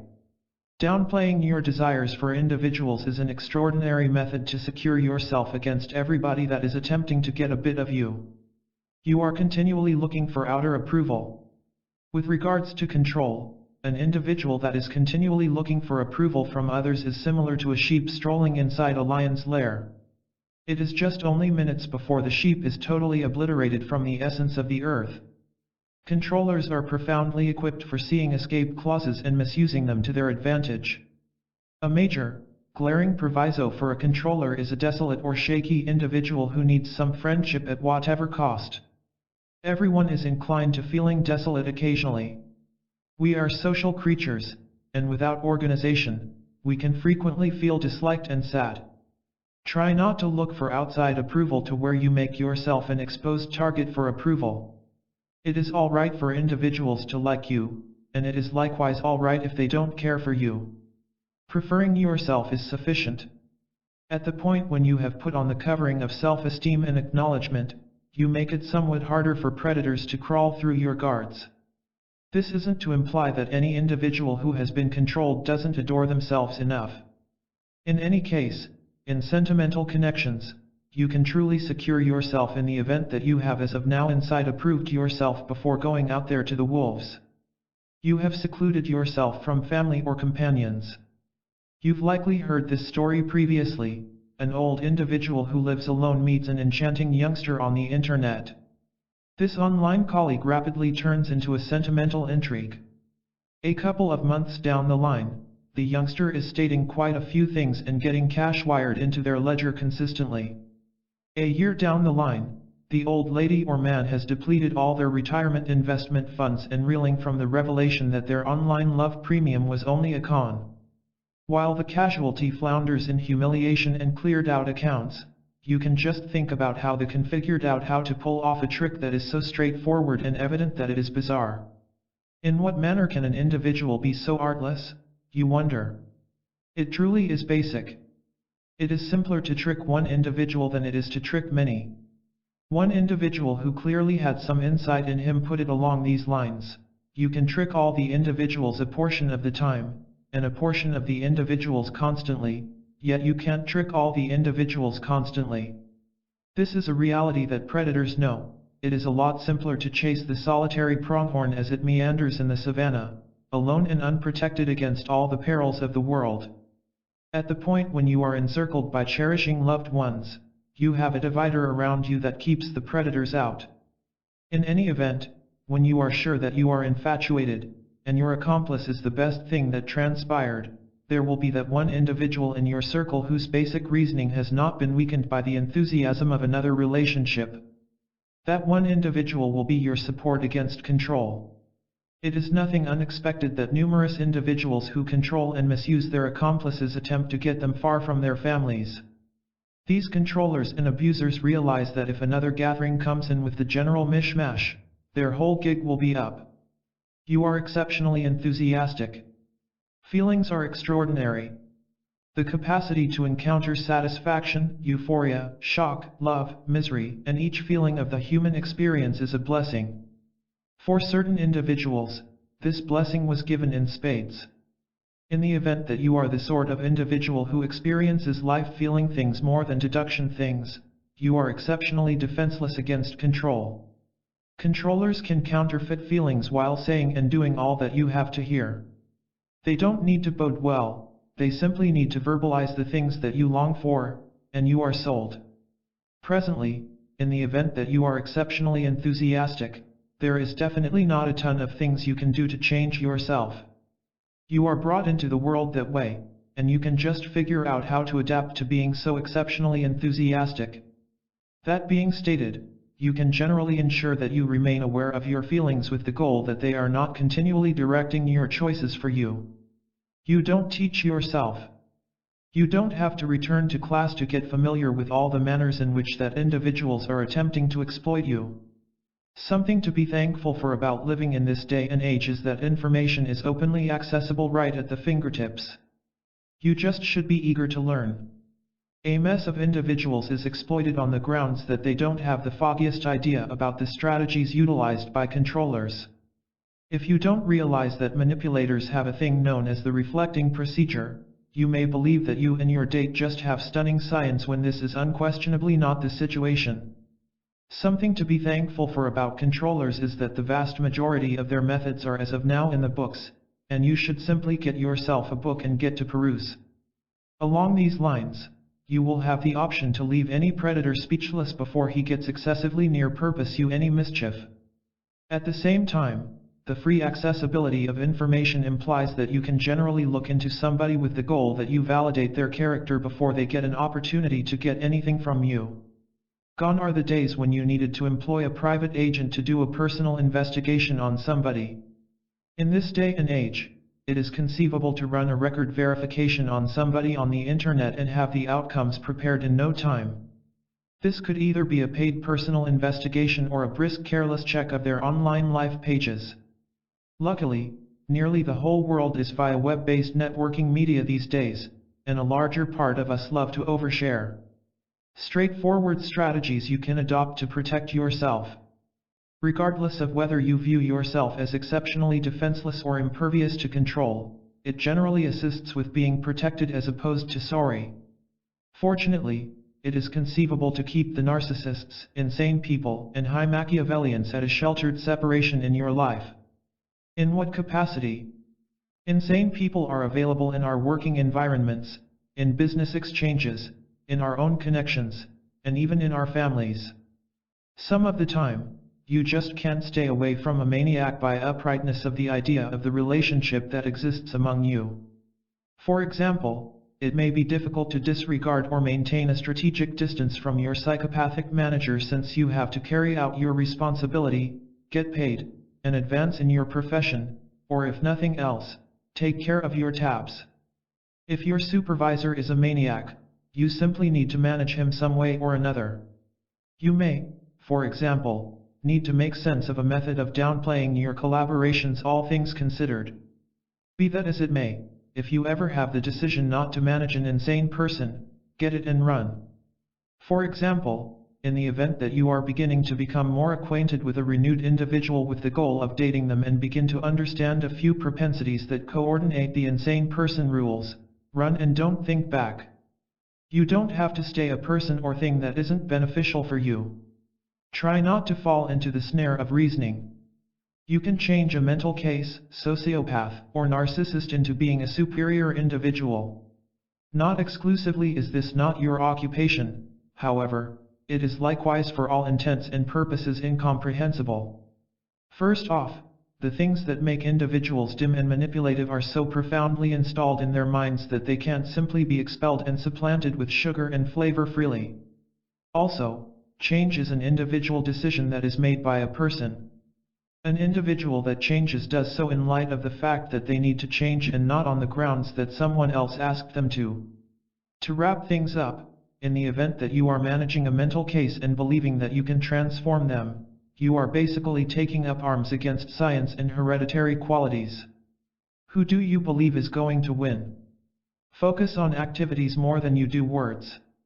Predators are excellent with their words since words are their most amazing assets. Rather than concentrating on what an individual says, take a gander at what they do. Did they satisfy the guarantee they made to you about doing a specific thing? Do they treat everybody just as they need to make it sound? A basic method to check whether an individual's activities coordinate their words is by using something that is alluded to as the standard of threes. Here are the means by which it works. If an individual appears to lie or makes a guarantee that they don't keep on one event, you might be managing a basic misconception.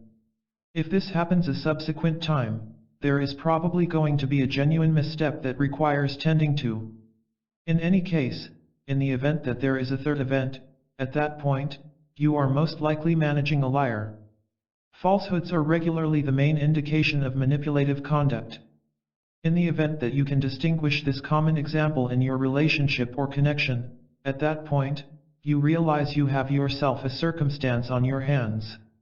How you choose to deal with this circumstance will mean the distinction between liberating yourself from the jaws and dramatization of a controller or remaining on for the most overpowering ride of your life. At whatever point conceivable, let the insane person win, yet not to your detriment. The characters that affection to win are frequently forceful and will make a huge effort to guarantee that they trump every one of their rivals. In the event that you ever end up confronting an insane person on an exchange table, consistently go for the recommendation that ensures success for both of you. This is a compelling method for guaranteeing that you don't exhaust all your vitality, attempting to ward off a maniac who is attempting to complete you.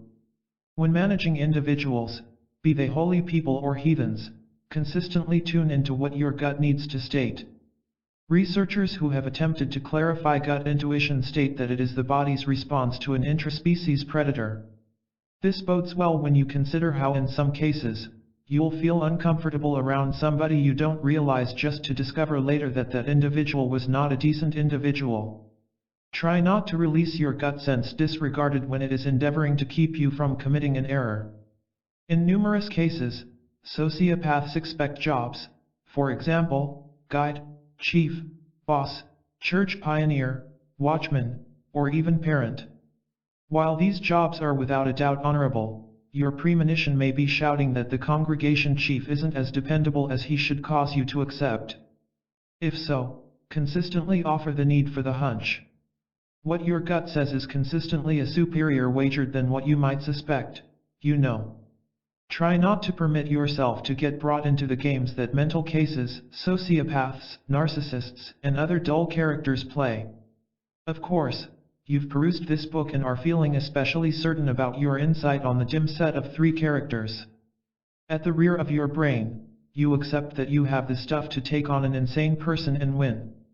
What you can be sure of is that while you have quite recently perused this book, a mental case has had as long as he can remember to rehearse on his casualties. Try not to be brought into their controls. It isn't your business to engage the insane person. Your main employment when managing a maniac is to secure yourself against their stunts. Chapter 15. Myths and Misconceptions about Dark Psychology. There are various themes that are all right for supper discussion. Dim brain research isn't one of them. The exact opposite thing you need to ask during Thanksgiving is the means by which Uncle Joe scores most definitely. In view of the noxiousness encompassing dim brain science, there are normally not many open conversations with respect to the subject. How about we take the dark psychology test, for example? It is safe to say that you want to take it. If truly, do you intend to impart your outcomes to anybody? The high possibilities are that if you addressed yes to the main inquiry, you are likely going to answer no to the subsequent one. Most individuals like to consider themselves great individuals. Likewise, they like others to consider them great individuals. Putting your dim group of 3 tests in plain view for anyone passing by to view may not actually fill this need. As a result of the entirety of this secretive encompassing dull brain research, there is, in this way, a ton of misguided judgments and fantasies about the characteristics that are key vessels for dim brain research. This section investigates these fantasies and misinterpretations while revealing some insight into the equivalent. Fantasy number 1, psychopaths and sociopaths are very much the same things. Truth, psychopathy and sociopathy are 2 distinct sorts of standoffish character issues. The term mental case and sociopath are utilized reciprocally in regular discussion. In any case, the 2 attributes are fundamentally unique in relation to one another. That being stated, these 2 character issues do share a few likenesses. Specialists consider sociopathy to be a less extreme issue than psychopathy. Fantasy number 2, psychopaths are made and not conceived. Truth, psychopaths are brought into the world that way. Psychopathy is an exceptionally convoluted character issue in that sociopaths are more regularly conceived as opposed to made. A sociopath comes out of the belly wired uniquely in contrast to the vast majority. Subsequently, they go astray from the digression of what is typical and frequently end up in places that some other ordinary individual would not really wind up in. The research attempted has to be sure indicated that the minds of mental cases' capacity are diversely when contrasted with the cerebrums of others who don't have any recorded character issue. Things being what they are, what happens when a mental case is conceived? Contingent upon the kind of condition the insane person experiences childhood in, the mental case will get one of a few things. If the little youngster who gives indications of psychopathy experiences childhood in a supporting domain, he will probably turn into a business or political pioneer of much impact. In the event that the youngster experiences childhood in a brutal or horrible condition, they are probably going to become sequential executioners or killers. Insane people who are supported in a domain that is someplace in the middle of the first two situations end up in quite a while of intensity in fields, for example, law implementation and the board. Fantasy number 3, sociopaths are conceived. Truth, sociopaths are chiefly a result of their surroundings. As a rule, sociopaths are because of the condition that they are raised in. It regularly begins with a natural or hereditary aura to sociopathy, which is then declined by the sort of support that they get. For example, a youngster who experiences childhood in a situation where no one appears to think about him will likely convey a similar absence of sympathy in his adulthood. If they grew up with grown ups who had no feeling of respectability and came up short on an ethical compass, their heart would be profoundly weakened thus. Fantasy number 4, females can't be maniacs. Truth, there are recorded instances of insane female people. Almost certainly, when you know about the term maniac, you consequently think about a male character. All things considered, Hollywood has put forth a valiant effort to depict insane people as hatchet-employing guys on a homicide binge. In any case, note that mental cases can be female as well. In contrast to their male partners, in any case, female mental cases are more averse to be truly forceful or savage. Or maybe, they resort to utilizing their sexuality and womanliness to control others. Female mental cases are likewise liable to have a high number of sexual accomplices. Fantasy number 5, psychopaths are fixated on murder. Truth, psychopaths are daredevils. Murder is only one of the routes through which mental cases extinguish their craving for the rush. At the point when the vast majority consider insane people, they naturally considering murders left, right, and focus. Nonetheless, while the facts demonstrate that an executioner is bound to be an insane person than not, it is likewise obvious that mental cases are not considering submitting murder anything else than the remainder of the populace. Numerous sociopaths experience their lives looking for thrills and never truly causing anyone brutal mischief. Indeed, they may break a couple of hearts as they hop, starting with one sexual accomplice then onto the next and toss a few people under the transport in a mean to ascend the company pecking order. However, that is the extent that a large portion of them go. In the event that you are searching for a mental case in your life, you won't almost certainly discover one in the event that you are just searching for savagery and bloodlust. Fantasy number 6, psychopathy is a psychological sickness that can be relieved. Truth, psychopathy is a character issue that has no fix. If psychopathy were a psychological sickness, there would be a possibility for medicines. Rather, psychopathy is a character issue, and this implies no fix exists that would transform insane people into typical, feeling, and compassionate individuals. Since they truly don't accept that anything isn't right with them at any rate, sociopaths would not be keen on treatment regardless of whether it existed. In occasions where insane people have been persuaded to get into treatment for motivations behind patching existing connections, it isn't remarkable to discover them attempting to control the specialist into believing that the treatment is working or has just worked. Keep in mind, these people are exceptionally manipulative and fit for using whatever implies important to get themselves out of troublesome circumstances. On account of their intense absence of dread and non-appearance of compassion, an insane person will have no issue burning through a friend or family member's time in treatment if just to cause it to appear as though they are putting forth an attempt. Fantasy number 7, you can change an individual on the dim set of 3 by cherishing them effectively. Truth, most individuals who score profoundly on the dim Turnian test remain so for the remainder of their lives.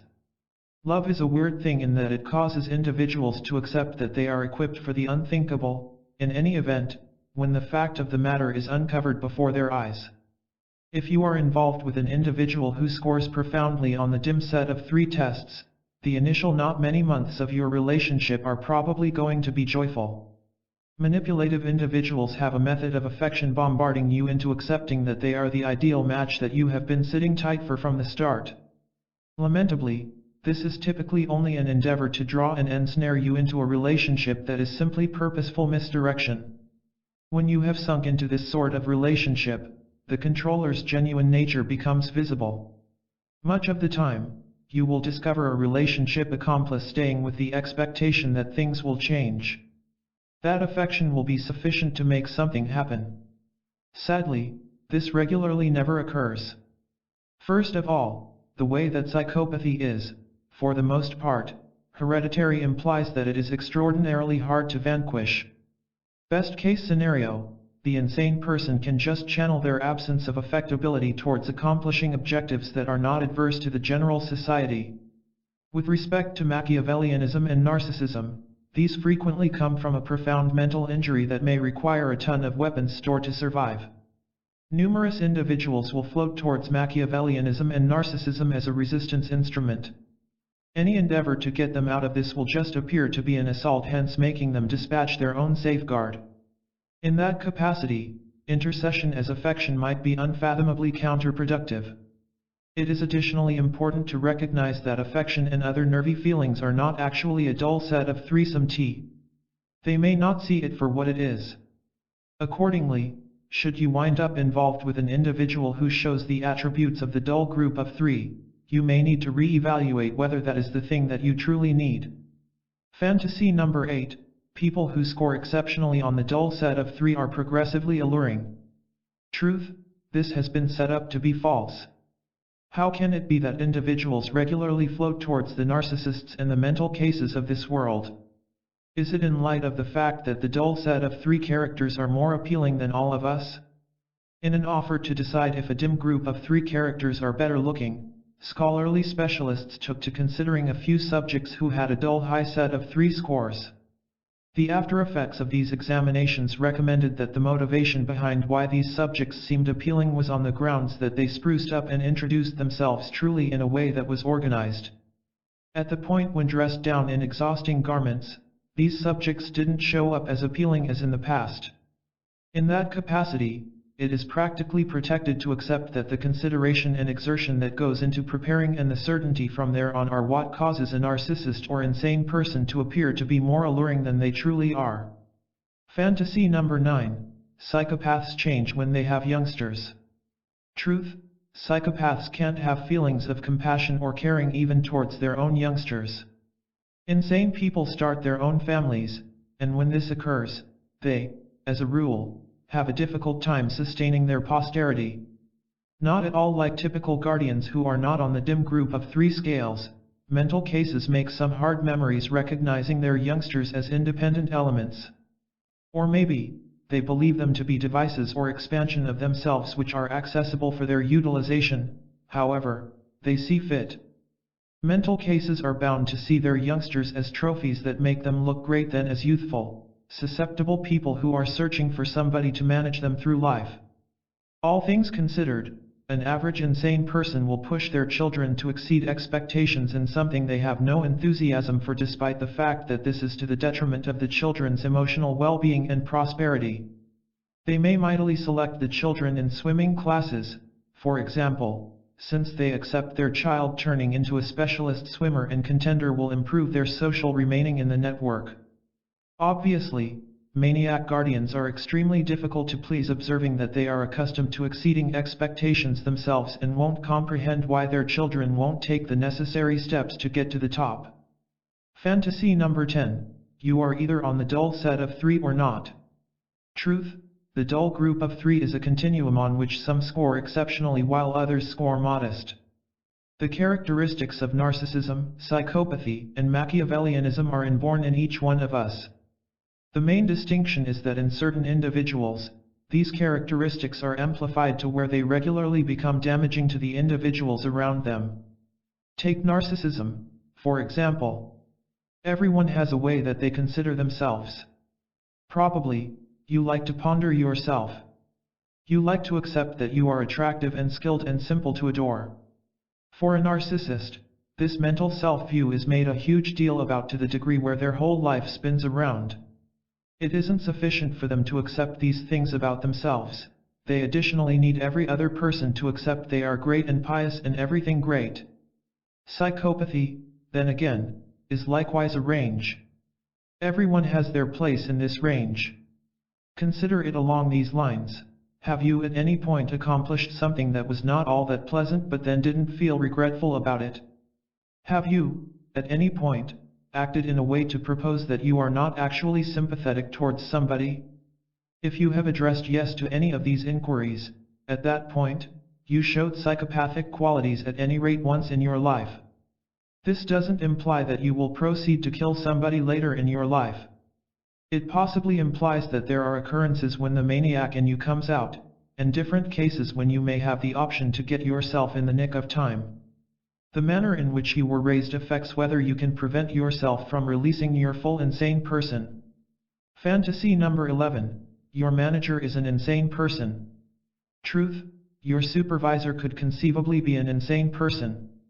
The facts confirm that numerous insane people who don't become professional lawbreakers proceed to turn out to be profoundly fruitful in business, legislative issues, and different fields.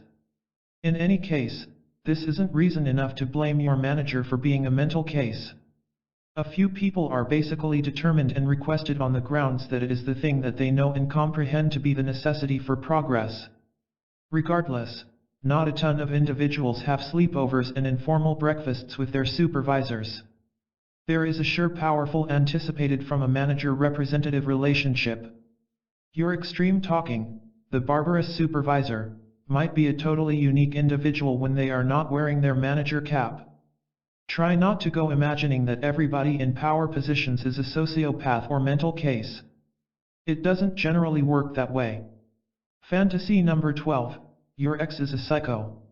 Truth, a relationship finished on a harsh note. This doesn't make any of you a psycho. Many individuals are attached to alluding to their exes as psychos. Sometimes, a relationship will finish strong where the two gatherings proceed to become extraordinary companions for the remainder of their lives. Sadly, this isn't the means by which most connections play out. Numerous romances end in tears and allegations and ridiculing. Before you consider your ex an insane person, assess the signs expounded in this book and see if your ex's conduct coordinates any of these. Obviously, this ought not to make any difference if you are finished with the relationship. However, it may assist you with abstaining from falling into a similar snare of dating somebody who shows similar signs. If you are right now associated with somebody who gives any of the indications talked about here, you should think about leaving them for your own well-being. Acknowledge that the way toward leaving a mental case or narcissist is unique in relation to that of leaving an ordinary individual who doesn't accept the flight as an attack against their own individual. There are various assets that are accessible to people who are hoping to leave oppressive and manipulative connections. These assets can be found through a straightforward online hunt. Chapter 16. Famous Dark Triad Personalities. It isn't sufficient to find out about the qualities that a dim group of 3 characters exemplifies. It should likewise be recognized that a dim set of 3 people have names and have lived among us either presently or previously. In the entirety of history, there have been people who have acted so absurdly in the entirety of their dim group of 3 greatness for all to see. This part is committed to those people who have left, or keep on leaving, their dim imprint on the planet. Alexander the Great. Child of Philip II of Macedon and Olympias, Alexander the Great was a lord of the antiquated Greek realm known as Macedon and a furious narcissist too. Alexander accepted that he was bound for the enormity and that anything that existed inside his creative mind was achievable, in actuality, paying little heed to the cost. His mom didn't make things any better for him, she had grand aspirations for him. He tried to realize these desires for his entire life, and it is no big surprise that he wound up being named the Great in acknowledgement of his wild accomplishment as an unparalleled military leader. Maybe the best sign that Alexander was a narcissist is simply the way that he thought as a divinity.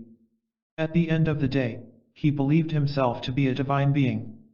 Once more, his mom had persuaded that he was the child of Zeus, the ruler of the Greek divine beings.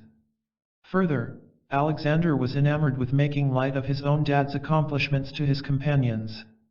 In his eyes, these accomplishments didn't make a difference, and the main successes that tallied were those that had his name on them. He was continually stressed that his dad didn't leave him any inheritance that tallied. Accordingly, he made it his business to win the same number of fights as he could. He took his military on unlimited fights on a journey for his very own brilliance. It didn't make a difference who lost their lives or got harmed.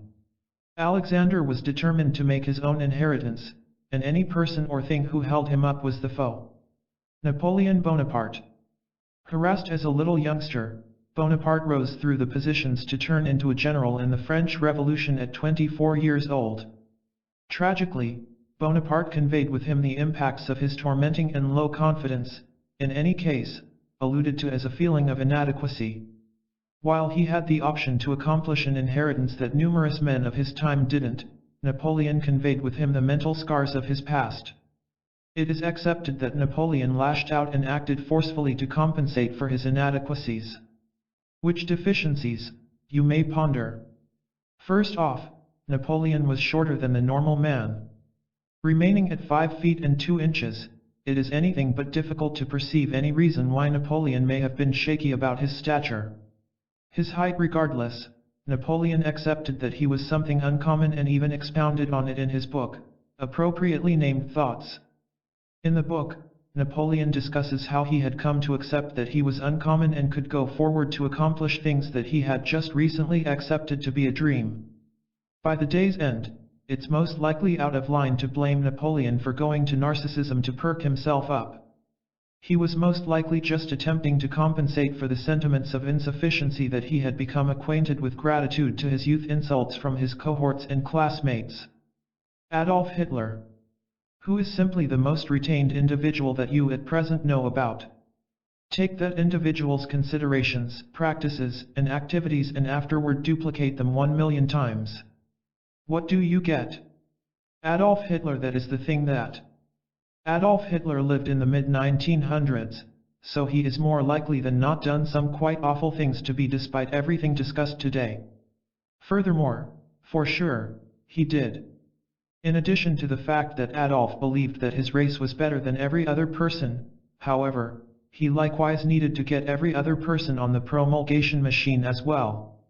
Therefore, a large number of Jews lost their lives because of the computations and maneuvers of a small time whose narcissism and hunger for power turned crazy. Hitler's initiative style was organized with the end goal that he was at the top, and no one else could address him. His inferiors were to take these orders unquestioningly in light of the fact that he accepted he knew better than every other person. While his officers were executing the Jews left, right, and focused, Hitler had no compassion for those withering and languishing. Truth be told, he needed this homicide binge to proceed for as long as possible, or if nothing else, until he had the option to clear out the second-rate race. Hitler will perpetually be recognized as the explanation behind probably the greatest war at any point saw on Earth, and all since he accepted that he and white Germans were better than every other person. Charles Manson. Charles Manson is one of the most notable clique pioneers of present-day American history. Manson was a jobless ex-convict who used psychopathic control to make himself and after which he named the Manson family.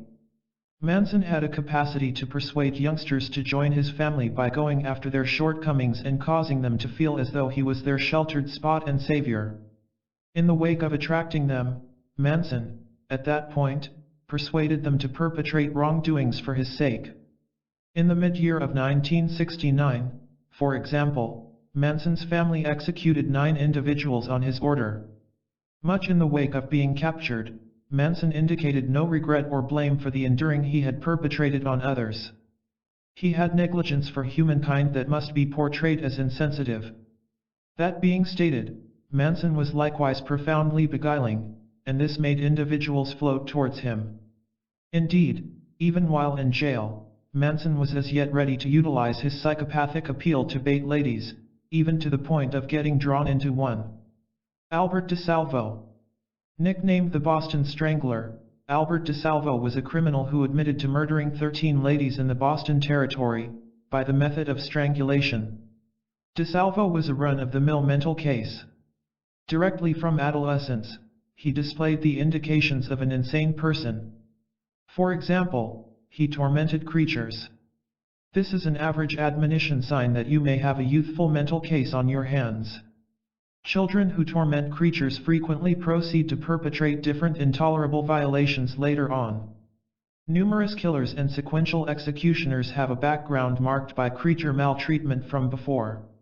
What's generally remarkable about DeSalvo's killings was that the greater part of his casualties was older and alone at the hour of the assaults. While the vast majority are fit for demonstrating compassion, kindness, and in general sympathy on the older, DeSalvo was a remarkable inverse. He realized this was a defenseless gathering that could be effortlessly curbed to satisfy his dull wants. It is accounted for that DeSalvo had a phenomenal sex drive, which is another indication of an individual that might be inclined to psychopathic propensities. DeSalvo likewise preferred to boast incredibly about his victories, sexual and others. His inclination for embellishment drove a few people to accept that he was not so much the Boston Stranger significantly after he admitted to the killings. Jeffrey Dahmer. Jeffrey Dahmer was an American sequential executioner who was seen as liable for the assault, murder, and dismantling of 17 young men between the time of 1978 to 1991. Dahmer's violations were too frightful that it is hard to envision that a person really dedicated them. In addition to the fact that he killed his casualties, however, he likewise performed necrophilia and barbarianism on their carcasses. Dahmer's adolescence was no more astounding than the run-of-the-mill youth of a child experiencing childhood in America during his time. That being stated, a few sources private that Dahmer was disregarded by his folks as a baby. Absence of consideration and friendship, and generally speaking disregard, can make a child form into an all-out insane person later on in his life. Dahmer's mom had a horde of issues that she had not worked through, and his dad was inaccessible more often than not. Subsequently, Dahmer was left to battle for himself and discover approaches to possess his time. Growing up, Dahmer was, to a great extent, held. He, be that as it may, had a sensible number of companions that he could converse with and play with. His companions revealed Dahmer had an enthusiasm for creatures. That in itself will not be an issue if that is all it was. Rather, the intrigue spiraled into something darker and vile. As a youngster, Dahmer gathered huge bugs and roadkill and proceeded to eviscerate this at his home or in the forested areas close to his home. This ought to have been his folks' first sign that something wasn't right, yet reports have it that the guardians were engrossed with different issues that did exclude sustaining their child. Later on, as Dahmer's interest with creature cadavers and bones developed, he connected with his dad and requested to be instructed how to blanch creature bones. His dad, glad that his in any case held child was connecting, exhibited the best possible approach to dye bones. Dahmer would utilize this information to clean the remains he kept on gathering. Dahmer was 18 years of age when he began focusing on human casualties. His first casualty was a youngster by the name of Stephen Hicks, who was a drifter that he got and baited to his home on the guise of partaking in some mixed beverages together. After this first homicide, Dahmer analyzed his casualty's body and covered it in a shallow grave in his yard. At that point, he kept on carrying on with his life as though nothing had occurred, no blame and no regret. Over an incredible span up until when he got captured, Dahmer proceeded to take the lives of 12 increasingly shocking casualties. Amy Bishop. Amy Bishop was a science teacher who worked at the University of Alabama in Huntsville up until February 2010 when she strolled into the college complex and slaughtered 3 of her partners. 3 others supported extreme yet non-lethal wounds from this assault. There are a few reasons why Amy Bishop makes this rundown. To start with, Amy displayed away from narcissism when she circumvented telling everybody that she had earned her PhD from Harvard. It was nearly the absolute first thing that she let you know after gathering. By the goodness of having a degree from Harvard, Amy trusted herself to be better than every other person. She thought of herself as a competent educator who was meriting residency, notwithstanding the way that her understudies had grumbled about her capacities and showing strategies on various events. A lot prior, before she slaughtered her partners, Amy had shot her sibling in what was later governed as a mishap. A few sources insinuated that Amy might have executed her sibling intentionally on the grounds that he was getting the consideration that she thought she merited. Upon the arrival of the killings, Amy went to a workforce meeting and sat unobtrusively as it advanced. She seemed, by all accounts, to be quiet and simply to be her typical self. Around 40 minutes after the fact, Amy Tranquility pulled out a handgun and began firing. She was repressed in the wake of murdering 3 employees and harming 3 others. It is intriguing to take note of that Amy wanted to slaughter her associates in the wake of getting denied residency at the university. In spite of her, in any case, terrible showing as a teacher, Amy accepted that she merited residency. In her psyche, she was the most elite, and no one else had a more prominent option to be at the college. Amy lost her residency in 2009, and it was not until 2010 that she murdered her partners. It is obvious to see that she was cold and ascertaining and set aside the effort to think of the perfect intent to dispose of her foes.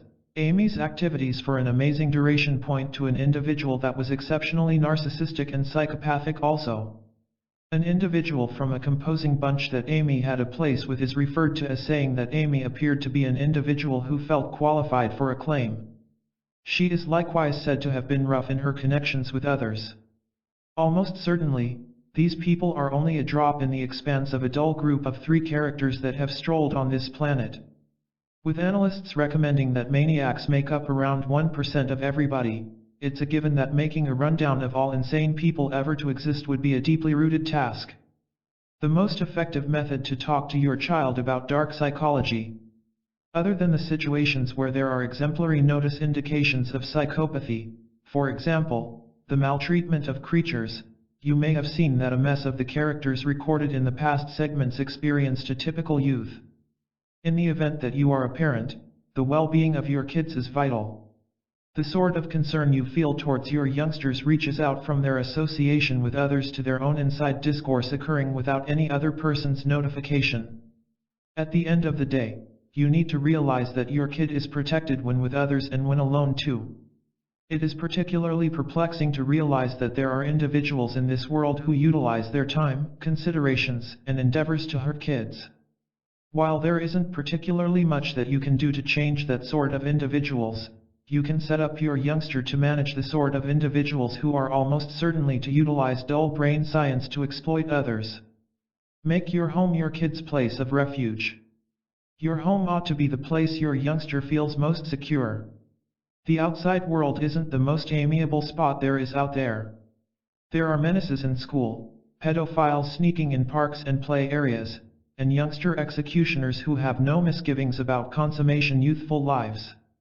At the point when your youngster is finished managing all the perils introduced by the cutting-edge world, they ought to consistently have a sheltered spot to come to.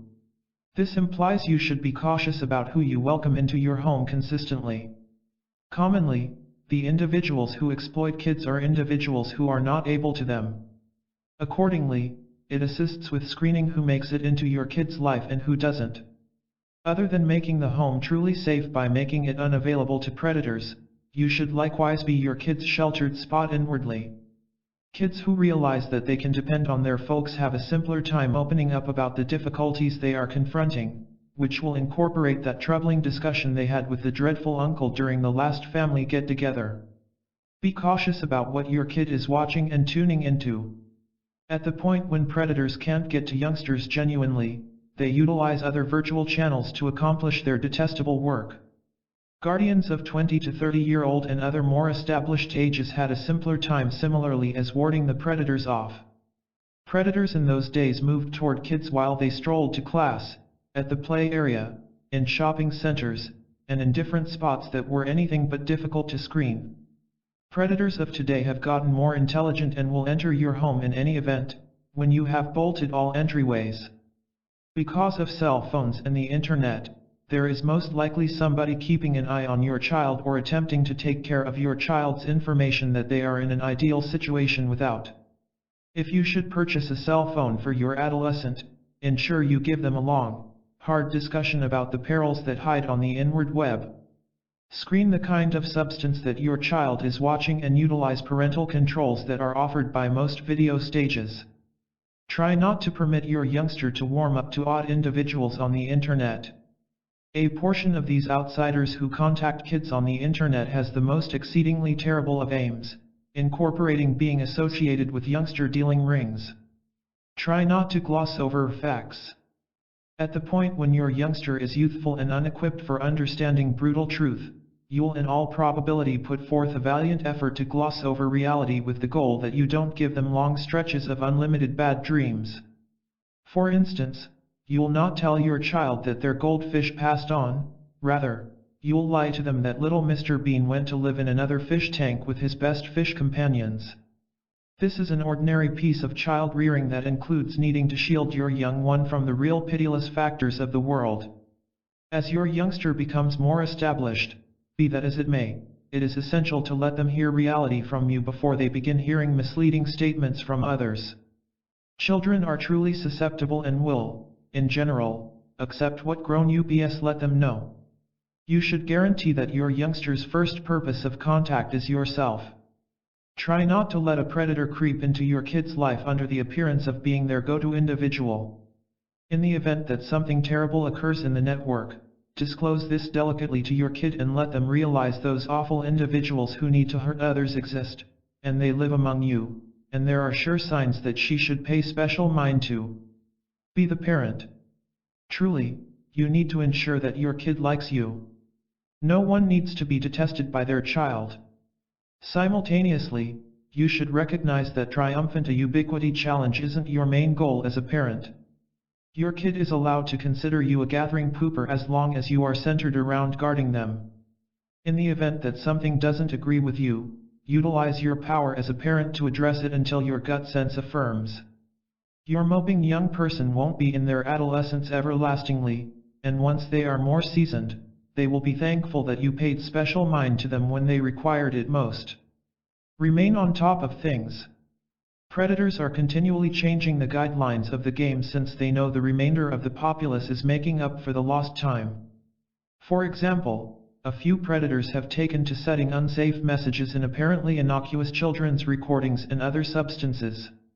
Internet games and steady online life challenges are additionally now and again used to control and impact youngsters who participate in rehearsals that are unsafe to them. As a parent, you should guarantee that you know about the stunt and injustice being utilized to control your child and afterward stop this from the beginning before it is past the point of no return. Imagine a scenario in which your child is the problem.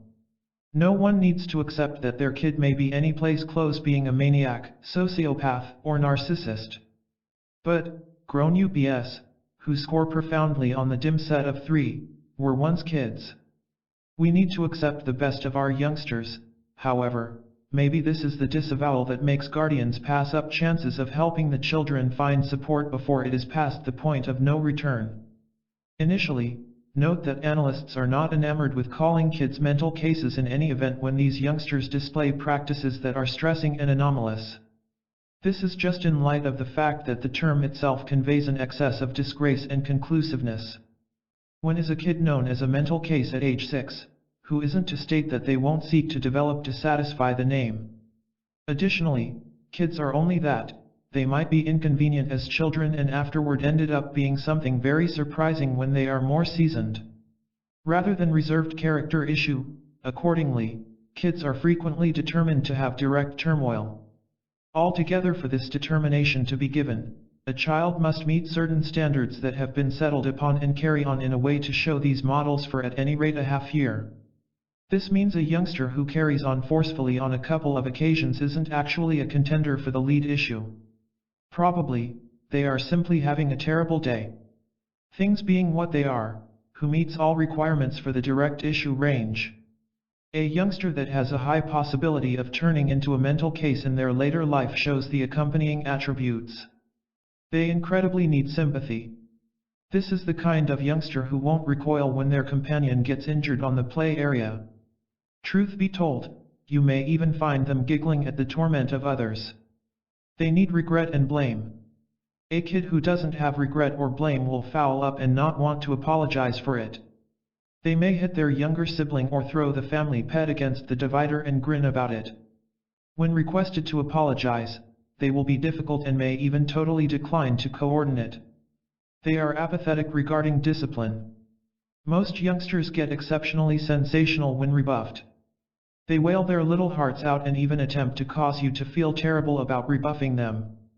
Not so for kids with the lead issues. As a general rule, such kids won't like the discipline.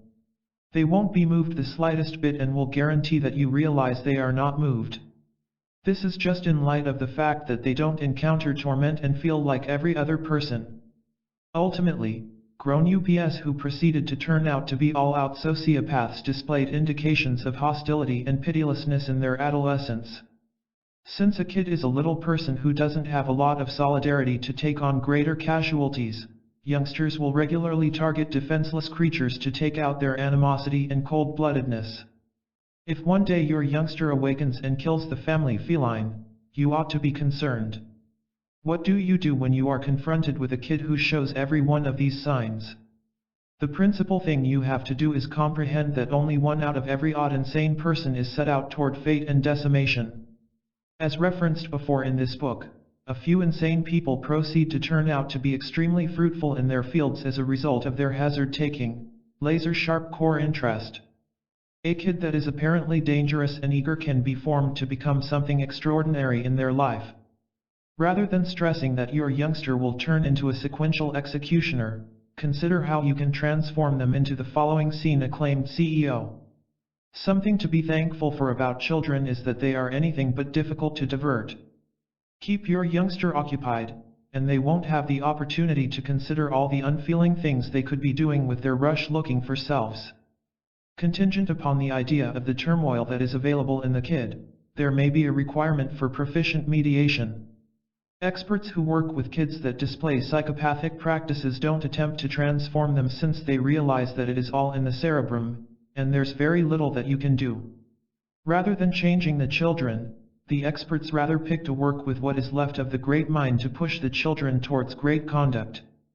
For example, despite the fact that an insane person's cerebrum probably won't be fit for compassion and feeling, they are as yet ready to perceive reward and the energy of getting that reward. What clinicians do in this manner is to prepare the child to do great in return for a prize. Maniacs love winning, and the equivalent is valid for kids who show psychopathic inclinations. This prize methodology is likewise utilized in penitentiaries where the number of inhabitants in mental cases will, in general, be higher. In the event that you have a kid who is giving indications of being an issue youngster to the extent the recorded signs go, you should be extremely cautious about how you get out of the issue. The messages that kids catch wind of themselves are what they grow up to accept. If a youngster grows up being called moronic, they will experience their dumb as well as could be expected. A youngster, paying little heed to their psychopathic attitude, will develop into something incredible if they hear fortifying messages about themselves. Sustain may not generally prevail upon nature unfailingly. However, it is consistently worth a shot. It may be considering something enabling the state to a youngster who slaughters little creatures, yet naming them as an incredible will just give them something to yearn for. Chapter 17. The Way We Think and Mind Control. Another concentration in the field of dim brain research is mind control. This can be a piece of both control and influence as the two strategies reach within your psyche and attempt to get you to accomplish something, think something, or tail another person's way for you. For some individuals, mind control can mean various things, for example, control, influence, impact, and indoctrinating. For the reasons for this book, we will see mind control as an approach to change an individual's contemplations, convictions, and to control their activities. One of the most well-known analysts of the 1970s, Philip Zimbardo, expressed that brain control is a procedure by which individual or aggregate opportunity of decision and activity is undermined by specialists or organizations that change or contort recognition, inspiration, influence, perception, or potentially social results. Mind control clarified the perils and how to secure yourself. Numerous individuals accept that brain control is one of the most all-around shrouded types of impact in light of the fact that the vast majority are not even mindful it is occurring. It is additionally a moderate procedure, which makes it harder for individuals to take note.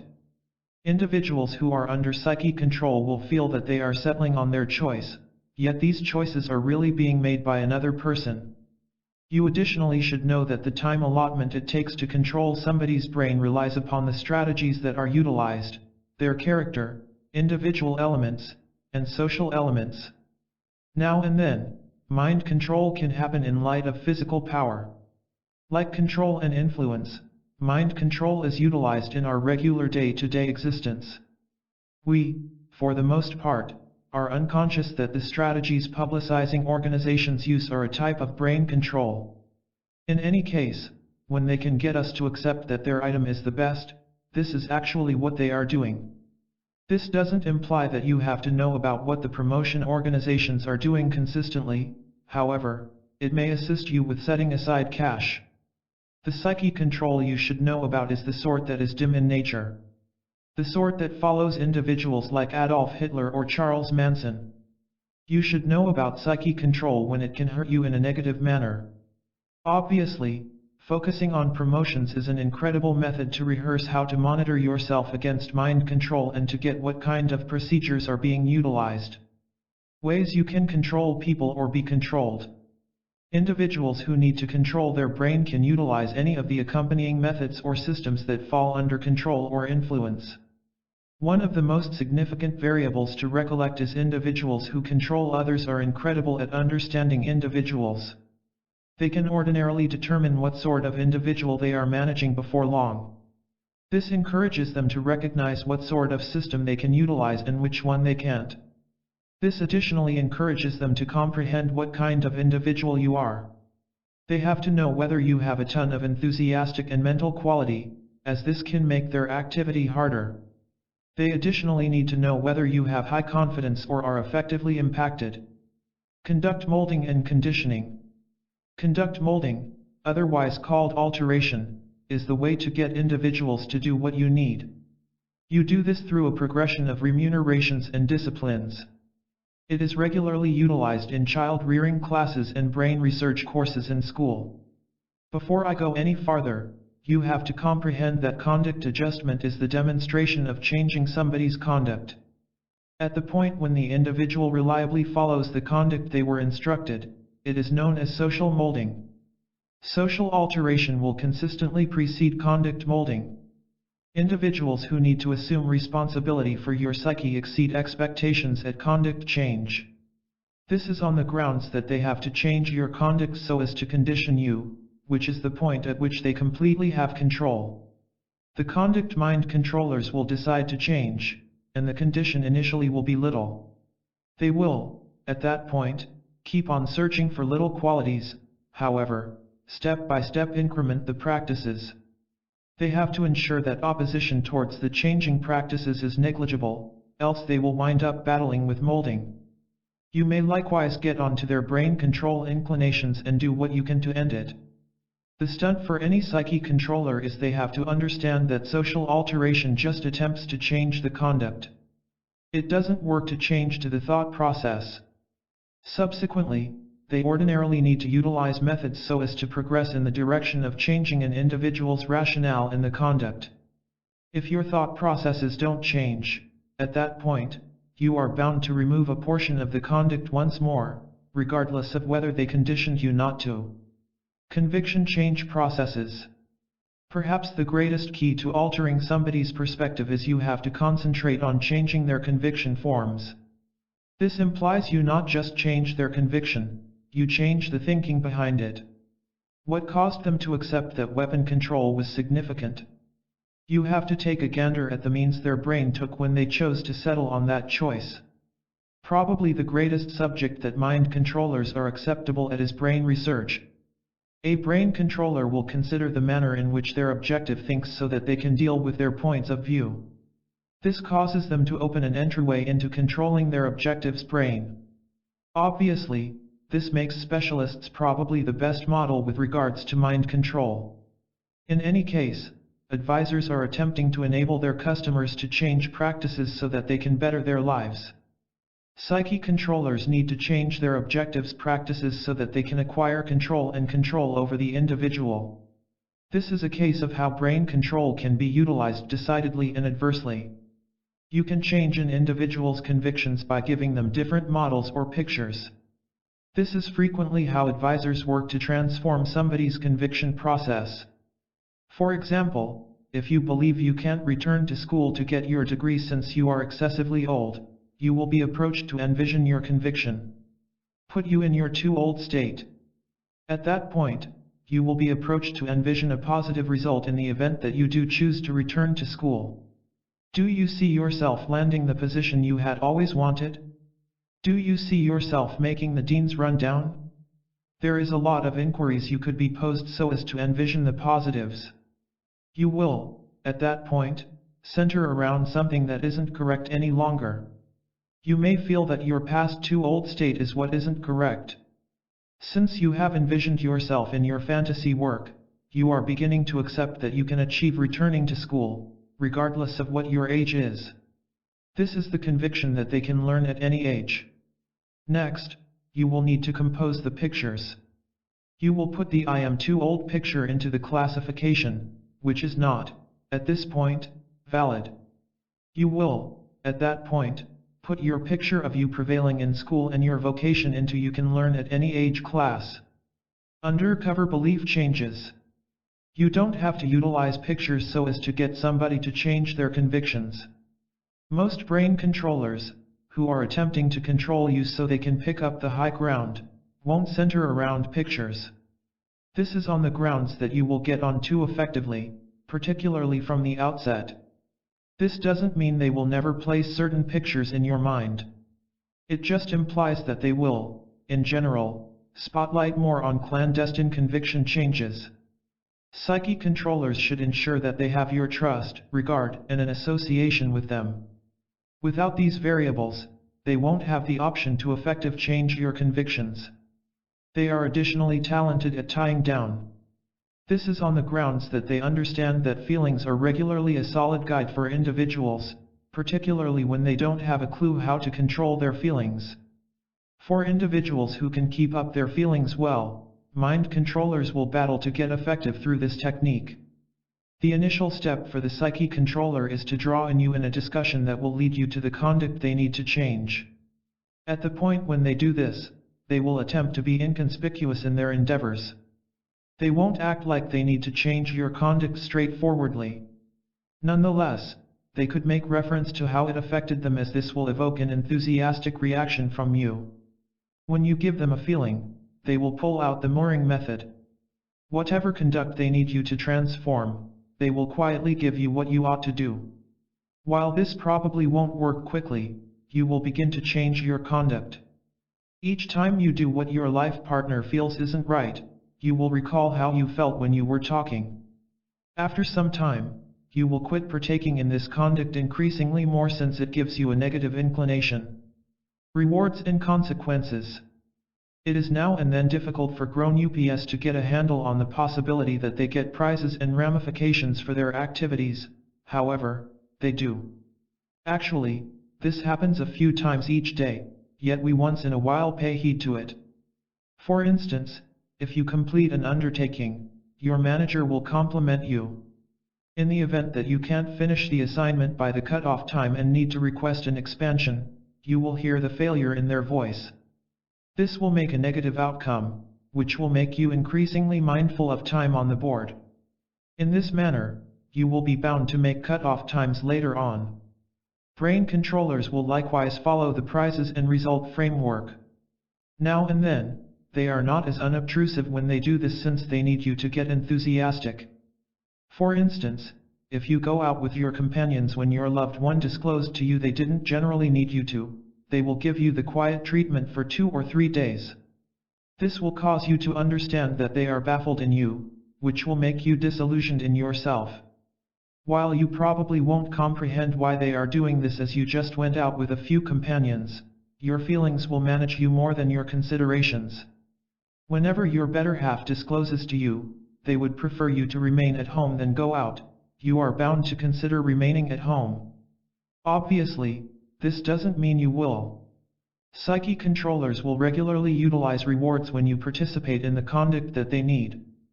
For instance, if you do remain at home as opposed to going out, they may make it worth your time and energy. They may choose to get you supper and a film. They may likewise venture into your feelings by disclosing to you how cheerful they are that you picked them over your companions. They may state something like, "You cause me to feel so cherished."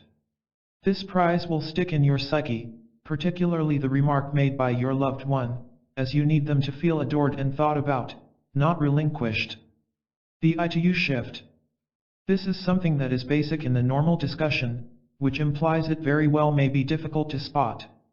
Nonetheless, individuals who are attempting to control their brain will regularly move their story onto you. This implies as opposed to stating I they will say you. There are a few explanations behind this. One reason is on the grounds that it gives both of you a feeling of association. This is something that scholars frequently use to interface with their crowd in a positive way. In any case, with regards to mind control, this is utilized in a progressively negative way. Psyche controllers who need to work on your self-assurance will utilize you when they are examining a negative story, one which can place you in an awful light. Despite the fact that you realize you didn't do this, and you are not wary of the story, it goes into your psyche mind and can cause you to accept that you accomplished something comparable in your life. Subsequently, what your emotions toward the individual in the story is really what you are feeling toward yourself. Following. Psyche controllers and controllers regularly discover their objectives through perception. They regularly have a sort, for example, individuals do when they are searching for a noteworthy other. Their sort may be somebody who is sitting unobtrusively in a corner or somebody who is attempting to shroud their body since they are hesitant. When they discover their objective, they will invest more energy watching them as it gives them leads on what systems and procedures to utilize. While a great many people would look at this as a type of following, it is all piece of their impulse. Actually, it does by and large fall under the class of following. This is on the grounds that numerous individuals are known to discover where the individual lives and add any information they can about the individual's life. They will likewise not be bashful that they know these things about you. For instance, they may appear close to home since they are experiencing vehicle difficulty, and their telephone is dead. They may likewise send you rows to your home or business locale. They may begin to get some information about how your children are getting along or in the event that you make the most of your activity. While a great many people begin to discover this concerning, they will, in general, answer the inquiries since they are found napping. This implies they may address the inquiries without truly considering it, or they may come to accept that the individual cares about them since they are making a special effort to become more acquainted with them. While there are a few romantic tales that begin this way, there are likewise a few terrible connections that begin along these lines. The main concern is, you generally need to be cautious about what addresses your answer and what information you give out. If you begin to feel that you are being followed, told somebody, you can tell your loved ones alongside the police. You generally need to do what you can to secure yourself since well-being is number one. They will think for you. Individuals who need to control you intellectually will have no difficult beginning to think for you. Their stunt is regularly, they will initially begin to settle on a choice for you where it truly doesn't make a difference. You may be examining something and let them know, I don't know what I think. Let me consider it. This is an open way for somebody who needs to control your brain. This discloses to them that you need assistance settling on a choice. Subsequently, in the event that they step in to settle on the choice for you unobtrusively, it won't trouble you. They will, for the most part, reveal to you something like, I realize you are worried about everything else, so why not let me settle on the choice, and we will discuss it. Then, to appear as though they set aside an effort to settle on the choice, they will come to you somewhat later with their answer. Obviously, they will act like you have a decision or act as they care about your opinion of their choice. Be that as it may, you truly don't have a decision. They are simply attempting to get you to believe that they can settle on choices for you. They will, at that point, begin settling on more choices for you, without your authorization. Be that as it may, you won't give a lot of consideration to these choices since they truly aren't excessively significant. At that point, they will quit getting some information about anything. This is regularly when they begin to restrict your choices, notwithstanding, you, despite everything, probably won't notice quickly in light of the fact that you have begun to get used to them thinking for you. They won't start with exceptional choices, for example, what you are going to wear or what you will eat. They will begin by giving you decisions or accomplishing something decent for you, so you didn't need to think to do it. For instance, they may choose to pick the cafes you eat at, however, every so often, they will pick your top pick. They may choose to begin taking care of the garments for you. This is the point at which a portion of your garments may disappear, or you begin taking care of garments their direction. Inserted commands.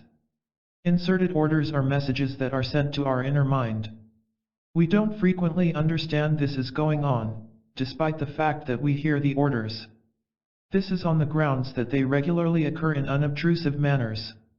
They can likewise happen through a customary discussion you are having with your life partner. One of the key stunts of inserted orders is the manner of speaking you use. Individuals will inform a great deal concerning how you feel through your manner of speaking. They will have the option to know whether you are furious, being right, or in the event that you are tragic. This feeling will be inserted with the message and will tell the individual how something affects you. If something drives you crazy, they will recollect this and be less inclined to make some portion of the move. You can likewise utilize installed orders through composed words.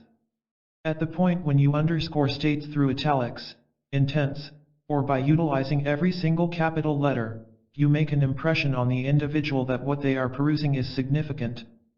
For instance, if you need your kids to ensure they do their errands, you may make a note that says, "You need to stack the dishwasher and flush out the sink before you begin playing on your Xbox." Meta programs. Meta-writing computer programs are the means by which individuals take in the information they are given. Because you state something a specific way, doesn't mean the individual will see the message a similar way. Individuals frequently rate information they are given by significance. Accordingly, if you give your youngsters an extensive rundown of errands, they will take a gander at the rundown and choose what should be done first. They may likewise rate the rundown through what they appreciate accomplishing more to what they don't care to do. There are a few meta programs that individuals use in their psyche mind. 1. Towards the meta program. Individuals who utilize the meta program are persuaded to get an undertaking finished. For instance, if you give them a rundown of errands, they will need to finish each task on the rundown. They will have an explanation behind getting resolved to finish the errand. This could be anything from they need to play on their Xbox to regarding their folks by tuning into them. Obviously, grown UPS will work similarly. At the point when individuals are in a sentimental relationship, they will need to demonstrate their regard to their life partner by doing what satisfies them. This consistently gives a brain controller a stage up, particularly when their life partner is an individual loaded earnestly. 2. Away from the meta program. Away from is the inverse of towards. At the point when individuals utilize the away from, they don't have the inspiration to finish the assignment. Consider them moving endlessly from what they have been advised to do. At the point when a brain controller is hoping to check whether they should utilize the away from or towards strategy, they will frequently ask the individual what is critical to them. This will offer them an immediate response to the method without watching the individual.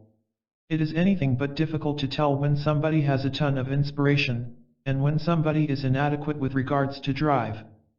3. Methods meta program. Individuals who follow the methods meta program as of now have the inspiration they need. They likewise have a set method of doing errands. A case of somebody who utilizes the method's meta-program would be a stickler.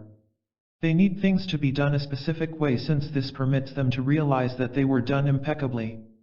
This sort of program can be intense for a brain controller to dominate, just on the grounds that individuals are increasingly wary about what they are doing. Since they need to complete something a specific way, they don't regularly prefer to offer control to another person. 4. Alternatives meta-program. Individuals who follow the alternatives meta-program are inventive. They like to develop thoughts, and they are continually ready to take a stab at something new. This frequently leaves them open for somebody who is a brain controller. Since they need to hear another person's thoughts, they will tune into the controller. At the point when the controller utilizes types of influence and control, they will like the thought the controller brings more. They believe they are doing you a favor. Individuals who are settling on choices for you and attempting to control your psyche will accept, and cause you to accept that they are helping you out. This is simple toward the start since they do regularly discover ways that help you. For instance, they will attempt to restrain the measure of pressure or choices you have to make during the day. While you feel they are useful, you may likewise begin to scrutinize their fundamental thought process when they begin to settle on more choices for you. Notwithstanding, they will continue disclosing to you that they are helping you out. They will likewise begin scowling or turning out to be aggravated when you don't accept that they are attempting to support you. Enthusiastic and mental discomfort. Individuals who need to control somebody's psyche will intellectually and sincerely cause them a torment or distress so as to take control and stay in charge. For instance, when police examine somebody for wrongdoing, they will regularly cause them distress intellectually and inwardly. They are attempting to get the individual to concede what occurred in any bad behavior. Psyche controllers can utilize any sort of enthusiastic or mental inconvenience they see fit. They will regularly pick something deliberately on the grounds that they need to ensure that it will give them the advantage. Some may attempt to back you in a corner while others will utilize your past to cause you to feel awful or useless. The fact of the matter is to cause you to torment, however, not genuinely. Some will utilize this as a type of control. This implies when they begin to see that you are feeling the manner in which they need, they will attempt to cause you to feel better. In your psyche, this will give you an association with the individual. You will begin to confide in them more, give them more information about yourself, and accept that they are attempting to support you. Sadly, any information you give a brain controller is something that they can use against you. Social pressure. Social weight is all over the place, which implies it is simple for a psyche controller to utilize it. They will do this deliberately, as they will do with some other procedure. You have to recollect that one of the most significant elements of a procedure is the system that the controller employs. If they don't have a decent procedure, or simply utilize a method with technique, they won't have the option to assume responsibility for somebody's psyche without any problem. Many psyche controllers will play up their game with regards to social weight. The primary purpose behind this is most grown UPS are past the mindset that they need to follow social weight, or they will lose their companions. In any case, controllers additionally understand that the more individuals who pressure any individual, the almost certain they are to surrender to the weight. Along these lines, numerous controllers will utilize the procedure of a horde so as to get into your psyche. Probably the best case of a social horde are social fights. These gatherings are a lot of individuals who need something very similar. It doesn't make a difference what a number of individuals are in the gathering, what makes a difference is the means by which incredible the gathering is. It is not necessarily the case that individuals who are fighting in bunches are awful, a considerable lot of them are improving the lives of others. Notwithstanding, consider how you are all the more effortlessly impacted when there are many individuals disclosing to you something very similar. Because something is commonly utilized for good, it doesn't imply that you can't utilize it in a negative manner. Individuals who control your psyche get this. They additionally comprehend the intensity of social impact. They couldn't care less in the event that they are taking something that is regularly useful for society and utilizing it in a negative manner. They will probably control your brain, however much as could reasonably be expected, particularly if they are a narcissist, mental case, and controller. So as to utilize social horde control, they will accumulate an assortment of individuals who need to pressure you. This is regularly what happens when individuals are in religions. The individuals comprehend there are sure advances that should be taken so as to make the crowd control work. 1. They have a reasonable result. They are ordinarily not recounted this result excessively far ahead of time. Be that as it may, when they are educated, they consent to the arrangement. 2. Ensure everybody is accumulated in one spot and comprehends there is a mutual encounter. If individuals from the crowd don't totally concur, this circumstance could undoubtedly reverse discharge. 3. Ensure the gathering gets enthusiastic. A great many people use outrage to increase a reaction from the gathering and make a feeling of solidarity. In any case, any forceful feeling will work. 4. Ensure they all consent to the arrangement, again. In the event that you discover individuals who don't know about it, disconnect them from the remainder of the gathering. 5. Keep on raising the horde as this is a definitive advance in increasing more individuals. Self-defense against mind control. Since mind control happens gradually, you are likely to face control for a time before you start realizing and attempting to escape from this environment.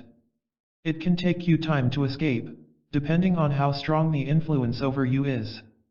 For instance, if your significant other has people checking you in during the day, you will be trying to find an escape. Before you escape, you must get to the right mindset too. You have to want to escape and want a better life for yourself in order to take the escape through and stay away. This means you might need to use various tactics of self-defense to protect yourself against more control of your mind. Such strategies are, of course, perfect for people who are concerned about mind control and the need for self-defense. The best advice is to be cautious when trying to escape someone who is in control of you. Most people will do whatever they can to make sure you don't escape their hold.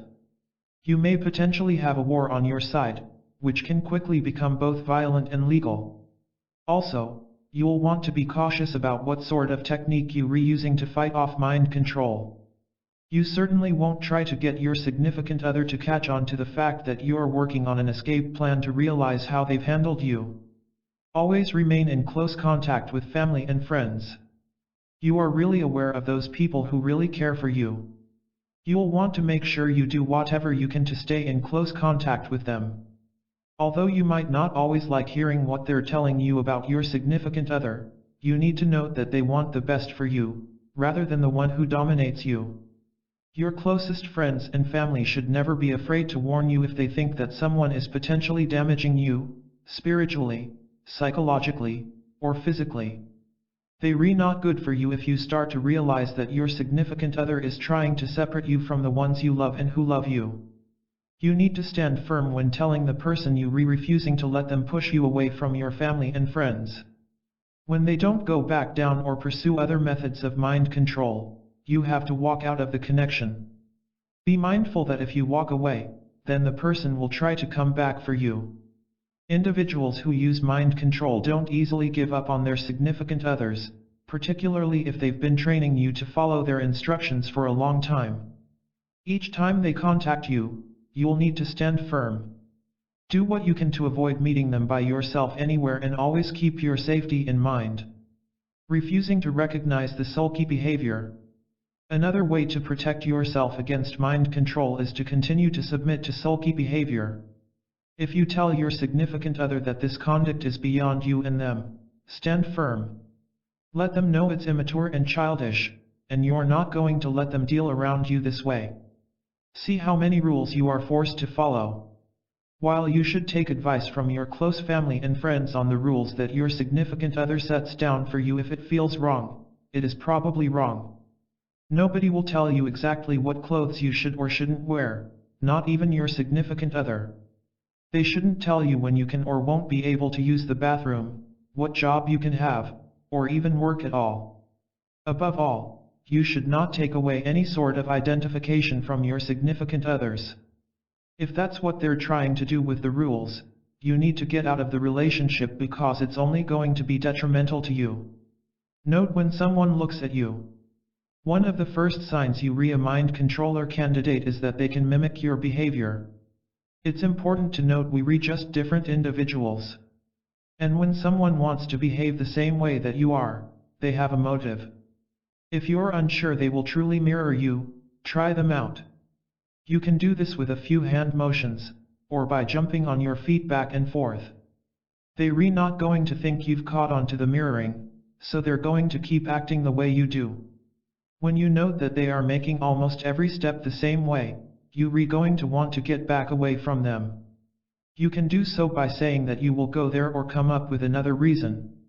You should also note that if a person has more ability with mind control, they're not going to copy every moment you make as they know it's too noticeable. They may also realize you moving more than normal and start going back as they feel you are catching their way. You want to try and be as skilled as they are, therefore. And not a lot of moves at once. Wave your hands a certain way while you say a certain word or phrase if you sing. If you notice that they were doing this when they weren't before, then you're probably reflecting. Adjust your eye movement patterns. As people perceive new knowledge, a certain way, their eyes move. People who engage in control of mind, particularly the professional ones, know this, so they will pay careful attention to your eyes. They usually can do that quickly, of course, because most people believe they are interested in what they say when someone is staring directly into their eyes. While mind controllers note your words and phrases because this helps them understand your mind a little better, they are more interested in the movement of your pupils. When they understand what your eyes are saying about the knowledge that you are storing in your head, they will be able to understand your mind better. Although it's still hard to tell at first, you'll want to turn your eyes differently if you start seeing someone paying close attention to your eyes, and they have other signs of a mind controller. At first, this may be hard for you because we typically do not know how our eyes shift as we process information. The best advice you can give is just to switch your eyes around. Look right, look up to the left, and even look down. Sometimes, move your head while you move your eyes. This will make it more difficult for them to learn what happens inside your brain. Don't let somebody touch you. Some people are not going to have a problem with this one, as they do not like being touched. Others will feel the human touch, as they don't mind, even if it's from someone they really don't know. However, it's also better for general protection that you don't let anyone contact you unless you meet them. There are, of course, exceptions to this law, such as shaking hands with someone you just met or giving someone a hug at a funeral to console them during their loss period. What you need to be vigilant of is when you are talking to others, and your feelings are elevated. You in a conversation, for example, and you start to feel angry about a social issue that you are passionate about. As you get deep into the discussion, and your frustration grows, the person taps you gently on the shoulder. While they can use the excuse that it was a way to try and get you to relax or feel better, when they feel angry, people typically don't touch someone. This is a sign they can anchor the emotion to the touch. Always pay attention to language and tone of voice. Mind regulators, along with manipulators and manipulative men, can use such words and sounds as they attempt to convey messages to you. You'll want to pay attention to this as they'll let you see how their minds work, just as they're trying to see how your mind is working. If you realize that someone is being ambiguous about what they're doing, they may try to get you into a trance, allowing them to take control of your mind. This trick works because it is difficult for you to respond or form an argument when the message is ambiguous, which leaves you open to a mind controller. They'll give you permission to do stuff too. Although this seems to be contradictory to what a mind controller desires, it is something they want you to do. For instance, if they want you to watch a movie, they may say, "Watch this movie if you want," or "You have to watch this movie over and over again." Both statements give you permission and allow them to be in charge because you are more than likely to watch the film. While you'll want to watch the words and phrases they're reusing, you'll also want to hear their tone. Many individuals, even mind controllers, are not always aware of the tone of voice that they communicate. Therefore, if you notice they speak slyly or think carefully about their words, they may be distracted by your actions, eye movements, and how you speak. If the sound does not make you feel confident, you should generally do what you can to keep them at a distance. Holding people at distance. This is a tactic that some people find simpler, as it will rely on the type of personality you have. For instance, if you're an introvert, you'll feel you need to keep people closer to you because you enjoy people's company. If you are an introvert, though, you'd rather naturally keep people at a distance. It is important to note that many mind controllers are gravitating toward extroverts because they are more outgoing, and this gives them the upper hand in learning the personality of their target. Some, however, like to gravitate towards introverts because they think introverts have less self-esteem. That is not exactly the case. Just because someone would like to spend more time alone does not mean that their confidence is lower than someone who likes to be around people. No matter what type of personality you are, however, you should always be aware of the people that you meet.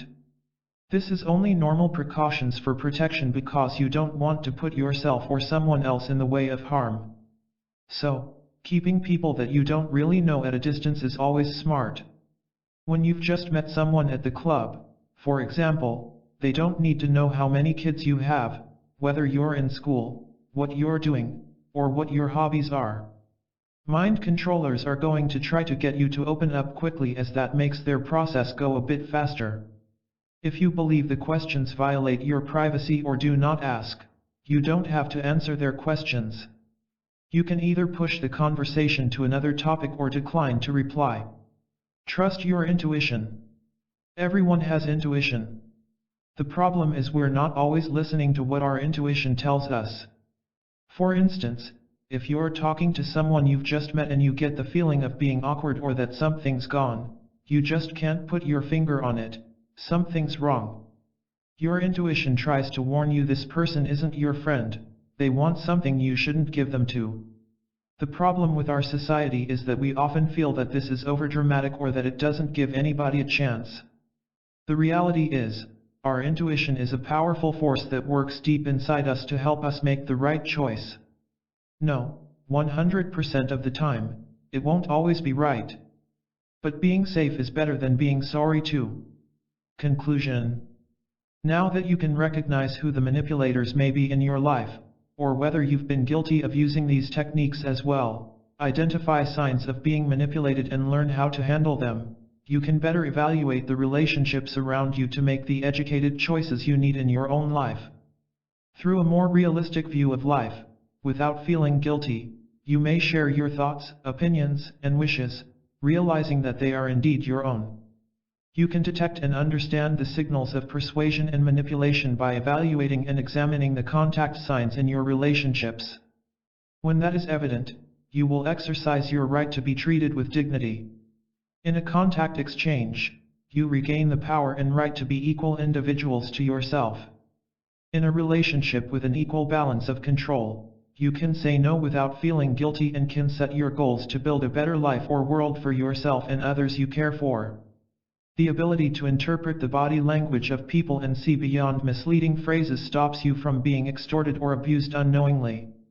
You are more open to opportunities around you, and less likely to be affected by others' purpose and motivated by it. But being able to identify those tactics means that you too can manipulate these tricks.